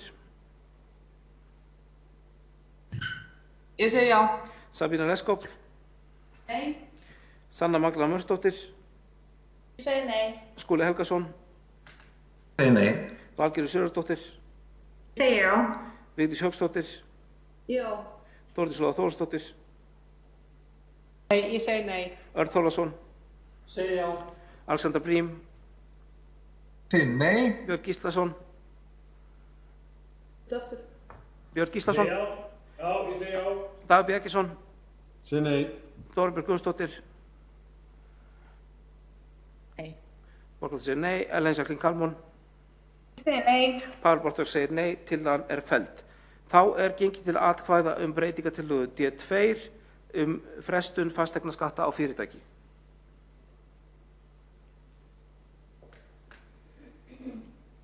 Eyþór Laxdal Arnalds. Ég segi já. Heiða Björk Hilmisdóttir. Segi nei. Hjálmar Sveinsson. Ég segi nei. Katrín Atladóttir. Ég segi já. Kolbrún Baldursdóttir.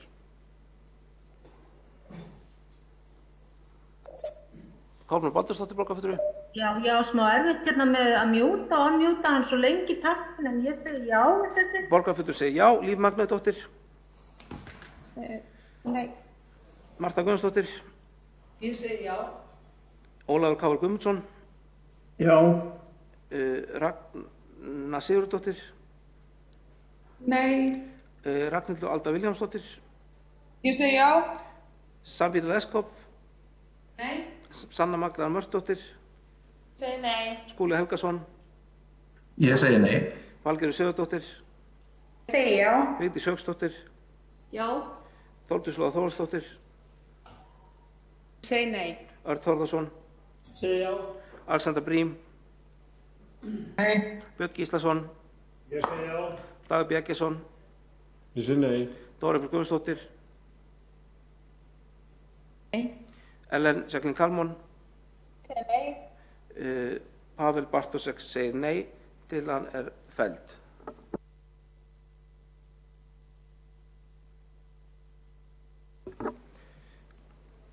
Þá er næst tekin fyrir til að D3 að lækka kostnað í miðlægri stjórnsýslu borgarinnar 5% árinu 2021. Eyþór Laxdal Arnalds. Ég segi já. Heiða Björk Hilmisdóttir. Ég segi nei. Hjálmar Sveinsson. Ég segi nei. Katrín Atladóttir. Ég segi já. Kolbrún Baldursdóttir. Ég segi já. Líf Magnúsdóttir. Nei. Líf Magnúsdóttir, það er nei. Marta Guðjónsdóttir. Ég segi já. Ólafur Kári Guðmundsson. Já. Ragnar Sigurðardóttir. Ég segi nei. Ragnhildur Alda Viljánsdóttir. Já. Borgarfulltrúi segir já. Sabína Leskop. Ég segi nei. Sanna Magdalena Mörtusdóttir. Segi nei. Skúli Helgason. Segi nei. Valgerður Sigurðardóttir. Segi já. Vigdís Hauksdóttir. Ég segi já. Þórdís Lóa Þórsdóttir. Segi nei. Örn Þórðarson. Segi já. Alexander Brím. Segi nei. Björn Gíslason. Ég segi já. Davíð Bjarkinsson. Ég segi nei. Dóra Björk Guðmundsdóttir. Dóra Björk Guðmundsdóttir.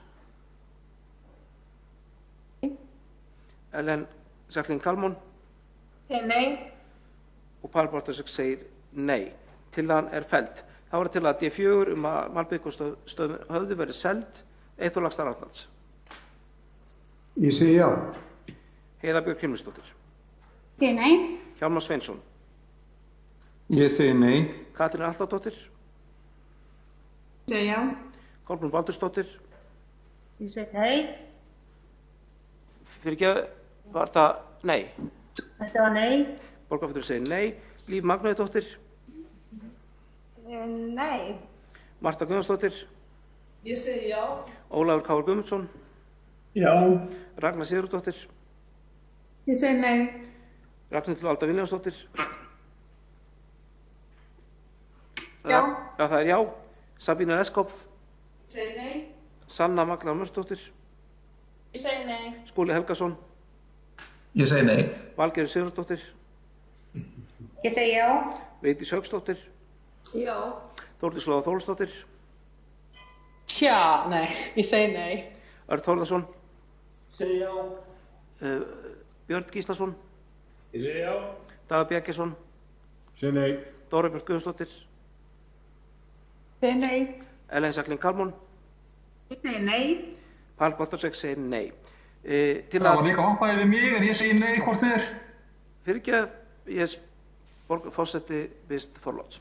Þá er það til að D5 rekstur sorp til að feld, þá er það til að D5 rekstur sorpur í borginni verði boðin út. Eyþór Laxdal Arnalds? Ég segi já. Heiða Björk Hilmisdóttir?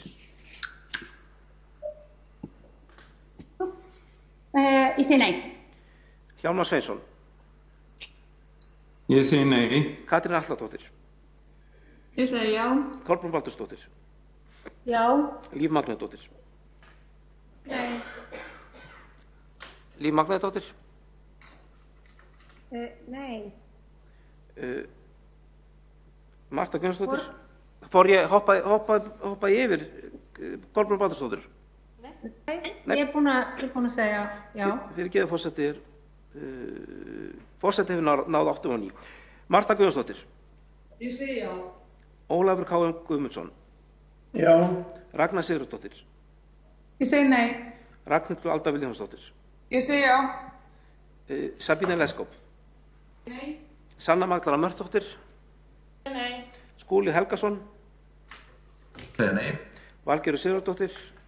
Ég segi já. Vigdís Hauksdóttir? Já. Þórdís Lóa Þórhallsdóttir?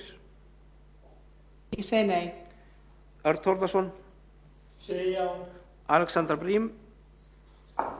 Nei. Björn Gíslason? Segi já. Dagur Bjarkesson? Nei. Dóra Björk Guðjónsdóttir? Nei.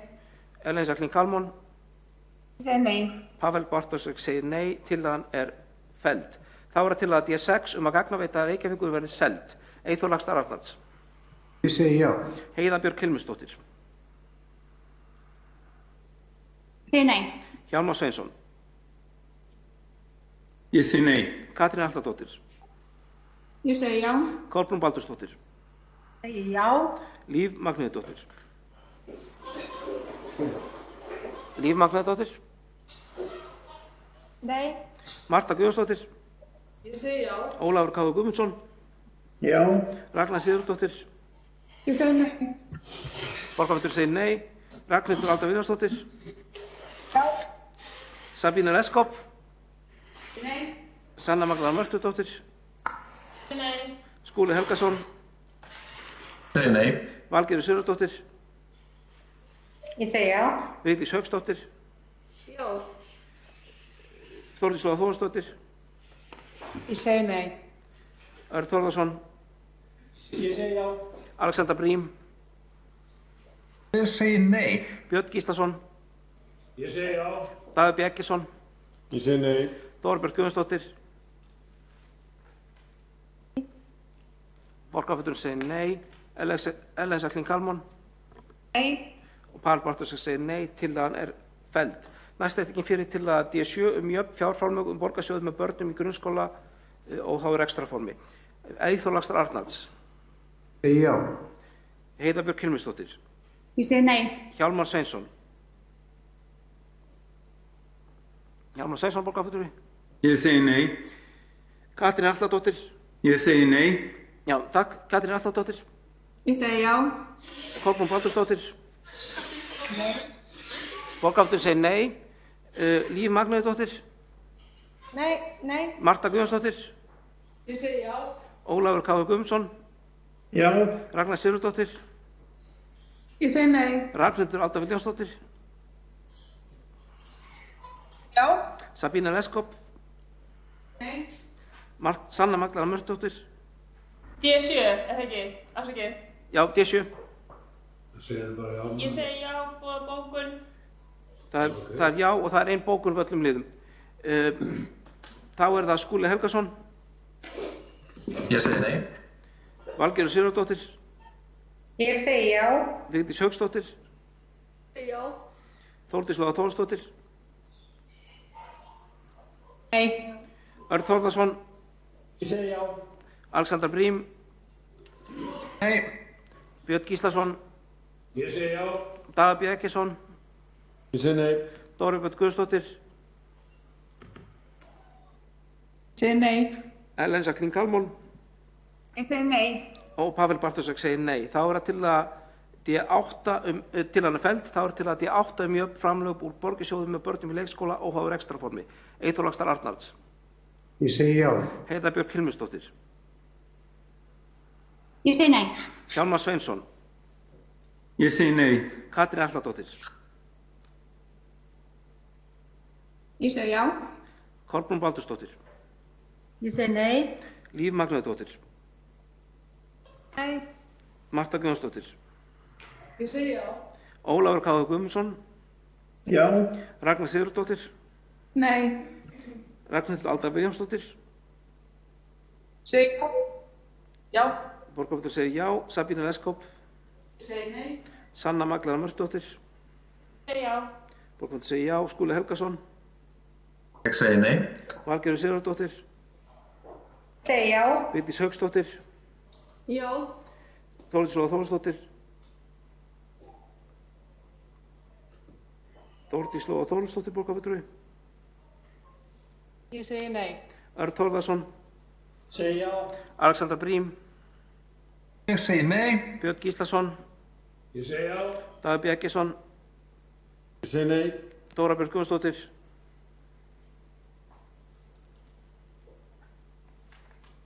Dóra Björk Guðmundsdóttir. Ég segi nei. Nei. Og Ellen Jacqueline Kalmón. Það var frost, sko. Ég segi nei. Borgarfulltrúi segir nei og Pavel Bartosek segir nei. Þá er það til að D9 hækkun niðurgreiðslu til dagforeldra með til hann er feld. Þá er til að D9 hækkun niðurgreiðslu til dagforeldra með börnum 18 mánaða og eldri. Eyþór Laxdal Arnalds. Ég segi já. Heiða Björk Hilmisdóttir. Ég segi nei. Hjálmar Sveinsson. Ég segi nei. Katrín Atladóttir. Ég segi já. Kolbrún Baldursdóttir. Ég segi já. Líf Magnúðardóttir. Nei. Marta Guðjónsdóttir. Ég segi já. Ólafur K. Guðmundsson. Ég segi já. Ragnar Sigurðardóttir. Ég segi nei. Ragnhildur Alda Vilhjálmsdóttir. Ég segi já. Borgarfulltrúi segir já. Sabína Leskop. Ég segi nei. Sanna Magdalena Mörtusdóttir. Segi já. Skúli Helgason. Ég segi nei. Valgerður Sigurðardóttir. Segi já. Vigdís Hauksdóttir. Já. Þórdís Lóa Þórsdóttir. Segi nei. Örn Þórðarsson. Segi já. Alexander Brím. Nei takk. Borgarfulltrúi segir nei. Björn Gíslason. Ég segi já. Daði B. Eggertsson. Nei. Dóra Björk Guðmundsdóttir. Dóra Björk Guðmundsdóttir.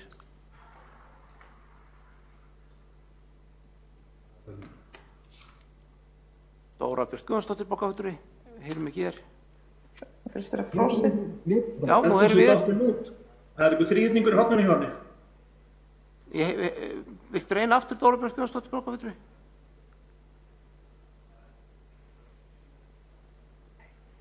Bittu. Nú heyrum við þér.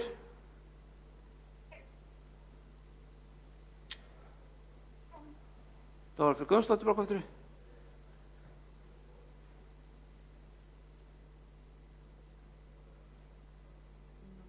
Þú ert mjút. Segir nei. Borgarfulltrúi segir nei. Ellen Jacqueline Kalmón. Ég segi nei. Pavel Bartosek segir nei. Þá er það til hann er feld og þá er til að D10 fyrir byggingariðnað. Eyþór Laxdal Arnalds. Ég segi já. Heiða Björk Hilmisdóttir. Já, ég segi nei. Borgarfulltrúi segir nei. Hjálmar Sveinsson. Nei. Katrín Arnardóttir.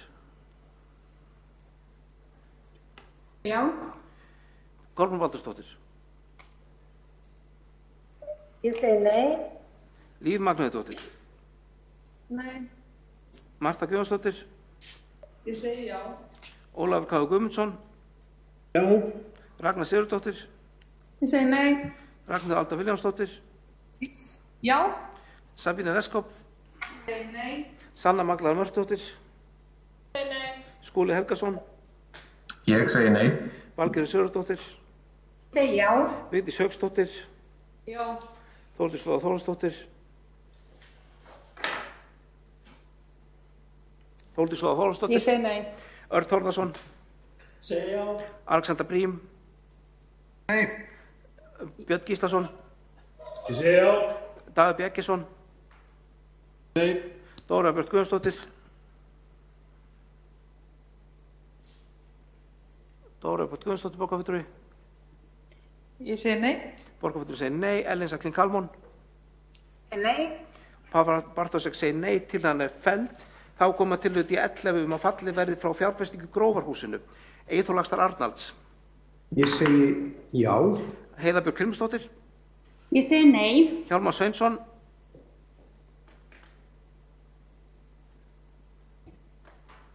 Hjálmar Sveinsson. Ég segi nei. Borgarfulltrúi segir nei. Katrín Atladóttir. Ég segi já. Kolbrún Baldursdóttir. Það sitja hjá. Borgarfulltrúi situr hjá. Líf Magnúðardóttir. Nei. Marta Guðjónsdóttir. Júmi, ekki nóg að snakka. Marta Guðjónsdóttir. Ég segi já. Ólafur K. Guðmundsson. Ég segi já. Ragnar Sigurðardóttir. Ég segi nei. Ragnhildur Alda Vilhjálmsdóttir. Já. Sabína Leskop. Ég segi nei. Sanna Magdalena Mörtusdóttir. Nei. Skúli Helgason. Nei. Valgerður Sigurðardóttir. Já. Vigdís Hauksdóttir. Já. Þórdís Lóa Þórhallsdóttir. Ég segi nei. Örn Þórðarson.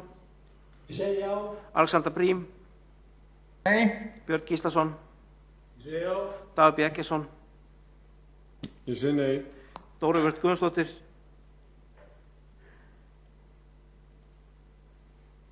Ég segi nei. Ellen Saklín Kalmón. Ég segi nei. Pávar Bartósek segir nei til hann felld. Þá tekin fyrir til að D12 eflingu listnáms í skóla og frístundastarfi borgarinnar. Eyþór Laxdal Arnalds. Ég segi já. Þá það Heiða Björk Hilmisdóttir. Ég segi nei. Hjálmar Sveinsson. Ég segi nei. Katrín Atladóttir. Ég segi já. Kolbrún Baldursdóttir. Ég segi já. Líf Magnúðardóttir. Nei. Marta Guðjónsdóttir. Marta Guðjónsdóttir. Ég segi já. Ólafur K. Guðmundsson. Ég segi já. Ragnar Sigurðardóttir. Segi nei. Ragnhildur Alda Vilhjálmsdóttir. Ég segi já. Sabína Leskop. Segi nei. Sanna Magdalena Mörtusdóttir. Nei. Skúli Helgason. Ég segi nei. Valgerður Sigurðardóttir. Segi já. Vigdís Hauksdóttir. Já. Þórdís Lóa Þórhallsdóttir. Segi nei. Örn Þórðarson. Segi já. Alexander Brím. Segi nei. Björn Gíslason. Segi já. Dagur Bjarkesson. Ég segi nei. Dóra Björk Guðjónsdóttir. Borgarfulltrúi segir nei. Ellen Saklín Kalmón. Ég segi nei. Pávar Bartósek segir nei til hann felld. Þá tekin fyrir tillaga D13 eflingu verknáms í skóla og frístundastarfi borgarinnar. Eyþór Laxdal Arnalds. Ég segi já. Heiða Björk Hilmisdóttir. Ég segi nei. Hjálmar Sveinsson. Ég segi nei. Katrín Atladóttir. Ég segi já. Kolbrún Baldursdóttir. Ég segi já. Líf Magnúðardóttir. Nei. Marta Guðjónsdóttir. Ég segi já. Ólafur K. Guðmundsson. Já. Ragnar Sigurðardóttir. Ég segi nei. Ragnhildur Alda Vilhjálmsdóttir. Ég segi já. Sabína Leskop. Nei. Sanna Magdalena Mörtusdóttir. Nei. Skúli Helgason. Segi nei. Valgerður Sigurðardóttir. Segi já. Vigdís Hauksdóttir. Já. Þórdís Lóa Þórsdóttir. Segi nei. Örn Þórðarson. Segi já. Alexander Brím. Alexander Brím. Ég segi nei. Björn Gíslason. Ég segi já. Dagur Bjarkisson. Ég segi nei. Dórbjörn Guðsdóttir. Segi nei. Ellen Jacqueline Kalmon. Ég segi nei. Pavel Bartósek segir nei. Tillagan er felld. Og þá er tillaga D14 ráðningabann í Reykjavík. Eyþór Laxdal Arnalds. Ég segi já. Heiða Björk Hilmisdóttir. Ég segi nei. Hjálmar Sveinsson. Ég segi nei. Katrín Arnardóttir. Ég segi já. Kolbrún Baldursdóttir. Ég sit hjá. Borgarfulltrúi situr hjá. Líf Magnauðardóttir. Nei. Marta Guðjónsdóttir. Marta. Já. Borgarfulltrúi segir já. Ólafur K. Guðmundsson. Já. Ragnar Sigurðardóttir. Nei. Ragnhildur Alda Vilhjálmsdóttir. Ég segi já. Sabína Leskop. Ég segi nei. Sanna Magdalena Mörtusdóttir. Nei. Það er nei. Skúli Helgason. Nei. Valgerður Sigurðardóttir. Segi já. Vigdís Hauksdóttir. Já. Þórdís Lóa Þórsdóttir. Segi nei. Örn Þórðarson. Segi já. Alexander Brím. Ég segi nei. Björn Gíslason. Ég segi já. Dagur Bjarkisson. Ég segi nei. Dóra Björk Guðjónsdóttir. Ég segi nei. Ellen Jacqueline Kalmon. Nei. Pavel Bartósek segir nei. Tillagan er felld. Þá er tillaga D15 að breyta forgangsröðun í helstu fjárfestingarverkefnum og svo framvegis. Þá er það Eyþór Laxdal Arnalds. Já, ég segi já. Heiða Björk Hilmisdóttir. Ég segi nei. Hjálmar Sveinsson. Ég segi nei. Katrín Arnardóttir. Ég segi já. Kolbrún Baldursdóttir. Ég segi já. Líf Magnauðardóttir. Nei. Marta Guðjónsdóttir. Ég segi já. Ólafur K. Guðmundsson. Já. Ragnar Sigurðardóttir. Ég segi nei. Ragnhildur Alda Vilhjálmsdóttir. Ég segi já. Sabína Leskop. Ég segi nei. Sanna Magdalena Mörtusdóttir. Ég segi nei. Skúli Helgason. Segi nei. Valgerður Sigurðardóttir. Ég segi já. Vigdís Hauksdóttir. Já. Þórdís Lóa Þórsdóttir.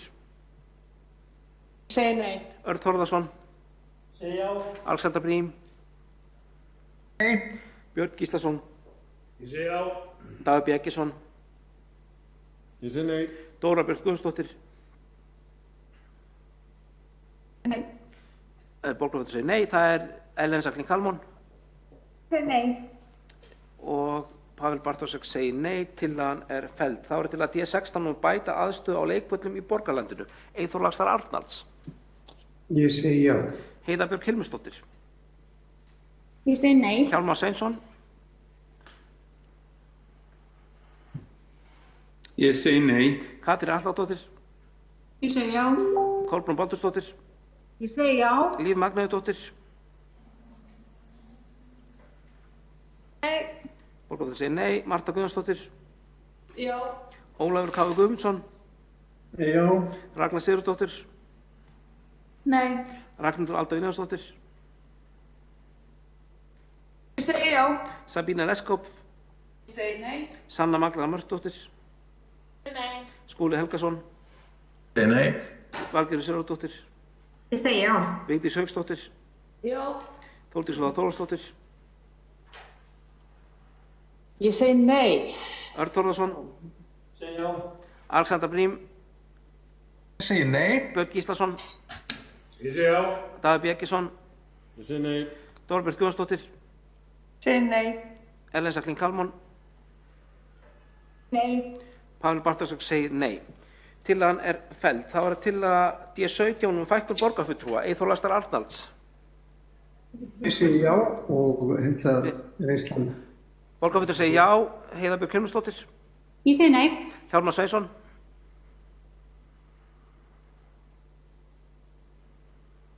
Hjálmar Sveinsson.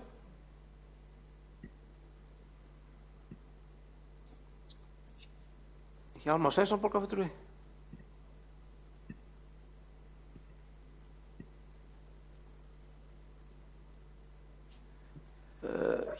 Hjálmar Sveinsson. Ég segi nei. Borgarfulltrúi segir nei. Katrín Alladóttir. Ég segi já. Kolbrún Baldursdóttir.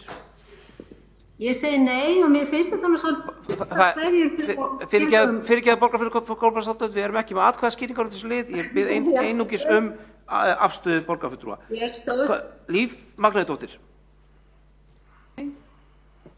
Borgarfulltrúi segir nei. Marta Guðjónsdóttir. Ég segi já. Ólafur K. Guðmundsson. Já. Ragnar Sigurðardóttir.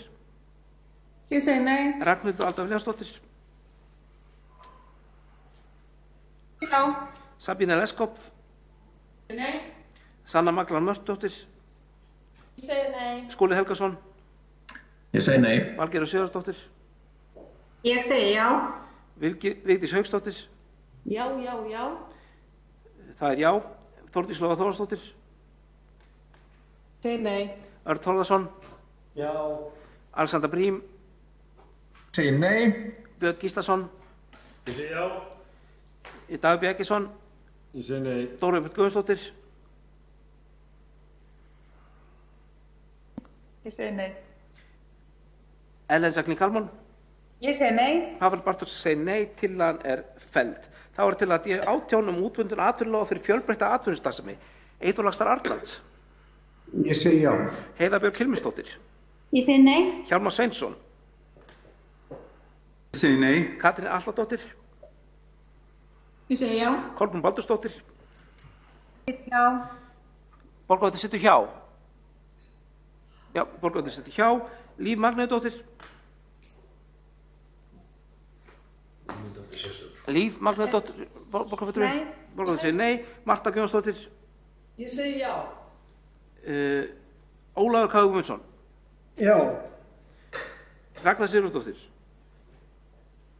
Ég segi nei. Ragnhildur Alda Vilhjálmsdóttir. Ég segi já. Sabína Leskopf. Ég segi nei. Sanna Magdalena Mörtdóttir. Ég segi nei. Skúli Helgason. Ég segi nei. Valgerður Sigurðardóttir. Ég segi já. Vigdís Hauksdóttir. Já. Þórdís Lóa Þórðarsdóttir. Nei, ég segi nei. Borgarfulltrúi segir nei. Örn Þórðarsson. Segi já. Alexander Brím. Segi nei. Björn Gíslason.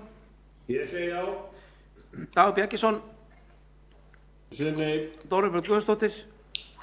Ég segi nei. Ellen Jacqueline Kalman. Ég segi nei. Pavel Bartósek segir nei, tillagan er felld. Þá er til að D19 fjölgun lóðaúthlutnar undir fjölbreyttar gerðir íbúðarhúsnæðis. Eyþór Laxdal Arnalds. Segi já. Heiða Björk Hilmarsdóttir. Segi nei. Hjálmar Sveinsson. Segi nei. Katrín Alladóttir. Segi já. Kolbrún Baldursdóttir. Ég segi já. Borgarfulltrúi situr hjá. Líf Magnúðardóttir. Nei. Marta Guðjónsdóttir. Já. Ólafur K. Guðmundsson. Segi já. Ragnar Sigurðardóttir. Nei. Ragnhildur Alda Vilhjálmsdóttir. Segi já. Sabína Leskopf. Segi nei. Sanna Magdalena Mörtdóttir.